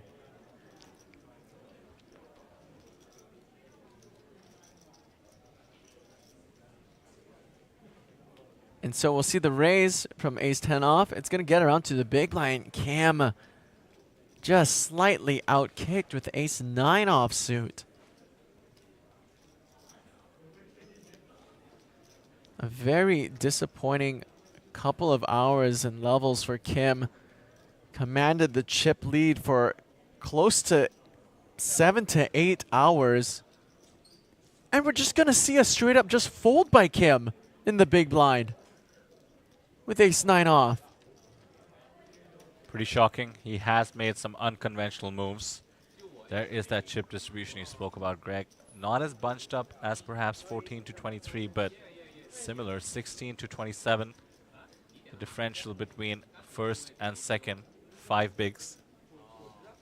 We keep saying it's anybody's game, needless to say. When the blinds are distributed that close together, certainly is anybody's game. Essentially, if the short stack doubles up through the biggest stack, they get the chip lead. And Jason, by the way, Craig, was down to 6 bigs with 2 of them invested in the big blind and big blind ante with 8 players remaining. And now Jason, of course, being our chip leader, just goes to show. He had 1.3 million, and at the time, Sergey Kim had 63 bigs with 13 million. What a comeback. This would be a comeback story I am yet to see at the APT main event. And I've covered like 8 of these. Chat cannot help but root for them. Comeback Kings. Sun. Jason. And now a bit of an unconventional play here by Han. Will limp in under the gun. Effectively the hijack. Queen 9 suited won't take the bait. Folds. Gets out of the way.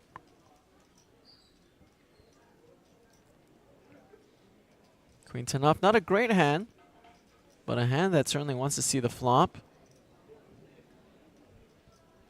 And now Han has been doing this, by the way. He opens a tad loose from late position, of course. Under the gun is the hijack, 5-handed.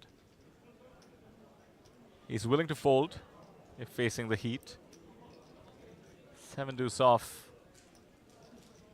Will make the most of the limp.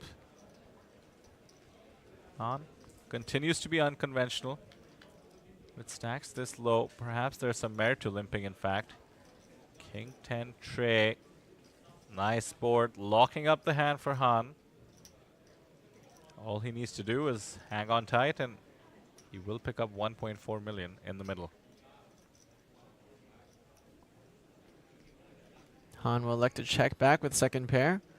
The return, bringing the jack of hearts, now gives Han still demoted to third pair, but now has an open-ended straight draw.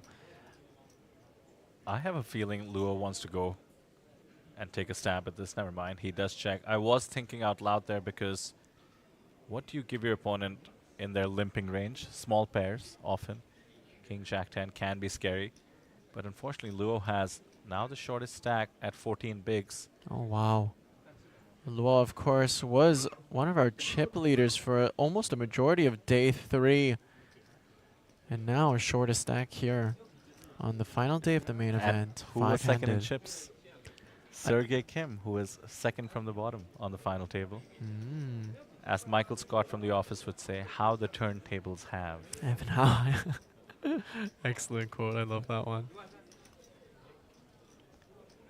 APT event broadcast over the WPT broadcast. Hands down, these players are making or breaking. Thank you for the kind words, Inked Up 831.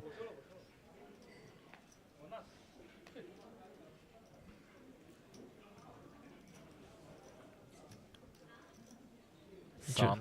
Sorry, go ahead. Just gonna say Son cannot get too out of line under the gun there. Jason with the ace-10. My goodness. Man just needs to get that like tattooed on his arm or neck or something. You know what's funny is that Jason has no idea that we have made him the ace-10 guy. He's just playing the final table, just seeing some hands prop up. Do you think he's aware he's gotten a more heavy distribution of ace-10 off than normal? Yeah, I don't know. And wow, Sergey takes the spot. Good timing as well. Realizes Jason is the chip leader now. Will jam the pocket threes, putting Jason to the test, and this is what it's all about. Wow. 3-bet jamming light. knowing that your opponent has to call off a majority of his chips, even though he is the chip leader. Every pot is getting so massive. This is what happens when we still have 5 players left at the 200,000, 400,000 level. Next level, by the way, it's just 5 minutes away. 250,000, 500,000. All the player stacks will be reduced by effectively 20%, thanks to the increment in terms of number of blinds. And gets it through. Wong will fold the ace-10. Really interesting thing about Kim is we saw him take a more conservative play of folding ace-9 off from the big blind versus single open. It was correct. It was against ace-10. And now takes the high variance route of jamming pocket 3s with 20 big blinds versus a cutoff open. Very, very cool. Poker has sometimes 50 variables to consider. Sergey is good at picking his spots. Realized it was the chip leader opening in relatively late position. Decided to jam the pocket 3s. Gets it through. Very well played. Sergey has impressed me throughout this final table. Some unconventional moves, but after all, deviating from the norm is what makes you special. Sergey showing he has what it takes, not just when he has the chip lead, but even when he's fallen behind.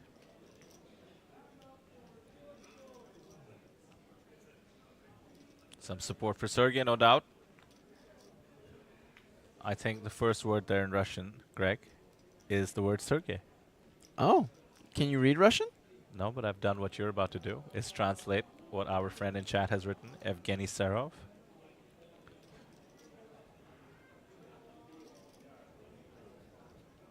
Bring it to Sergey, says Serov. Back into the action. Luo with queen 3 suited on the button off a middling stack, or the shortest stack at this point. I believe it was the shortest stack now. We'll raise it up to 2 big blinds. And Sun with pocket 5s in the big blind. Versus a button open. Can jam all pocket pairs for 20 bigs.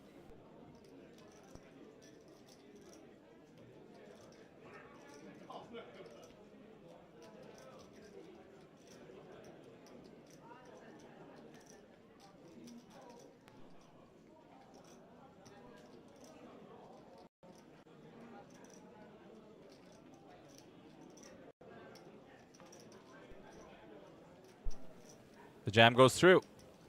There we go. Tied now for the chip lead. 25, 25, 22, 22. What kind of a final table is this, Greg? There's 4 chip leaders out of 5.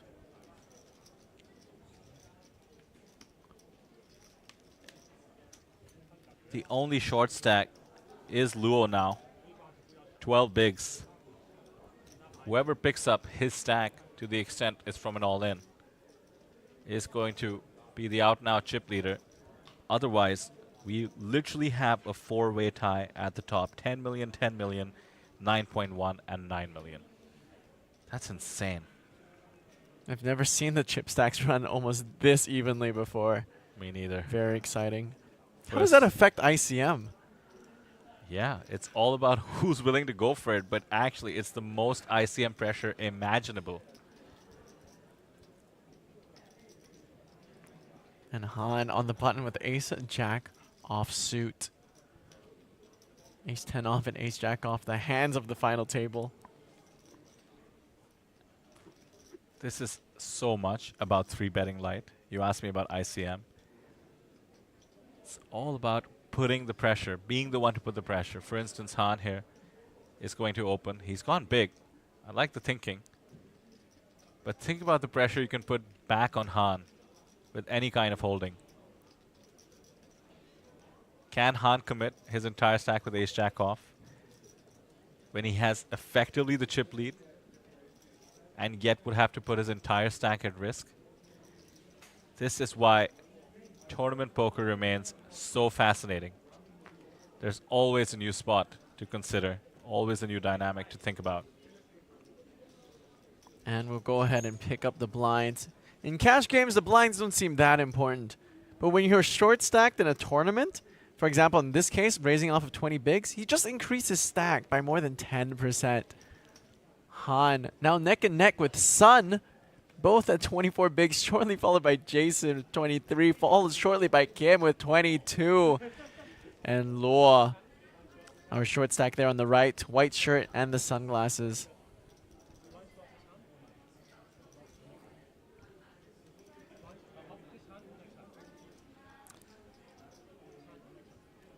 Talk about the tension, the rubber band still stretching. When is it going to snap? And who will have the dream crushed? Bit of a rail. Some of the APT staff watching. This is about as tense as I've seen APT final tables, including ones with such incredible scores at stake. $75,000 locked in. $99,000 up next. Sun with the suited ace on the button now. Diamonds variety. Off of 24 big blinds, sharing the chip lead.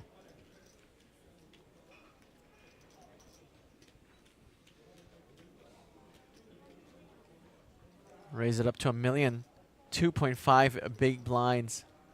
And runs into Kim's ace queen off in the big blind. If you're watching from Russia and you're railing Kim, time to tune back in. Promotion from ace 10 to ace jack, and now ace jack to ace queen. It is important to note, though, that Sun does cover Kim. But the hand is just too good. Kim goes all in, and a quick fold there by Sun.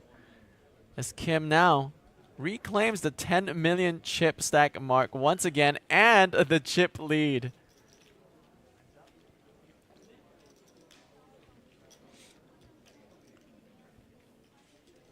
Justin reminding us that YouTube has a 12-hour limit on the stream. Our live stream team is well aware. We will deal with that situation should it arise. Certainly would surprise us considering the levels, but with this set of players, I suppose you never know. 5 players still left. Blinds are now 250,000, 500,000. There's the tournament clock and the payouts. That's in Korean won, by the way. 104 million Korean won to the next finisher, which means all these players have locked it up. I believe Josiah's asking what the buy-in was, and it was 1.8k USD for 40,000 chips. John, I believe, asked that. New commenter. Hey, John. Ah. And Greg, you are correct. 40,000 chips was the starting stack. Each blind now. 12 souls, 12 buy-ins, and some change.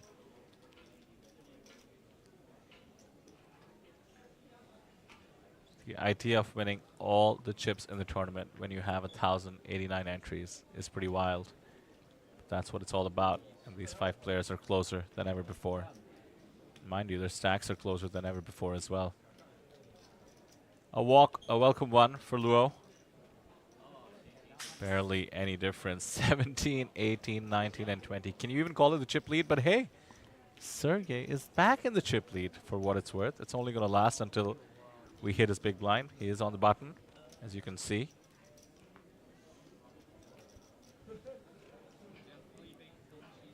This is wild. Truly wild. I've never seen anything like it.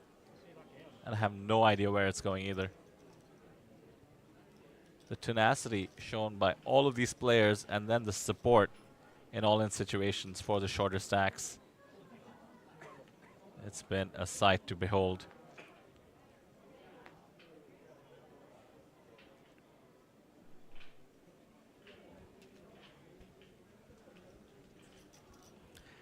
John R. saying greetings from Melbourne. Cheers for the reply. No problem, John. And hope that y'all are having a great time. Josiah's from Victoria. Victoria, Canada? Victoria, BC? Look at this, Sun. Unafraid. Running into the pocket aces of Jason Wong, the comeback king. Under the gun is the hijack 5-handed, so king jack off opens effectively in late position. And an even later position, 2 black aces. Pocket rockets are lurking. And the classic Wong smirk. Facing the open with the aces. Looks like it's not a call. It will be not an all-in.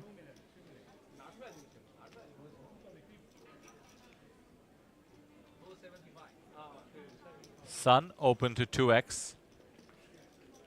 Jason has now upped the ante, so to speak.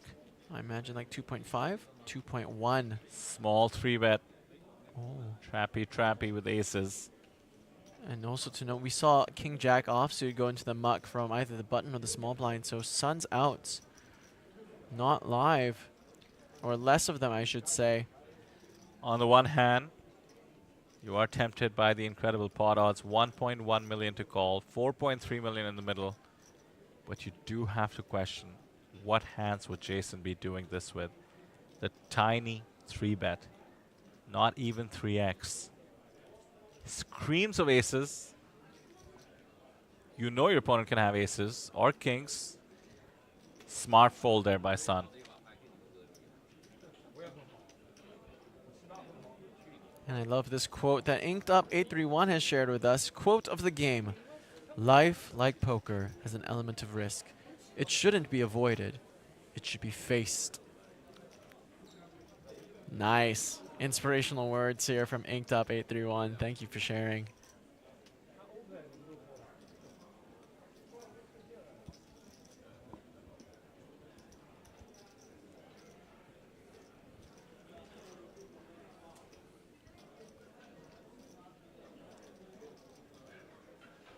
About 90 big blinds in play total. As we bid farewell to our honorary live chat co-commentator, Justin Fairbanks, who says, I would stay up if I thought it would end soon, but with these players it won't. It takes hours between bust outs. Have a good night, guys. See you for High Roller. That's right, Justin. We'll see you tomorrow for the last day of APT Jeju as we culminate it on day 10 with the High Roller. See you tomorrow, Justin. Thanks for joining us. Thank you as always, Mr. Justin Fairbanks. We look forward to having you in our stream as always. Sun Jianfeng has the jack rag. I was going to say a bad word there. Let's just say it's the Robbie, the jack 4. The Robbie. The jack bleep. Unfortunately, indefensible from the big.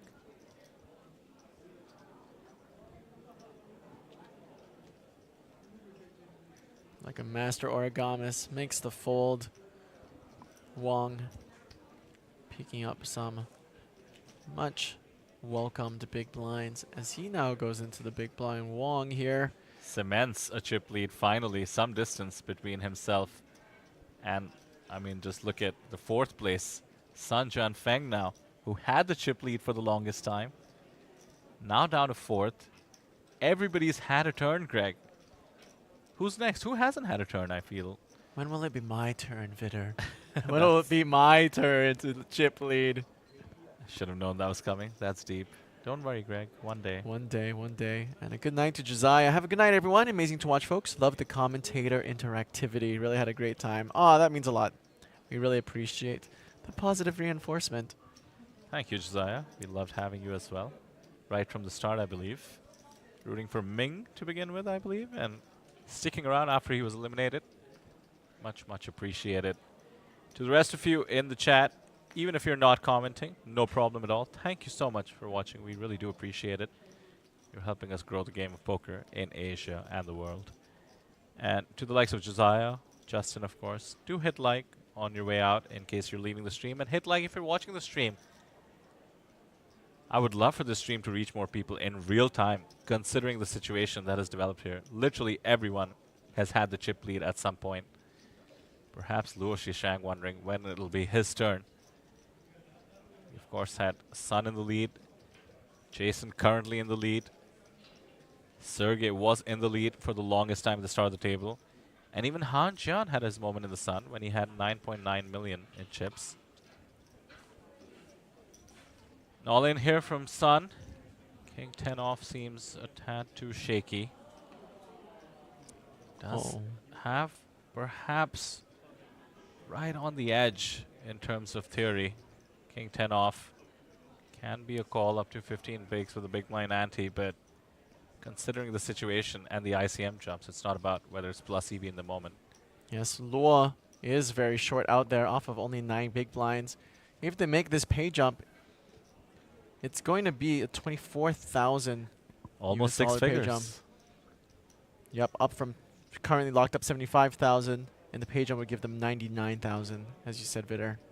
Almost 6 figures. And you know what? For those who perhaps satellite it into this tournament, just call it 6 figures. I love this classic Wong smirk. It's very balanced too.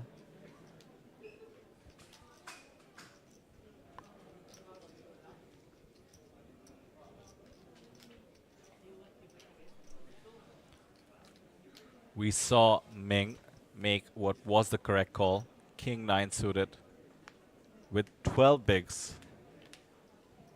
That was against the chip leader though. Therein lies the difference.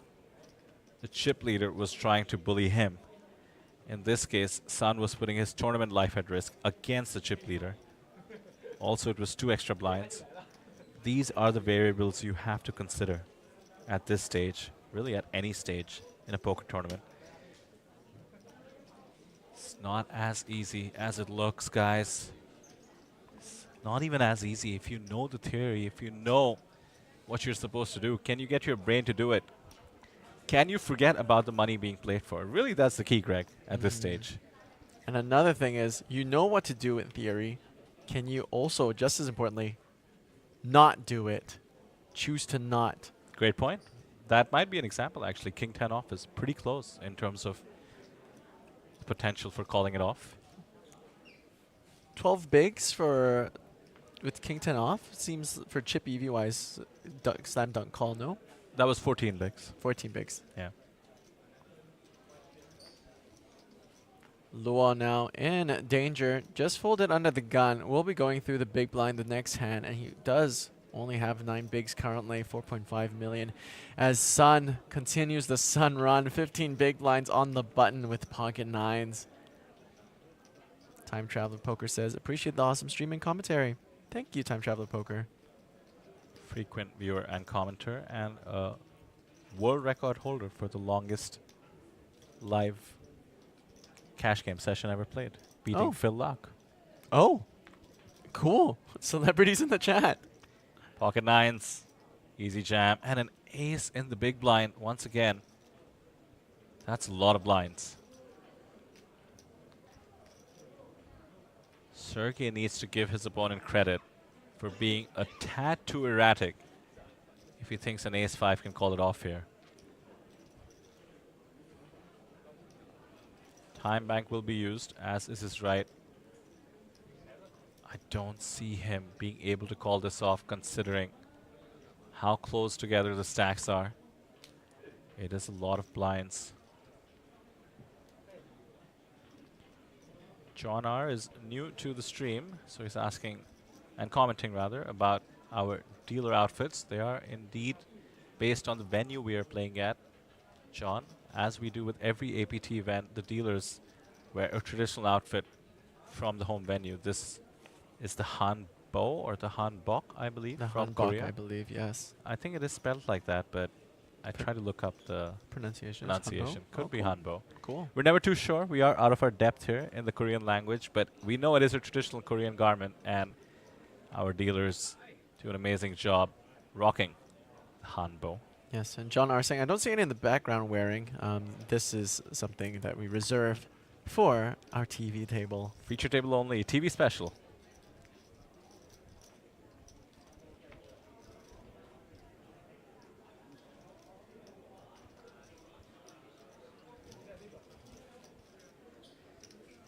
Tension, so much tension.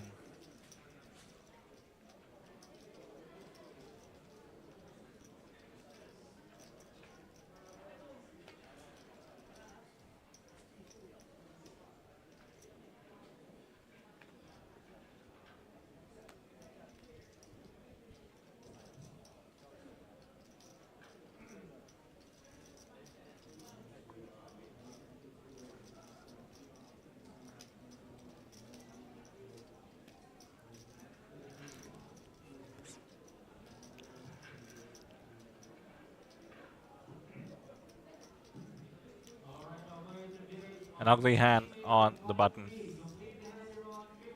And 3 off. Finds the fold and close to the nut low for Sergey Kim. Does he want to try to push his opponent off what will very, very likely be a better hand? Now another walk given. Luo will certainly take it and shows the ace queen. No, he doesn't show, but he had a monster.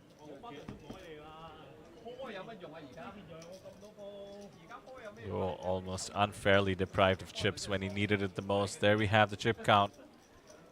10 bigs for Luo Shishang. Did get all the way to 5th place after being second in chips for a majority of the tournament. Second only to the person seated now to his right. Russian superstar in the making, Sergey Kim.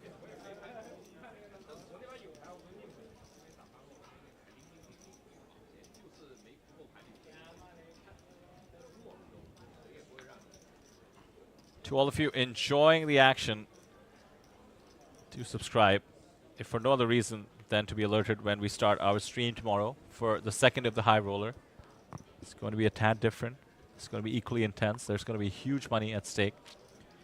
We do have some of the superstars in the poker world visiting us here at APT Jeju. They will likely make it to day 2. In the meanwhile, it would help us a lot if you hit the like on this stream. And by the way, check out the website, apt.poker. The next stop, pop quiz, Greg? Where's the next stop?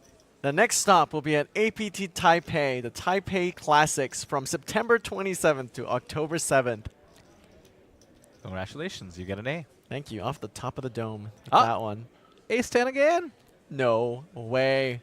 Wong with ace 10 again. Suited variety this time, mind you. And Luo, our short stack, seems to have survived the blinds this round, maintains a 9 big blind stack, and now Han off of 15 bigs in the big blind versus a late position open with king queen off.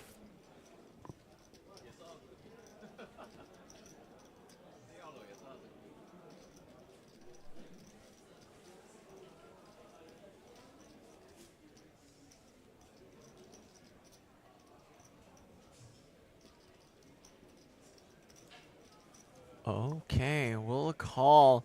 So we're off to a flop.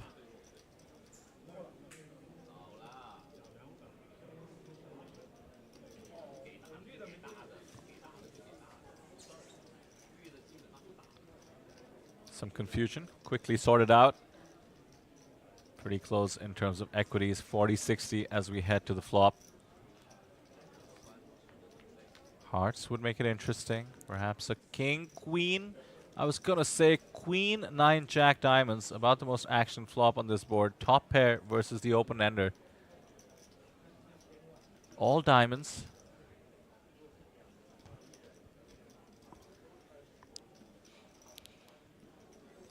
And so Han with the best of it with top pair, king kicker, and the gut shot. But open-ended here for Wong.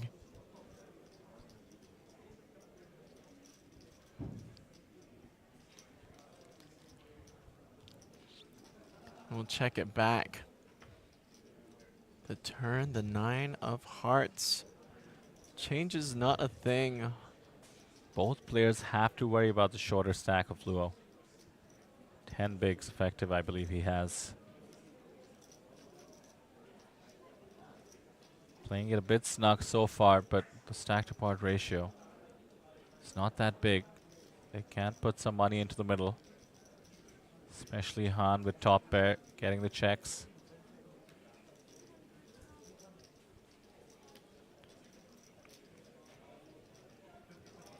500,000 is the bet.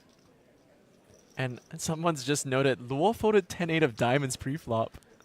That is so true. Oh my word, would have flopped a straight flush. Time to rewind after this hand and see his reaction to the flop. Never mind, Greg, I just saw it. Leaned back and shook his head pretty openly. Meanwhile, the queen comes in. It would have been a full house versus a straight flush situation. I suspect we'll hear from Luo once the hand is over. For now, Han has the check mark. Jason has ace high. Han has to bet this for value himself. Too many hands, check behind. And ace, a very likely holding for Jason.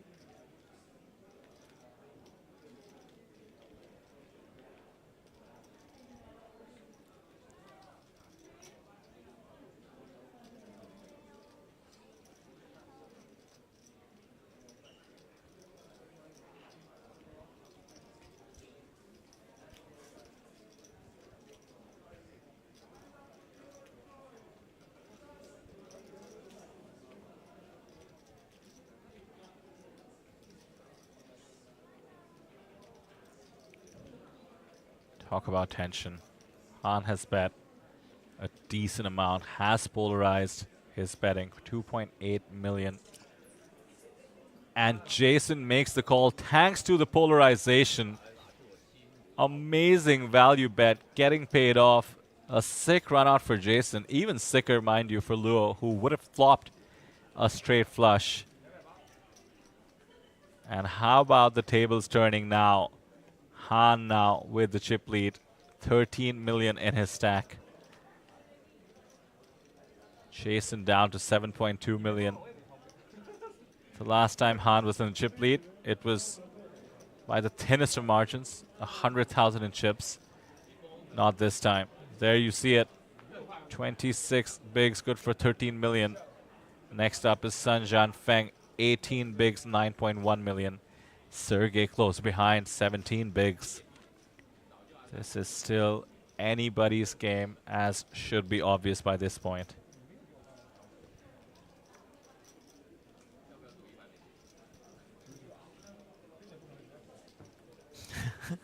Nutaki Kundum in chat going, why? Slow roll the guy. The live chat is unforgiving. The poker gods seem to have forgiven him. Did do an epic slow roll. There is no doubt. Ace 6 versus pocket aces. 2 pair versus a set. And our man Han decided to go into the tack when shoved into. In case you missed it. We will surely be putting out highlights. You know where to get those. Follow APT, Asian Poker Tour, on social medias. And that hand specifically was hand 76. If you wanted to travel back in time on the YouTubes and take a look at that. It's hand 76. Wow, Vidar, what a journey. Almost 60 hands ago. Really has been an absolute roller coaster. Nobody on this table, with the exception of Luo Shishang, has not had the chip lead at some point. And I wouldn't be surprised if Luo had it at some point as well. He certainly did on day 3. Everybody knows what it feels like to let yourself think you're going to win it all. Luo goes for it. King, queen suited. Amazing hand to see with just 9 bigs. Once again, the short stacks don't have to wait too long for premiums. Seem to be getting what they need. Han Jian, bit of Hollywooding, has $86,000 in live earnings up till today. He has already almost doubled it. And we will find out what Sun has here in the big blind. He's tanking with ace-8 suited in the big blind. Oh my. For 10 bigs. This is nothing but a call. It's just too strong a hand. Luo is going to jam so wide. You could even have other aces dominated. Anytime you can dominate a few hands, you're getting a decent odd. We have 4.5 million to call, 6.2 in the middle. I think Sun knows the math. It's just about, as you were saying, Greg, convincing yourself to do it. Sometimes convincing yourself to go with the opposite of theory. Sun has shown himself to be a player of incredible caliber. 400,000 in lifetime earnings for Sun. You don't get that by accident.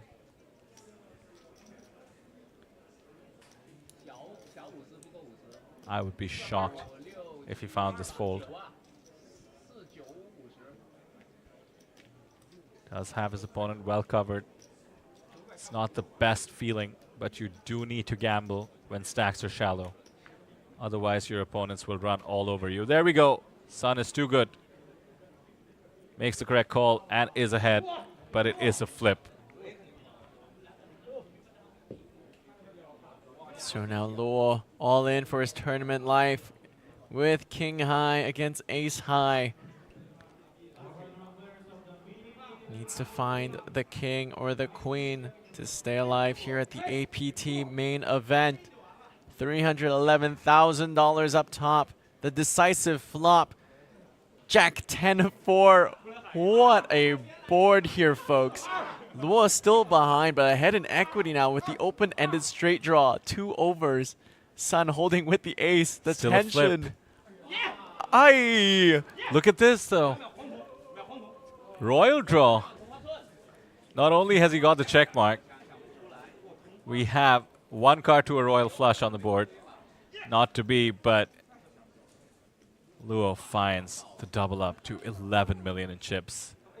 And the Sun run, at least for the moment, halts for Sun as he's now crippled down to 7 big blinds after having had the lead for a brief moment.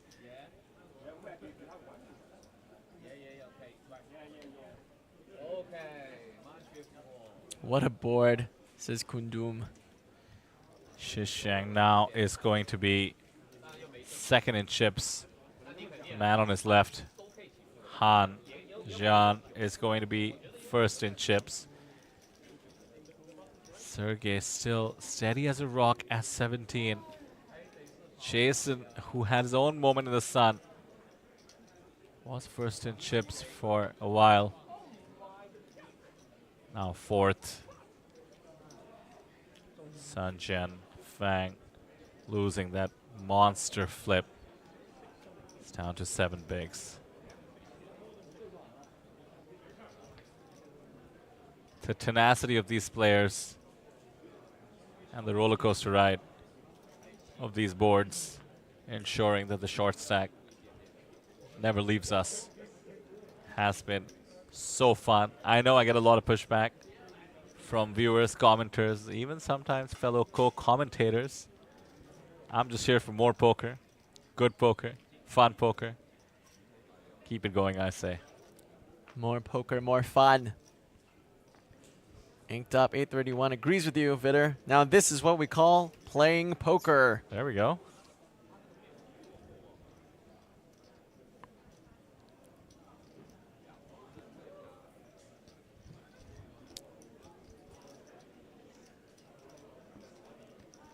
We are 30 minutes from the break.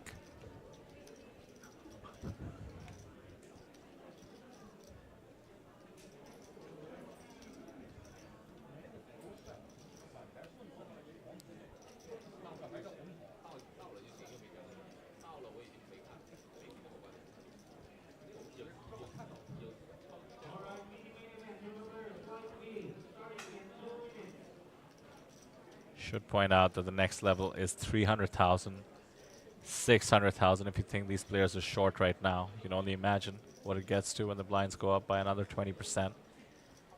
Sun Jin Fang made an ambitious limp in the small blind.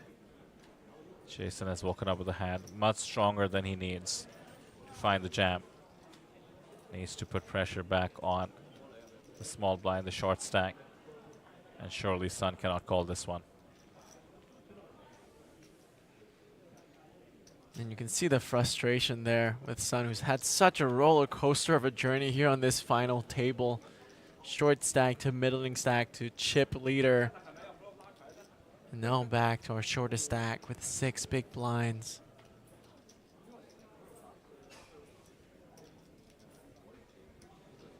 Again, as a reminder, folks, these players have locked up 75,000 US dollars. Next pay jump's a big one.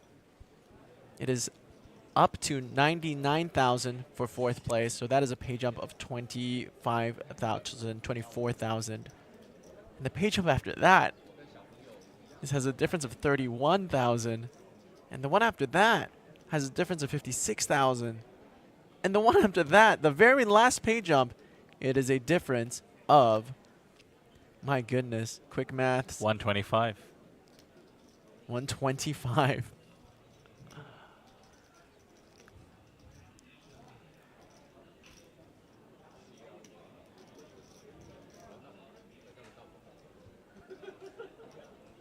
Fascinating to think about how short we might be by the time we get down to heads up. Average blinds already 18 on their way down with the next increment in 30 minutes. It has just been fascinating to see the way these players have held on. And they've done it through good, solid poker. Constantly finding jamming, re-jamming spots, which is so important when you're short stacked. If there are people out there looking to study tournament poker, I really recommend starting with short stack play.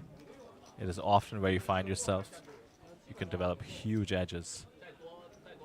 And if you're starting out too, a lot of the tournaments you're going to be playing is going to be a lot of the more turbo-y kind of events, 15-minute, 20-minute levels. And you're going to find yourself playing shove or fold very often. So what Vitter has to say there about studying short stack poker will serve you well, especially if you're starting out. I know it served me well, as all I do here at APT is play the hyper turbos, the super hyper turbos, and the TikTok boom turbos.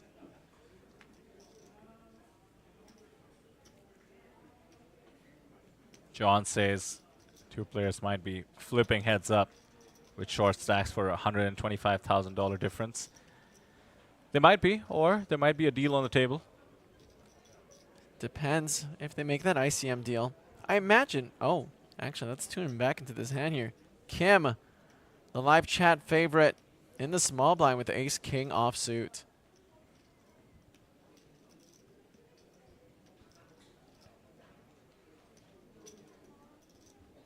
Trappy, trappy. You love having a monster to limp in the small blind with. Balances out all the time. You want to limp weaker hands and get to a cheap flop. Your opponent cannot exploit you then. For instance, in this case, if Luo tries to put pressure with his newfound chips, Sergey Kim has a re-raise in mind, surely. Instead, Shishang checks his option.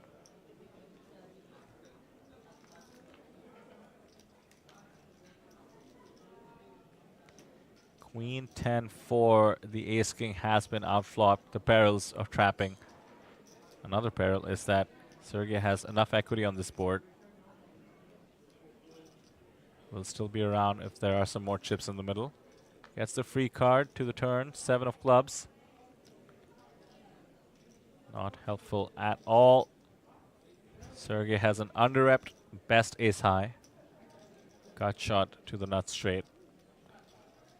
Well, has middle pair. 500,000 is the bet. It's basically a heads-up pot, blind versus blind. Luo has to call.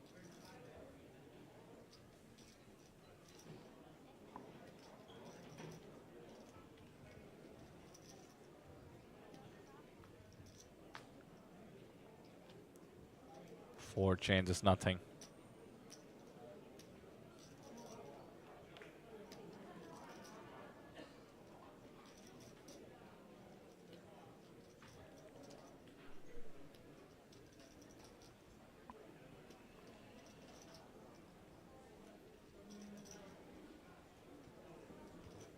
Check, check.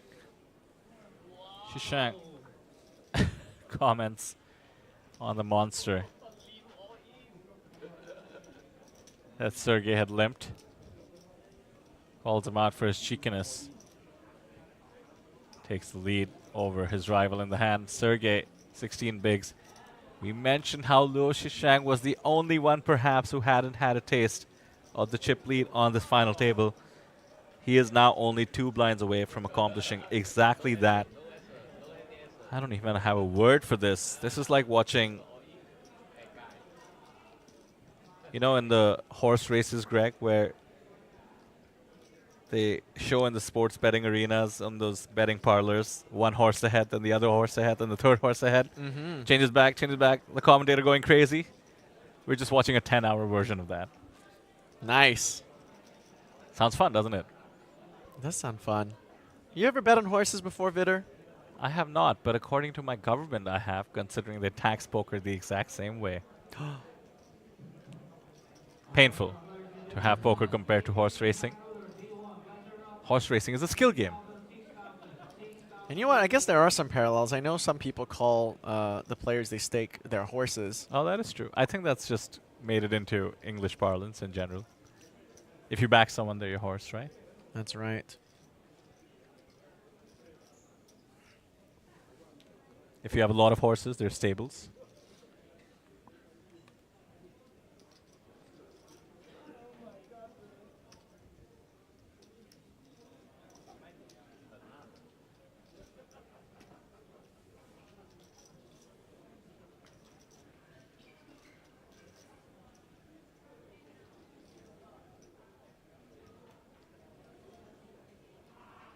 And Luo now was in the danger zone, but found an opportune double with King-Queen suited, now back in the mix.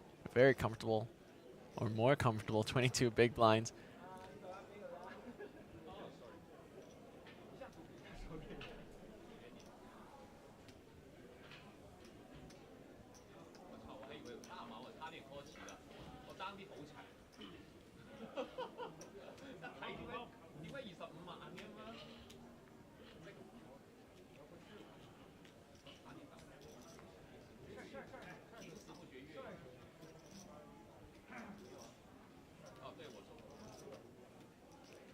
Players seem to have settled in to the new normal, which to me is a tad abnormal. 5 players still around. Stack's getting so shallow.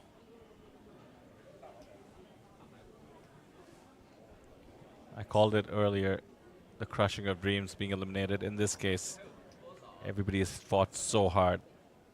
It's hardly a dream being crushed. It's just facing the inevitable at this point. And just imagine the reality of these folks for just a moment. Such a rare opportunity to play at a final table of a main event. 311,000 up top. Live streamed to the world and to your peers. You just want to play your best. You're going to do your best to play your best, because you know the next time something like this happens again, it might be a long time away. This is a very, very rare blessing to run deep in a tournament. This is the moment we chase whenever we buy into a tournament. And you know what? 6 out of 7 times, if you're lucky, you bust and make no money. And so really, just a nice reminder to not take this moment for granted, and remember what a blessing it is, and to honor that by playing your best, even if that means we're 5-handed for 2 hours.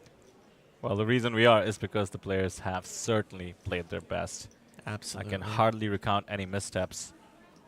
And that is pretty wild if you think about it. 10th hour of play here, I believe, in the day. Maybe 9th at least. We are at a level where the tournament could easily be over 250,000, 500,000, and yet these 5 stalwarts of the game battling it out. They've all had their shares of ups and downs, all had their share of luck.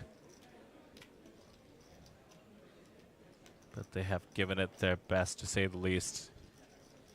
Luo now raising with a king-jack, and I believe if he manages this pickup, Greg, never mind, Jason seems to have something to say about it. Does make the call in the king-7. I was going to say, and this is still true, this is actually for the chip lead for Luo for the first time. King, Jack, Jack, the check mark basically in hand. We will have a tie up top for the chip lead. Everyone has now officially had a taste.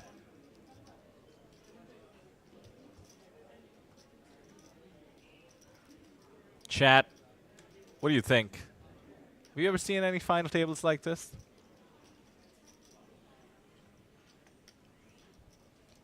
Over 500 if you're still around. Of course, we lost a huge chunk of our Canada contingent, and understandable given it was 8 a.m. by the time they left us. We thank all those of you joining us all around the globe. Let us know who you're supporting. We'd love to hear stories about these guys. I'd argue that support for some of the veterans at this table has been lacking a little bit. I'm thinking about Luo. Just heard Kundum in chat. Saw rather say good job, Luo. I think he's just supporting good poker. Same for the likes of Sun Jianfeng. Two of the more experienced live regs at this table. Sun Jianfeng had $400,000 in live tournament earnings before coming in. Luo had 2.8 million.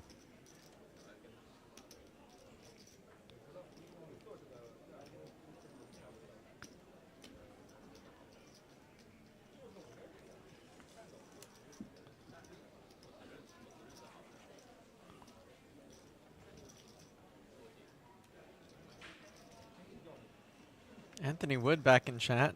Bro, don't you live in Canada? Still awake? Says he's rooting for the dealer. Anthony is in Japan, I believe, right? Ah.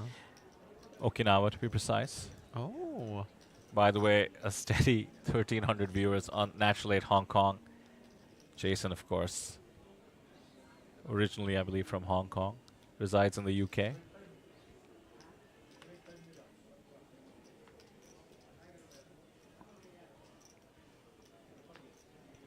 And something to note, I would say, Han Jian from China, a modest 86,000 total lifetime earnings. Already with this win. Basically doubles his Hendon mob. Already. Could quadruple.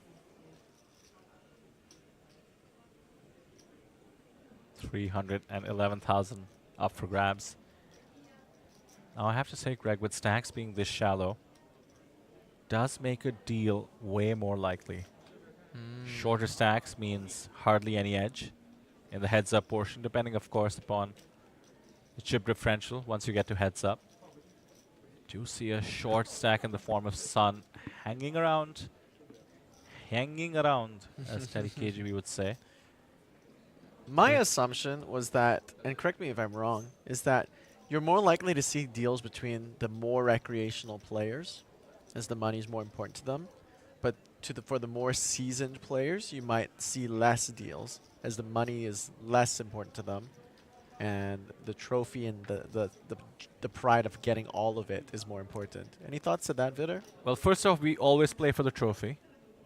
The rule at APT, you have to leave aside 10% of the remaining prize pool, so it's going to be huge. Add up first place and second place. That's almost $500,000. So instead of a $125,000 heads up, you still have to play a $50,000 heads up by APT rules. But I know you're asking in general, where you could have any amount left to the side. You made a big assumption in your statement, I think, that recs are for some reason less loaded than regulars. Oh, yeah. Which is you was right. That's certainly not the case in poker. Certainly not the case. Not the case in Asia in particular. Ace Queen versus Ace Queen. Let me pause on that because this hand is going all in and heading to a chop most likely, but Sun is going to be at risk. Wow, Sun has dwindled. I blinked and Sun has been dwindled down to 3 big blinds. Short-handed, the blinds do come around very, very fast. He did raise though, so he started off with 6. Oh, pardon me. Thank you. One of those effective all-in jams. And a call. Okay, so we will see Sun all in for tournament life with Ace-Queen offsuit against Kim's Ace-Queen suited. Sun just needs to fade hearts. Sergey is shaking his head. How does the guy find Ace-Queen when I block an ace and a queen and he has 6 bigs? Sergey with the extra equity.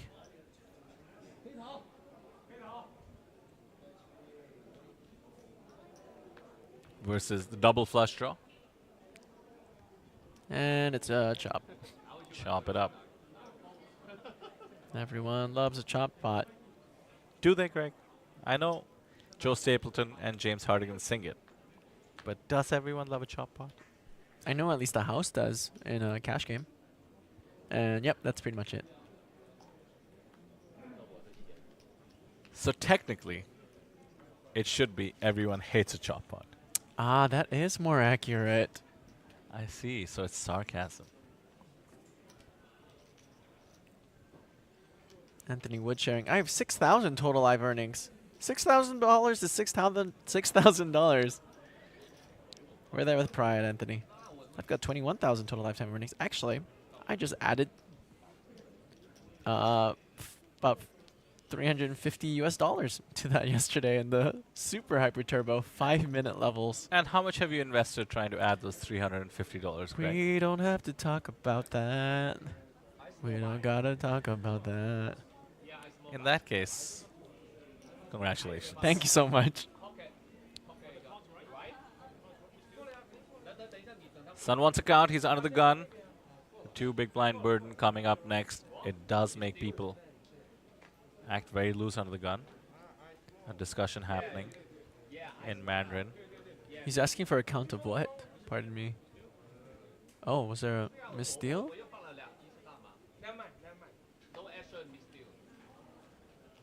Okay, seems like there was a misdeal. That we can all agree.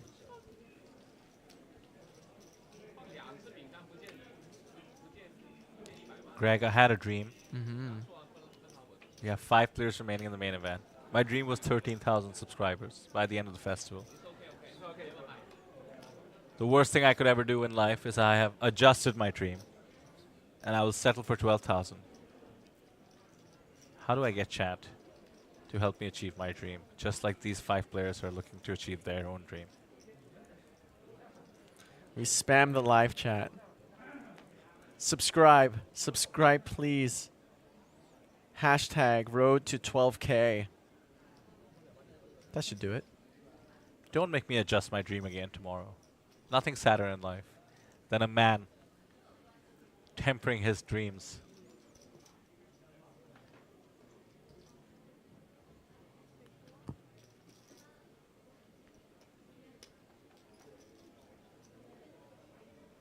I dreamt I got robbed last night.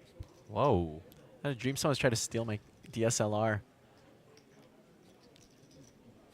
Since we were sharing dreams. I actually got distracted because before Shishang looked at his cards, him and Han had like a tiny acknowledgement of each other and like a short bow saying that you do what you gotta do, man, as you look at the cards. They are battling it out amongst one another, but none of it is personal. They're all just here to play their best game and have all just consented that chips will fly around one way or another.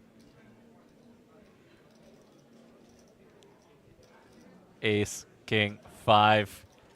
Nobody can really represent the ace considering the pre-flop action. But yeah, Luo does have the range advantage. After all, he could be trapping with aces, whereas Han would always raise them. Luo knows what to do.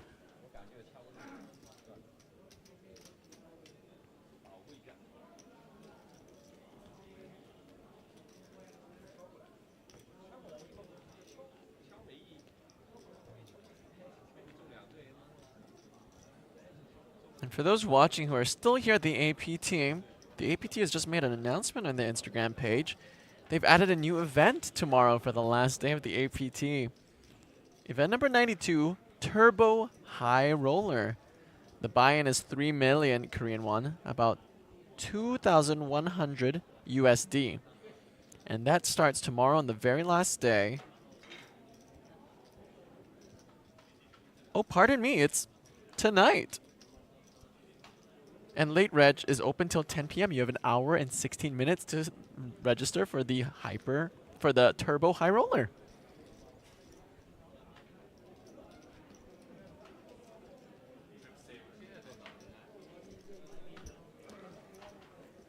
Potential trip saver, as they call it. These high roller guarantees and prize pools have been really high as well. So the fact that APT added it means there was a demand for it. I suspect we'll be looking at a healthy Up to 20, 25, maybe even $30,000 for the first place prize there.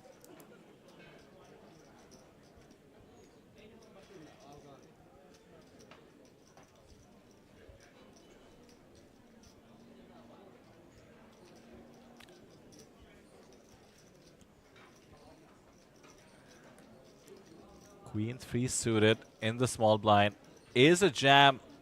Very well done. Not worried about getting it in with a high variance line. You got to gamble. You got to put the pressure. He does have the fold equity, and a king 7 actually should be a call. Any king is a call with just 5 bigs. Both players, if they are following their ranges, which Han has already done, should get it in here. And once again, the short stack will be the favorite to double up. Yeah. And there it is, the call. Sun Jianfeng all in for his tournament life with King 7 offsuit versus Queen 3 suited. As I said, Craig, nobody seems to be making a misstep.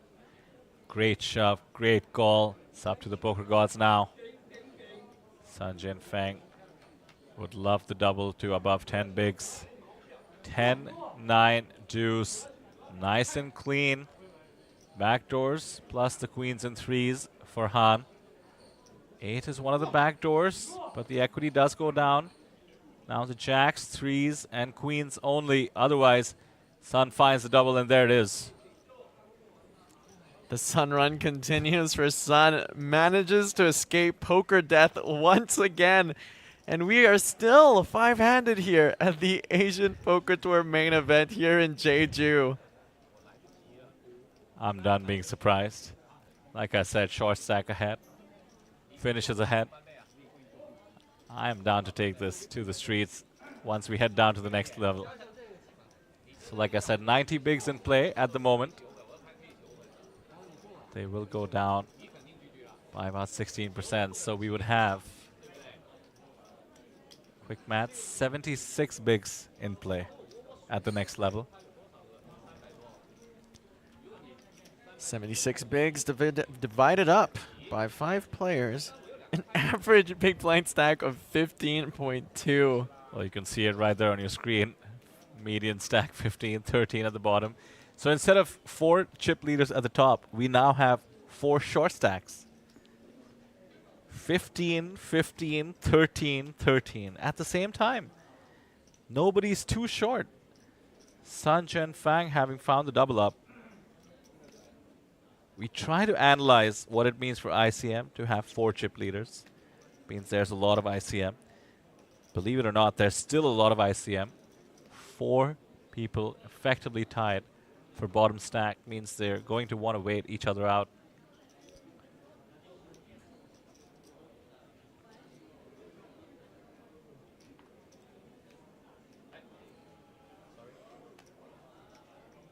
Queen 8 off on the button for Han. Considering the big swing he just faced. Might want to let it go. Try to pick a better spot.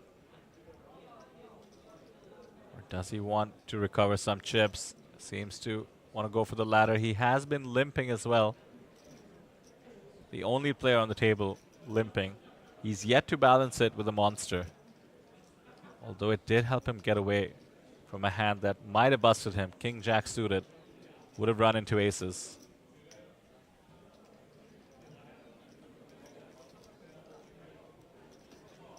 Greg, pop quiz. Yes. Who's the chip leader? The chip leader currently, right now, is... I've lost track. They keep swapping around, Vidar. There's too much pressure. Exactly. Is it Luo? Final answer. Keep going. Oh, dear. Is it Kim? I was just messing with you. It is Luo. Woo! It Quick, was Vidar. Pop quiz. Who's the shortest stack? 4 players are the shortest stack. 2 of them in this hand. And 7 deuce staying loose. Gets the free flop after Han limps and finds the 7 and the lead. Han with just Queen 8 high. There we go, the chip leader adjusting his stack. Big chips up front, or to the side rather. A tower of just 500Ks. Kundum in chat says, not today, indeed, sir. I love it. Make it a thing. Short stack all in. What do we say to the poker gods? Not today. And Han will bet 500K into this pot. Would you still consider it a C bet if it was a limp? No. Okay, a stab then, if you will, by Han on the King Jack 7 board. Wong will defend the 7 and turns the deuce for 2 pair. Stay loose, plays 7 deuce. My dreams are coming true here at the APT main event. Never did I think I would see 7 deuce post flop here at the APT main event, 5-handed for hundreds of thousands of dollars. Han drawing dead, mind you. Tells you want to fire more into the abyss here. Decides not to. Good call. And goodness gracious, Han might just get in trouble here as he rivers the queen for second pair. Button versus big blind, limped pot. All kinds of draws have missed, believe it or not, considering the wide ranges with the limp on the button. Yep, a lot of gut shots have missed. 8-9. 10-9, 10-8. Queen 10, the open-ender does hit a queen. Backdoor flush does get there, but very unlikely. And so we're going to see a 1.3 million and a call. And 7 deuce wins the pot. Stay loose. And Wong will chip up nicely. 2.6 million in chips. Now with a commanding 18 big blinds. And Han. Wong thanking the dealer. And Han with the limp does not pay off. Now takes the title of shortest stack here with 10 big blinds. I think Han might be reconsidering his limping strategy as of this moment. Letting in 7 deuce for free. Having to pay off against the 2 pair. There we go, folks. This is going to be the final 2 hands, perhaps even the final hand. We're about 3 minutes away from the break. We are still at 5 players remaining. I did make some promises about where we would be at the end of this session. And unfortunately, or fortunately, I could not keep them. That does mean we still have 5 players as we head into the next session, which, again, I am willing to put my neck on the line, is going to be the last one, considering the blind structure. But with these players, you just never know, especially the mood the poker gods are in today. And who knows, we might just see a exciting last hand before we go into the break here. Luo with the pocket jacks. And Sun with the 7-6 of hearts on the button is a pretty hand, but short stack, not very valuable.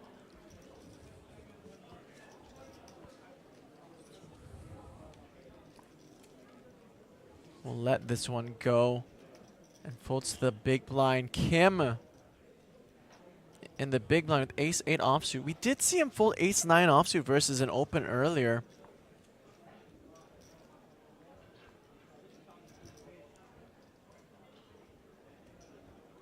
And with ace-8 off versus effectively a hijack open. He's really been picking his spots. He also knows Luo was the most aggressive person. Oh, and an untimely spot. Goes all in for his tournament life here. With ace-8 offsuit, 7.1 million. That's 14 big blinds. Oh no, here we go. Time to test if the short stacks can truly withstand being 30% all in here. Ace-8 versus pocket jacks. Luo finally makes the inevitable call. And Sergey has to feel sick knowing that Luo could have been raising much, much wider, but happened to be at the top of his range. He's already grabbed his bag. He shook his head. He's had a rough go coming in with the monster chip lead. Losing every all-in, doubling up the shorties this time around. He is the short stack. Can he find the ace or some other combo? 10, 4, 3. Pretty clean for jacks. Unless a deuce or a 5 comes, it's going to come down to the ace. Clean once again. One card, or we lose Sergey Kim, the chip leader, coming into the FT. The 9 seals the deal. We go down from 5 to 4, and Sergey is crushed, and we completely get it. At one point, had 19 million out of the 43 million chips in play. Unfortunately, with everybody shallow, could not do much. Did get into some tricky spots, provided us a lot of entertainment. I really, really commend his play, by the way. We lose the man from Russia in 5th place. He does walk away with $75,000. And now, Greg, we are finally down to 4, and the chip distribution looks very, very different than just 10 minutes ago. The man in control, having spun up the shortest stack once more. Luo Shishang from China, 2.8 million in winnings for him already. Looking to add 310 million. The players remaining needs to be updated, considering we had a bust out on the final hand there. We actually have 4 players remaining. It is all to play for. We have reached the break we mentioned. The next level will increment up to 300,000, 600,000. Now that there's 4 players remaining, I'm looking down, $99,000 locked up and $32,000 pay jump to fight for. The blinds are still getting shallow. It is all to play for, ladies and gentlemen. I would not understand if you go anywhere but come back and see us after the break. So stay tight. We will see you in 10 minutes.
Welcome to Asia's largest online poker room.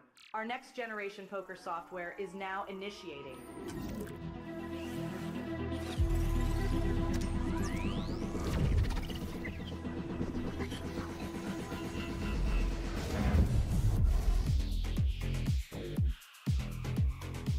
Elevate your online experience with a wide variety of poker variations to choose from.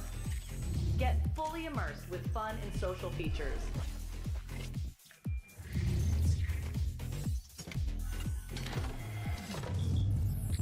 Level up your game with PokerCraft and Smart HUD.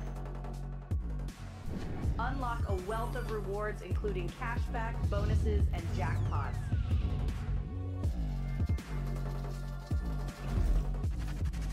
Join world-class poker tournaments featuring some of the world's most renowned brands and the largest guaranteed prize pools in the world.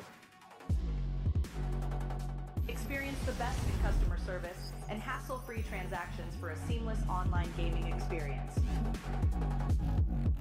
With online poker available on all your devices, you'll be able to play your favorite games anytime, anywhere.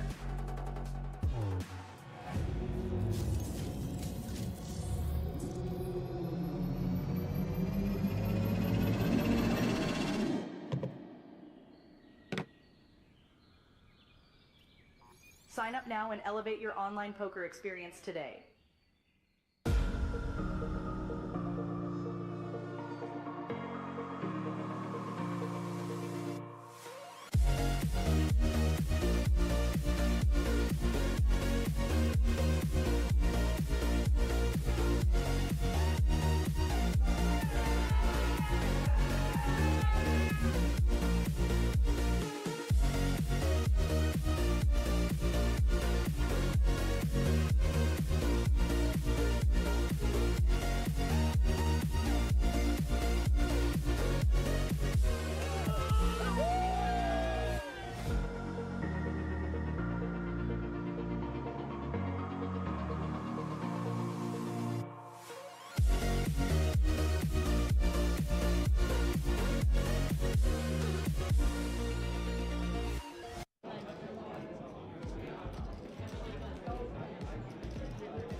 哦，不怎么吓尿了，全是烟，我操！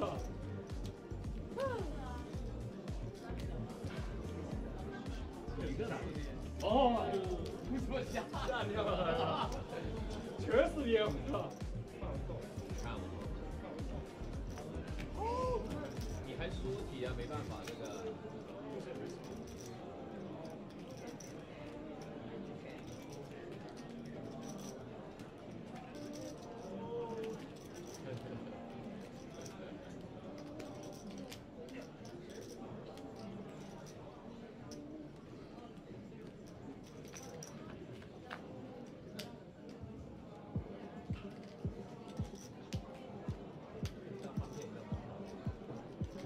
Less than 3 minutes. Leading event flagging. Please take your seat.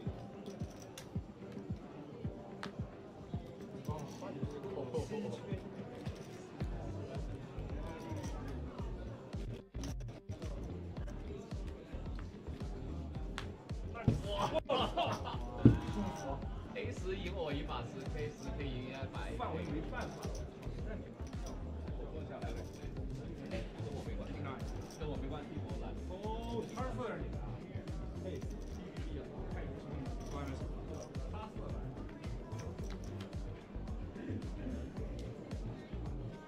哦，这个善逃 A 真的是。大西瓜。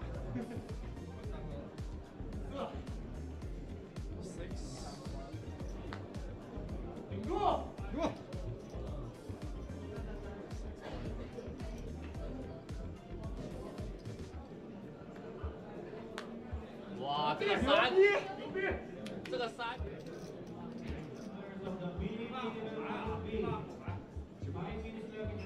顶住！哎，顶住 ！A 就完了。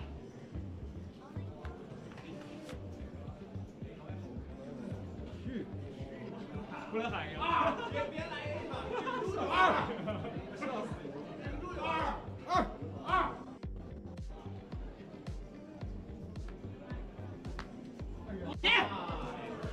Yes， 2秒黄铜，2秒黄铜。我刚才把同花顺，你想不出来。我同花顺了，让他起 open， 我没得推吧 ？Yes， 跑马还是瓦？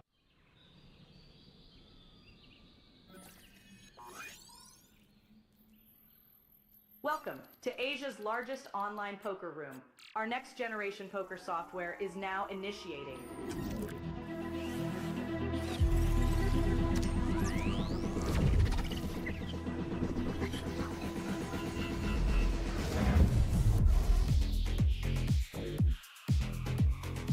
Elevate your online experience with a wide variety of poker variations to choose from. Get fully immersed with fun and social features.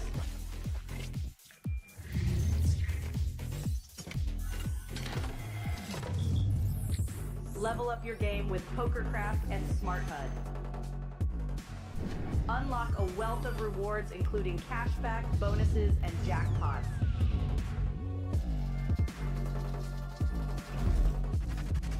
Join world-class poker tournaments featuring some of the world's most renowned brands and the largest guaranteed prize pools in the world. Experience the best in customer service and hassle-free transactions for a seamless online gaming experience. With online poker available on all your devices, you'll be able to play your favorite games anytime, anywhere.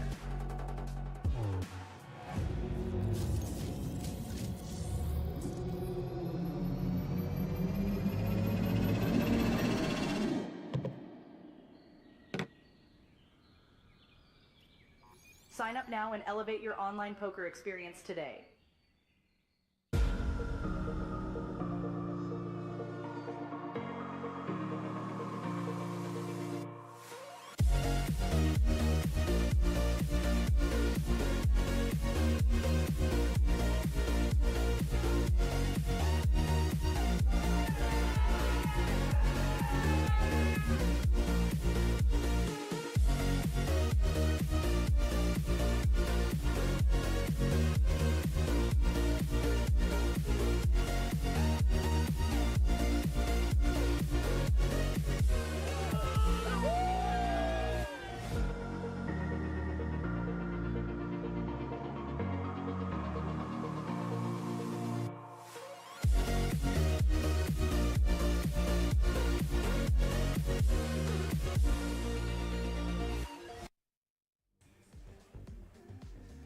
Welcome back to the most exciting stretch of the APT Jeju main event. My name is Vidar Singhal and I am joined in the booth by Sam in Seoul. We are down to the final four, coincidentally losing a player right as we went on the scheduled break. Losing Sergey Kim, he came in as the chip leader into this final table, maintained his chip lead, increased his chip lead at one point, had around 45% of the chips in play. But what a session it was in between the last two breaks. Sam, I was joined by Greg in the booth. We were talking about how it's like one of those horse races. One horse is ahead, other horses ahead. Everybody, and I do mean everybody, the final 5 players, in fact 6 until we lost Ming, had a turn at the chip lead. Sergey, of course, had come in with the chip lead and went out in 5th place, still collecting an incredible $75,000 US for his efforts. Everybody now has locked almost 6 figures US, $99,000, converting from the Korean won payout, of course. It's all to play for $300,000 up top. Let me also tell you a little bit more about the dynamic. At one point, we had 4 short stacks, everybody tied. At one point, we had 4 big stacks. Now, there's a clear big stack. We do have to worry about Luo Shishang, who's having an incredible comeback, like I said, was at the bottom. There you have the payouts and the finishers. Lost Shu early on from China. Lo Shikai from Taiwan was next, going away with 30,000 US. Chen Feng was an absolute gentleman on the bad side of a slow roll, a bad beat, a flip. Just took it with a smile, tapped the table, so we commend him. Of course, we had the fan favorite Ming go out, and then Sergey Kim. It is going to be an exciting next couple of hours, 1 hour. Who knows how long this lasts? The players have shown incredible tenacity. Sam, I think you're in for a ride with this one. These players are just hanging on tight and providing us wild entertainment. Yes, this has been one of the most entertaining final tables I've seen. I did watch the coverage. Very sad to see Ming go in that fashion. I believe it was King 9 suited call in the big blind versus King 4. Had him dominated, got outflopped. Very sad to see him go. But the final 4 players, an eclectic bunch. It's going to be fun. It's going to be some big pots. And the stacks are getting shallow. Average big blind's now 19. So every player is in it to win it. These are all sort of getting to that reshove spot. And it's anyone's game. No one is too short. Besides, I believe Sun is actually quite short, but the other 3 have some playing chips to go. Let's see. No, everyone is in it. Luo with the big stack, and he knows how to use a big stack. And there we see the 1 million won chip plaques, specifically made for this APT Jeju, Korea. And here we go. Hand number 1 after the break. What's funny is I don't think anybody has the 1 million won bricks yet. That might come out just for heads up. For now, the yellows, 500,000. The grays, 100,000. Blinds are 300, 600. Once again, the starting stack in this tournament, 40,000 chips. Each blind representing 15 buy-ins. Han is the shortest stack with 8-6 suited. He has played extremely unconventional. Did limp a little bit this time around. 4-handed, has the big blind bird next hand, but does not want to get busy with the 8-6 suited. Funnily enough, the 7-6 suited is next. Sun Jianfeng, what a ride he's had. Chip lead for a while.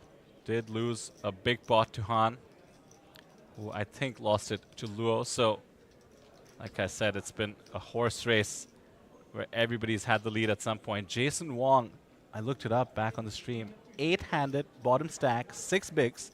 Yes. Put in 2 of them blind. So effectively 4 bigs. And just spun it all the way up back to the chip lead. Now sitting second in chips. And Luo Shishang. What a story this has been. One of the most experienced players at this table. Yeah, everyone has been playing their heart out. I will give credit to Jason. I don't think he's made a single misstep. He did make an ace-high call, but besides that, every hand he's played has just been so patient, just waiting for his spots. He hasn't been getting many, but has been played them very well. Frankly, Sam, it's tough to find a mistake across all these players. I mean, think about the final table we have watched. I've seen my fair share, and this has been one of the most unique ones. Of course, thanks to the chip stacks, but It's so easy to think back to some egregious hands, some bad calls, bad shoves. I can't really think of one. When players go out, really is because of their fate sometimes. Thinking of Sergey Kim making the 3-bet jam there with the ace-8 off, running into the pocket jacks of Luo. Totally reasonable. Luo Shishang is a very aggressive player. Sergey was very precise in picking his spots, and sometimes you do run into the goods.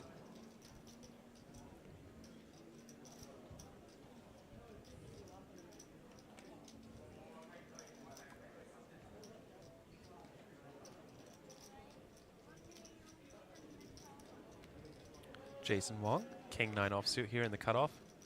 Raises it up to 1.4. Is he on the, no, he's on the button.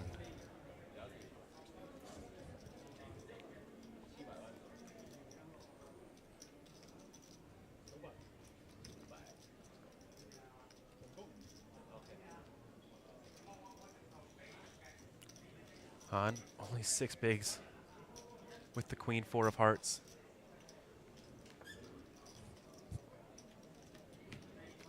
Did not take the spot with the 8-6 suited. Many players could have found the jam there, considering we're 4-handed, and he would have had some fold equity.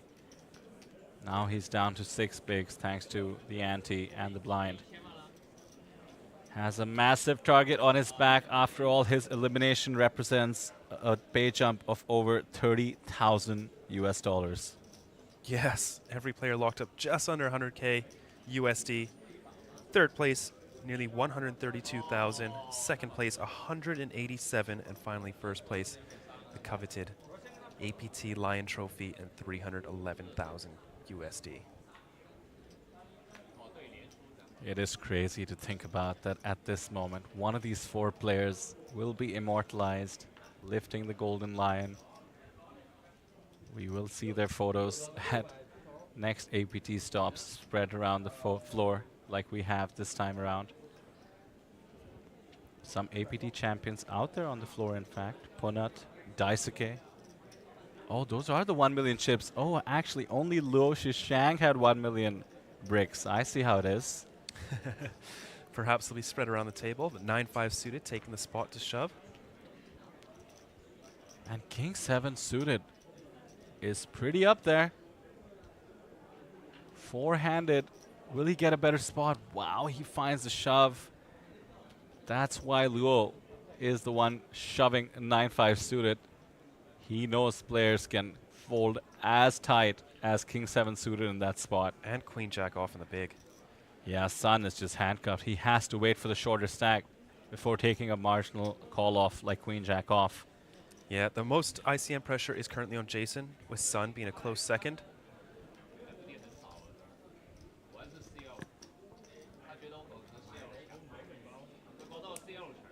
And I will say, even though Han is a short stack, he's only 6 big blinds versus 9, so there is a little bit of pressure on him as well. You know, 9 big blinds is still pretty close to busting. It's you know, a top pair good kicker versus top pair top kicker situation. 6-4 suited, worse than the 8-6 suited he folded. This time it's on the button, just one position away from under the gun 4-handed. He lets it go as well. He wants to get it in good, but it's going to get increasingly difficult as time goes on.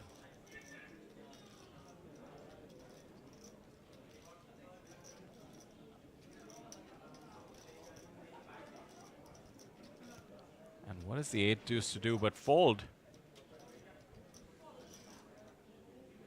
Yeah, lets it go. I mean, if you take a stab at it, your stack could get reduced to below the current shortest stack.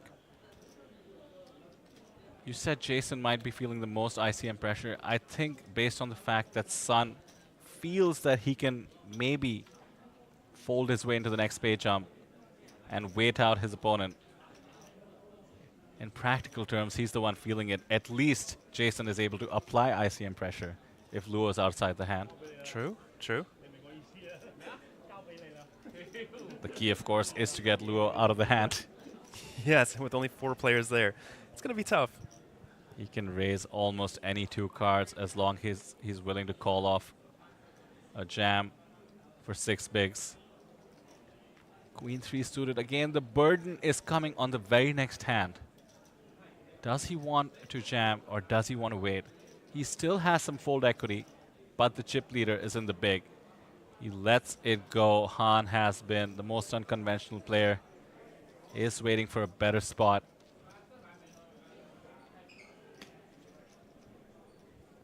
And Jason angrily has to give the chip leader a walk. We don't even find out what he had. We don't really need to, do we? 24 million in his stack. Has the rest of the table covered.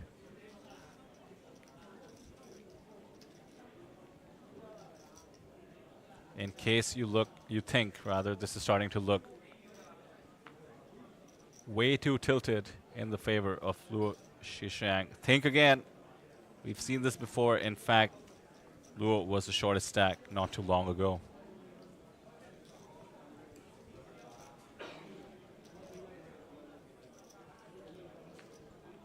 To the 400 of you who joined us after the break, thank you for coming back.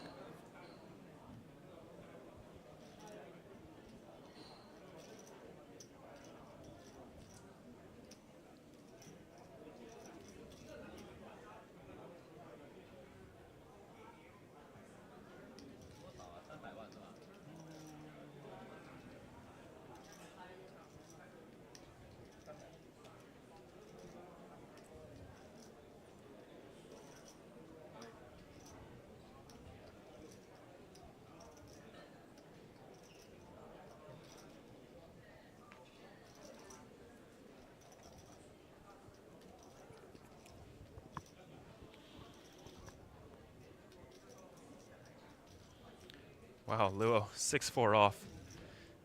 Knows that Han is really not willing to call a lot of hands. That's pretty wild. He's already got 2 big blinds invested. There's only 4 behind. And Luo just picking up every big blind he can. I do understand it. Han's lifetime earnings on hand and mob were 86,000. He's locked up more than that, but the next pay jump does represent 40% of his existing lifetime earnings. He is desperate to somehow ladder up, and he's willing to risk bleeding out in this tournament to do it. It is subjective, but it is a fair decision to make. After all, we have seen action get spiced up despite there being shorter stacks. Imagine this is going to be a jam from Luo.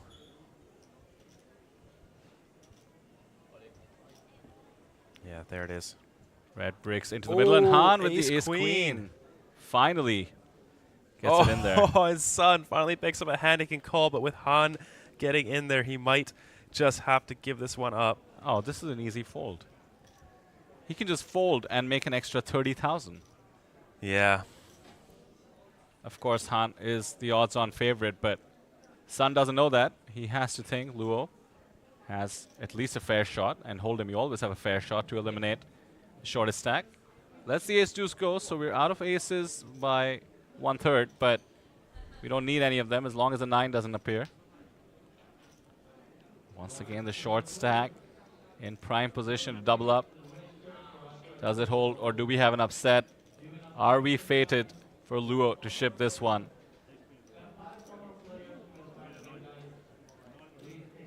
Yeah, 72% is a healthy winning chance.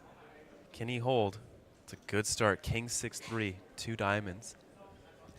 Has the diamond as well for good measure. Turn, the king of clubs. Very nice turn. Just needs to fade 3 9s. And he does it. Han is still in it. Still 4 players remaining. We're seeing a lot of short stacks being able to hold on this final table. Luo will barely feel a dent, barely change his strategy. Now there's a new short stack, similar to where Han was not too many orbits ago. Yeah, Sun is really going to be feeling that. Would have lost, by the way, with the ace-deuce. Yeah. You know, I think that Han winning that all-in hurt Sun more than it hurt Luo. Oh, of course. Which is crazy to think, hey? Hurts Jason as well. I mean, everybody loves a ladder. Mm-hmm. Everybody loves a ladder. Luo Shishang still very much in control. Jason Wong from the UK still fighting everybody else from China. 2.8 million for Luo means a victory takes them past 3 million in lifetime earnings. A huge milestone.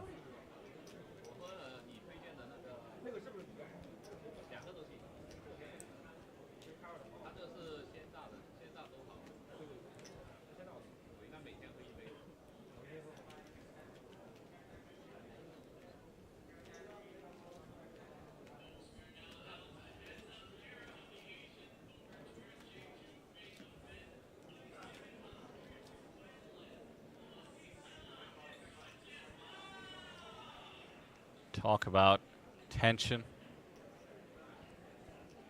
Things are getting intense. The only question right now, how to fight back against this man. The man in control with over half the chips in play.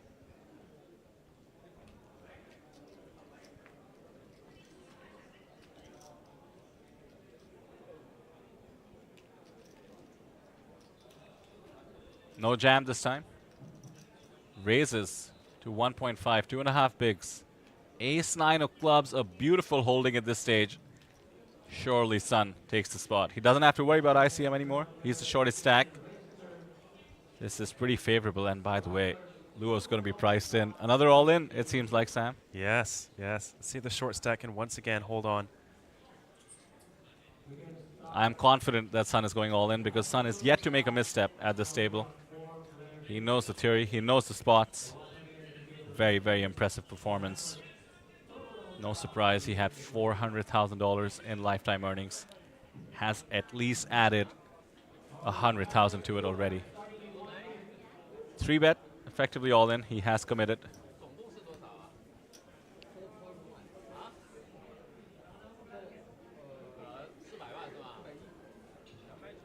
This is exciting to see, Sam, as things ramp up in terms of tension and the action. We are almost back up to 500 viewers. We lose somebody from some time zone. We gain all the poker fans from a new time zone, perhaps ones that are just waking up. Oh, just a call from Luo. Leaving Sun with 2 big blinds, 1.2 million behind. Could fold to an absolutely trash flop. Something like an ace-king deuce. Actually, that would be a straight draw. I don't think Jack 7-6 is enough of a raggy flop for Luo to fold. Sun surely will find the jam and pray. Indeed, that's what he does. He'd love a fold, frankly, but Luo is just way too priced in. Yeah.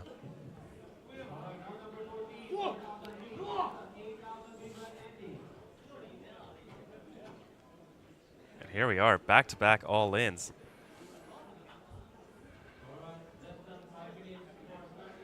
This one for quite a significant portion of Luo's stack. You know, 9.4 million. It's 50% of his stack that he could add to it this hand. Sun in trouble here. Not in trouble. He does have 80%, but at risk. At risk. Needs to fade a queen, a 10, or some backdoor. Oh no, that is a turn card for Luo. Picks up infinite outs. Any king, any queen, any 10, any 8. Too many outs?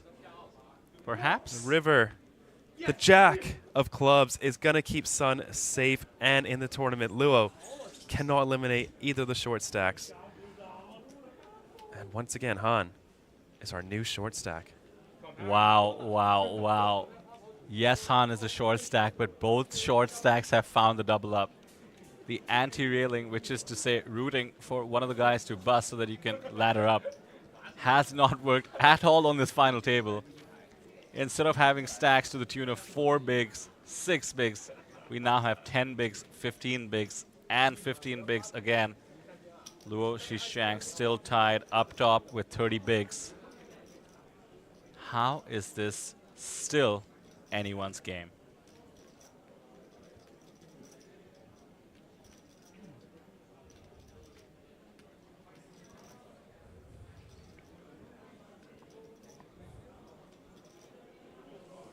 Ace-8 here for Han.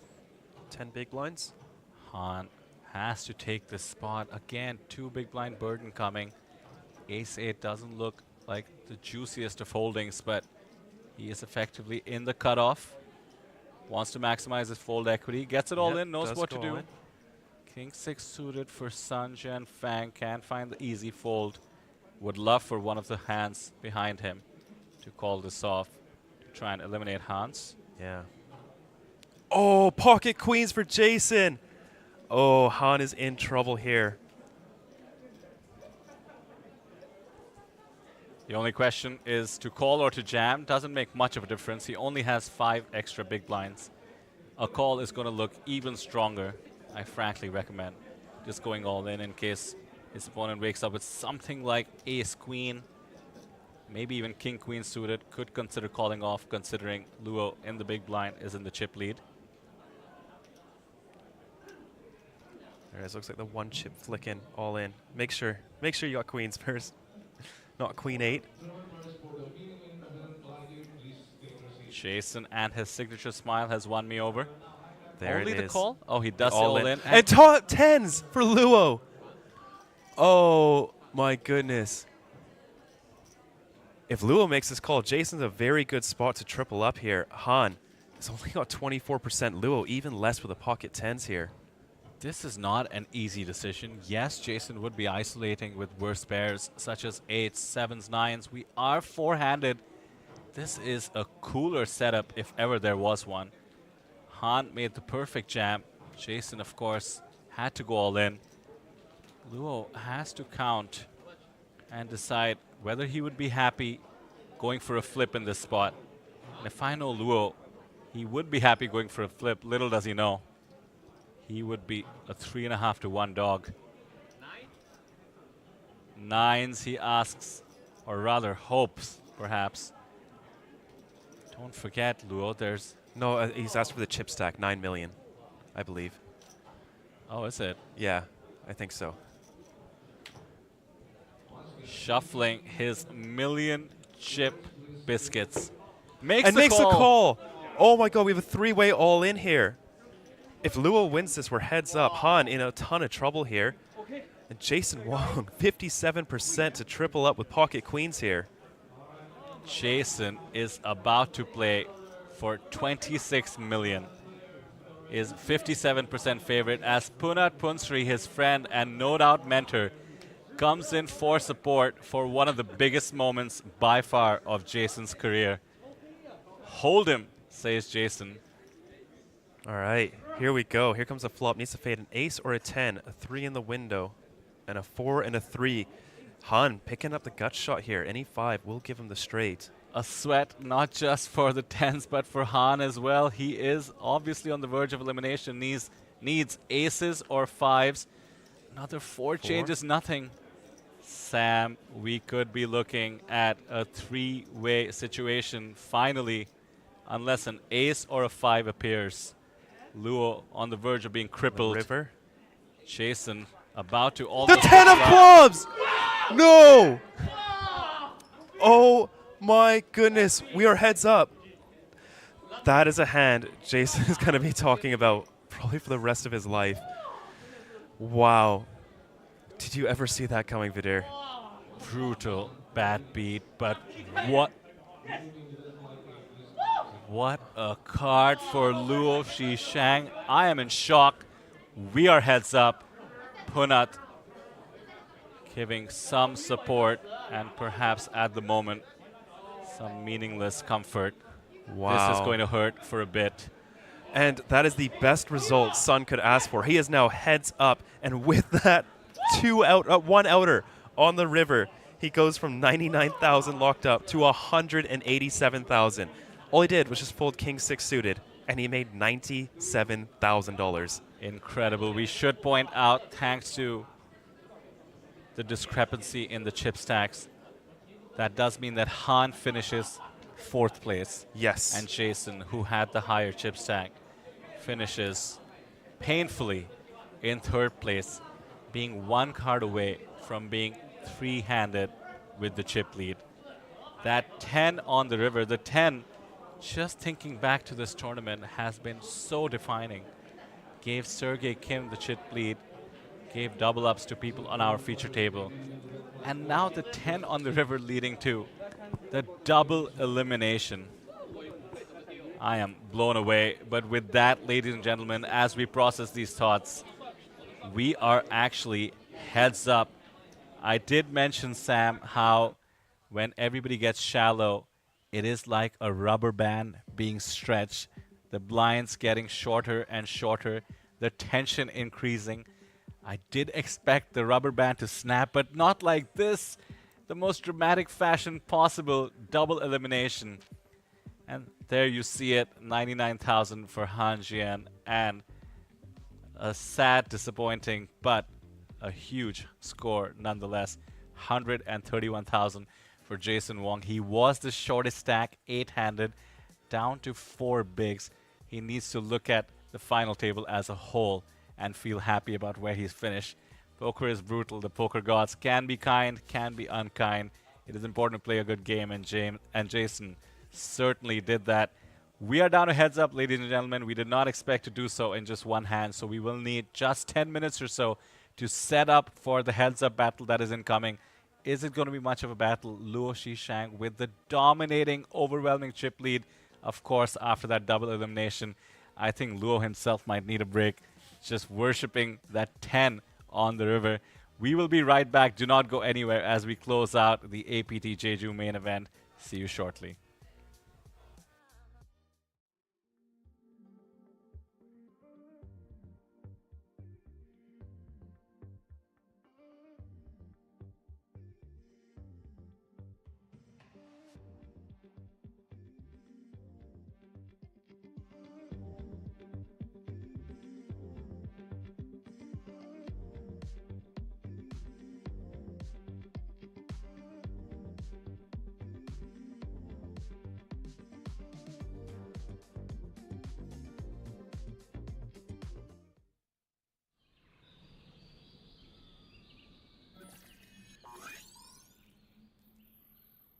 Welcome to Asia's largest online poker room. Our next generation poker software is now initiating.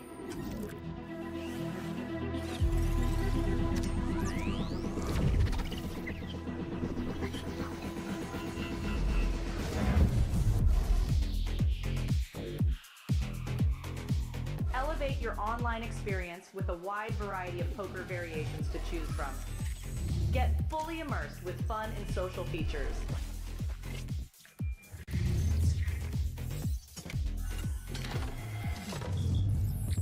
Level up your game with PokerCraft and Smart HUD.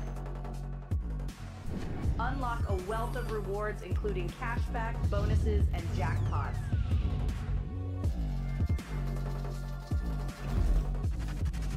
Join world-class poker tournaments featuring some of the world's most renowned brands and the largest guaranteed prize pools in the world. Experience the best in customer service and hassle-free transactions for a seamless online gaming experience.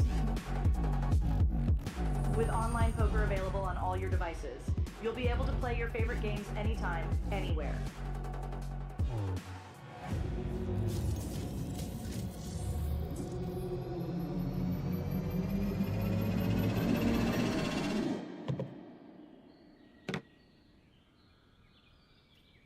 Sign up now and elevate your online poker experience today.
下去掉了100万。别说其他的，他们自己说。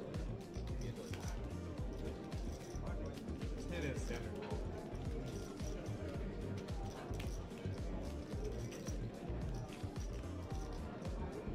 啊，还得来。哇，不错。对啊，而且他数了自己最少嘛。落下来了。跟我没关系，跟我没关系，我懒。哦，84你。嘿，PVP 啊，太流行了，专门是84了。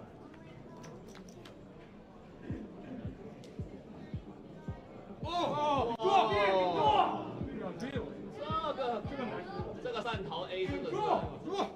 大西瓜。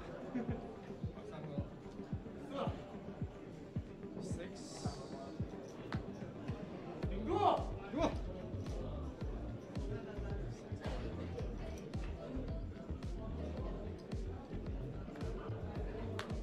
哇，这个3，这个3也真的发的，这个没办法，少了一个 miss 啊！哎，扣也是 nice 扣。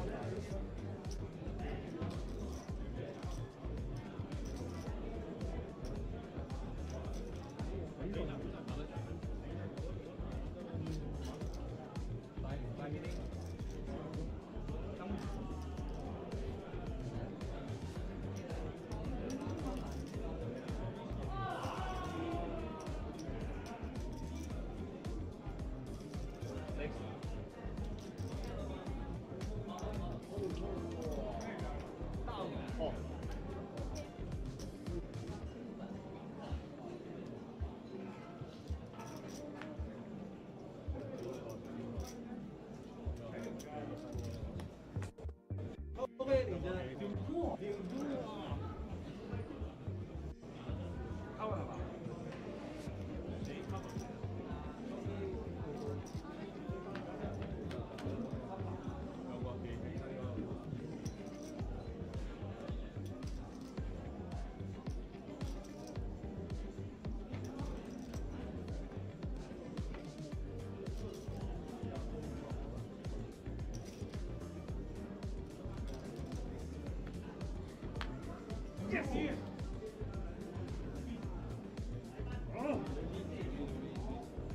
你真的是，我真的没有点清楚。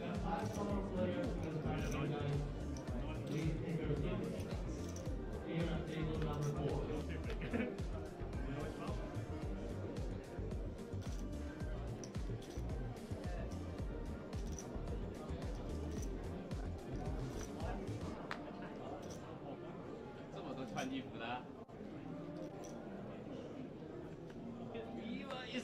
哦。多少？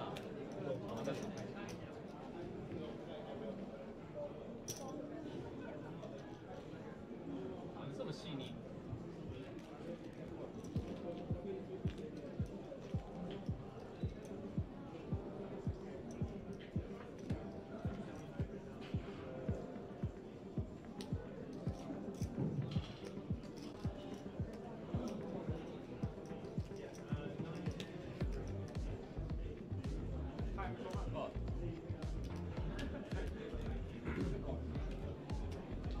这么大吗 AA 呀？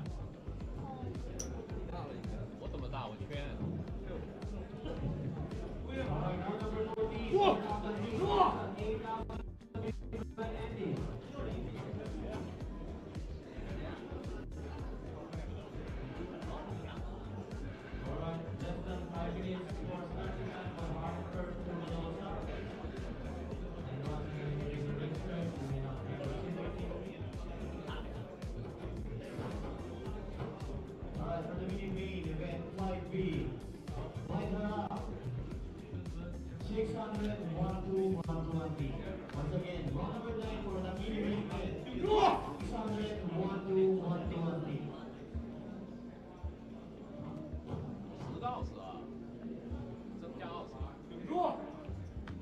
！Yes， 牛逼！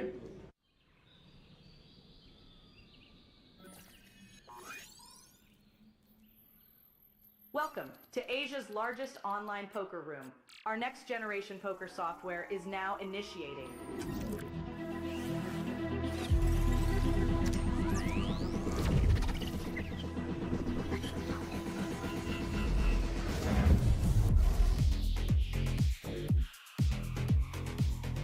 Elevate your online experience with a wide variety of poker variations to choose from.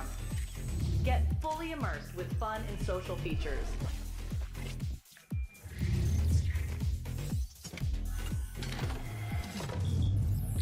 Level up your game with PokerCraft and Smart HUD. Unlock a wealth of rewards including cashback, bonuses, and jackpots.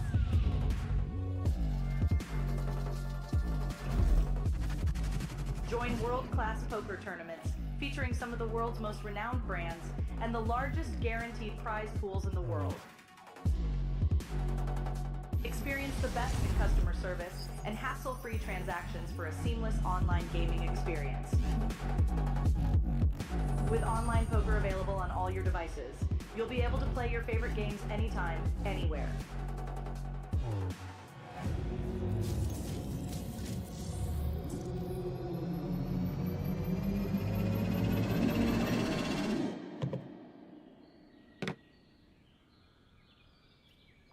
Sign up now and elevate your online poker experience today.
Yes, 牛逼！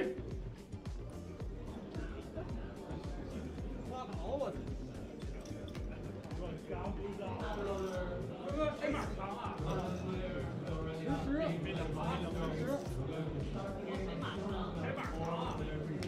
，10，超飞呀！谁是10啊？超飞呀！10。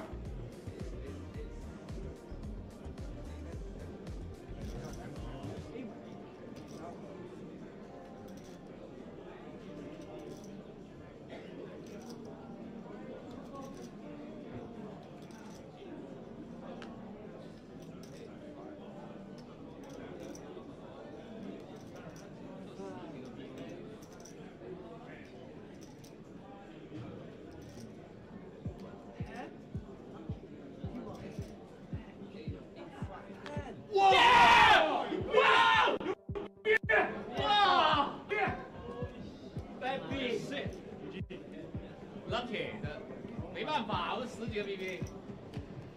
哇，真的是，哇 ，Lucky 10， 哇，真的是旺起来了。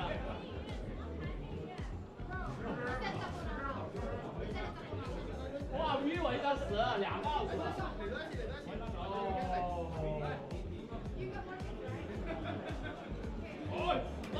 Hero! Yes! Woo! 哇，真的是。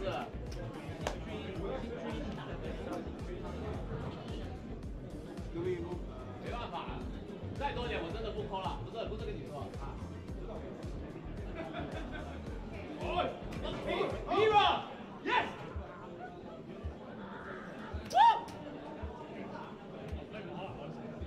哇，真的是。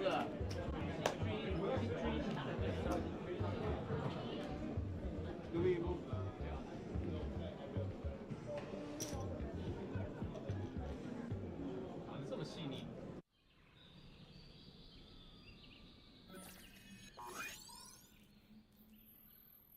Welcome to Asia's largest online poker room.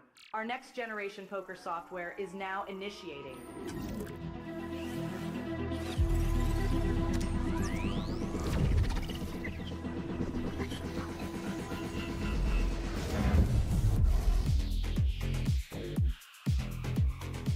Elevate your online experience with a wide variety of poker variations to choose from.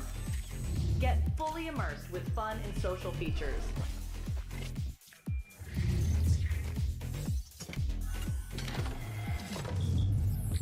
Level up your game with PokerCraft and Smart HUD. Unlock a wealth of rewards including cashback, bonuses, and jackpots.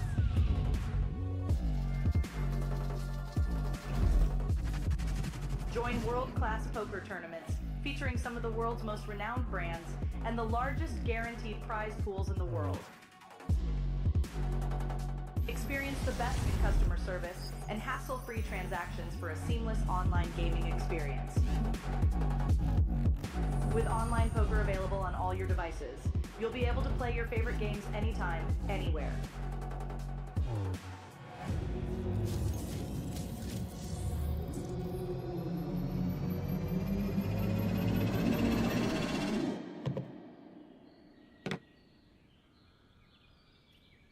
Sign up now and elevate your online poker experience today.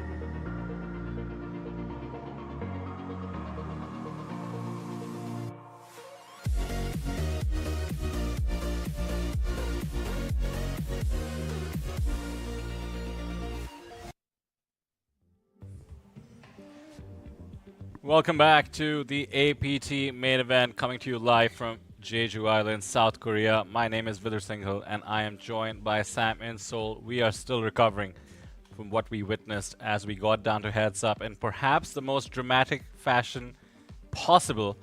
A double elimination enabled by the brutal 10 on the river, thereby eliminating Jason Wong, who had pocket queens, and we did of course lose Hans Jan as well. He did walk away as the 4th place finisher, bagging $99,000 US, and Jason, having the bigger chip stack, got the next pay jump almost $30,000 more, and we are now heads up, which means we have locked up an incredible $187,000 US for both the participants. One of the players has a massive chip lead thanks to the pot that I just mentioned, 33 million in chips, about a 3-to-1 chip lead versus his opponent.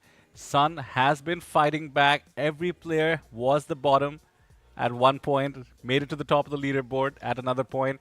The players have seen it all. Luo Shishang in the chip lead, though, does have the most experience, over 2.8 million in lifetime earnings for him, and he will be trying to get that extra $125,000. And Sam, I am perhaps happy to announce that there has been no deal. Yes, no deal has been struck. They are going to play for all of it. I imagine Luo wants to continue applying the pressure. He wants to take down that 311,000. He's currently sitting with just under 34 million in chips, and Sun just under 10 million. So about, quick maths here, 3.5x advantage chip-wise, and Luo having about 5 times as many earnings as Sun probably thinks he does have an edge as well. So I imagine Luo just want to capitalize on everything and try and take down the 311,000 as best as he can. And you know, I was walking around the floor, everyone is talking about that previous hand we just saw, queens versus 10s versus ace 8. If you're watching the stream, you might have just seen it, since it instantly made our highlight reel that we showcased during the break. Absolutely wild scenes. There is the APT Lion, a hard-fought battle to get down to the final 2 contestants who can indeed win the APT Lion as our co-commentator and host brings it to the center of the table along with Elfin, our co-presenter for the APT. We are going to set up for heads up. To heads up here of the Asian Poker Tour Jeju main event. Please give it up for your two finalists, Luo Xixiang and Sun Jianfeng.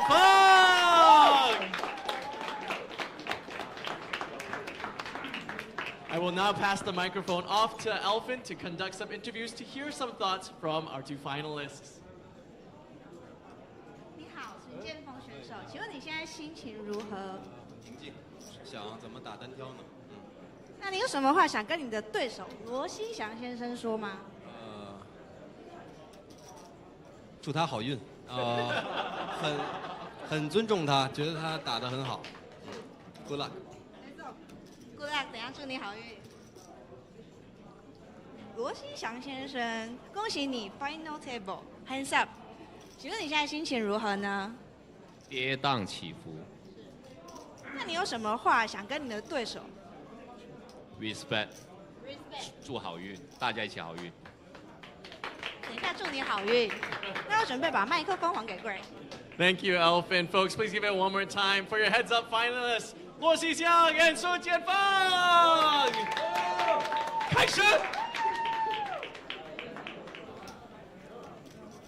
What an introduction by Greg and Elfin.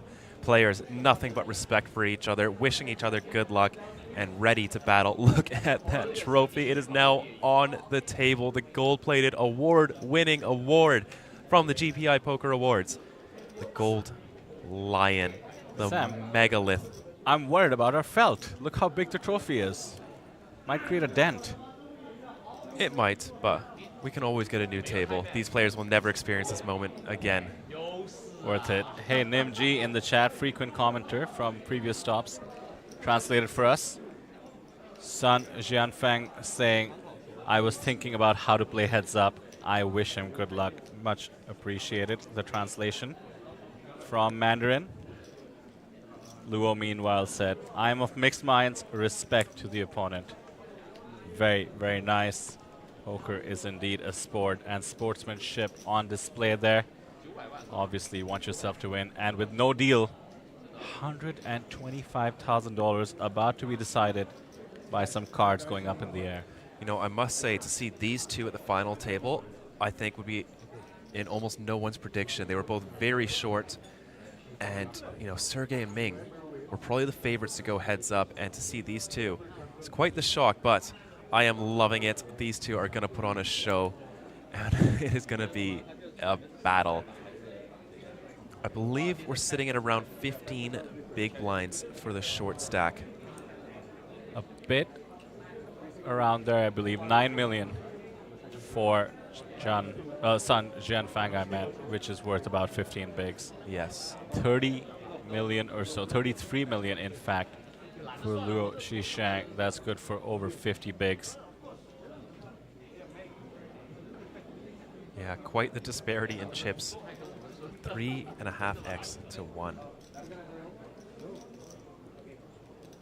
Sean in the chat asking why the players were discussing deals then. We don't know what exactly the players got up to. We do get full transparency in the production booth about any deals struck. Mind you, the players are free to talk deals at any point, including Sam in the middle of a hand. It is, after all, up to the two of them. But to the extent they do it the proper way, by stopping the clock, which they're allowed to do, I believe, just once. There are some nuances to those rules. But if they do strike a deal, the APT does facilitate deals. That is the nature of the APT. After all, it was bought and is run by top-tier poker players. They know what poker players want.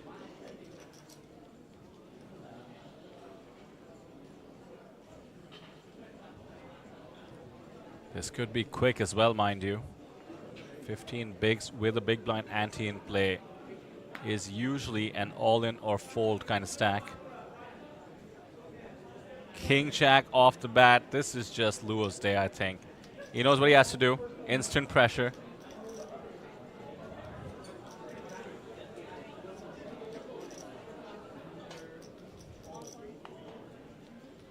opens to 2x.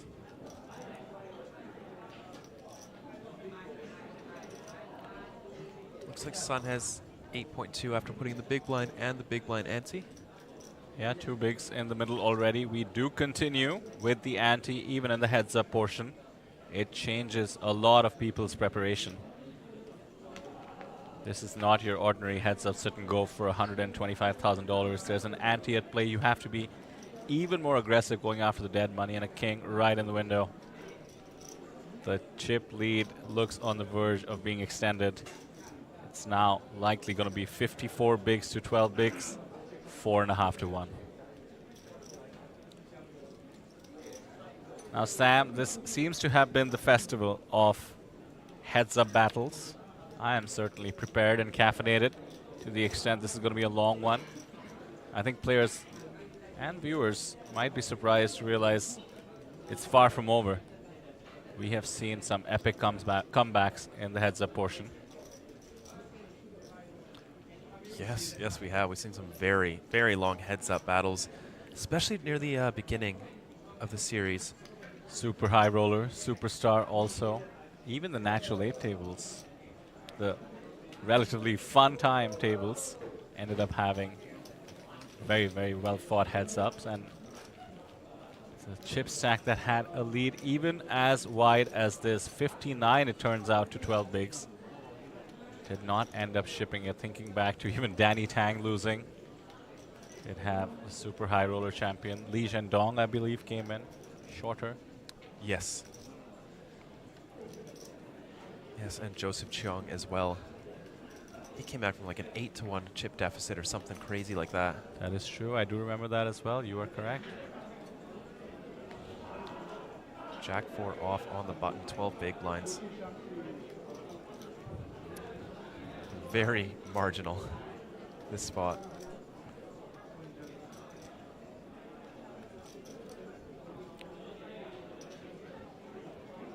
He's gonna limp the button.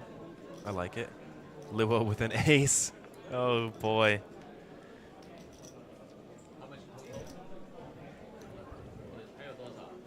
Too easy. Life is just too easy. Jam and take it down, no doubt. Oh my, Sam. Look at the measly stack.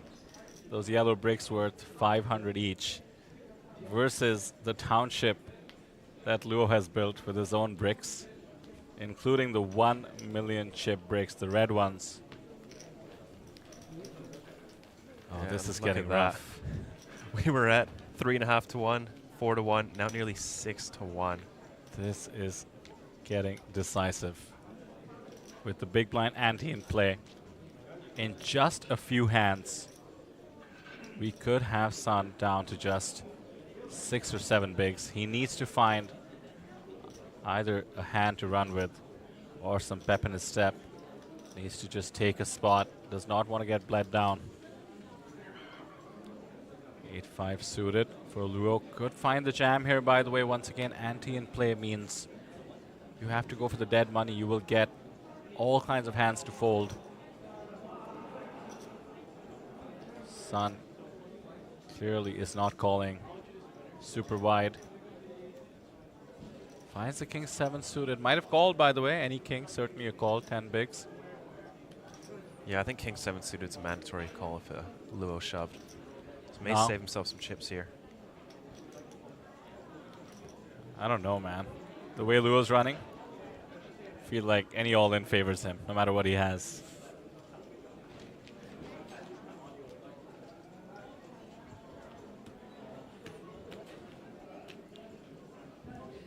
I simply cannot digest we are playing for $125,000. How must Sun be feeling? Trying to claw his way back into this match. There's a start. 12 bigs now for him.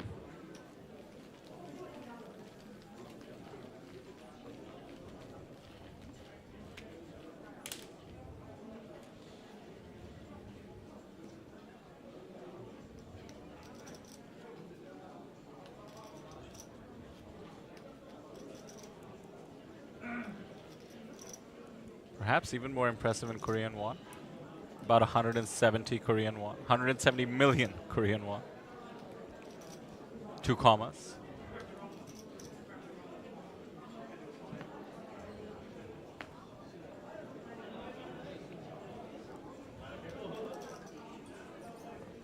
Mystery hand for Sun. Whatever he has, he needs to be thinking about jamming it.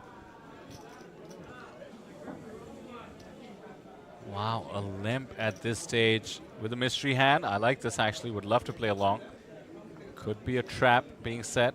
Could be a strategy where he wants to be able to limp a lot of hands despite his chip stack. 8 deuce. 2 options here. Check and see the free flop. Be out of position with 8 deuce. Or could make a small raise and find out where he's at. Is Sun limping super strong hands? Or is he limping hands that would fold when facing some heat? Decides to go with the check. Deuce right in the window.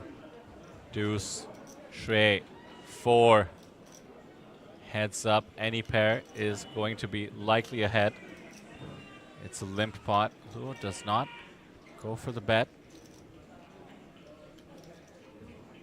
So we get to play along with Luo Shishang here. Has bottom pair.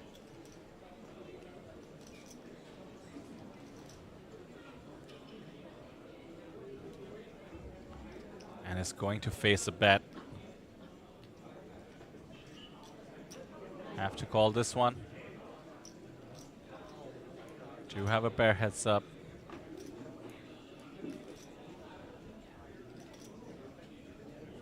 Bet is tiny, 1.5 bigs, but proportional to the pot, it's half pot.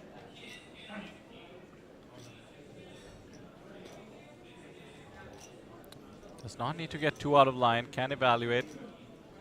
If he thinks his opponent is bluffing, calling is still the better approach.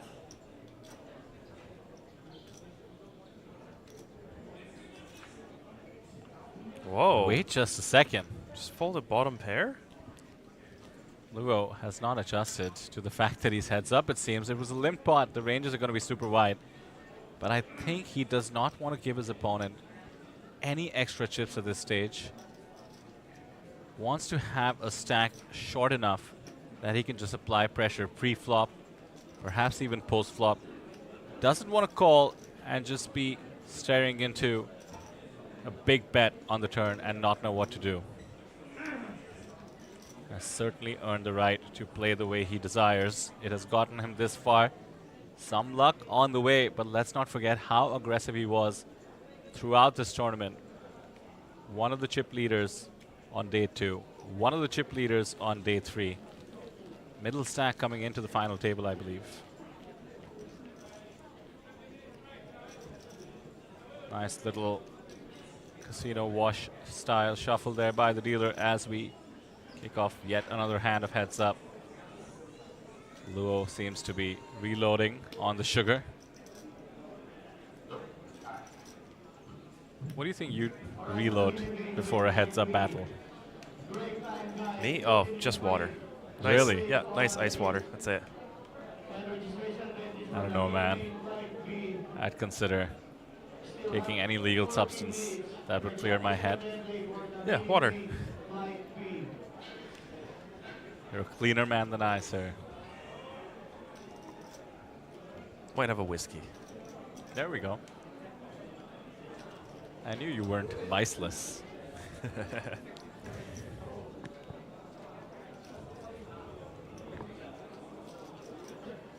I like this limp strategy. Allows you to play some post-flop in position. And when stacks are this shallow, you know, in position you usually win about 60% of the hands you play. When they get this short against 100% big blind range, I'm sure that amount flies up. And wow, trips for Sun, the 10 deuce suited. Imagine Luo is going to at least lose a small bet here on the flop. So much of heads up is about momentum. Seems like Sun is heading towards picking up his second pot in a row. Going from sub 10 bigs to almost 15 bigs can make a world of a difference in one's confidence. Also means that 2 double ups get you the chip lead.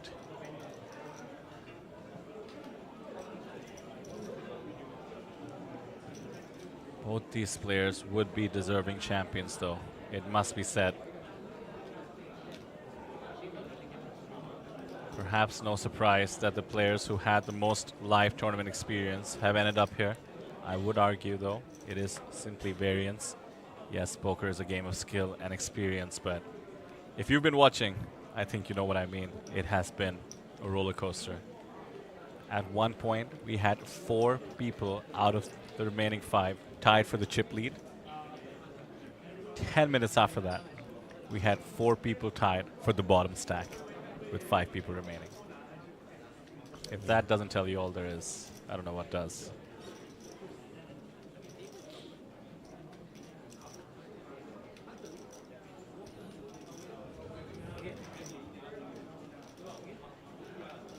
Man, that is a beautiful trophy. I know, look at the definition. Yeah. The musculature on the APT Lion. I do kind of miss seeing all the cash on the table. Just those piles and piles. Oh, imagine it in Korean won. Oh, it would be... maybe they couldn't fit it on the table. How much would be on there? 400 million total? No, 600 million total in Korean won. I think just the top prize, probably. So about 440 million, I think it is. Yeah, just 311,000 in USD. King 4 off, definitely a good candidate to just rip it in. They still do that at the World Series of Poker, don't they? I think so, yes. And they make a big showing of somebody walking with a gun, bringing out the case of cash. Yeah. Too much drama. I like my drama on the poker table. A 10 on the river. That's my kind of drama. And looks like Luo is going to go for it. These sort of offsuit kings that don't have too much playability post compared to, say, King 9 off, which can hit some gut shots, or King 3 suited. I frankly think he should have been going for it much earlier. People never call off as light as they should. It is much harder to call off GTO than it is to jam GTO. True. You look down at Queen 5 suited. Do you really think about the charts and wonder if it's a call? Luo can certainly afford taking a bit of a gamble here to close it all out.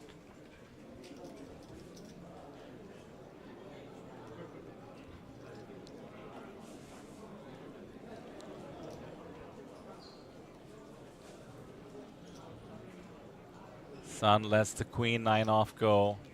A bit too tight for my liking, but sort of makes the point I was saying, Sam. Queen 9 is supposed to peel a flop there, but with just 14 bigs, you figure you want to take some aggressive actions yourself.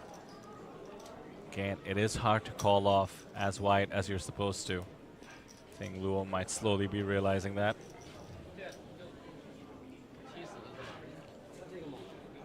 What tenacity by San Jianfeng, though. Hanging in there. The shortest stack at one point. You made such a good point with the double elimination. He folded the King 6 suited, was it? Yes, something like that. So it was Queens 10s, Ace 8, and something like the King 6 suited. Yeah. And the King 6 suited made the most money in that hand. Yes. By folding.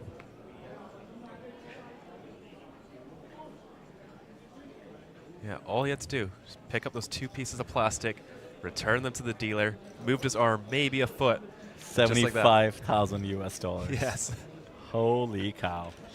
And look at that. Pocket kings now in the big blind. For Sun. 9-8 off from Luo. Great spot to bump it up.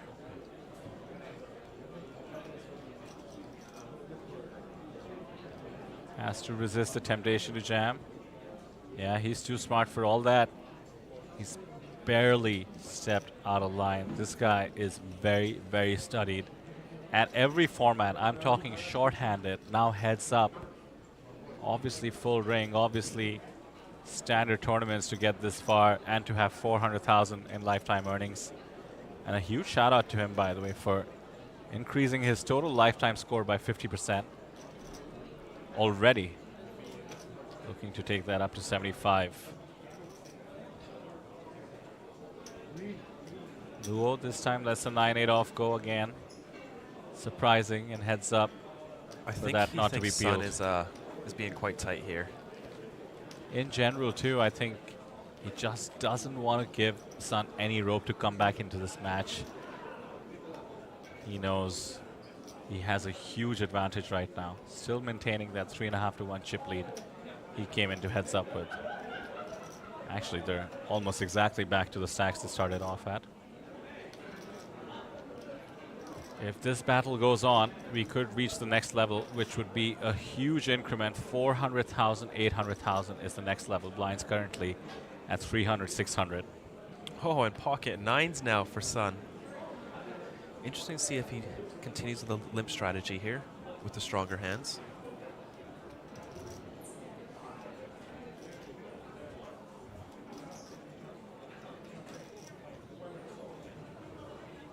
Nice, nice, balanced. I like it.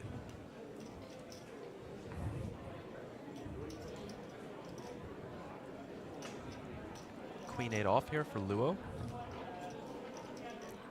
Wonder if he once again gets aggressive with it. This hand has a little bit more playability post-flop than the King 4 off, so checking is a bit more appealing.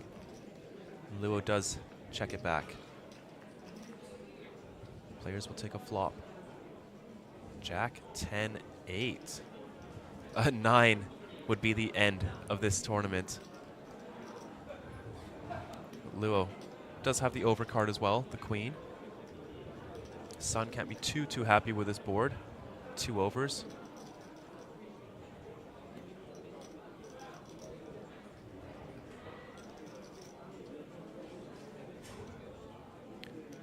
He's going to put in a small bet here. 1 big blind. Pocket 9 still ranked to be the best hand. Luo's going to have an incredibly wide range here.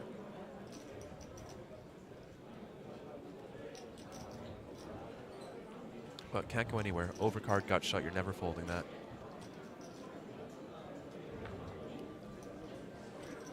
And look at that. Never Double easy. gut shot.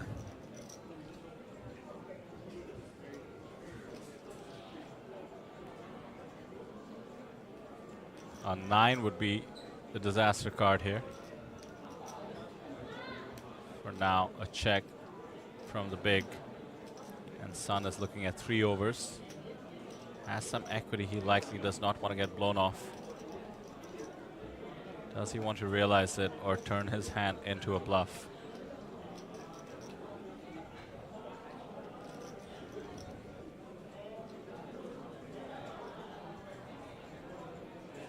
Chooses the latter. Sort of a semi-bluff, I suppose, with his outs, or perceived outs at least. He's bluffing with the best hand at the moment.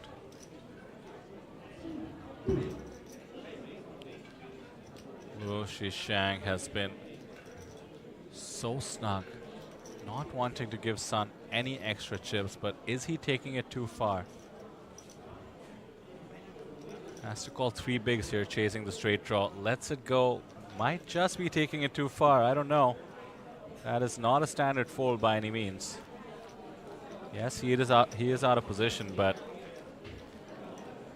he is letting Sun come right back into this game while trying to avoid exactly that.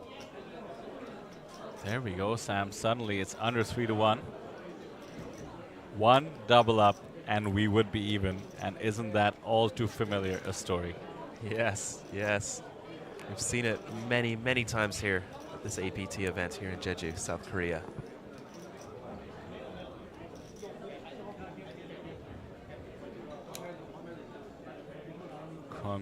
Kundum, rather, who has been in chat for a while, rooting for everyone. Kind of like me, rooting for good poker. Thanks for being around.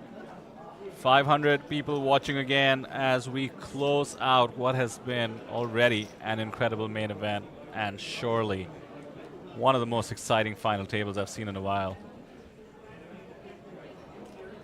Took its time, that rubber band of tension when nobody was getting eliminated snapped with a bang.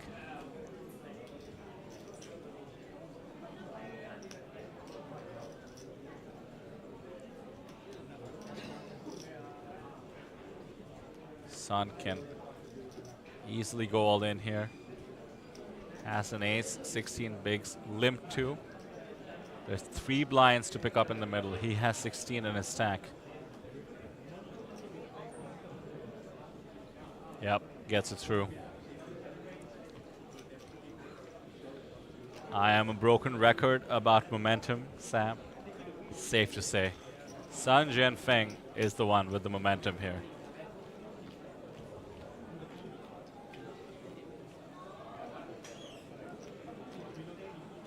Still a long way to go, a massive chip deficit. 19 bigs versus 52. Over 2.5 to 1. But all it takes is one double up at this stage. Yeah, then it will really be anyone's game. And we could see a very, very long heads-up match. One double up would mean the chip lead for Sun. 6-5 suited now, 19 bigs. He can easily open this. Standard open. Should be incoming. Believe it or not, 6-5 suited is way too strong to fold in position heads up. Players have been limping. I can get the temptation to limp as well.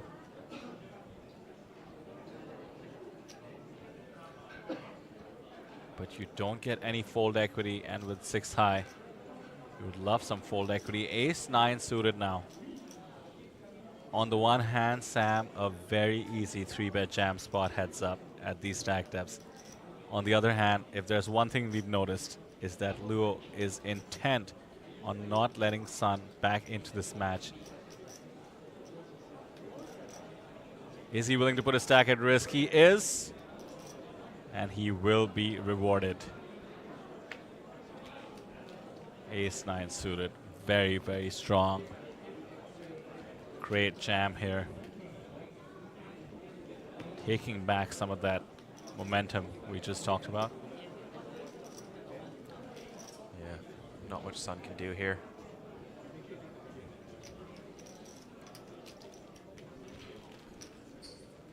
$500 of you in chat. Thank you so much for being with us as we are closing out our main event coverage tonight.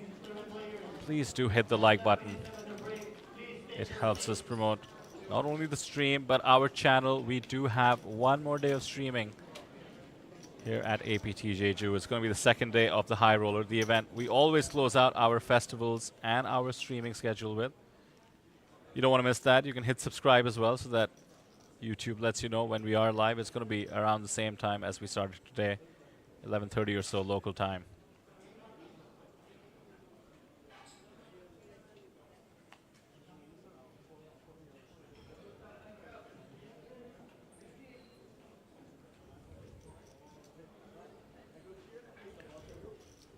Luo, 9-8 off. Effective big blinds around 17. Looks like he's continuing with the limp strategy.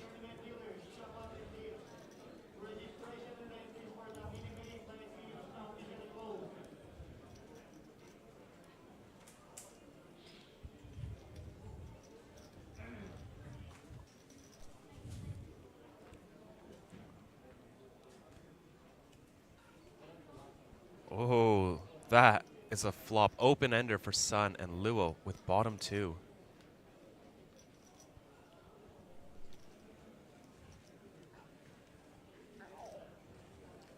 Wow. Sun. I think I saw his hands shaking as he checked. I do not blame him one bit.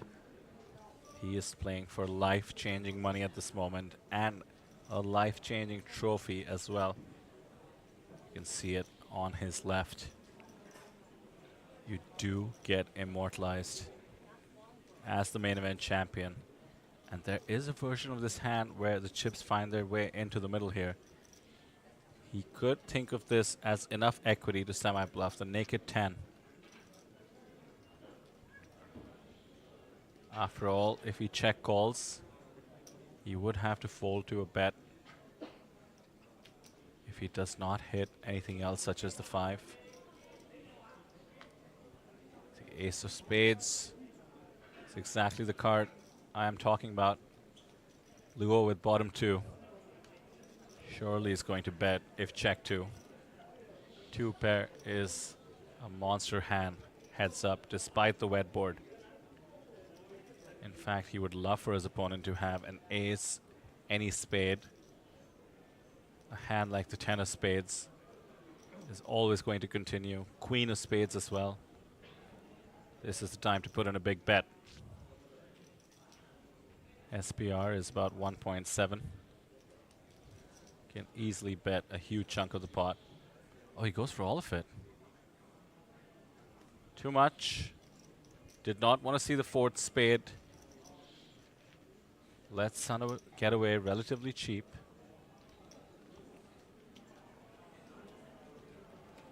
It is tough. Half the deck was a scare card. Yeah. I can see why he wanted to get the chips into the middle. One can imagine a hand such as Jack 10 being forced to call, especially with a spade. Hands with the Queen of Spades in them. And of course, just in case Sun had an ace.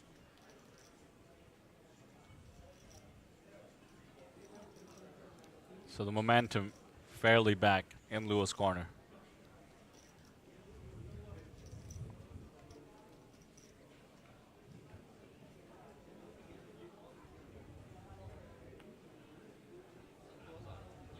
Oh, there we go. Nice hand. Queen 9 suited. 12 big blinds for Sun. Should be a jam unless Sun wants to get fancy. It's a nice combo to jam with. Lots of equity against the opponent's calling range. Obviously, hoping to get folds a lot of the time. Interesting call. Let's send the 7-3 offsuit for free to the extent Luo decides to check.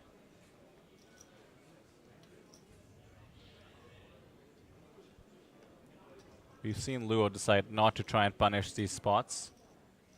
It's a good idea in this case. We also did see him flop bottom pair and fold, so mixed results, I suppose. Jack 8, 6.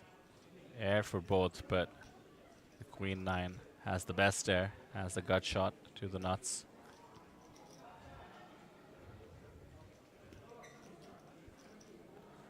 I think this is a bet and take it scenario. Yeah. If Sun can find the bet.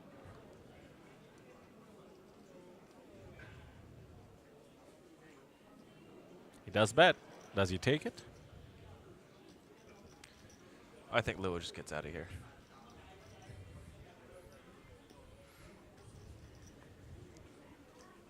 His heads-up strategy, Luo's that is, has been to not get out of line. Maybe to a fault in certain spots, but he wants to maintain that chip lead. Stacks, once again, the exact stacks with which we started heads up. Yeah, just been passing them back and forth. We have gone in a circle and landed back where we started. But the blinds do keep inching towards that next level, which is going to be a big one. 800,000 blinds. These stacks at the next level are worth 25% less.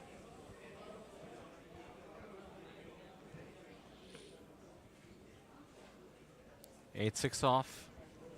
Since he has been limping some hands, yet to limp a very strong hand. Can't continue to limp, but Sun Chen Fang has come over the top every once in a while. Has attacked those limps. Another ace. Another attack incoming, surely.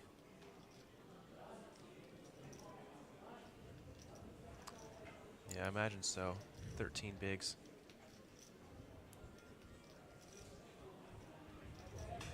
Just wants to get it in. Pick up the extra 3 bigs in the middle. Really big pickup for him. Go above the stack that he started heads up with.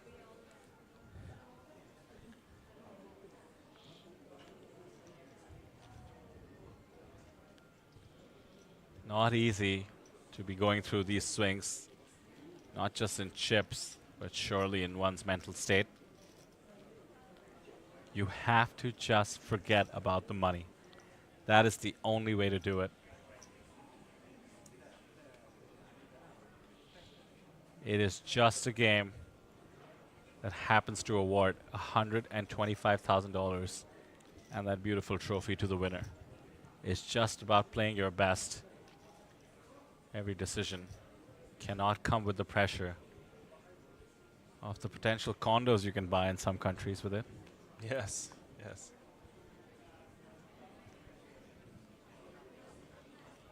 Somehow the heads-up portion has managed to be the tensest, at least in my eyes. The amount of focus these players have, and having not struck a deal, they are just playing for massive stakes, and they're playing very, very well. Very interesting strategies coming into the heads-up portion. Once again, Sun decides to limp. Did this with Queen 9 suited. Has been doing it with stronger hands as well. Mixing in the Jack 10 off. Had too many blinds to consider jamming it. As a result, the limp works out. I don't like the idea of no pressure pre-flop, so it's time to now have an exciting board. 10-9-6. Action flop here, 10-7. Top pair and a gut shot. Jack 10. Better kicker. Some backdoors. The hands that would improve Luo certainly make the board very dangerous. Ace now. I don't like the check back by Sun. It's a board that's going to connect quite a bit, and there's going to be enough hands that can continue. A lot of gut shots, a lot of overcards that can continue against a bet, and Jack 10 is simply too strong to check that back. It's a range check in a tournament situation with more than 2 players. Very common to see people check these boards. However, in heads up, you are absolutely correct. Could have actually gone for value as well. Now the ace, bit of a scare card. He is representing the ace while having the 10. Does Luo want to give him credit? Luo has way too much of a hand to ever consider folding. Top pair on the flop. Got shot still. The board is rainbow. Needs those 13 outs up top. Some of them are chops. Oh, and he does hit one of them, making his straight on the river. It's just too easy sometimes. The variance is in your favor. The rivers seem to love you. Luo Shishang leads, and this looks like a somewhat convincing balanced bluff/value bet. The reason is, when it comes 4 to a straight on the board, with the flop going check-check, Luo is the one who can have more 7s and could decide to bluff without having a 7.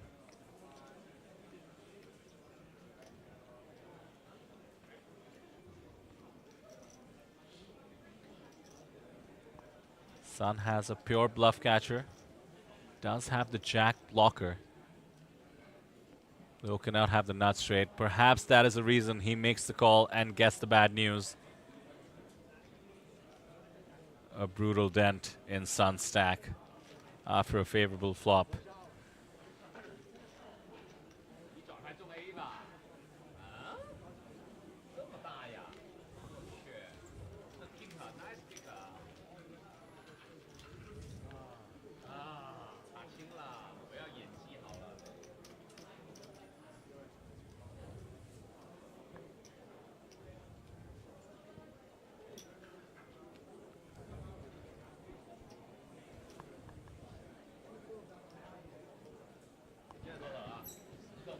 Kundum in chat says, give me a flip. Be careful what you wish for. Not sure who you are rooting for, but don't forget, flips can go either way. That's why they're called flips. Ace-5 for Luo. Now the cripple stack for Sun.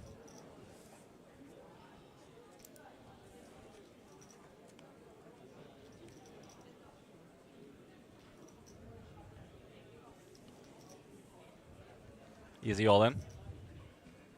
Yeah. Looks like it, yeah. Goes with the reds. I always find this part fun, peeling up the big blind when someone's all in. Oh, looks like the first card he peeled is an ace. Is it? I think so, because he hasn't seen his other card he's calling. Well, he's going to be the favorite, most likely. He's got ace 9 in good shape, and look at that, you got your flip. This Not really a is flip. A beautiful spot, yeah. It's much better than a flip. 68%. Sun will take it. Small. Plenty of chop outs as well. I love that interaction there. Sun needs to hold. A 9 just ends it. Cards below and 8, 7, 6 and such are the ones he wants to see. A 5 right in the window. Oh my word, is this the way it all ends? Luo is just indestructible, it seems. Every board seems to favor him now in pole position to just end this. Lots of backdoors possible. That's not one of them, and it comes down to the final card. Can Sun Jianfeng catch a 9? The King of Spades means it is over, and we have a new champion at APT Jeju 2024, and a hug to close things out. Very nice.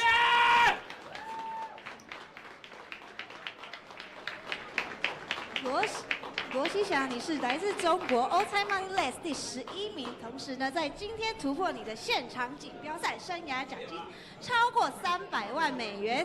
请问你现在心情如何呢？我的排名跌了这么多吗？OK， 还好吧，就还是下风了2个月。其实这一个 APT 的系列赛真的还蛮上风。而且我跟大家推广一下一个游戏，叫做 Mix Game， 非常好玩，天天 FT， 对 Mix Game，Everyday Mix Game。现在呢，我呢就主赛永远是第1，豪客赛第2，跟着 Mix Game 第3。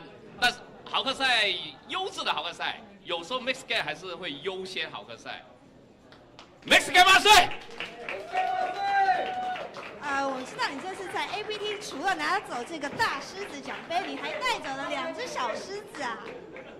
一只，2个第2名，全都是 Mix Game， 所以大家踊跃参加 Mix Game。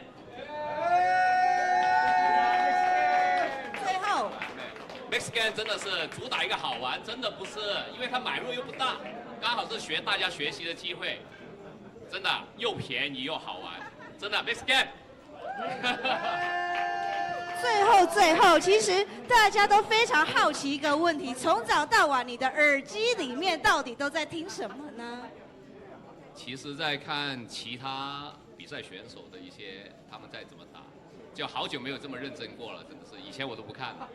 但是呢，因为我以前说过，真的要40年之内要拿下一个主赛冠军，10年过去了，现在提前30年完成了任务。Yes。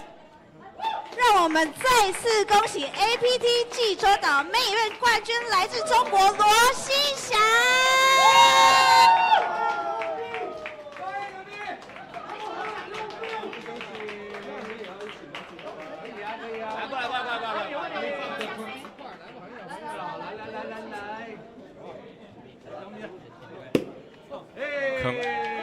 Congratulations to Luo Shishang from China.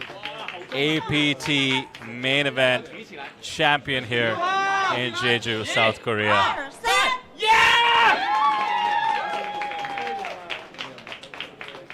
Champagne all around, courtesy of the APT. Greg busy serving while the champion. APT 早期的冠军赛的冠军是这个狮子的1/2，现在又长大了，这狮子。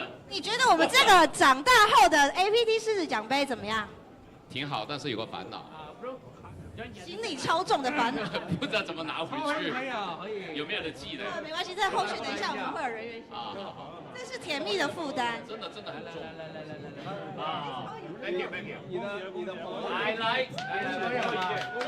I like APT。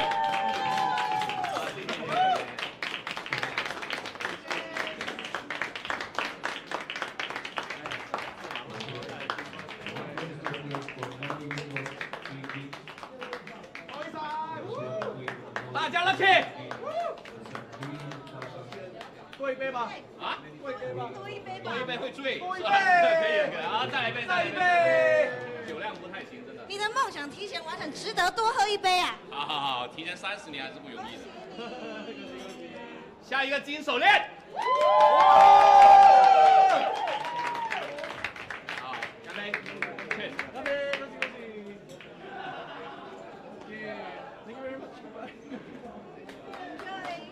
！Thank you.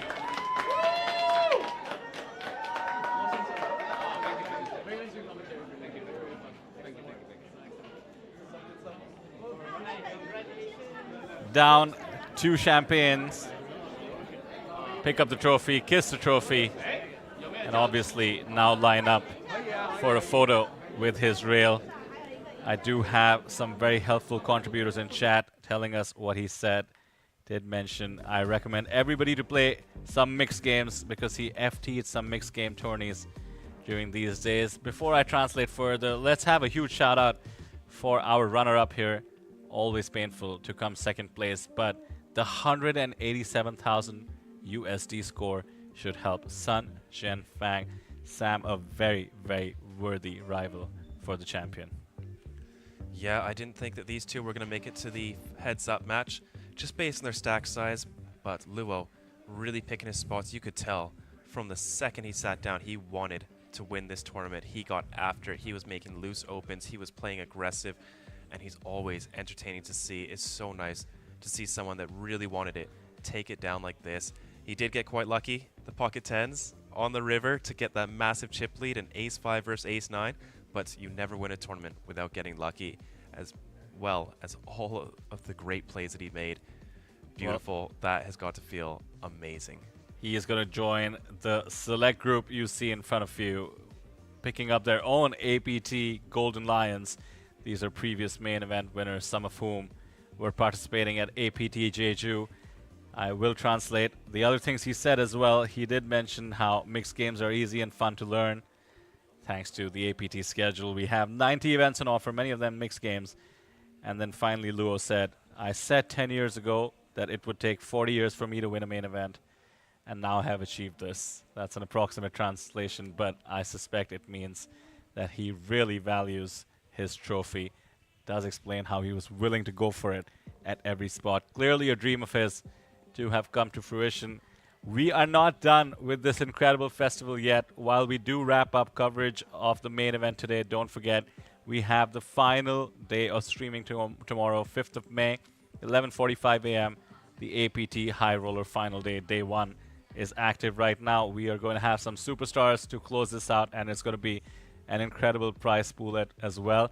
But for now, after maybe 10 hours of play here on the final day of the main event, we do have a champion. It is Luo Shishang. The Chinese players came out in force to the main event, came out dominating in terms of numbers on the final table, and now the most experienced player ships it. Luo Shishang is going to take his lifetime earnings to over $3 million. Amazing. That is a huge accomplishment. Thinking back on some of those hands, Ming, a very, very solid favorite, had his whole rail in the chat, keeping us entertained. Unfortunately went out King 9 suited versus King 4, all in pre.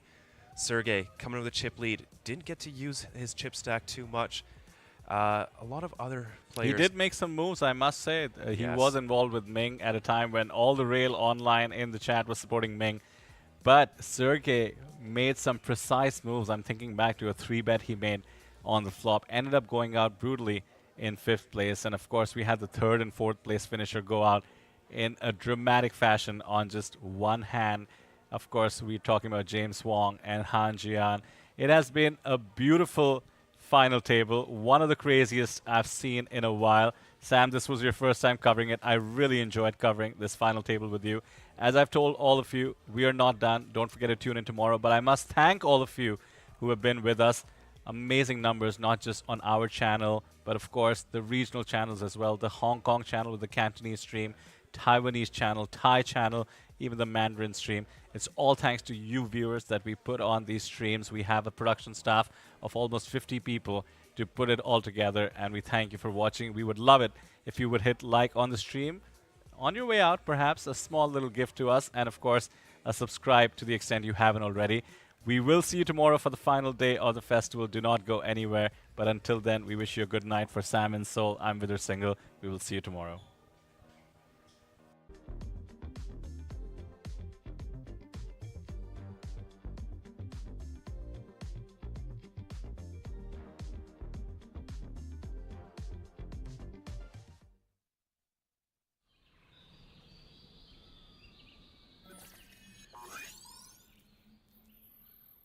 Welcome to Asia's largest online poker room. Our next generation poker software is now initiating.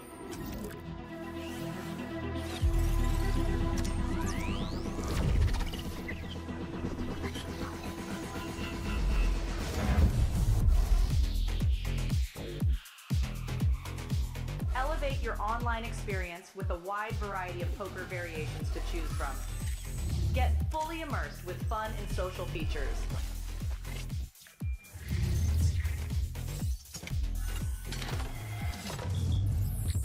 Level up your game with PokerCraft and Smart HUD. Unlock a wealth of rewards including cashback, bonuses, and jackpots.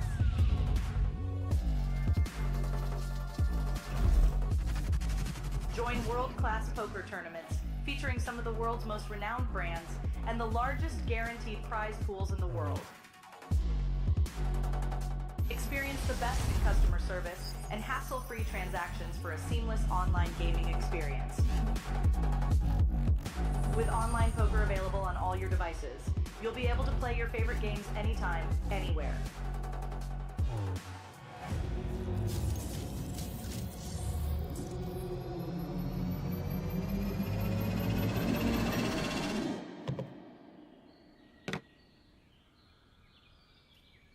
Sign up now and elevate your online poker experience today.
Say hold